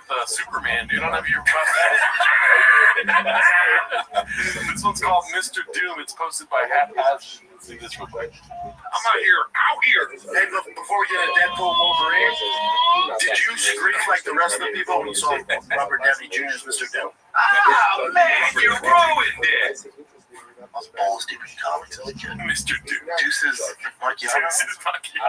Wait, did he call him Mr. Doom? He called him Mr. Doom. Fuck, that's hilarious, too. I'll go back a little let's play it one more time. Oh, man, you ruined it. Mr. Doom. Scream like the rest of the people when you saw Robert Downey Jr.'s Mr. Doom. Oh, man, you ruined it. Mr. Doom. Damn. That one's good. That's a good one. Deuces Macchiato. And you know what's funny? Like, I wouldn't say I was balls deep in comics, but like, I was definitely into Marvel. I read a lot of comics as a kid. I used to like draw and make my own comics, and like, but just as somebody who's like who dabbled in that, there was a period of time. Like, I remember I used to read a lot of like Dark Horse comics. You know, in like, there was a time in my life when I thought I was going to be a comic book illustrator. You know, in like elementary school. You know, I remember I made a comic called Fat Man and Blubber Boy. And then, you know, it holds up to this day. It would actually be funny. Like, I thought about it, and I'm like, that would be a funny thing to do. Like, in today's like, you know, like giving fan positivity culture. You know, it's like it's two fat superheroes. Be careful. You know that Elon Musk Twitter show did terribly. Oh, yeah. Did it? Yeah. You know what I'm talking about, right? The animated TV show they did on Twitter. No, I missed it. It's probably not worth bringing up. Nobody knows about it. But all I'm saying is, I feel like like, for someone who's like, I was ballsy, but like, I never heard him talk about comic books. Yeah. Because like, if you're ballsy in the comic book, there's some carries. Yeah. You know what I mean? Like, you at least be like, you know, oh yeah, I used to fucking have a story when I was a kid. I used to watch the X-Men, the cartoon every weekend, and there was an earthquake in LA, and it was like the emergency broadcast interrupted the show, and I sat in front of the fucking TV for the next 10 hours going like, well, it's got to come back to X-Men, right? Like, I was like, so like, no, you can't just not show the show. This is fucking X-Men, dude.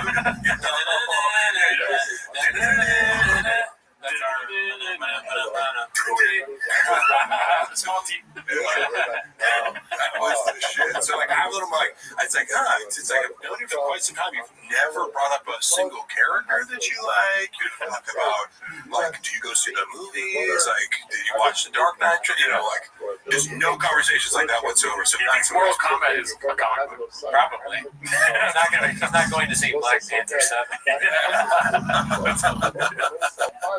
Okay, so I think this is the last clip for the day. I wish I could do this for 8 hours. Dude, that'd be epic. Like Jules, give me my tiger thing. Jules. This one's called posted by Successful Heg 8345. Sorry, it's been a long recording session here. It's called The Hate from Papa Runs Deep Part 2. Goat athletes suck as people. She's so amazing at tennis. She's the GOAT, and sometimes the GOAT, like Michael Jordan, a lot of people they suck. They fucking, as far as like normal day-to-day stuff, they fucking suck, man. They're just very, very. Someone be their friend, and then they should. P.S. Why don't you try not to be such a?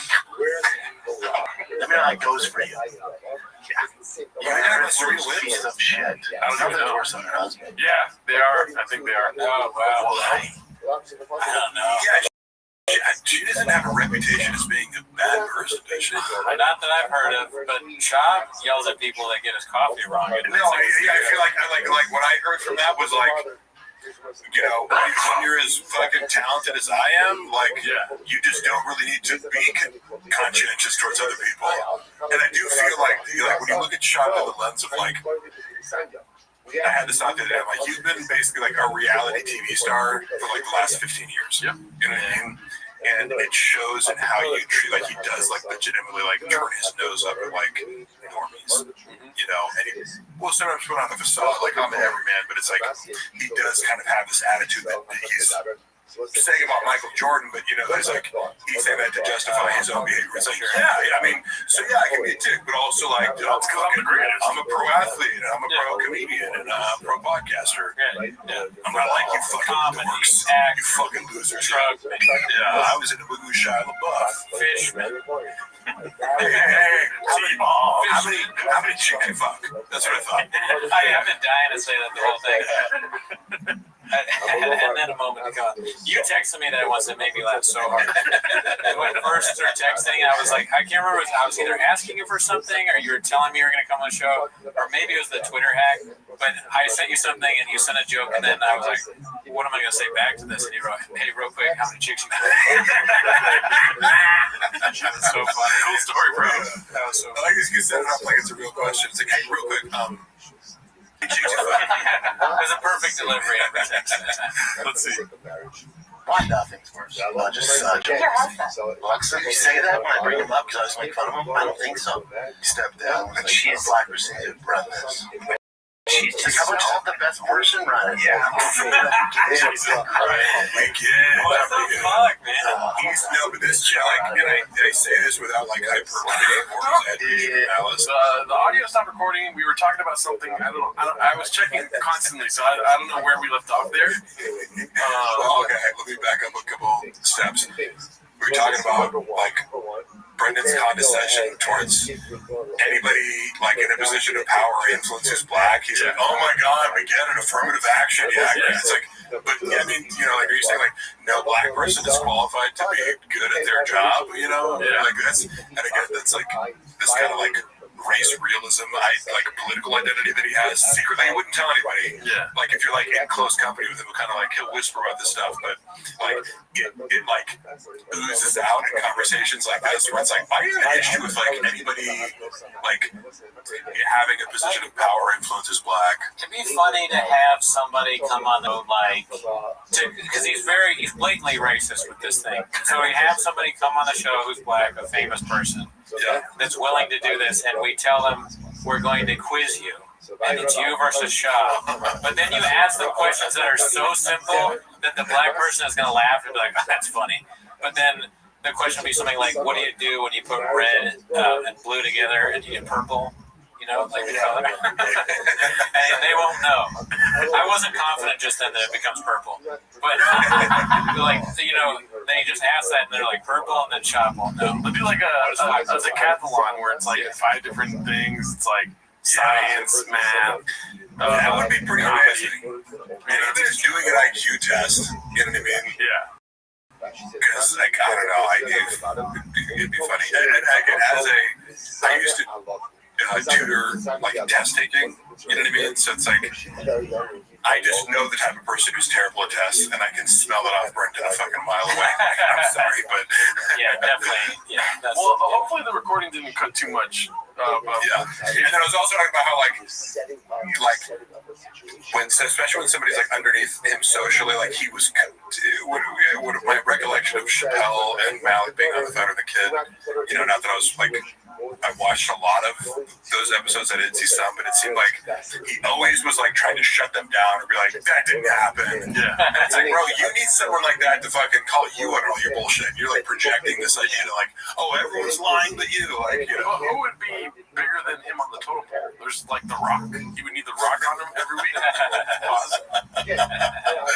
Well, yeah, Rock's also a pathological liar. Yeah. But that's like, views, millions. Like, he thinks The Rock is, I don't know about this, but I remember they cut it out of, they like might have blurred the name or something, but he's like, Brendan calling other men gay is his favorite pastime. He does it about Bradley Martin. He's like, that guy's gay? I'm like, yeah, because he's fucking the girl that you want to fuck?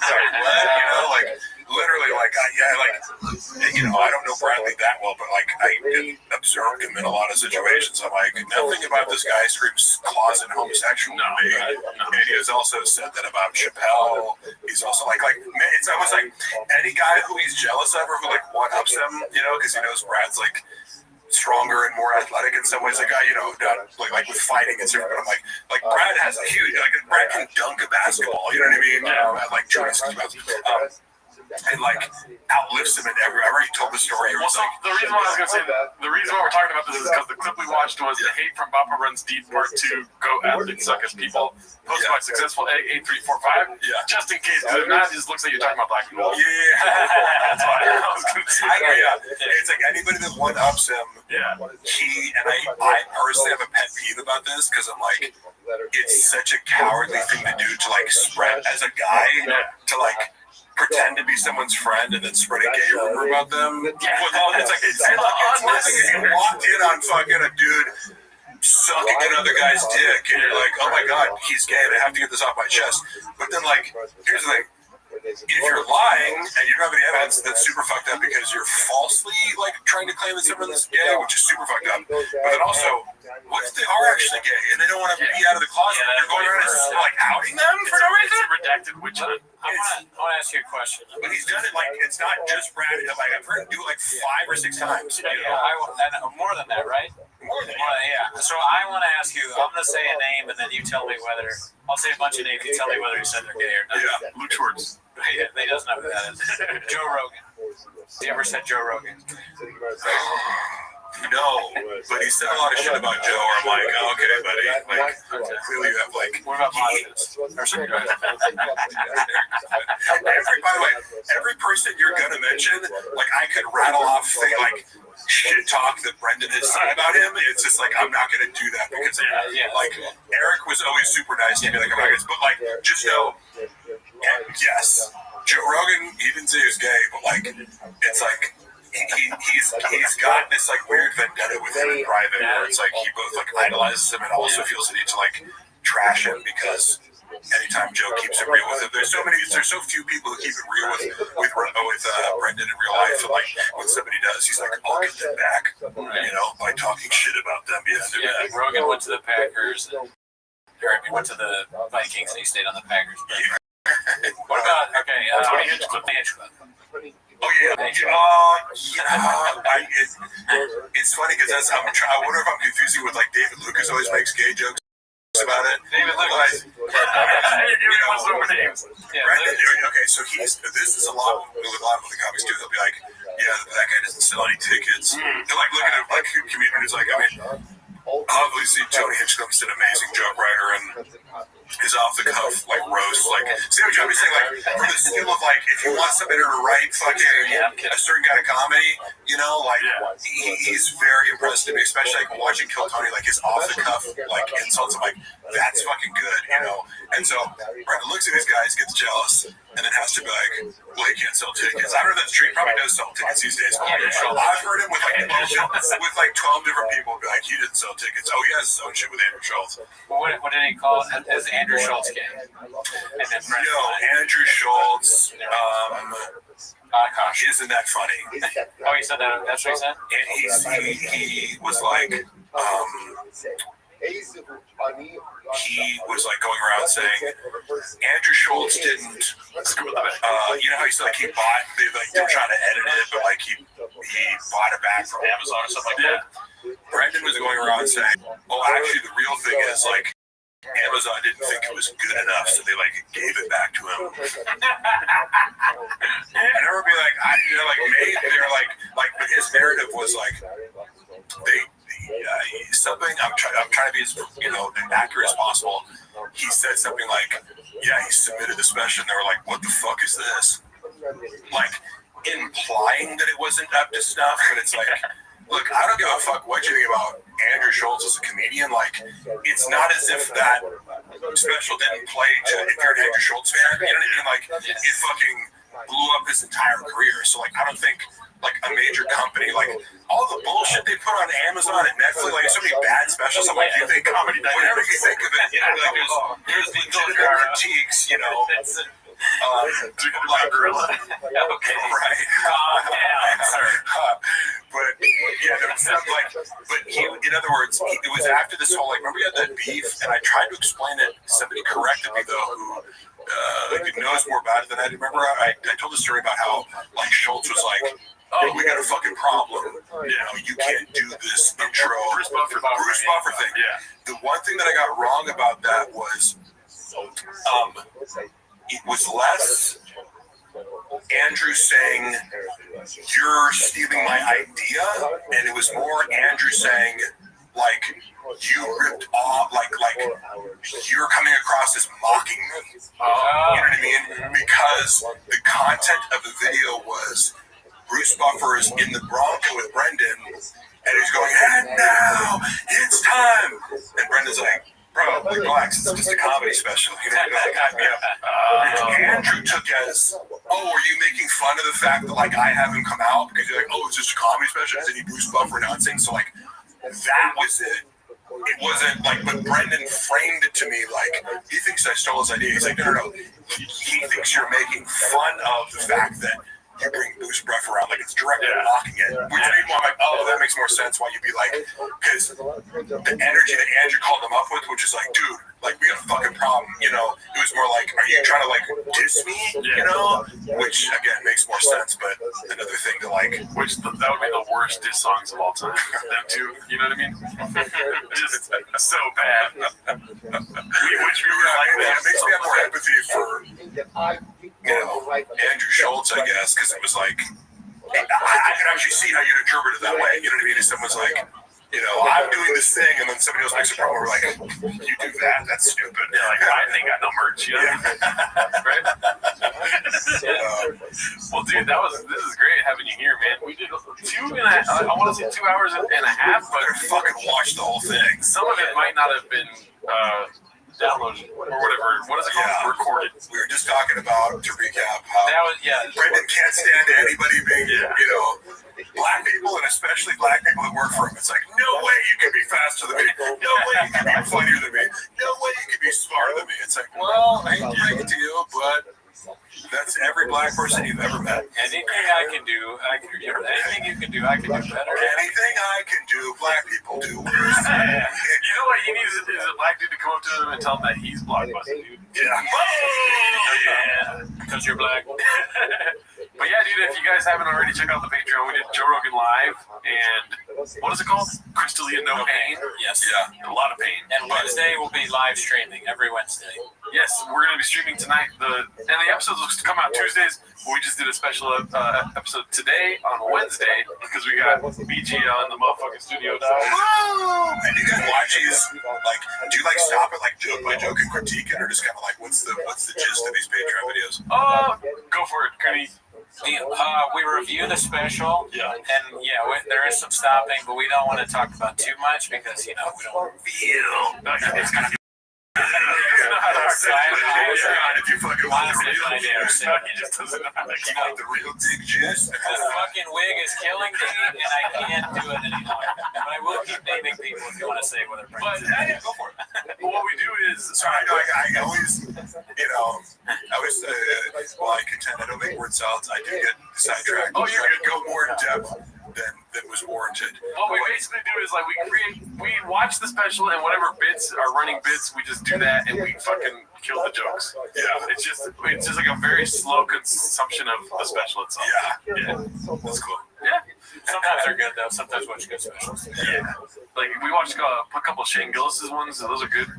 Yeah, I'm a big fan, obviously, and because I'll send people his stuff. I like people be like, you know, I'm like, this is how you should look at Trump.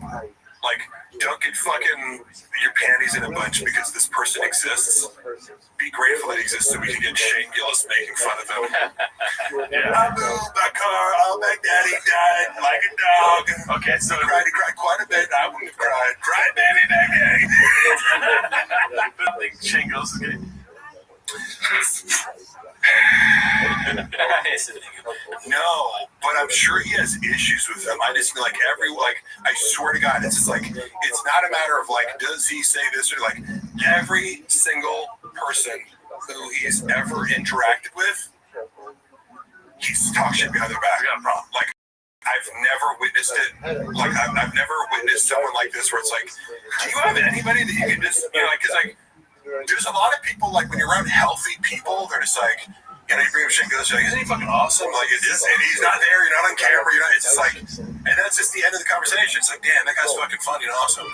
Moving on. Yeah. Brendan, like, has to say, like, but just like, you know, the most basic psychological analysis of, like, insecure egomaniac Yeah. has to put you down to put myself up. Yeah. Because I can't just admit that, somebody's good. And if you really thought somebody sucked, like, do you need to rub it in? Do you need to talk about it? You know what I mean? Like, that's always my thing. It's like, if you really, like, when guys make fun of, like, hot girls online, they're like, you're not even that hot. It's like, if you're saying this girl, like, you go around telling ugly people they're ugly, like, what? Like you're just, I hope not. right? Like, then you're just a sociopath? Like, what? Like, so at least betray something where it's like, this person you feel like has something up on you, so you find some angle of attack, like, well, you can't sell tickets. Or, like, you bombed at this show, or, it's things that are going on. It's like, he gets digits in his butt, dude. Yeah. Right. Yeah. Jeff Dye. What's funny is when, Jamal Hill came on the fucking Food Truck Diaries before, and, like, he was high as fuck, like, not to talk to him, but it's like, hearing him talk about, dude, that guy will never be fucking champion. Like, it's like, well, like, a lot of these guys, like, end up being, like, huge, like Sean Strickland. But he's like, he thinks he's doing Sean Strickland a favor. It's like, he's bigger and more famous than you'll ever fucking dream of being.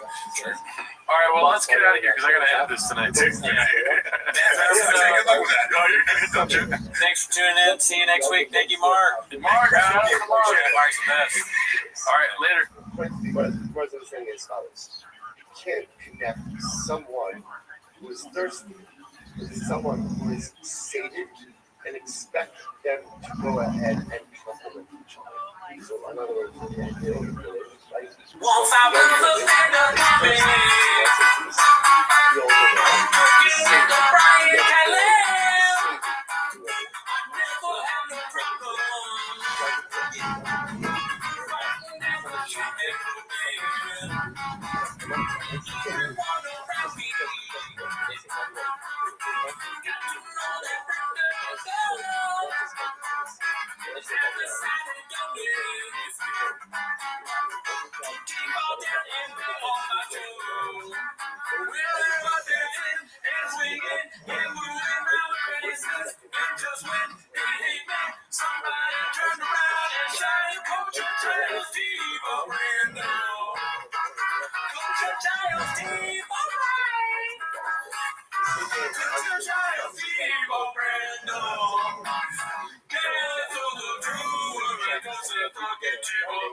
Thanks for tuning in. As always, join the Patreon. We have early access for these episodes.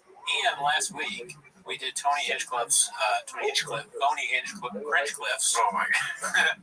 One shot. Shout out to Crack Amico for coming up with Phony Hinchcliff. Yeah, dude, the Crack Amico songs that came out this week were fire. Yeah, they're pretty savage. Yeah. Somebody picked up the bag, I might say. Yeah, dude. But anyways. I've been bumping, what is it called? Fuck Phony, or what is it? Kill Phony. Yeah, I think that's what it's called. Yeah, I've been bumping that left and right in my motherfucking truck. I've been playing it and driving around and just hoping that someone I know will see me and laugh at the idea of me like driving around listening to it. Yeah. It's kind of like it's like that. But anyways, that's not why you're here. So start the timer. By the way, we are starting to stream on Wednesday nights, so join the Wednesday night stream at 8 p.m. California time. We live in Seattle, so yeah. So the first clip is posted by a Flying Saucer. It's called "Rogan Confused His Life Story for the Plot of Karate Kid." Hopefully this don't get gadoosh, but let's see. Excessive marijuana use leads to memory loss and confusion. Stoner discretion is advised. There was one time that I never recovered from. When I was 19 years old, I fought in Anaheim, California. Flew out here to fight in the Nationals. Won my first fight. Then I won my second fight. I was fighting this kid, and I was there with just me and my friend Jumsick and this guy. They have their whole team with them. There's all these people in the stands. I remember saying, "Come on, Johnny, get him, Johnny, get him, Johnny." he was doing some things, and I was seeing some openings, and I hit him harder than I've ever hit anybody in my life. Which is, I hit him so hard, I was limping for a couple days afterwards because my heel hurt from hitting his head. But I went back to my instructor. And my instructor was hard. Taught by General Che Young-yi, who's the original founder of Taekwondo. This guy was hard. And when I went back and told Mr. Kim, I said, we were talking about the tournament. He goes, I heard you had a really good knockout. And I said, it was very scary. I go, thought he was dead. And he goes, sometimes they die. And I remember looking at him going, fuck, he's right. And that was the decline of my Taekwondo career. From that moment on, I fought for a couple more years, but I lost a lot of my enthusiasm at that one fight. Yeah. Oh, shit. And they're both Italian, too. Robot head. Is that like when a fucking robot sucks your dick? Sounds like it. Yeah. And it was almost like two. Was that the name of the guy that posted or something? No, I don't think so. I think the name of the guy was a soft flying saucer. I wonder where Robot Head is. Maybe Robot Head is the new news source for all things comedy, dude. Robot Head is just like another thing that we don't know. Yeah. It's like, Chainsaw is douching us for like missing them. Oh, you don't know Robot Head? Oh, these are idiots. Robot Head, dude. They are the sickest diss tracks of all time, dude. That's just Rogan's name, dude. That's what everyone calls him. There's things that everyone knows that I miss all the time. Yeah, if you guys know what Robot Head is, please. Or should I just Google it? Let me see. Google. Sure, you can try it, but I doubt it's going to come up with. Are you cool with Robot Head being on your search history? Yeah, I mean, yeah. Okay, so it's just a head robot. It seems like the head of a robot. Alright, so we solved that. No, Robot Head is nothing, dude. No. Okay, let's go to the next chin then. We smoked pot before. This one's another Guild Guitars chin, dude. Oh, I swear on my life I got a 32 on ACT. Yeah. Did you see this? No, but somebody sent it to me. I meant to like say LOL or something, but I didn't want to watch it. Yeah. Well, check this out. I got 31 on my ACT. I don't know if I brag like I'm not bragging on the ACT. No, that's really true. 31 is good. 31 is really good. Any 30 or higher is really good. Really doesn't know what that's how dumb I am, dude. I didn't even take the ACT. Well, you don't have, most people take SAT. I took that. Yeah. I got a 31 on that. That would be actually bad. ACT is, I think it's like more of a Midwest kind of thing. I took it because I wanted to see if I could get a better score than on my SATs. Yeah, I took an IQ test and I think I'm at 130. I don't know IQs. IQs are just shapes. You just put shapes together and be like, yeah, that's what goes like that. I mean, I don't know what's good and bad. I'm about where shop is when it comes to that. But I'm not going to tell you, like, we're 30 bad. Good. Oh, no, I'm at, it just went up right now, 160. You just took one in your head. Okay. Mm-hmm. Right? And, some say I'm Mesa. I'm a messy Mexican. You know what I mean? Oh, like the group, you mean Mensa? Yeah. But you know what Mensa means in Spanish? What? Like dumbass, like to a woman. And then really? Menso means dumbass for a guy. You chopped, you got to put that in his act. Greg, almost like Grego Asada. Let's see. I got 32. I swear on my life I got 32. On ACT. Oh, really, dude? Say I feel like it's a country. Africa is a country. That's the continent. Different places. Yeah, but it's like American. I know. No, You definitely thought it was percentages. I got an AC, like a 32% on my ACT. Oh, wow. Yeah, maybe. That's what I'm putting all my money on. It was percentages in his head. I mean, he probably doesn't even know what it is. There's no way he knows. Well, I mean, that's a given, dude. Yeah, 32%. He got that something in his life, which is a very bad score. I got 100% on honesty, 32% on the ACT. He's like, I got, my 30-30 score or whatever, my 40-yard time is Let's go to his ESPN documentary would be 32 for 32. Let's see. The whole continent is North America, though. Hold on. Why is Usman is shocked? Majority. So is a split decision. don't majority was so one was a draw. Majority. So free throw. No, that's unanimous. Oh, was it not unanimous? Unanimous stuff like that. Listen, unanimous. Anonymous. Unanimous. Shout out to Gil Guitar. Anonymous all the stuff. Yeah, see, I don't think his own guy back. I'm not Dana at least. Dana, you didn't hear him like really talk too bad about that. How could you give him the pound for pound right now? Like John Jones is like, but I go with Dana. Like, that is wild. What do you mean? John's you pound for pound number one. All that stuff for to give perspective, because if you're pound for pound, we're all in a room and whoever walks up to me, John. If you're pound for pound, it just depends pound for pound. This is just a little fun thing. It's the opposite. People can make videos about this about us too, though. I'm so dumb. Maybe, but have you ever? I wonder what clip they would do to like be instead of the pound for pound thing. Five Guys. What's Sharpie, but oh, you mean the Five Guys, the kissing? Yeah. I mean, this and the Sharpie. Those are just funny things that happen. That was hilarious. I know that was funny too, but he says the opposite of what pound for pound means almost. Yeah. Like he literally says, "It's repeating myself." John Jones will fight Mikey. What is his name? Mikey Mouse? Minnie Mouse? Mighty Mouse. Dude. Mighty Mouse? Oh, my, yeah, what is this? I said Mikey Mouse. Minnie? We just did one way. Should we start measuring the Jews? Yeah. Oh my god. If we Conor McGregor and Mighty Mouse, yeah, he's walking out of that room. Pound for pound, we're great. I think you're right. If it is him and not Mighty Mouse, but literally Minnie Mouse, like the cartoon. Yeah. What did you say? I said Mikey Mouse. Mikey, Minnie, any kind of mouse. Yeah. I mean, John Jones is going to beat. He's pound for pound. He's going to kill a mouse. Right? Yeah. And that's what pound for pound means. Yeah. Right? That was just, we just added to our fucking compilation. That was fucking shit up right there. Right? Honestly, don't remember all the states. Oh, that's a bummer. And then we'll fast forward to the fans on the states. Yeah. And now the craze for it. How do we do? Okay, Brendan, you got 29 states right.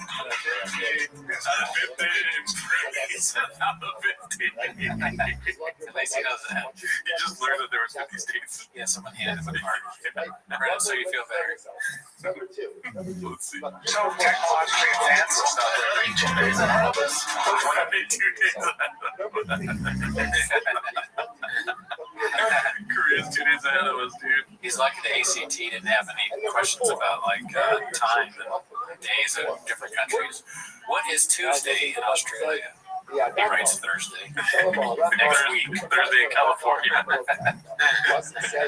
He'd be so bad at one of those train questions. Like if a train leaves, he'd be like, don't count, or he just writes don't count.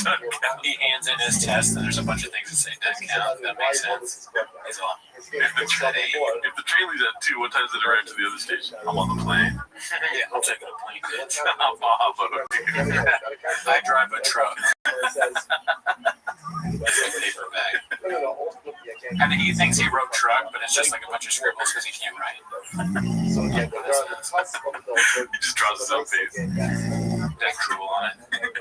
But see, this is the problem with you being like so detached from anything that happens online, is you don't get to correct narrative about you in real time. That was a fall from the dream I had. That there's 2 sides to every story. It's true. So that when you were talking about Somewhere in the middle. I like that. That almost sounds philosophical. Yeah, the original video is doing that. So apologies if it sounds distorted to you guys. That's so funny, dude. There is 2 sides to every story, though. I agree. There's the truth, and then there's, something in the middle. Yeah. And I like how he points away from himself, and then he's like, and then there's 3 C's. And then there's C clamps. Somebody on my stream was saying that people that lie use C clamps a lot. Oh, wow. Kind of blew my mind. Huh. Yeah, it sounds like maybe the interrogators know that. They're like, so where were you Friday night? And they're like, well, I was not drinking an entire bottle of Tiger Thick. At no point was I drinking it out of my favorite shoe, and I was not DMing baddies. Yeah. Ask me. Hopefully, this goes well. But ask me my name and then ask me where I was last night. What's your name? Gerardo. How old are you? I am 33 years old. Where were you last night? I didn't kill that woman. Okay. You can really, dude. You went better than I thought, dude. Hell yeah. You're in jail. Ryan, what are you doing, dude? Wait, what was that? One guy who's already lost his ability to make a living from Mexico. So, when you were talking about what you're doing, there's no baseball crying. Oh, there's no baseball crying, dude.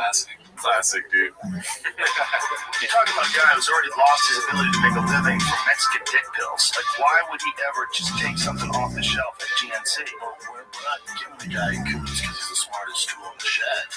Sharpest tool, I said. Smartest tool in the shed. I love you, bro. The last season was true. Oh, this one's great, dude. Megan Gilly. Like terrible.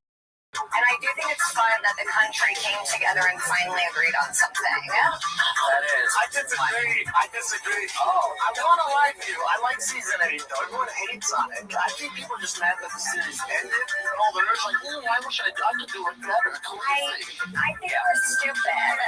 I think that there are stupid people that did love it. And for you and them, I'm happy that you found your little simple TV show.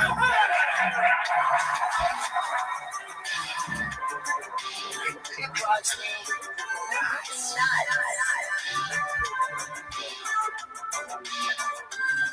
That clip might be cut out. That Megan Gilly thing. It's so good, though. Yeah, but she spilled the beans. Spill the beans. So what do you think? Okay, if you were to grade his ACT test, what would you do? I would probably like. I don't remember that well the specifics of ACT, but I'm assuming like maybe like 18, something like that. But that might be like way too. I don't know if that's like way too low. I don't really know. I'll give him an 8. Even lower. 8 inches, dude. What do you get for spelling your name right? Because he might not get that. Yeah, true. Yeah, he's SHAB. Yeah, that'd be so funny. They're like, normally, because they say SATs you get like 200 for writing your name in. Yeah. Chuck gets like a 100 or something. I mean, he got half his name right. He spelled Brendan right, but not Chuck. He needs to take control of his life, dude. If I was Brendan Schaub and they handed me an ACT, I would just go like this. Yeah, football. Yeah. Scholarship 80. He was in the NFL, I think. Numbers. I don't take the ACT, I take the CCC, dude. You know what I'm saying? Oh, yeah, the triple C. Yeah. Having like an answer to these questions is always so funny. Like, I don't take the SAT, I take the fucking Lambo to my fucking mansion, okay? I don't fucking... ACT, how about, I'm on Calabasas Fight Companion this Saturday, okay? Deal with it. CFC, dude. Yeah, I go to the KFC. Yeah, there we go. That's where it's gonna go. Dude.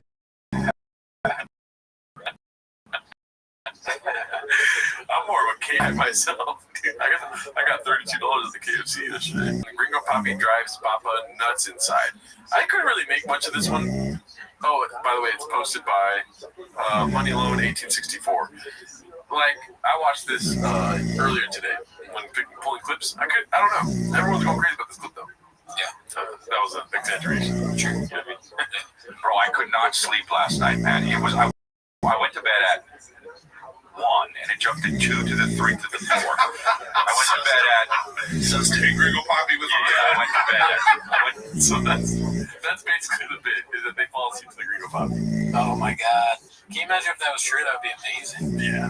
Dalia and Montez just like, all right, it's time to go. And their wives are there, and they're like, time to go to bed. She's like, you want me to turn on or do you? You know what? You turn on this time. I'm already in bed. I got my jammies on.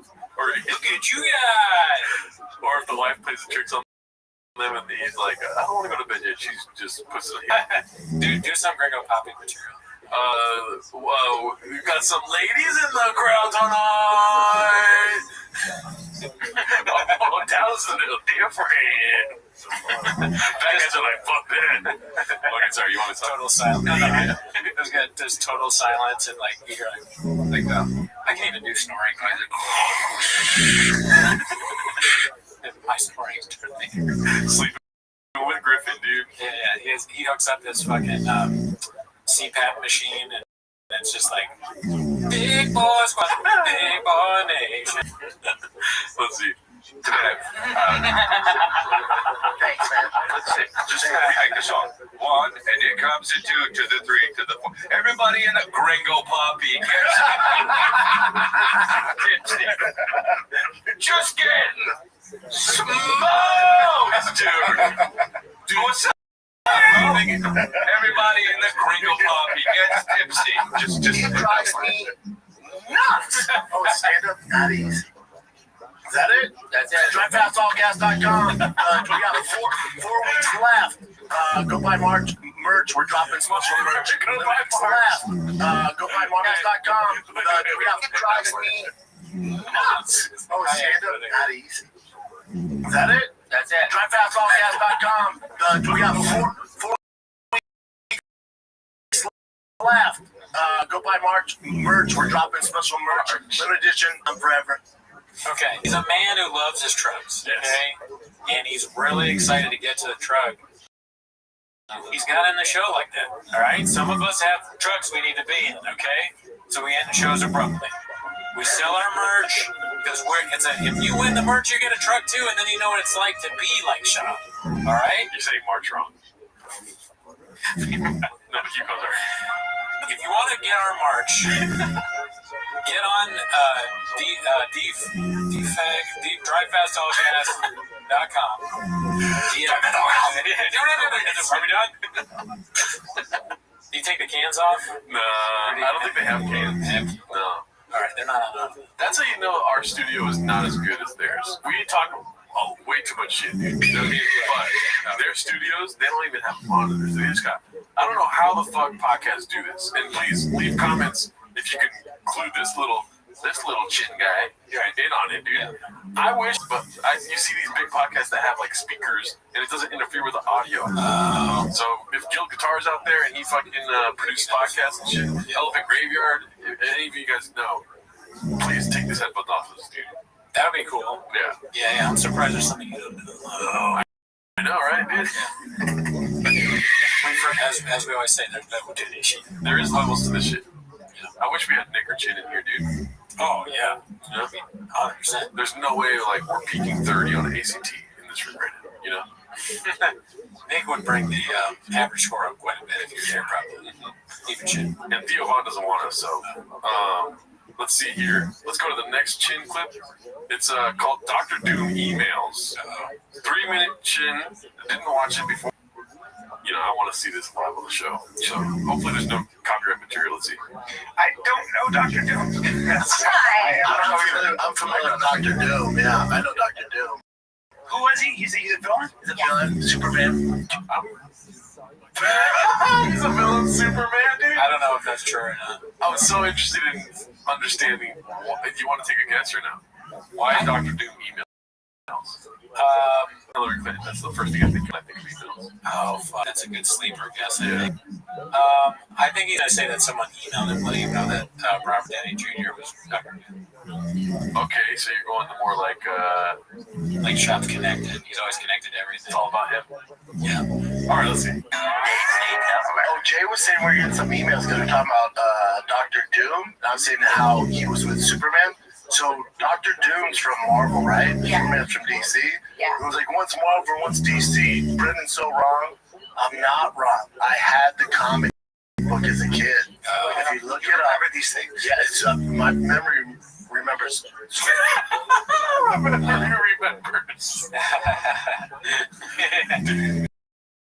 We're both wrong, though. We need to be on more guesses, right? You know? Yeah. I mean, if you think about it, that makes sense because my first instinct was like, oh, I don't know if that's true or not, but he said it, so it's probably not true.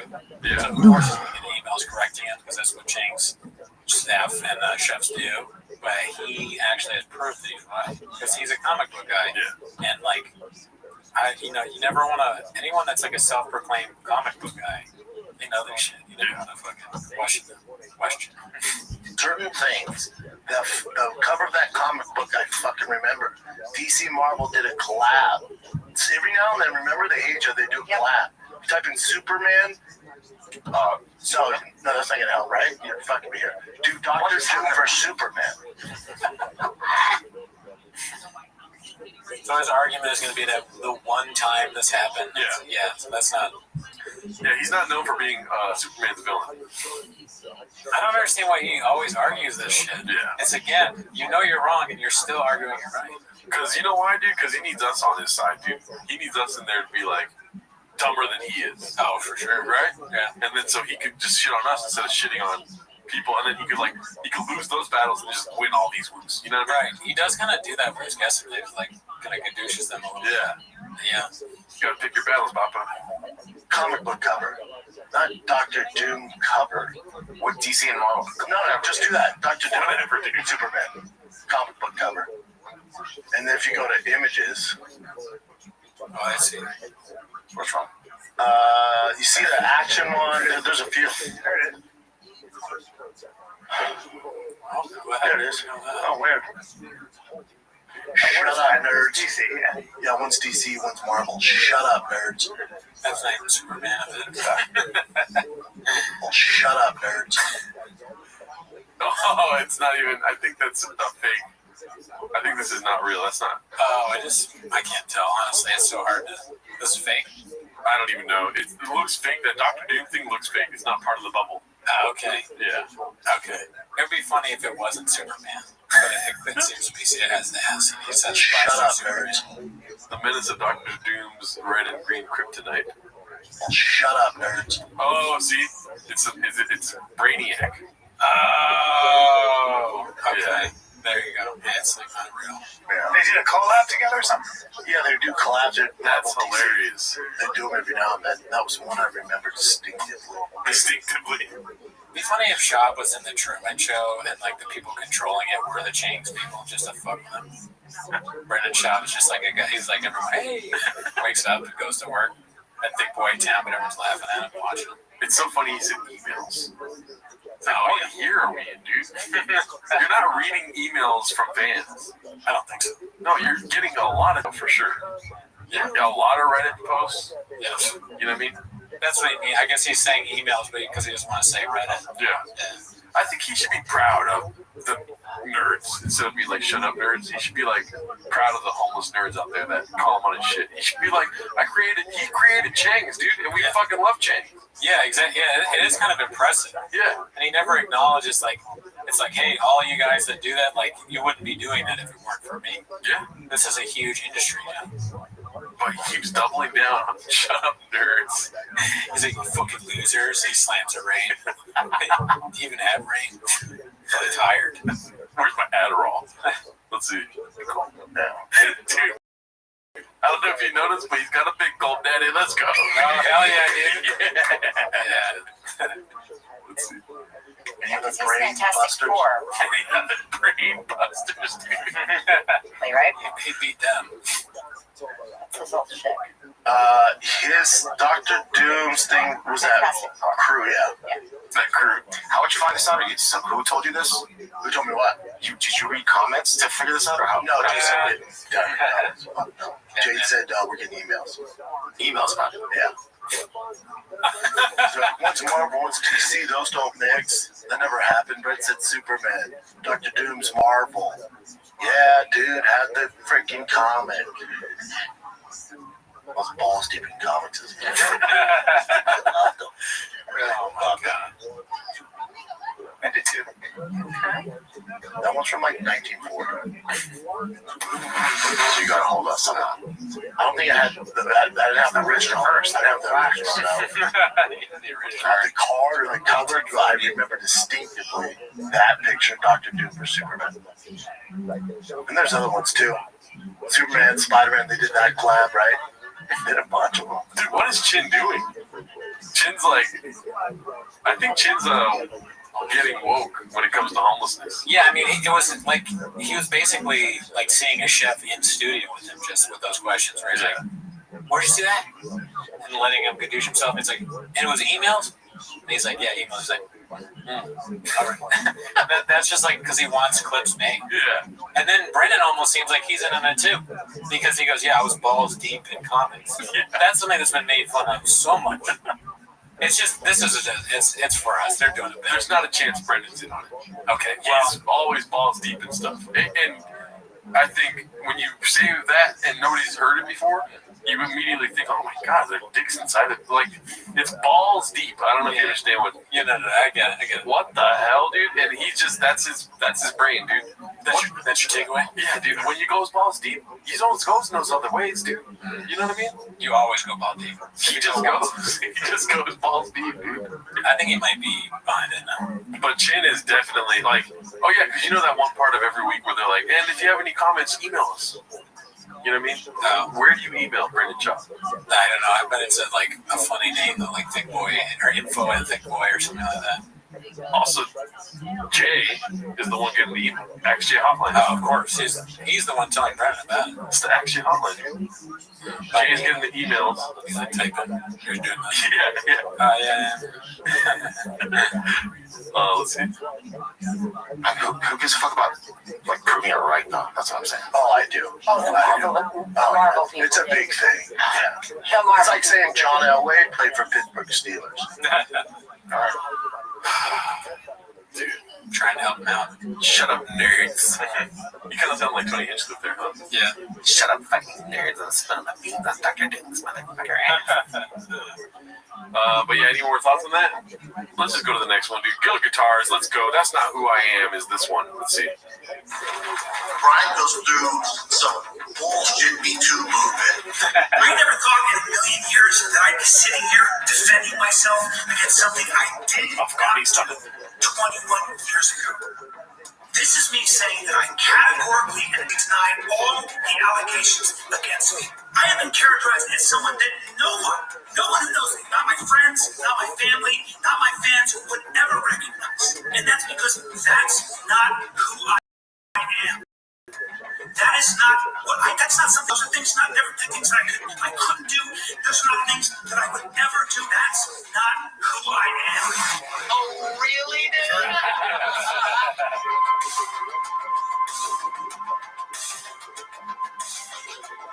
Oh my God.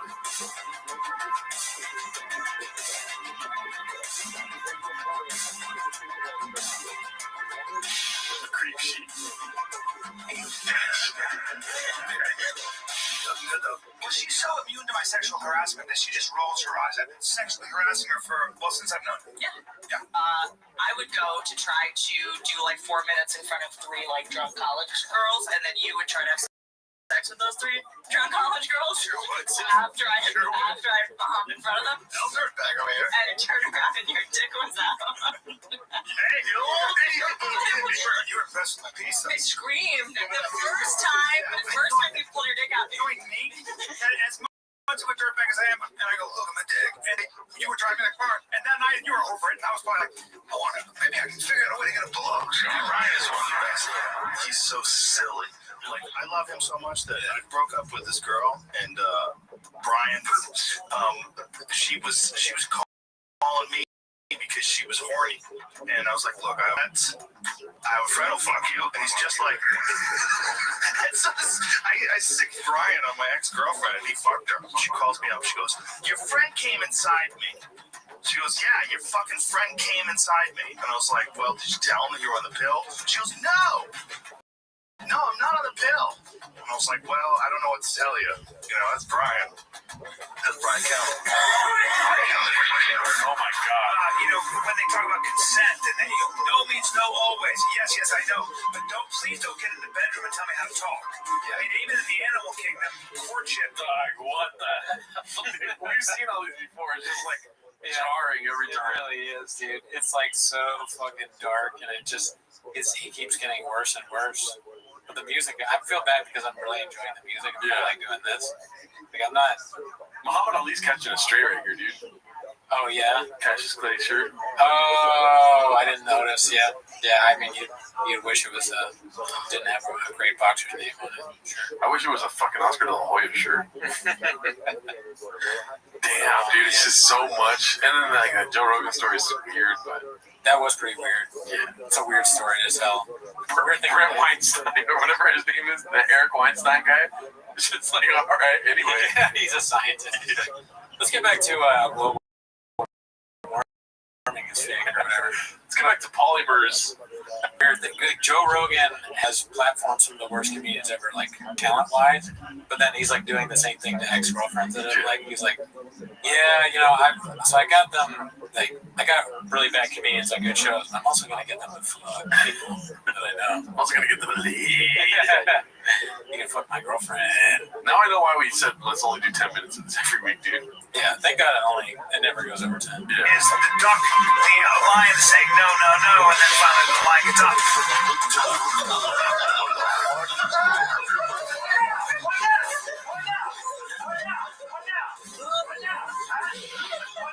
I've never seen this here. Hold on my nuts now. Shut the fuck up.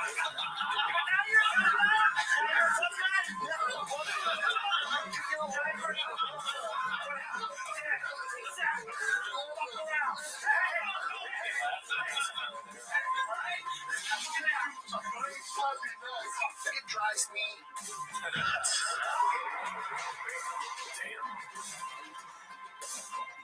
Shout out to Good Guitars, dude. Yeah, he's what a chin. What are you gonna say, dude? I mean, that sounds like a horror clip, but like not an entertaining horror movie. Like a horror movie you leave and you're like, wow, that was just scary. And it's like he sucks in person and he sucks at stand-up. He really does. Right? Yeah. What the hell? Brown, not great. So, by the way, you guys are seeing this in the future. We're watching this before Joe Rogan's stand-up premiere tonight, dude. Yeah, we don't know what Papa Joe's gonna say. Oh, I'm excited, dude. That'd be great if he came out and he just started dissing Callan for 10 minutes. Yeah. He's like, turns out my friend is a rapist. He still does the voice. And even worse than that, he sells flip-flops.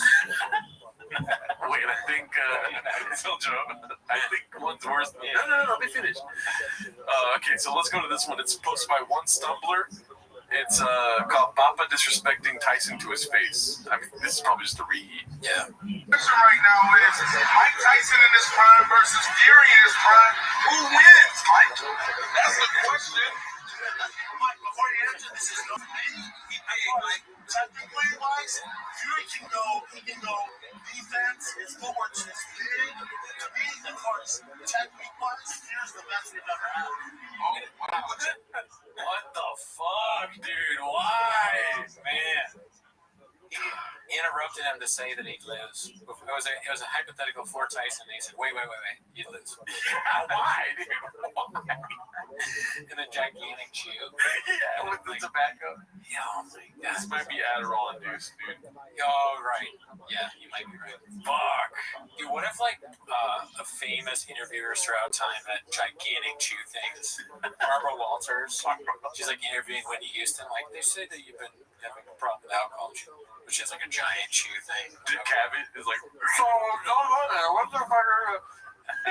Yeah, the most, like, famous interviews of all time are Dick Cavett with, like, a fucking giant chew thing in his mouth. He's got Zin. He's zinning. Zinning? Oh, that's hilarious. Okay, so if somebody could chin that clip, dude, that'd be fucking dope. I want to see. Barbara Walters with Zin in her mouth. Okay, so Confident Search 8648 posted this one. It's called A Pier of Nuts Hanging Out of Front. So are they looking at that How I Met Doug clip again? Maybe.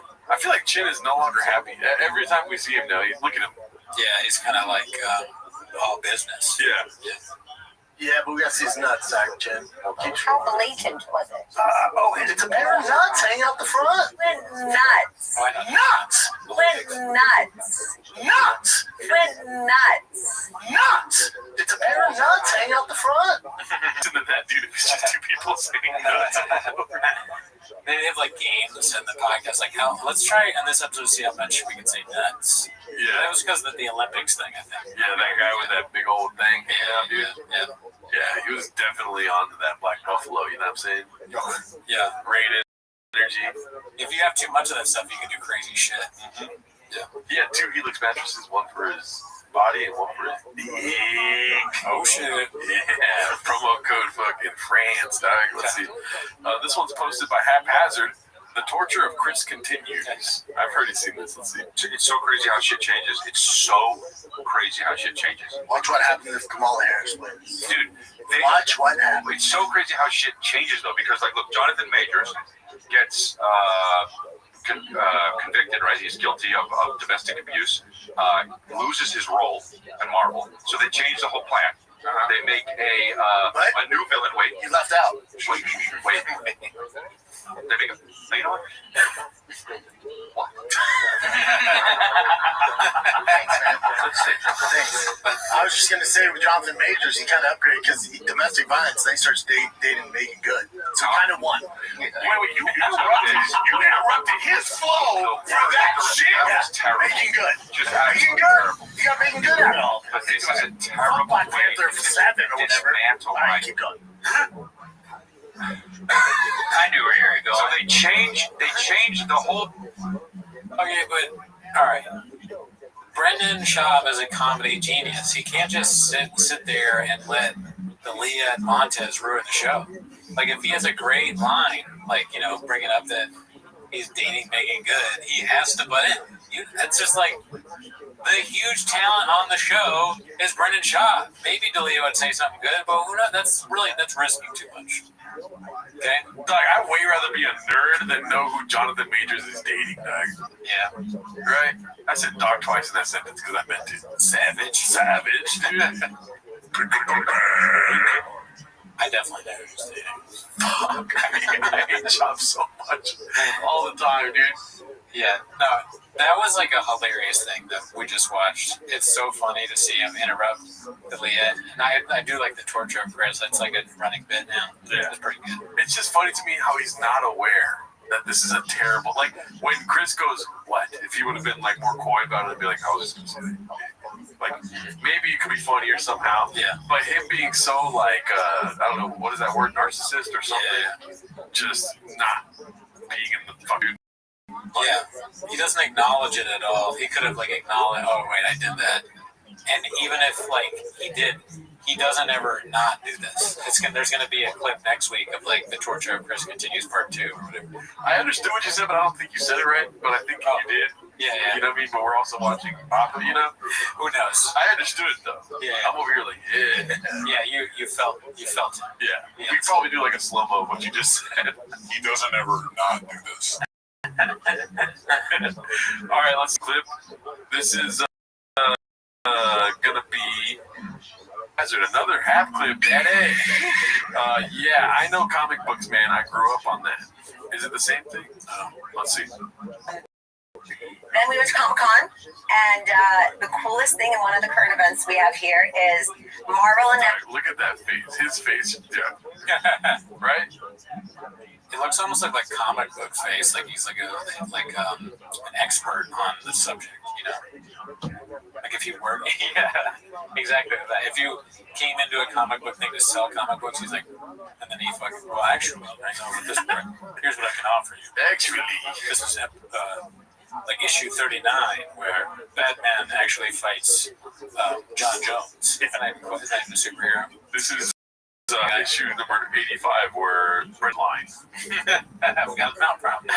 Red line problem, y'all. Let's see. Counts, the new Doctor Doom is gonna be Robert Downey Jr. You see people go crazy? I was in the room, they went nuts. Tough one because he was Iron Man. Yeah, so but that... It's like Brendan's trying to care, but he's like, where do I fit in? Like, he's kind of like Bert Kreischer here, where he's like, no, they're talking. Brandon's coming down soon, right? Oh yeah. He's gonna, like, he's no longer pursing his lips. He's like gonna blow up right now. Let's see how redacted he gets. It's the whole multiverse thing, right? Well, Robert Downey Jr. was also a black guy in Tropic Thunder, and then Great it was all Iron Man. What the fuck? He just brings so much to the table. So the thing is that he's so Iron Man. So for him to be Doctor Doom, but he's so good that he'll pull it off. Yeah, really exciting. How do we feel about people going crazy over that announcement? Come on. I don't know Doctor Doom. I'm familiar with Dr. Doom. Yeah, I know Dr. Doom. Who was he? He's a villain? The villain, Superman. Bad guy. I mean, Lex Luthor, but not Dr. Doom. I don't remember. Dr. Doom was a problem. Yeah. Yeah, I know comic, and I grew up on that shit. But, Oh, fuck. You know how, like, cards have those, like, attributes? Remember that? They're, like, super strength, and then on Dr. Doom's thing, just as prompt. It's 50 strength. Dexterity 70 prompt. Weakness is Superman. Weakness is me. Shit. Attributes 8 inches. He's a big old. He's a dick goes down. Dr. Doom, dick goes down. Oh, it's all good. None of that survives, dude. Okay, this is Chris is back and still pissed with Papa. Post my minimum sky 2305. Let's see. Yeah, I'm wondering. Yeah, I'm not going to go to Starbucks because in Melbourne, especially, they say. Well, I know. I'm with you. But I'm with you. Yeah, I get it. Yeah, I don't know, but I will say, they don't have Burger King. They do have it, but it's called Hungry Jack's because they already had Burger King. You hate that? It's called Hungry Jack's. yeah. Well, they couldn't. They already had the trademark there in Australia, so they can't call it BurgerKing. Oh, because there was another Burger King there? Yeah, so now it's Hungry Jack's. Same Thing. logo, though? Same thing. Okay, I would Everything's the same. know. So, and then you go to New Zealand, and then they have Burger King. They just don't have it in Australia. It's funny.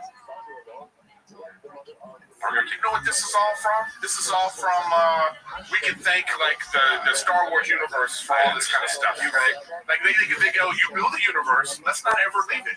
I like that kind of stuff. Well, that's what they should do. They should make fucking shows that are great, and then when it's popping off, make the fucking what happened? Call Sal. I've been saying that. It's so, but I've always been saying that. Better Cal Sal. Oh, yeah, I know. we got the grammar. No, it's not the grammar. It's the way. Listen, dude. Let me come back to my show. He's like, we have to say it the way he wants. Oh, I know. You're in Sal. fucking Capri. It's your article, Sam. You're right. I've been doing a lot of grammar checking. You're right. I should stop that. You're right. So back to Capri. Shut the fuck up. He said too much. But here's the thing. Here's what I'm generally pissed at. Okay. I remember the Sal from last week, but I don't think we watched the beginning of that before. Yeah. It was very funny. Better Cal Sal. Great. Shout out to Delia, dude. You fucking disgusting ass motherfucker. This one's called Papa is talking about flipping the truck if we don't hurry up and buy March. Post by Clem Fandango 9. Let's see. One of the good guys. Drive fast, all gas. 4 weeks left to win this freaking truck. I'm sick of talking about this freaking truck. 4 weeks left to win this truck. You have a freaking Raptor R killer. Over 700 horsepower.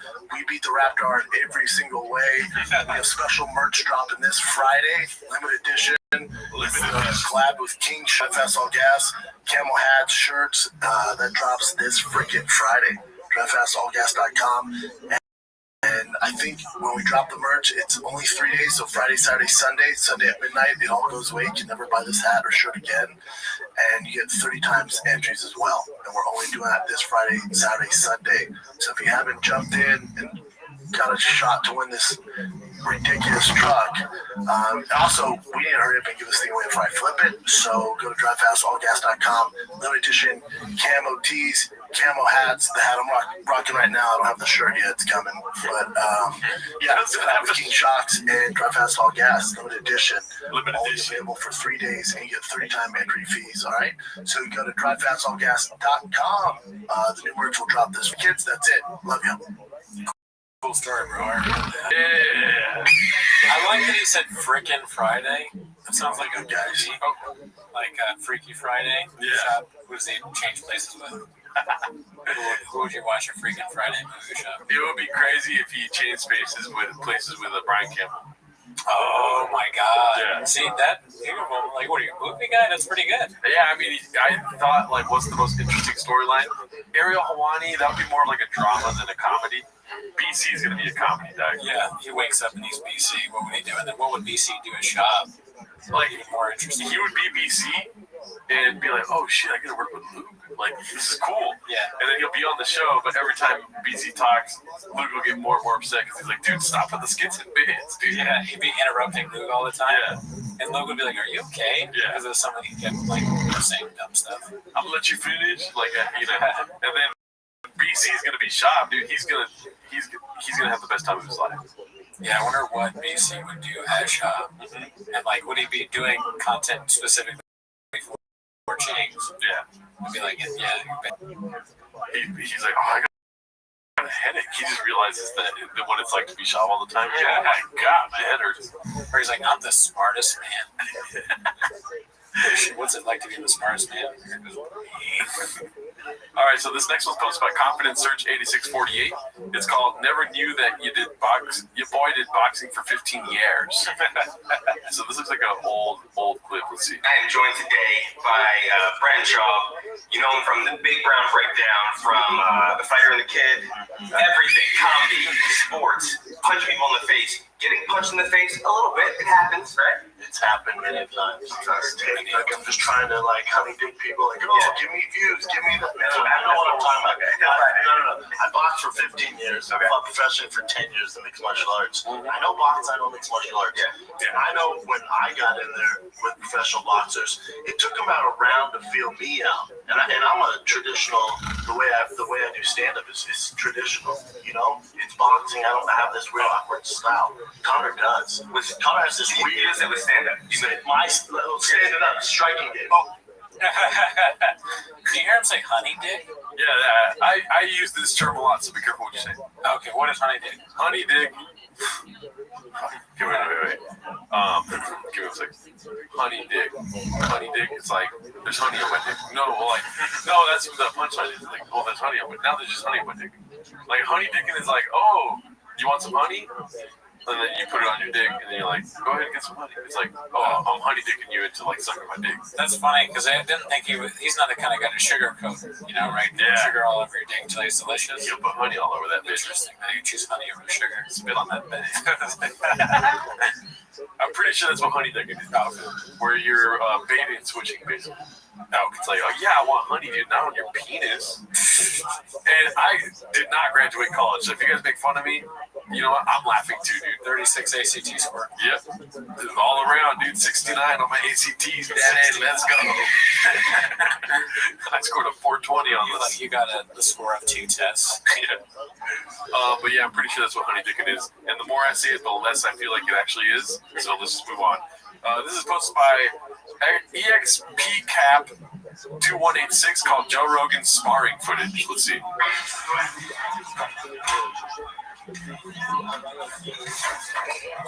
He's the short one. Yeah.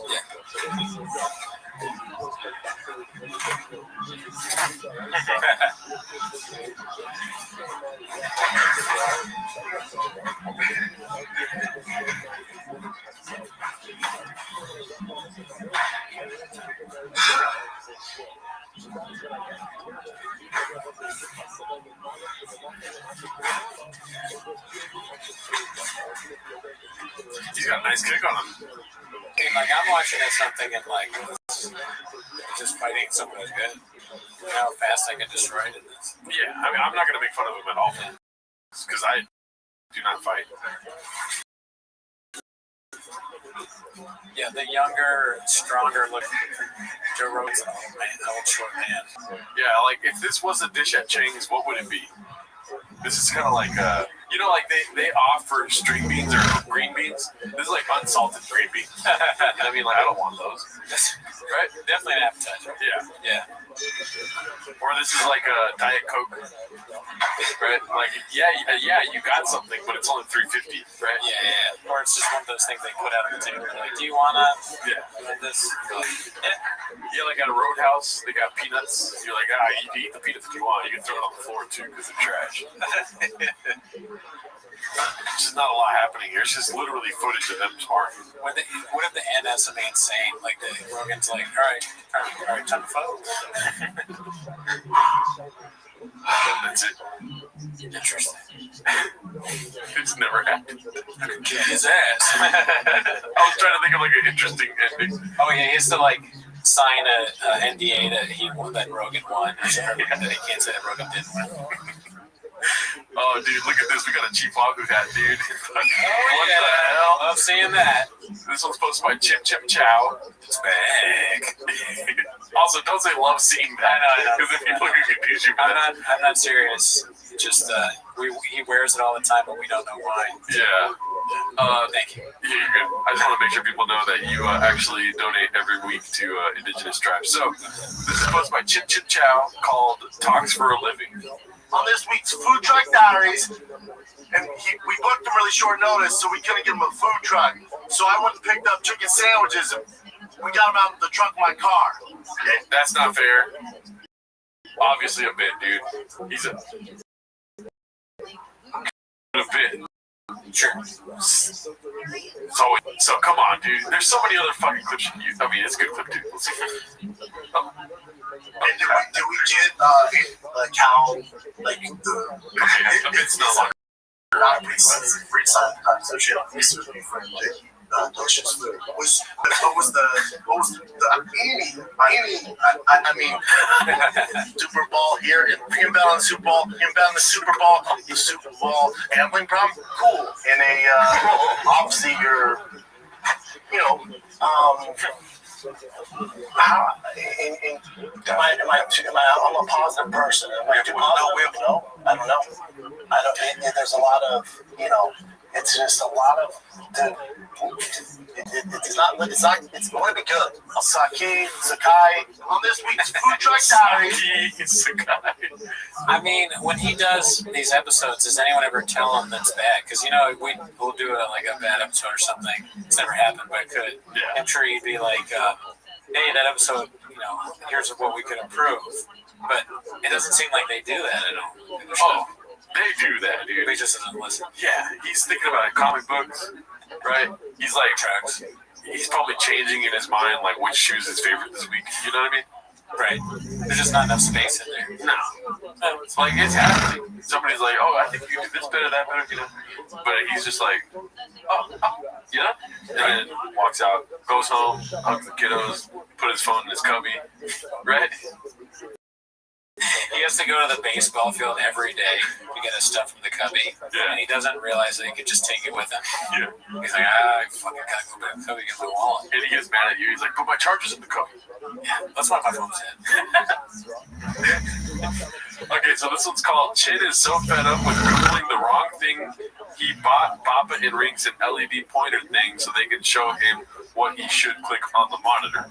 Posted by Handsome Black Man. Let's see it here. Go down there. If you're awful, man. No, down. His genetics are one more time. His genetics are pretty crazy, though.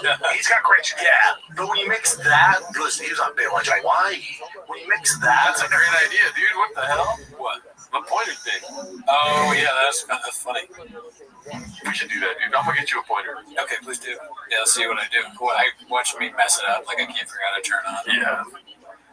I won't break it. You point it, so you're not even touching, or you're not even just like pointing at your dick, though. Yeah. You give me a pointer and you come in and I'm like, Dad, I've killed myself with a pointer somehow. God damn it. I do the whole show by myself. Like testosterone, you're gonna get a real special. But unless he just started. Yeah. Well, I don't know if that's a development. They have a LED pointer in the studio now. Yeah. You're right. It's funny that they have a pointer. I always associate pointers with millennials. I'm on fucking Chin's side, dude. Well, I want Chin to succeed out of all these people, dude. Yeah, Chin's likable. He's starting to see the error of his ways. So, you're welcome over here anytime. We need a good Come here and produce our pod. Yeah.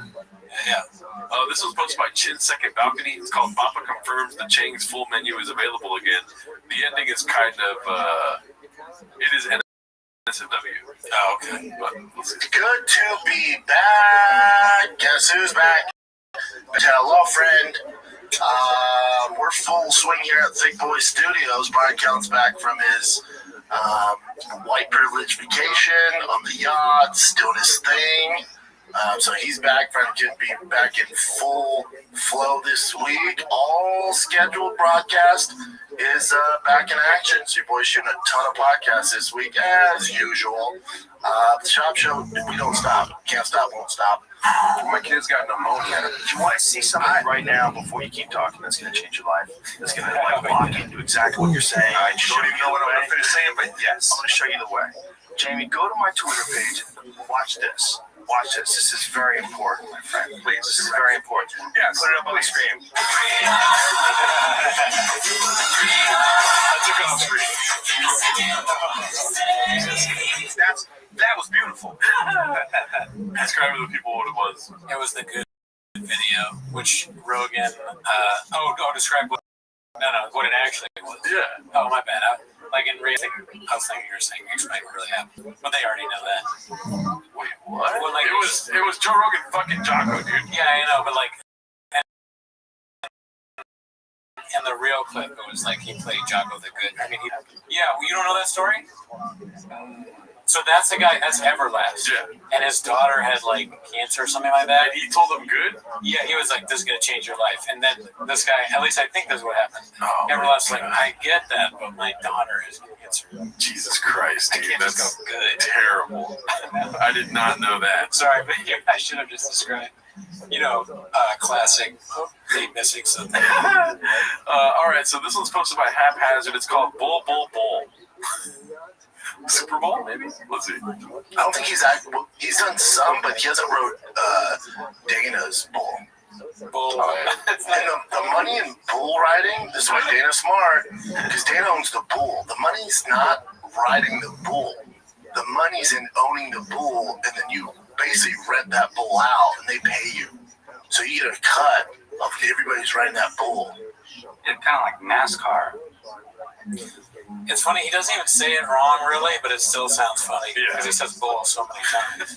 He makes everything funny. Yeah. Whether he says it right or wrong, we're going to laugh at it. What a strange existence. Do you think when they were making the English language, that's why they invented the word it? Because somebody said bull so many times, be like, okay, after you say it once, say it after that, you know?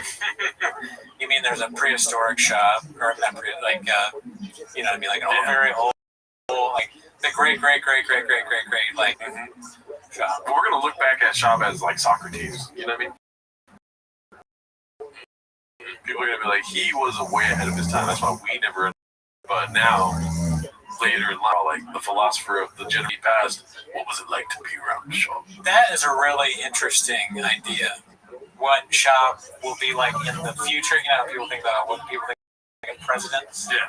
I'm not sure that there has ever been someone like this. Ever.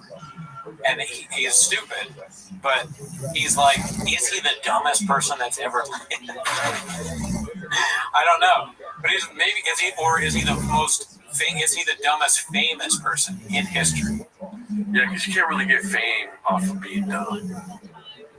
You can't, but like he's kind of like has done that. Like who in history, a clown that everyone laughed at for being stupid, who had all these shows, that was unaware that people were laughing at them. Yeah. I'm sure, because history repeats itself. I'm sure there's been a Brennan Schaub before, but to me, I always go back to how interesting he is, like as this singular character. Yeah. This has not been done that I know. Interesting, right? I'm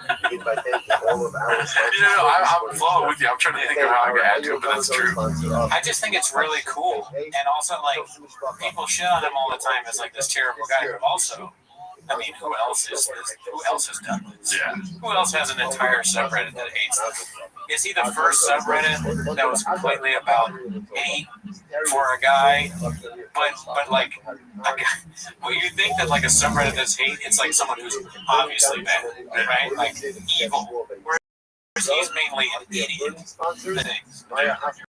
I don't know. I can't. And it's supported women. Yeah, exactly. What we said before, morons run it by villains. Yeah, I mean, rest, like, dude, get some sleep, shaman, wake up and be smarter than you are. Anyway, so this is hosted by Successful Egg 8345, and it's called Even the Joke World Kid Laughs at Shaw, Papa Will Light You Up. This famous comedian matchup that you'd like to see happen in the league. Famous comedian matchup? Yeah, out of anyone. Really? Man, I want to see Brendan Shaw.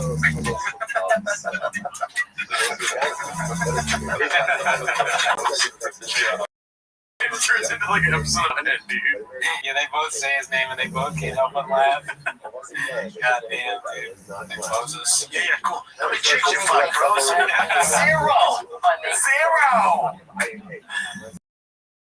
Shout out to Moses. Yes. Shout out to Moses. Great guy. Never met him. Brian. Moses. Brian Moses. Okay, I was going to say Moses Malone. The way you made a face just for that, I was like, fuck, wait a minute, his name's a Brian. God damn it. This show makes me doubt everything. Alright, so this one's called Good Lord, Brian Is Gone Cray Cray. This is the most insane podcast I have heard in a long time. The intellectual Brian doesn't push back on any contradictions or BS arguments. So it's called Off Limits with Brian Callen. Little promo for a show right there. Quick little plug. Yeah, I know I went all the way home today. That's right. This one's called People Are So Stupid, posted by Haphazard. Let's see. You just never know. You never know. People are so stupid. No, we've always liked her. Yeah. You remember when she was trying to predicate to the urban crowd and then predicate to the urban crowd? People are so stupid. Deuces Marciano? What's the word he's trying to use? Relate to the urban crowd? Maybe. The hot sauce in the back thing? Oh, I think he's talking about Kamal. Oh, okay. Remember when she was trying to relate to the urban crowd? Predicate? Or maybe it was Hillary. It could be Hillary or Kamal because they're saying that about both of them. Yeah. Predicate. Maybe she was trying to. I think you might be right. Relate, yeah. Or like, or no. You know what? It's like he's thinking of whatever that word is where you like. I feel like shot because I can't think of the words to even describe the word I'm thinking about. But like, do something to, but essentially relate. I bet you there's another word. Write it in the comments. Use the word relate next time, Shab.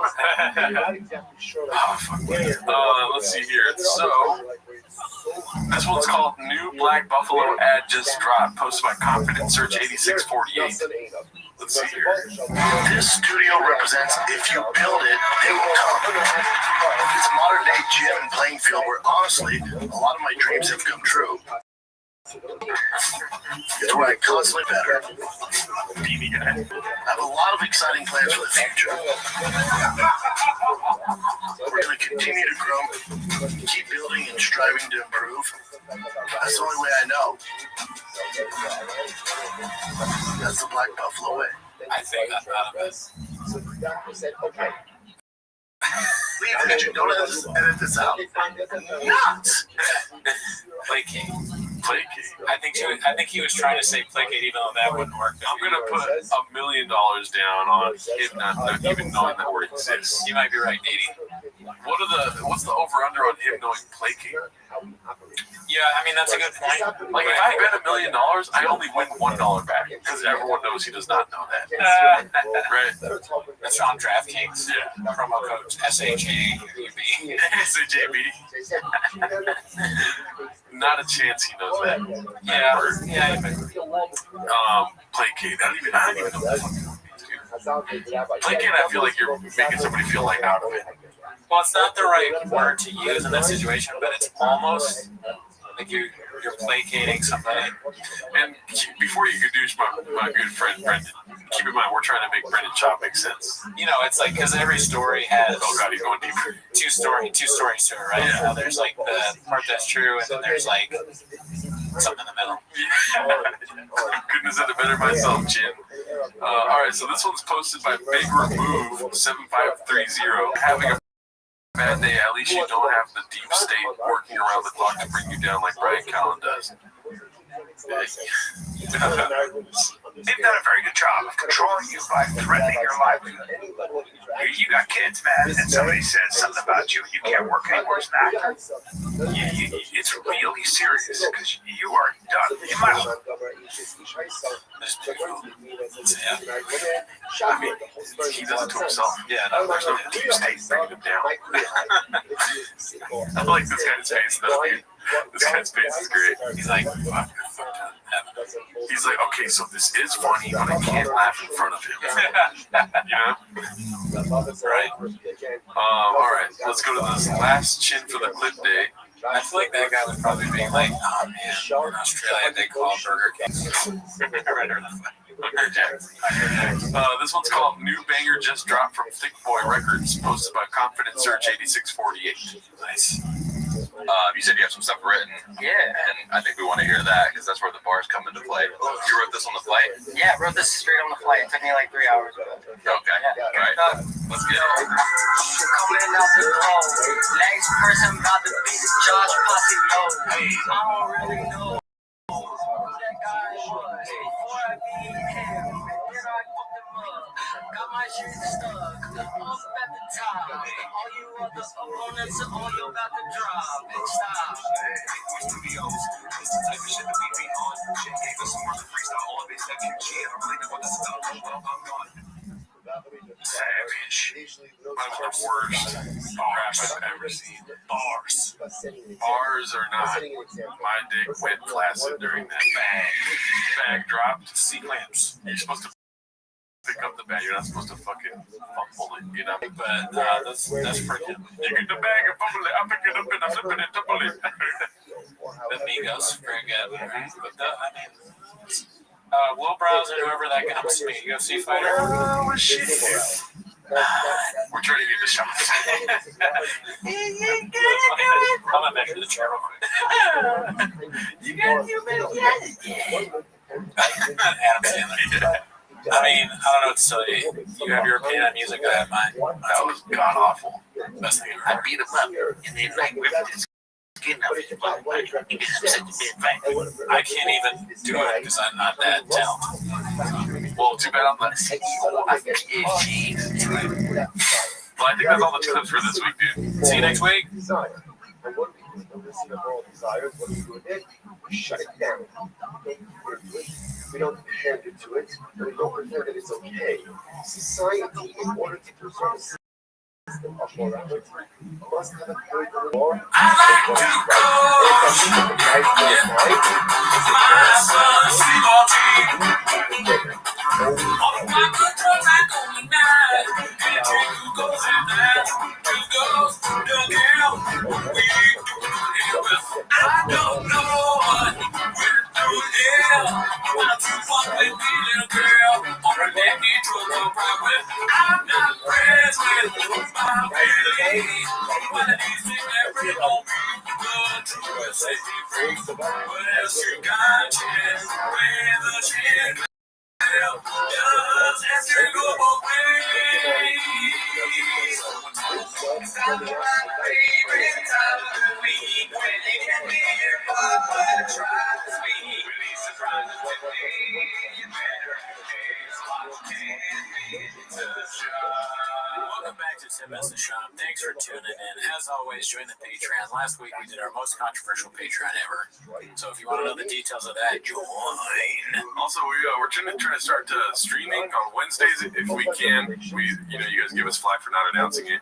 So look forward to Wednesdays around like 8-ish Pacific time, California time. Right. We're not numbers guys, but yeah, sometime around then, depending on, Australia will be earlier and all that. And that'll be on the YouTube, Brendan Cooney's YouTube. I'm also streaming at Gerardo Comedy on Twitch, so check us out, dude. Yeah, and last thing is, we do early access for these episodes on Patreon, so if you want early access, join that. But that's not why you're here. The reason that they're here to watch is to watch Tim as a Shop. So start the timer, play the chin clip.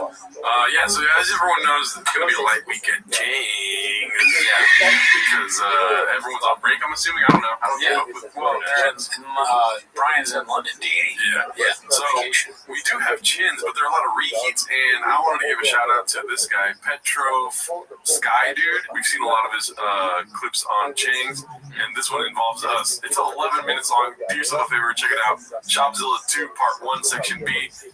I like when people put too many, like Part 1, 3.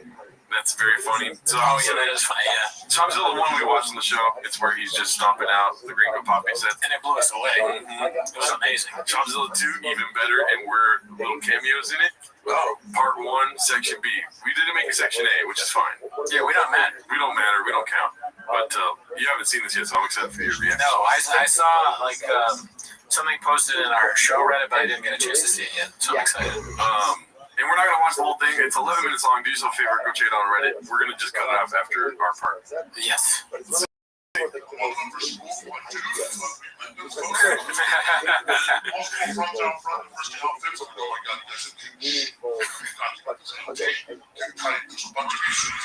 Come on.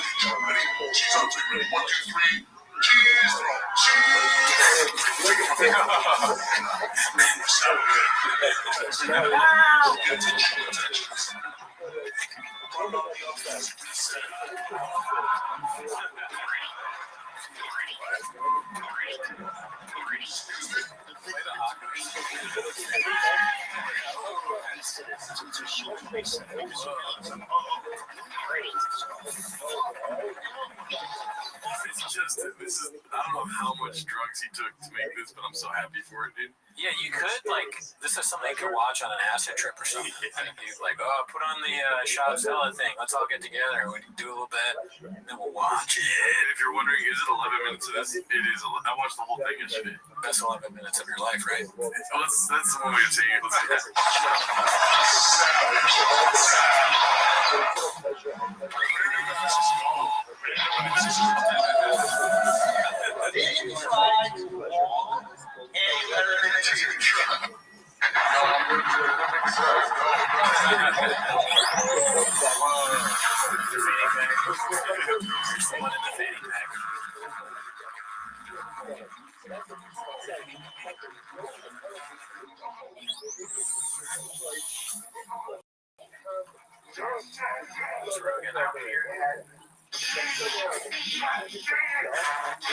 This is what happens on Chang's when T-Beck takes a break.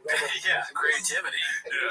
Yeah, man, you need to, they were like, we don't have any clips, what do we do? And then they're like, good. Yeah, art. I heard that Chin cooked for him before he made this. That's why it's so trippy. It wouldn't surprise me in the least.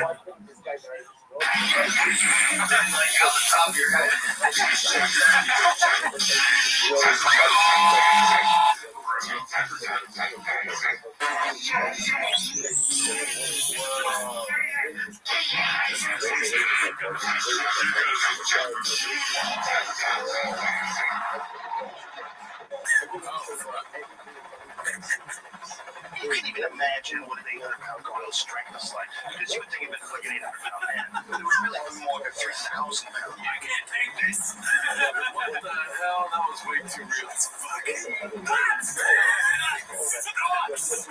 Probably more than 3,000. Probably like a 5,000 pound share. Fucking nuts. It's a ridiculous number. Because he's on Tiger Thing, Freedom, Magic Mind, and then freaking whatever else, right?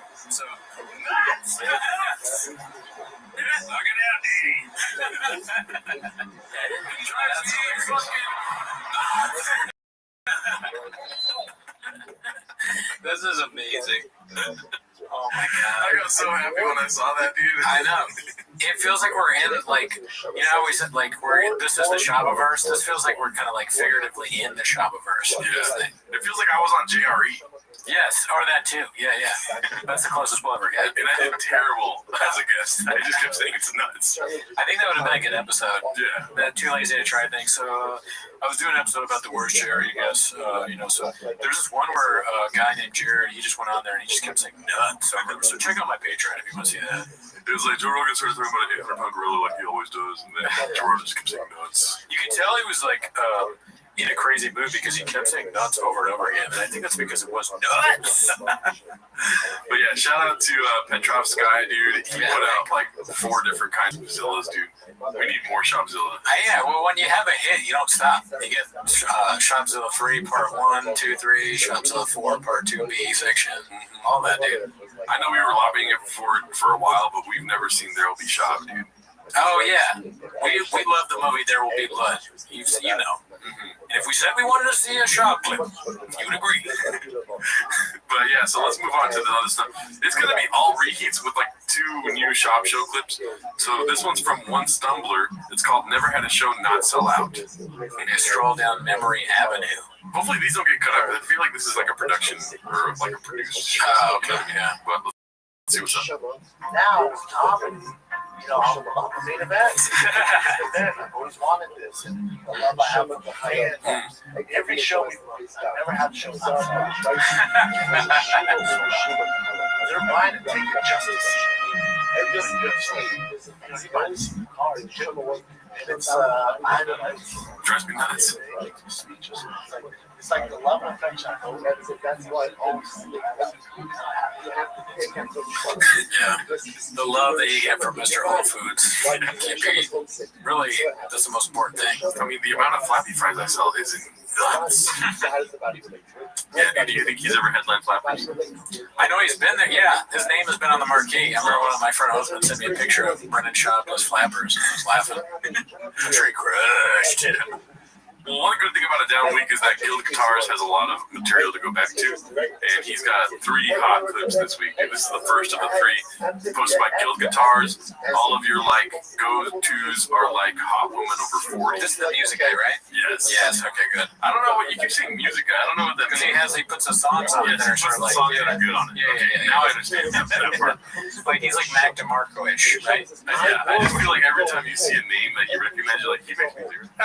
Yeah. It's very possible. Let's see. All of your like go-tos are like hot women over 40. Oh, really? High school again. Really, dude? Oh, I don't know if there's anything else.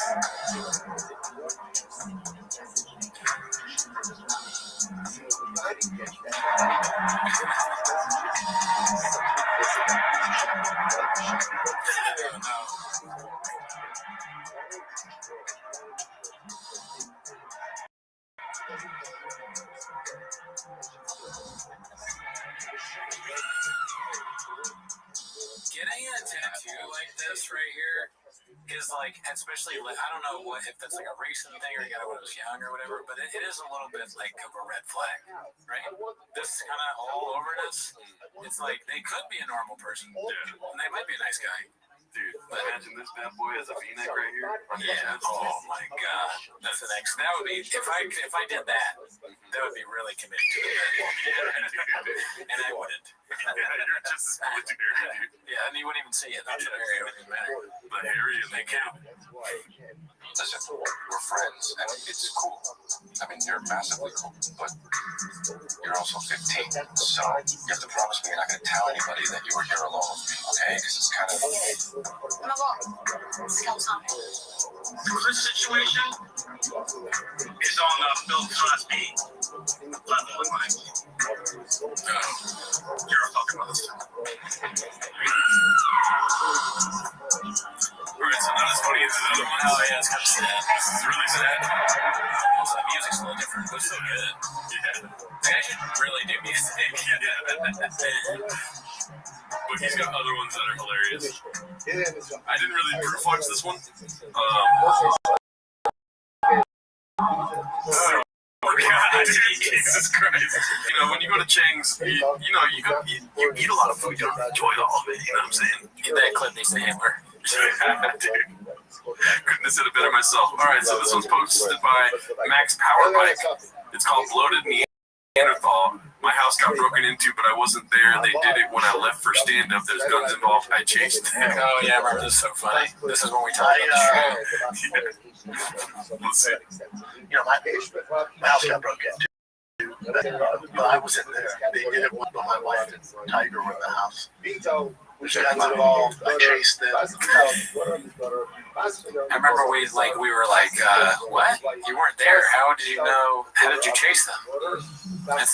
The question still doesn't have an answer. He can't beat those Shopzilla accusations, dude. He might be a large lizard. Yeah, he morphed into the thing so he could put his big leg over for wherever he was to where his house is and step on the evildoers. Spicy. Hey, what's up, guys? Look at you. He goes, look at you guys. Now you're dead. Look at your guns. So I robbed the house. It was just a fucking mess. One of the reasons. One of the many. Just, not a big one, really, in the grand scheme of things. Yeah. Where did he move to Austin? I don't know. I mean, he's in Calabasas, right? So maybe that was the valley. Heard it both ways, B. So this is posted by Dazzling Rabbit 633. It's our CEO Brian Campbell's birthday today, 2 days ago. Let's reheat the best skits and bits he got with Luke. Oh wow. Yeah, so we're just gonna kick back and enjoy this, right?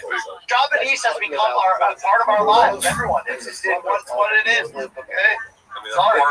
Look, I know you don't read the comments at all, but did you see there was a comment? I see it every time. You're like, how's socials? I'm like, dude, I don't really tweet stuff.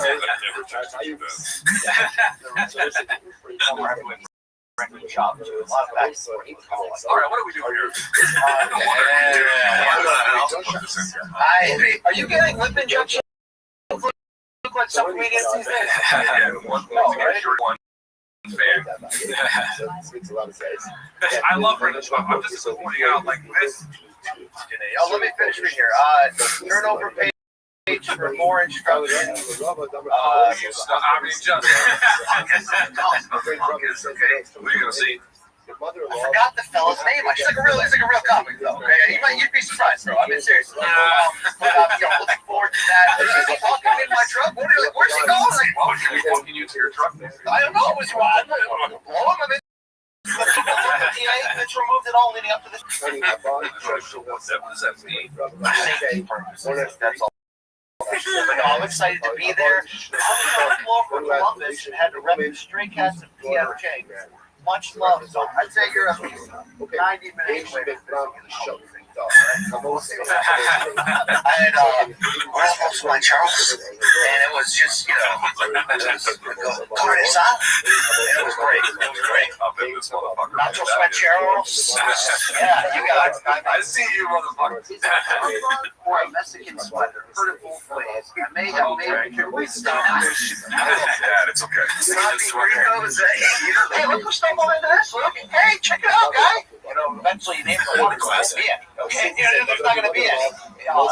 So, Luke, that would be PBS, Bubba. Little sign of the CTE, Bubba. Dicey. Yeah, you would. Just doing skits and bits. Homeless cats. Okay, all 5 of them. Yeah, Sam. I haven't seen this, Luke. Did you ever see the job in? I'm not doing skits and bits. I just think I have bad faith. I do have to say, that's a wholesome father-son moment right there. Getting a Ferrari? Whatever happened to normal names for fighters who have kids like Tiger or Boston? Brendan Schaub did a nice dad move. Are we doing this bit? Taking over Brendan's channel. He's gadooshed out on his own, met himself and water, weed, dude, right? Hair. Probably 5'3". Trucks. Last Calabasas. I get to be Julia. I'm like,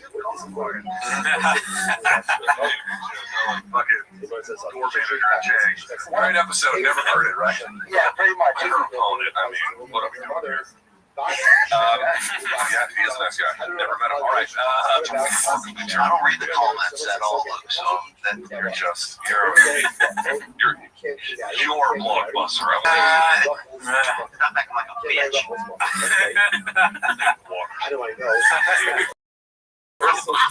This is not your motherfucking improv partner.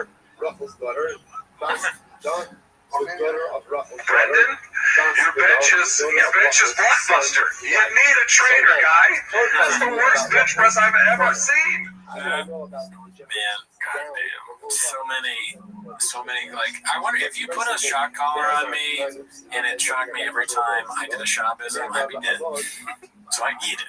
I get it. And I think that, like, Luke, he almost has a sixth sense for when, like a Japanese thing or shop thing is coming. Like, you can feel it in the water. Right? When shop's about to feel or get a straight. Yeah. From BC. And you can see as time goes on, he starts doing it himself. Yeah. It's impossible not to be part of this universe. It's fun. Yeah, it's fun. It's lighthearted. We love shop. They love shop. Everyone who posts love shop. There's no negative stuff towards shop ever in this group, really. Do you think this bothers shop at all? I don't know. I mean, I know. Yeah, it does. Yeah. It definitely does. Because I know some people that I'll keep to myself. You have, what's it called? Friends in Dark Places? Yeah. Anyway, shout out to Brian Campbell. Happy birthday, dude. Hot for life. Let's go to the next clip here. This is going to be, okay, so these are the funny Guild Guitar ones. This is a little preview of what's to come. This one's called Nuts, posted by Guild Guitars. How do I know? That's a denim vagina. It drives me nuts. Once again, no idea what that is. So that's just a little sample, dude, but he comes back with a full entree. Are you ready for this? Yeah. It drives me nuts, posted by Guild Guitar. When you were on Logan Paul's podcast, you had a oh my goodness. Oh wow. You remember that? No, I don't. You have a, what do you call that? A moose knuckle? Nuts in this room. Nuts. That's been nuts. Vagina. That's a denim vagina. Nuts.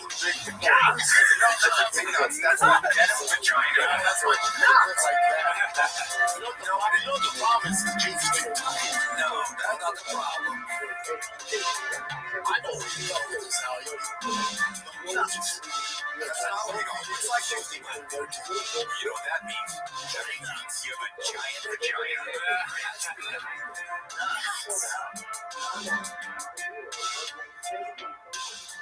I mean, that's the kind of shit where you go into like the MoMA and there's like a art like exhibit. You go through and as you're going through, it follows you and it's got that music and he's like nuts. And then it's the fucking the denim vagina pops up on the thing and you're there. What was that artist doing there? It's great stuff. It's like the museum of Brendan Shaw. Yeah, all the stuff. There's little buttons. And it's like the time Howie Mandel called out his vagina. It's like, that's right. That's such a great idea. And then, you have to have an acoustic guy, like a guide that you put in and who's doing that? Us. Yeah. Describing it to you. Or you know, museums where you can sit in a booth and record a video. Oh. You never seen these? No, but that sounds interesting. Like a letter to somebody or something. It's like a letter to Papa. Push the record button. You're like, I understand how it drives you nuts. Or, like, yeah, you go through the whole museum, right? And then at the end of it, you make a clip. Yeah. Yeah. You have to do your own onomatopoeias. What's that? What it's called? No, it's not called. I don't even know that. I've heard that. I honestly don't remember what onomatopoeia means. What is that thing that Sean does all the time? That's a figure of speech. Malapropisms. Onomatopoeia is like boom, or he does that too. Yeah. He does it all. All right, so this one I thought was funny. It's posted by Environment OK 6384. Saw a BGL in the wild. One thing I wanted to bring to your attention though is that yes, it looks like it's BGL, right? Maybe it's not. Maybe it is. Yeah. But where does shops hate for electric vehicles come from? That's what I'm talking about. It started with him. Mm-hmm. And life is too short to drive electric. Yeah. I've heard. So, what is Mark doing? Yeah. Maybe Mark or Mark bought an electric car after the shop fell out. That's what I was gonna say. What came first? Yeah. Chicken or the egg? maybe Shop caught wind of that was like, right? I mean, it's like Batman or Superman, dude. Yeah. Great movie, never saw it. This one's called I'm a Nice Guy. This is probably the best clip of the week as far as new stuff goes. Nice. Who the fuck are we? He was on top, so even if this was true, it makes his downfall even better. People are throwing him the ball because Rogan left. Delete was going through something, Cal was going through something, and he still couldn't make it beat. But it's from the league. I was on this podcast with Rothschild and Chappelle Lacey before she left because he wanted me to sign like an NDA because he said something crazy. And I was like, well, I ain't signing that shit. So everybody signed it. And he was like, oh, don't come back. And I come back. And then he kind of like, and from there, he was taking away like comedy shows from me. Just like this is the pandemic when, like at the height of like, yo, he killing, he had LA comedy, like Joe Rogan left. Kristen Lee was going through something, Brian Callen was going through something, so he was just on top, man. He's like takeaway shows and shit like that. So I understand you want to be able to say what you want, but I made you sign an NDA, you made me sign an NDA. That's just common. With your friends and people you work with, you make them sign NDAs, even so you can say whatever you want to them, and they can't say anything back. Same with Bird. So you get burned. Like I call him all sorts of names due to his race. We haven't said what his race is. He has an NDA, so he can't say anything about it. You know what I'm saying, Bird. Shut your fucking mouth, Bird. Yeah, you know what you guys do when you drive. Yeah. You pack too many people in the car. Right. All right, so let's go to the next one. Definitely knows where bodies are buried with 3 C's. Yeah, Big Boy 3 C's posted some dicey shit, so I didn't watch this, but I didn't realize it was him that posted it. So let's see what it is. Did you cover it or you want to say that? Yeah, I want to talk about the sex industry. This is what I've been thinking really deeply about. So we have this giant sex industry, right? And obviously women are part of it in the sense that men are paying men to get sexual favors. Women just straight up don't participate in the sex industry in terms of being like the customer. But you know what I'm saying? Oh yeah, okay. Babe, but you would think this is really interesting. Let's have some breakfast. That's how far gone this conversation is. You know what we could do instead? Let's have a fist fight. Oh man. Oh really, dude? He's an asshole. Jeez.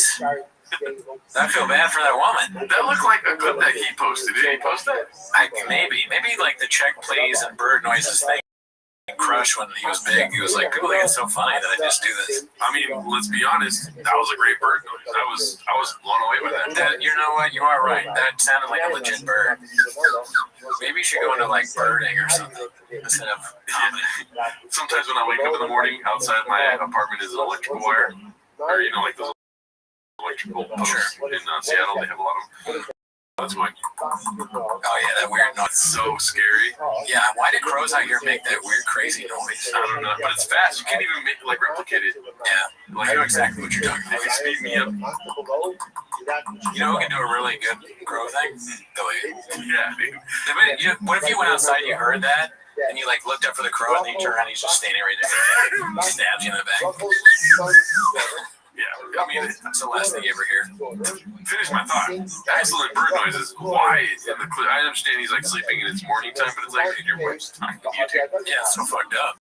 In the middle of her trying to speak about something, He's douching her pretty hard. And then hit her with the what else chin, you know what I mean?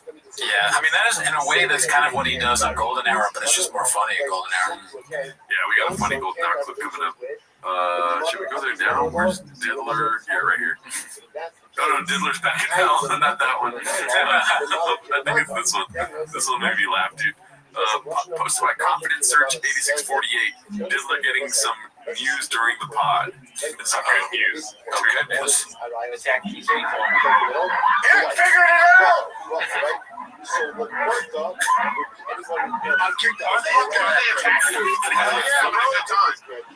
Right now, he looks like Bert getting a text from Ernie that's like, accidentally broke some glass head. Like somebody set the apartment on fire by accident. Most stuff lost. Sorry. Bring fire extinguisher. Yeah. It's a bad text from the other Sesame Street member that he lives with. No, he's trying to fuck. Just going back in their area. Well, the problem is there's so many fat women here. Trying to mate. Yeah.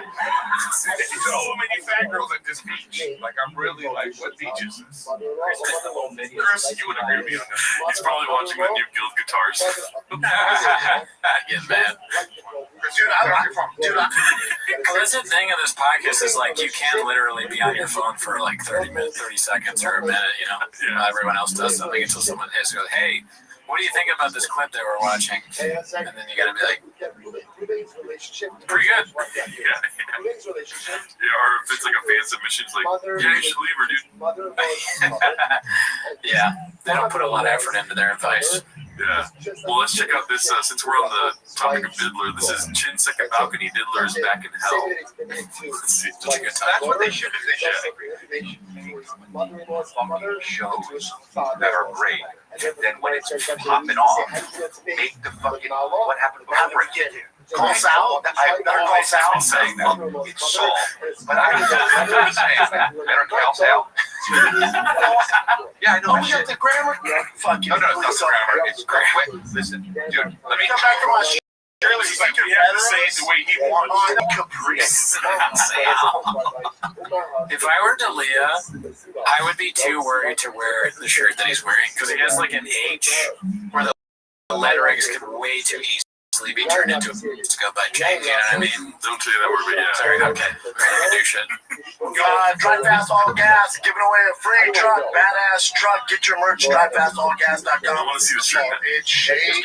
I feel like you. Yeah, that looks kind of. It's got this like the way it's. I don't know how I would describe it, but it looks like that almost. Like late 30s German. Yeah. Very, yeah. Yeah, and you would know. Yeah, it's my favorite topic.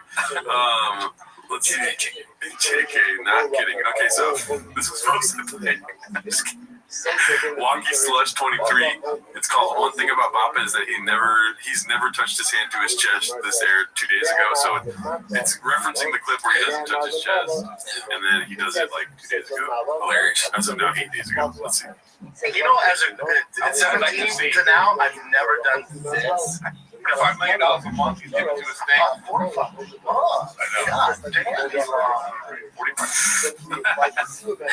He should say that he doesn't do stuff just so he can do it. Yeah. It's such a good bit. Yeah, I never breathe. Yeah. Oh no. Well, then he breathes good. I was like, oh shit. Can't lose Papa. No. He's like, I never use shoes to walk. Yeah. I don't buy shoes. Yeah. I don't drink out of my shoe. I don't steal jokes. Yeah. It's called Update to This Weekend's REFC. I'm sure you can assume what the update is. Post my 10-second balcony. You want to guess? That he's not going to be on it? There we go. I'll be doing a JRE fight today with Gordon Ryan and Mr. Joe Rogan myself. Not so fast, young man. Not so fast. Not doing a fight companion. To cancel the fight companion. A few issues for me and the boys. We'll probably do one in August with Rogan, but we're not going to do it this Saturday. Damn. I would have loved to hear him talk about Patty Pimblett. Yeah. Oh well. Is that who's fighting today? I think he's fighting, and then also the main event is Bilal Muhammad versus that guy, the champ. Oh, okay. Well, when this goes up, they'll know who won. Oh, okay, yeah. So the winner. Congrats, dude. This one's called The Thick Boy Bike Club Charity Ride, posted by Confidence Search 8648. Just a lot of reheats this week. This is when Steve-O and him were cool, I guess. Let's see. Tip of thick boy, that's you're on. What's up with Thick Boy? Is it true that when you meet Thick Boy, you work that thick? I'm focused on the cute dog. I can't take my eyes off the dog just chilling. Yeah, the dog's really cool. We had a dog, but I didn't give her back. She's a show dog. I know. She got cast in something. Yeah. I mean, that's the thing about having show dogs is like you never know when they gotta go act again. Yeah. R.I.P. Eddie.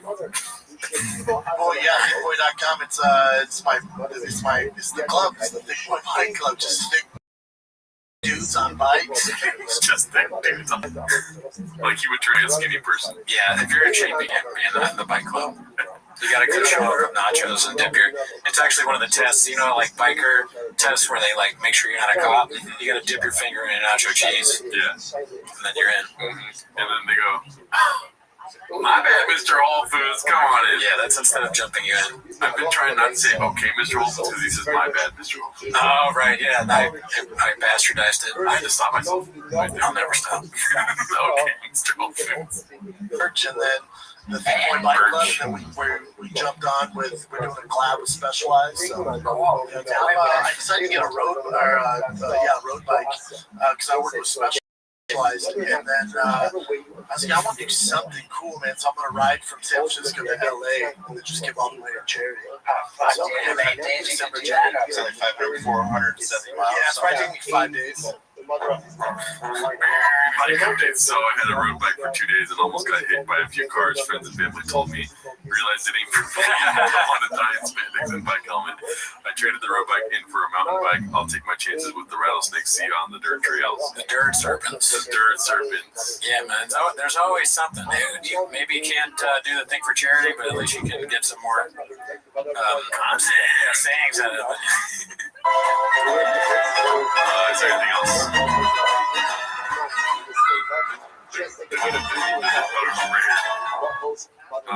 Big Boy Bike Club.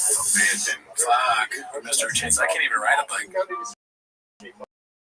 Is this it is, right? Nutritional liquid gel supplement aimed to. I've never wanted to see the rest of a sentence so bad in my life, dude. It's like you gotta. Part of this Big Boy Club thing was that you take kratom.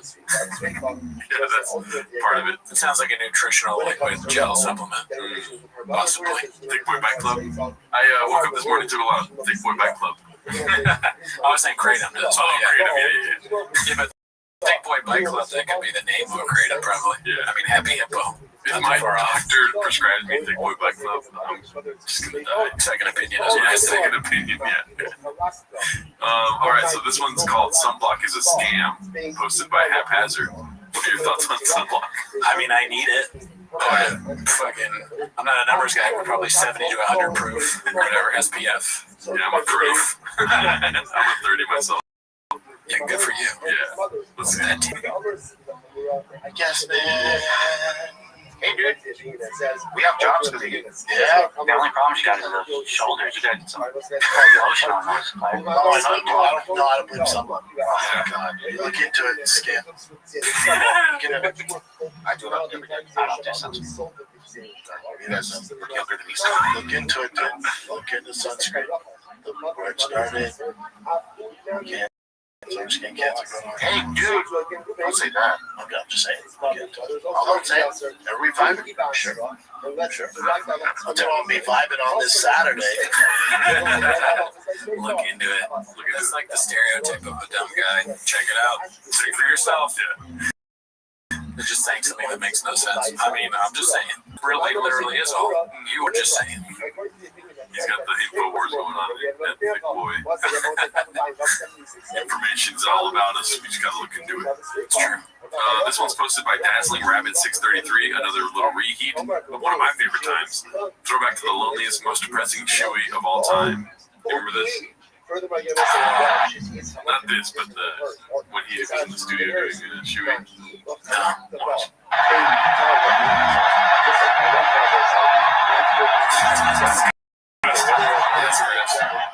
It's for Ty against Zero God. This is one of the best times of our podcast because the face he makes at the end.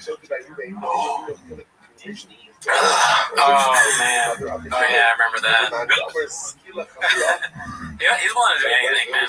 That's one thing. I mean, he's really no blood, sweat, and tears for us. Yeah, I appreciate that. This brings back memories because I had this hat, dude, and it broke. Oh, fuck. I still have it, but it just, you can't wear it. What kind of hat is it? Thick Boy Bike Club. Oh, you had a Thick Boy Bike Club hat? Yeah. Is that one thing Walsh gave us? Yeah, Walsh got I forgot about that. That's great. But the fucking back of it broke. Do you still have the Kippy Tech hat? Yeah. Okay, cool. Because they shout us out on YouTube. Check that out. Shout out to Kippy Tech. Thank you, Kippy Tech. We're looking for our first sponsor, so if you want to talk, have your guys reach out to my guys. They They decided no right now. They didn't even respond to my reply, so I think we're good on that. Let's see the face right here. She hit buzz real quick. When have you looked like close to this? Maybe like on a bender of some kind. Maybe after smoking some pot, eating a lot of Butterfingers. That does look like I ate a Rice Krispie full of pot. Yeah. And it's like 30 minutes later, you're on JRE, and he's asking you to talk. This is me walking. I went to this thing. It was an Andrew Lloyd Wright house in LA, and they had this weed company bought it. And they were doing a weed comedy show, and they had these little macaron. What do they call them? Macarons, little things, and they're supposed to be like 2 milligram or whatever, but I didn't even really know, so I just kept eating them. And I was like, I'm not high at all, and I left that shit so high. So that's what I look like walking into McDonald's after that. You started to sound like a shop joke right there, dude. What? Remember when he went to McDonald's super high and he bought food for everyone? Oh yeah, I didn't buy it I only bought it for me. I sat there on the touchscreen, and my friend was with me and did the same thing, and we walked out there with bags of food. No one got anything but us. Cut that part out. So this one's posted by Joe DeMofo. 2017 shades indoors because the future was too bright. It's wild to go back and see this, dude. This is like if we found a clip of you with hair. I said Andrew Lloyd Wright. I meant Frank Lloyd Wright. But keep it at it. Did you hear what I said? I did. What did you say? I said this is like finding a picture of you with hair. It's just like things were good, dude. Got the sunglasses inside. Right. You know what I mean? The smile. He wasn't even trying to smile. That's just his natural state. True. Yeah, this was the good old days. Damn, fool. That's crazy. Okay, let's go to the next one. That might be another picture post. So numbers guy posted by Affectionate Rent 844. I think it's hilarious that not Louis C.K. tweeted this. Great name, never met him. Yeah, guy on the left is 5'8", let that sink in. Oh man, it doesn't look photoshopped, right? No. Yeah, I mean the plot thickens with 3 C's. So that's like maybe 5'4", 5'5", 5'3". Maybe if Sam Morrill's lying about his height, maybe 6'5". Yeah, true. That would make more sense. I think so. I mean, but look where the chairs are. Like the chairs are at his sternum. He needs different chairs. Why do you buy such big chairs? Jimmy, can you pull up smaller chairs, please? Let's see this next one. It's posted by Ustra Burbian. Probably a name that I can't see in that. Do you know how to say that?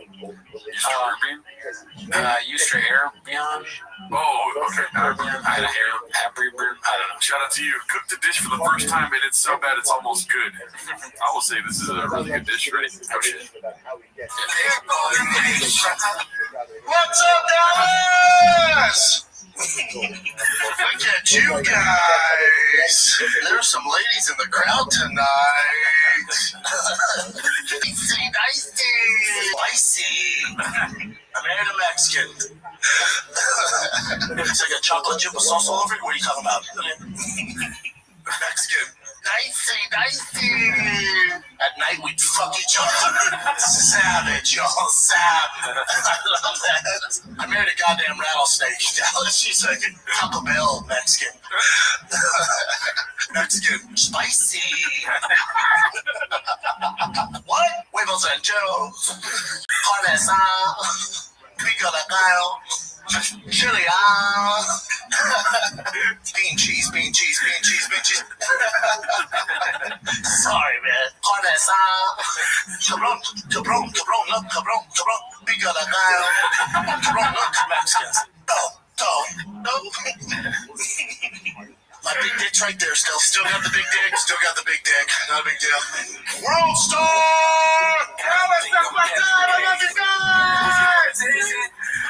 Oh, that's the best Gringo Pop I've ever seen in my life. Yeah, it's a much funnier version. Yeah. Well edited. I like the laugh the most. Good stuff. Shout out to however you say your name, Ustra Burbian. What a dish. Dude, that was excellent. All right, let's go to some new things here. This is Joe Rogan. You know how people paint narratives on Chang's. Yeah. I like it every time. It's posted by Burp Reynolds 69. Tor, is that Joe's name? Is that like a name on the sub for Joe?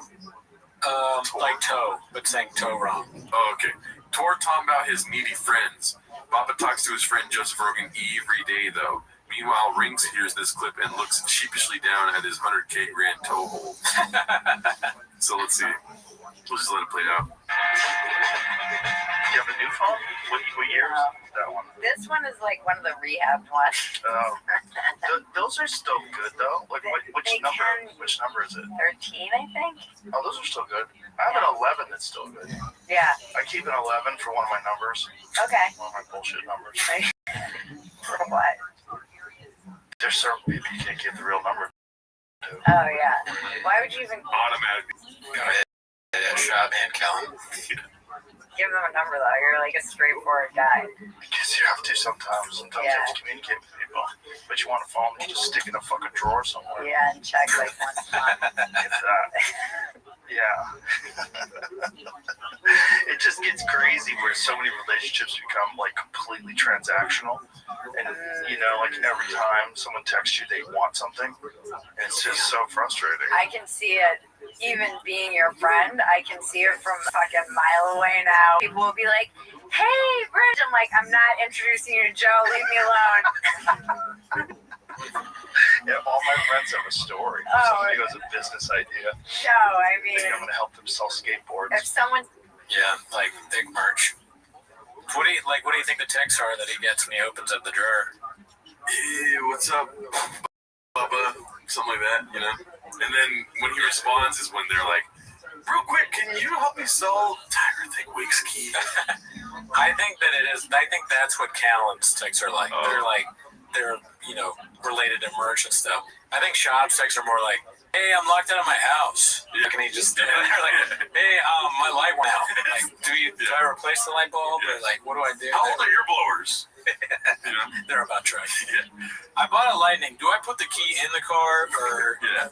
Brian's is more like, Joe, you strike me as a flip-flop guy. You ever had a flip-flop hold your toe like a rear naked guillotine from a 800-pound ape? Are you Callan? You just really brought him out there. I try sometimes. I was like, don't think about it. Just channel Callan. Yeah. Like, you know what I mean? You're fucking Callan or whatever, you know. You're close that time. Thanks. Was that accurate? Do you think that's accurate? Yes. Yeah.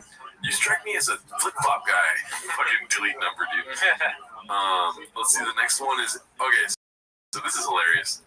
Confidence Search is on a roll today. Confidence Search 8648. Just a conversation between two redacts on this down week. Let's see. I always say this when I get the opportunity to. The first person ever to believe me do stand-up was you.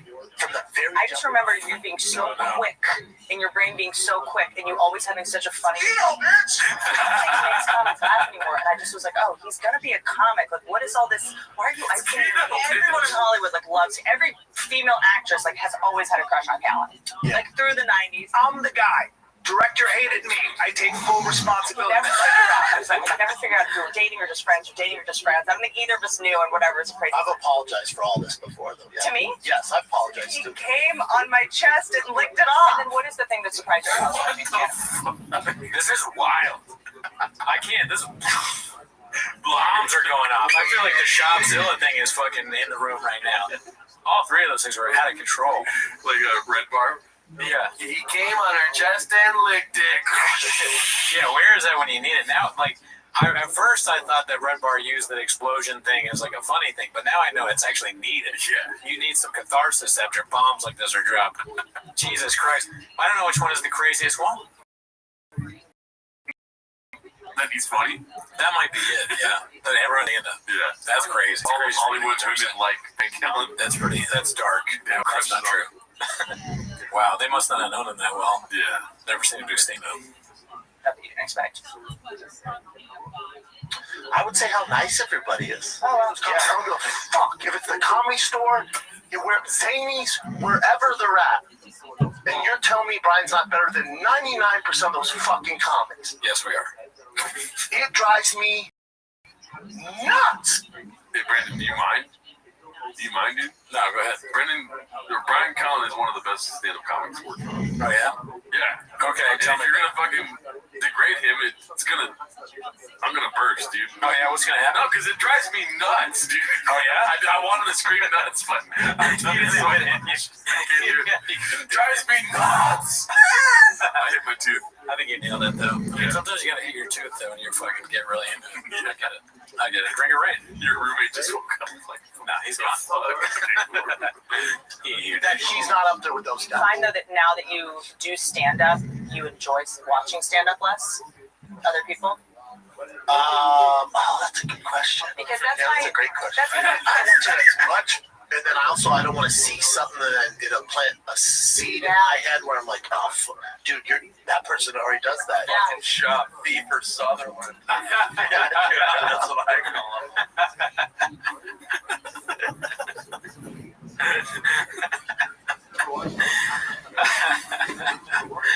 Oh, it's so funny. Yeah, that at the end, and Nick Schwartz and all funny looking and go deeper Sutherland. Theo laughs hysterically. Amazing.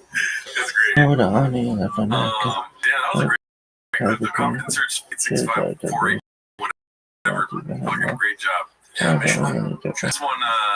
This is a great clip. We've seen it before. Amazing. Unhinged fake laughter. It is 4 minutes long. I don't know what the rest of the clip is, if it's just 4 minutes of them laughing or what, but could be. And it's got the warning. I forgot to remember the warnings they put on BGL. But this is Bert's unhinged laughter. Yeah.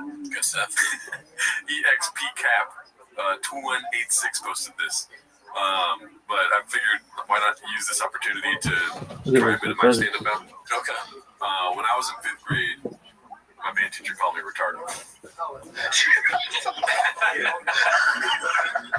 That probably would be. It's not that funny, guys.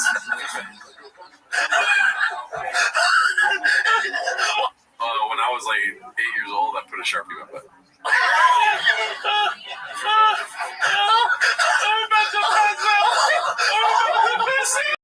Idea for a clip. You should cut a chef thing where you tell your jokes and then you put this out. That's what I'm doing right now. I know. I guess you're already doing that. I thought you were gonna say a joke. Say a joke. Why did the chicken cross the road? Why? Get to the other side. Because he has small teeth. Oh my God! It's so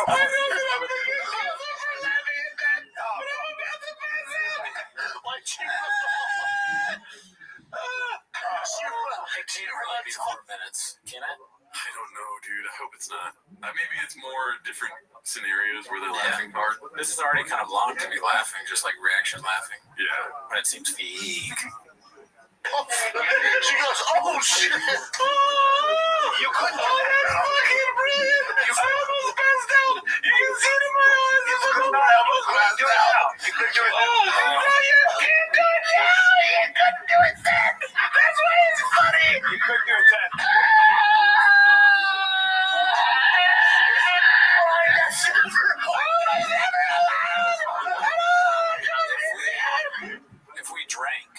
If we were drunk, yeah, could we do stuff like that? I don't even think I can make that. Yeah, I've done it before, but it hurts like the esophagus and the throat. I mean, if something was hysterically funny, yeah, and we're drinking, then it could be somewhat like that, right? Maybe. Yeah. I wish I knew what they were watching. Yeah. We can probably find it. Let's see. I'm really curious if it goes on for 4 minutes. Yeah, we gotta know.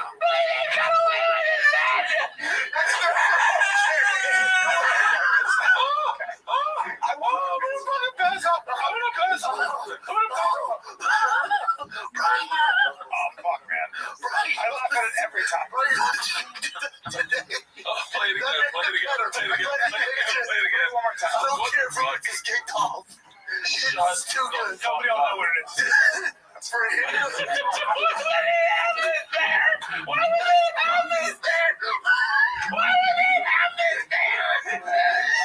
Watching Louis C.K. show. Oh, wow. It's very supportive to watch your friends stuff.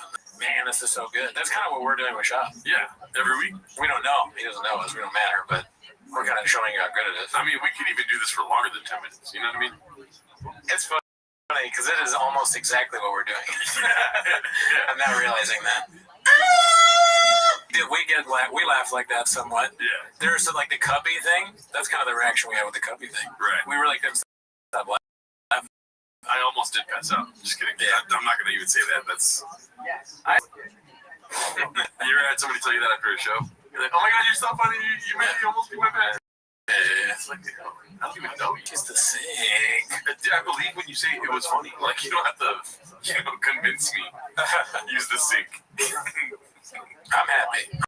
I'm like, you almost beat your pants. Great. Boom. Let's see. Watch her. No, when people tell me they almost beat their pants, like, I like a challenge. I get back on stage. Keep going. Yeah. All right, well, let's get almost. You get offended? Almost? Well, let me tell you about the Spanish alphabet. Watch her run.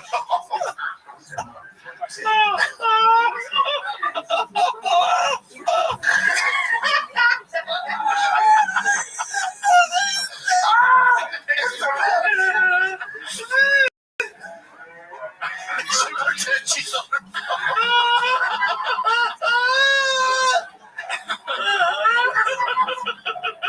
Why would they have that there?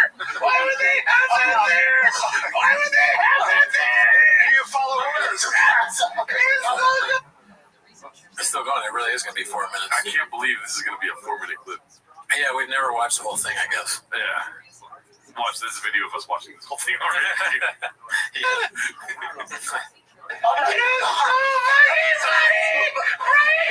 Can they give us any more? That's not what's happening.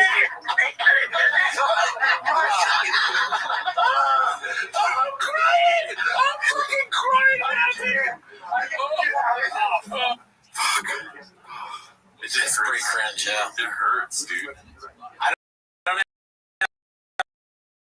have much to say because it's so cringe. Yeah. Or because, Yeah. yeah. Painful. This reminds me of this one. Yeah. Yeah. The ones that go unnamed. Yeah.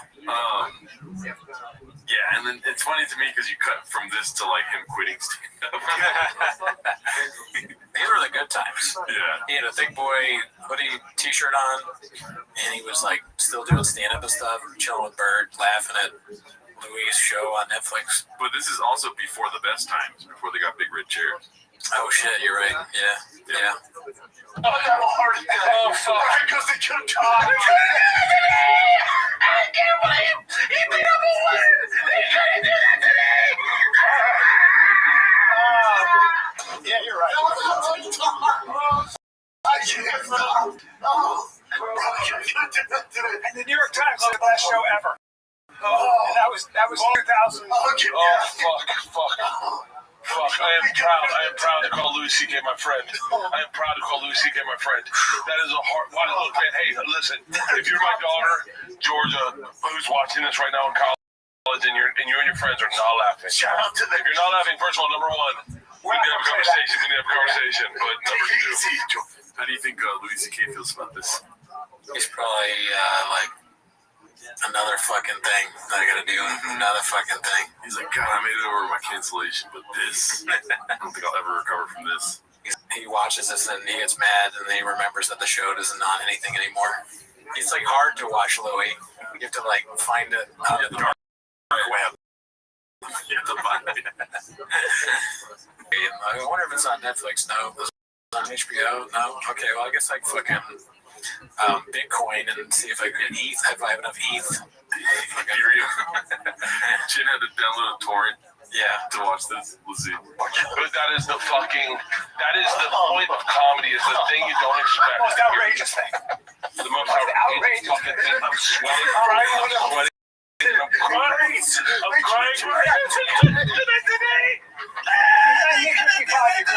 Shut the fuck up! Okay. Shut the fuck up! You fucking idiots! Fuck you! Stop laughing! Stop it! Shop, you don't understand what's going on the show. Yeah.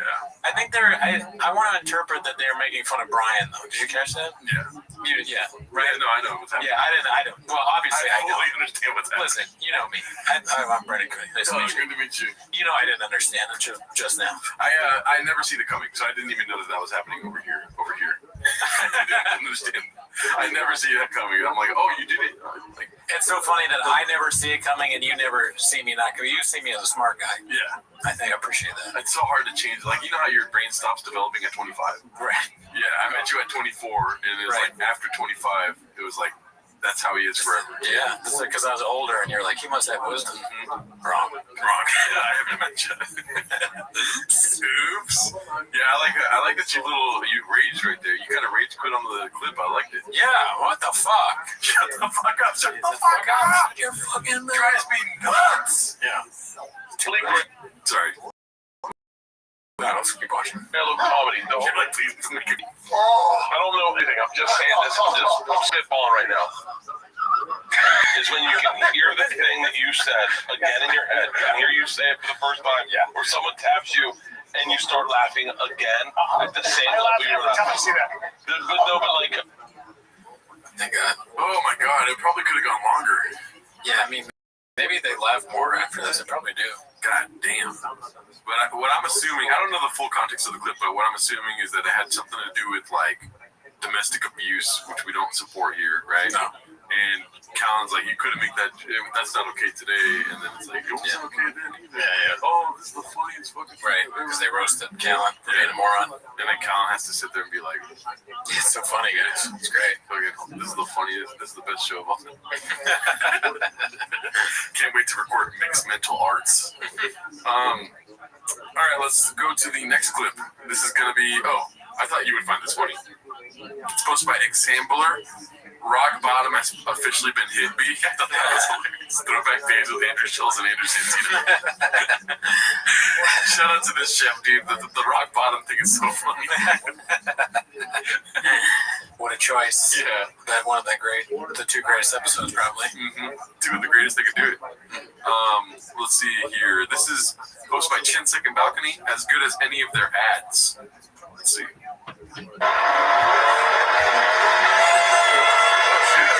It keeps going on. Yeah, it keeps keeping on. I thought that was so funny. Man, guy's scared that he's in there because he's seen the truck flip thing.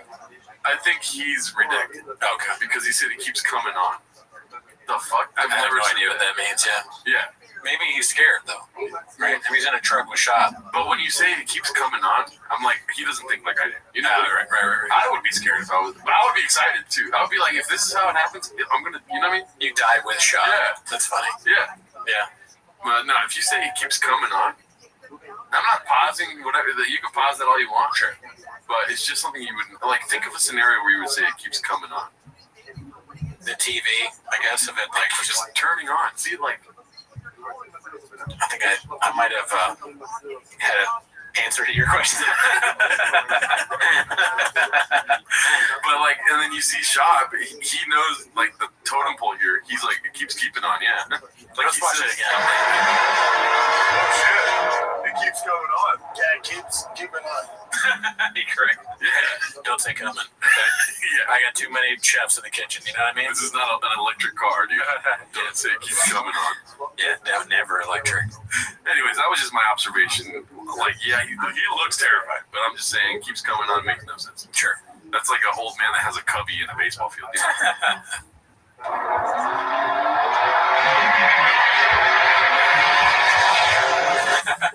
Dude, that's your future truck. Yeah, I can't wait to win it. Yes. Third party, please select me. Yeah, I have 30 X entries. Whatever the fuck that means. Just mean that's where you start feeling the like. It's on really tall tires. It's not meant to be this big. Powerful. You can feel it like lifted up.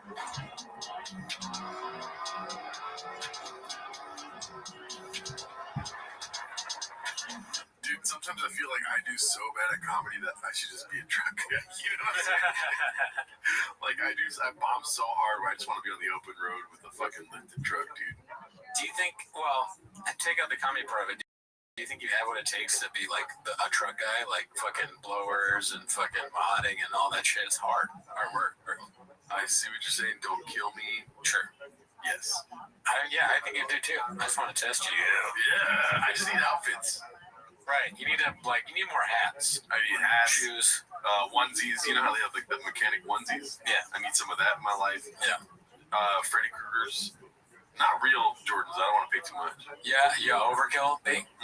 Overkill. Cubitek. Shout out Cubitek. Yeah. Get mod, like some wrenches. I would need a lot of wrenches, sockets. Yeah, Baja mode. Baja traction control. Okay, for me. Fair. I mean, it could be. Yeah. That's why I went into trucks, dude, because I went Baja mode in stand up. I fucking bombed so hard. I'm into trucks now, dude. T-ball. Let's see. Now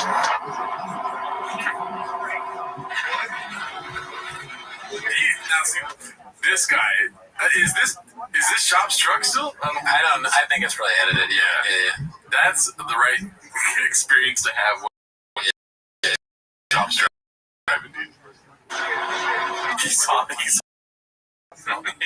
This is the scariest face ever. This is like, fuck, this is it. Oh, shit. I'm dying. That'd be hilarious if he just starts saying traction control.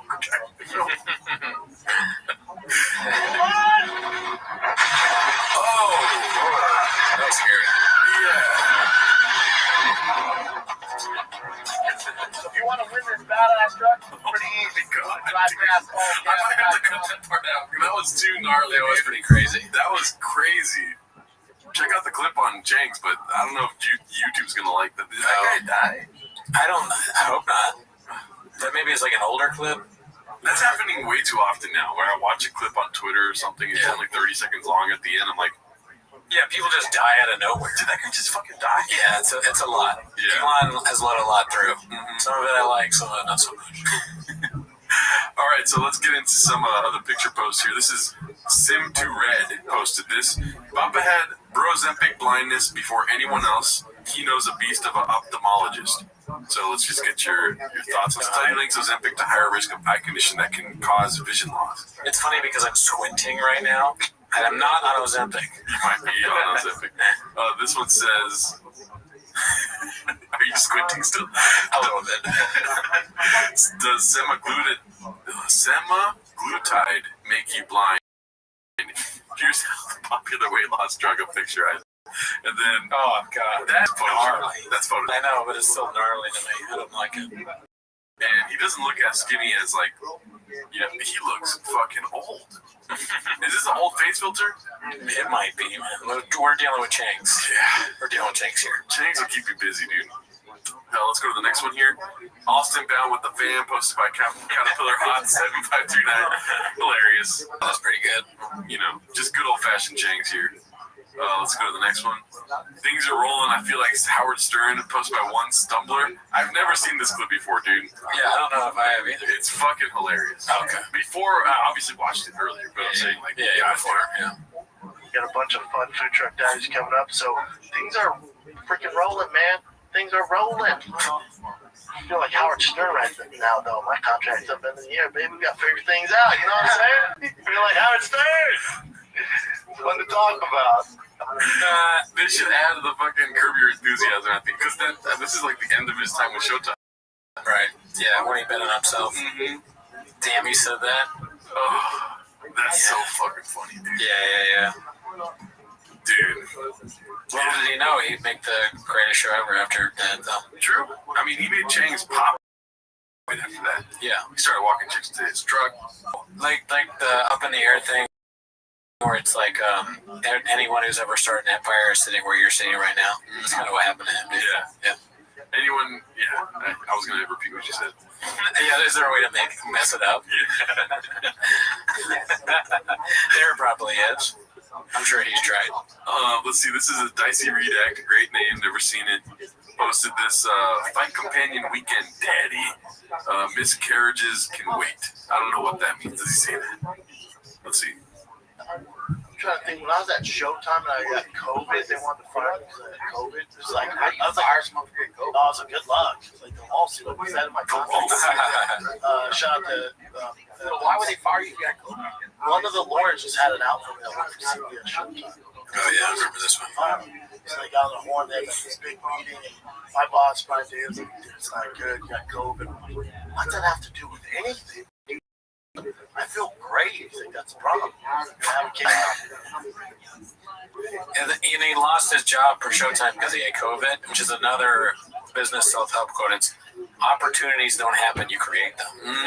Shop created the opportunity for T-Fat-K by getting COVID and getting fired because of Yeah. I was going to make a joke about a Chinese lab, but I will not do that. I'm sure Shop would. He beat you to it. At 17 to now, I've never done this. I don't feel bad. Yes. Yes. Oh man. Why does he do this to himself, dude? I don't know. He's like, because he's a homophobic, like he's insecure, you know? Yeah. That's why. I started laughing. Like, no, I'm serious, dude. I read my bike that challenge. Yeah, I was like, I feel great, man. Yeah. Like, you can't say that. Bradley Martin's like this. Bro, actually, that's what actually? I was like, bro, you fired me. I was like, where's in my contract? It says if I get COVID, don't let me go. Remember the Rogan thing when they're like, is it nicotine? It's nicotine. What is that strong? It must be stronger. That's what it feels like anymore. But you gotta like the real actual, like, you gotta taste of this one. This is like a sack of potatoes. It's so big, straight pound stuff. Yeah. Wow. Yeah, daddy. Spit on that bang. Yeah. Oh, bro, she's calling me daddy, dude. Sometimes you forget why we start doing that, you know? Yeah. I mean, I still love it. And it all comes back, dude. Joe Camel. Starbucks. She doesn't have straws either. Make my frappuccino before you drive me nuts. Straws are for fucking soy boy. Oh, dude. What? I gotta take that out. There's a few things you might need to edit out. Yeah. Jesus. Well, shout out to Papa, dude. We love him here. We don't agree with that last statement, even though he might be. That song is funny though. This is called "Get Him Before the Cease and Desists Are Filed." Chin second balcony posted this one. Let's see. Thank you guys enough, man. The printing shipping company is overtime. They have to work on the weekends. We've had so many orders. So I can't thank you guys enough for making this a success. We have a special drop this Friday. It will only be for 3 days. I won't tell you what it is, but trust me, it's a special drop where you get 30-time entries. And it's only, we're going to drop it Friday morning. It's going to be live till Sunday night. It's a dope collab. And it's the only time you can get it is those 3 days. That's your way to win the truck. Would you adopt a homeless cat? Yes. A horse, am I right? I didn't see them come. What collab? What do you think collabing with? Give me a second. I'm assuming it's gonna be some hype beast company, dude. I'm like so unstripped over. I don't even know any hype beast companies. What Supreme is what I'd say, I guess. Okay, so let's see here. We're on the Drive Fast All Gas website. Maybe it's King Shocks because isn't that a separate company? Shop All. Where would be the collab at? Yeah, that's like hard to find, of course, because Brennan is like, unless it's supposed to come out. When is this? When was the collab supposed to happen? Yesterday. So it's 3 days. Hilarious that it's not on there, dude. It's 30x entry, so we're gonna 30x. EX. I am jealous of your hat, which is right here. Oh, that's decent. Yeah, so it's not here. That's so ridiculous. Yeah, I don't know where it would be. What about a newest? No. Oh, new. Oh. New tool. Okay. I think it's probably King Shocks. Yeah. Or whatever Raptor is. Or maybe we're redacted like always, and they're gonna tell us in the comments. Yeah. Whatever. Who cares?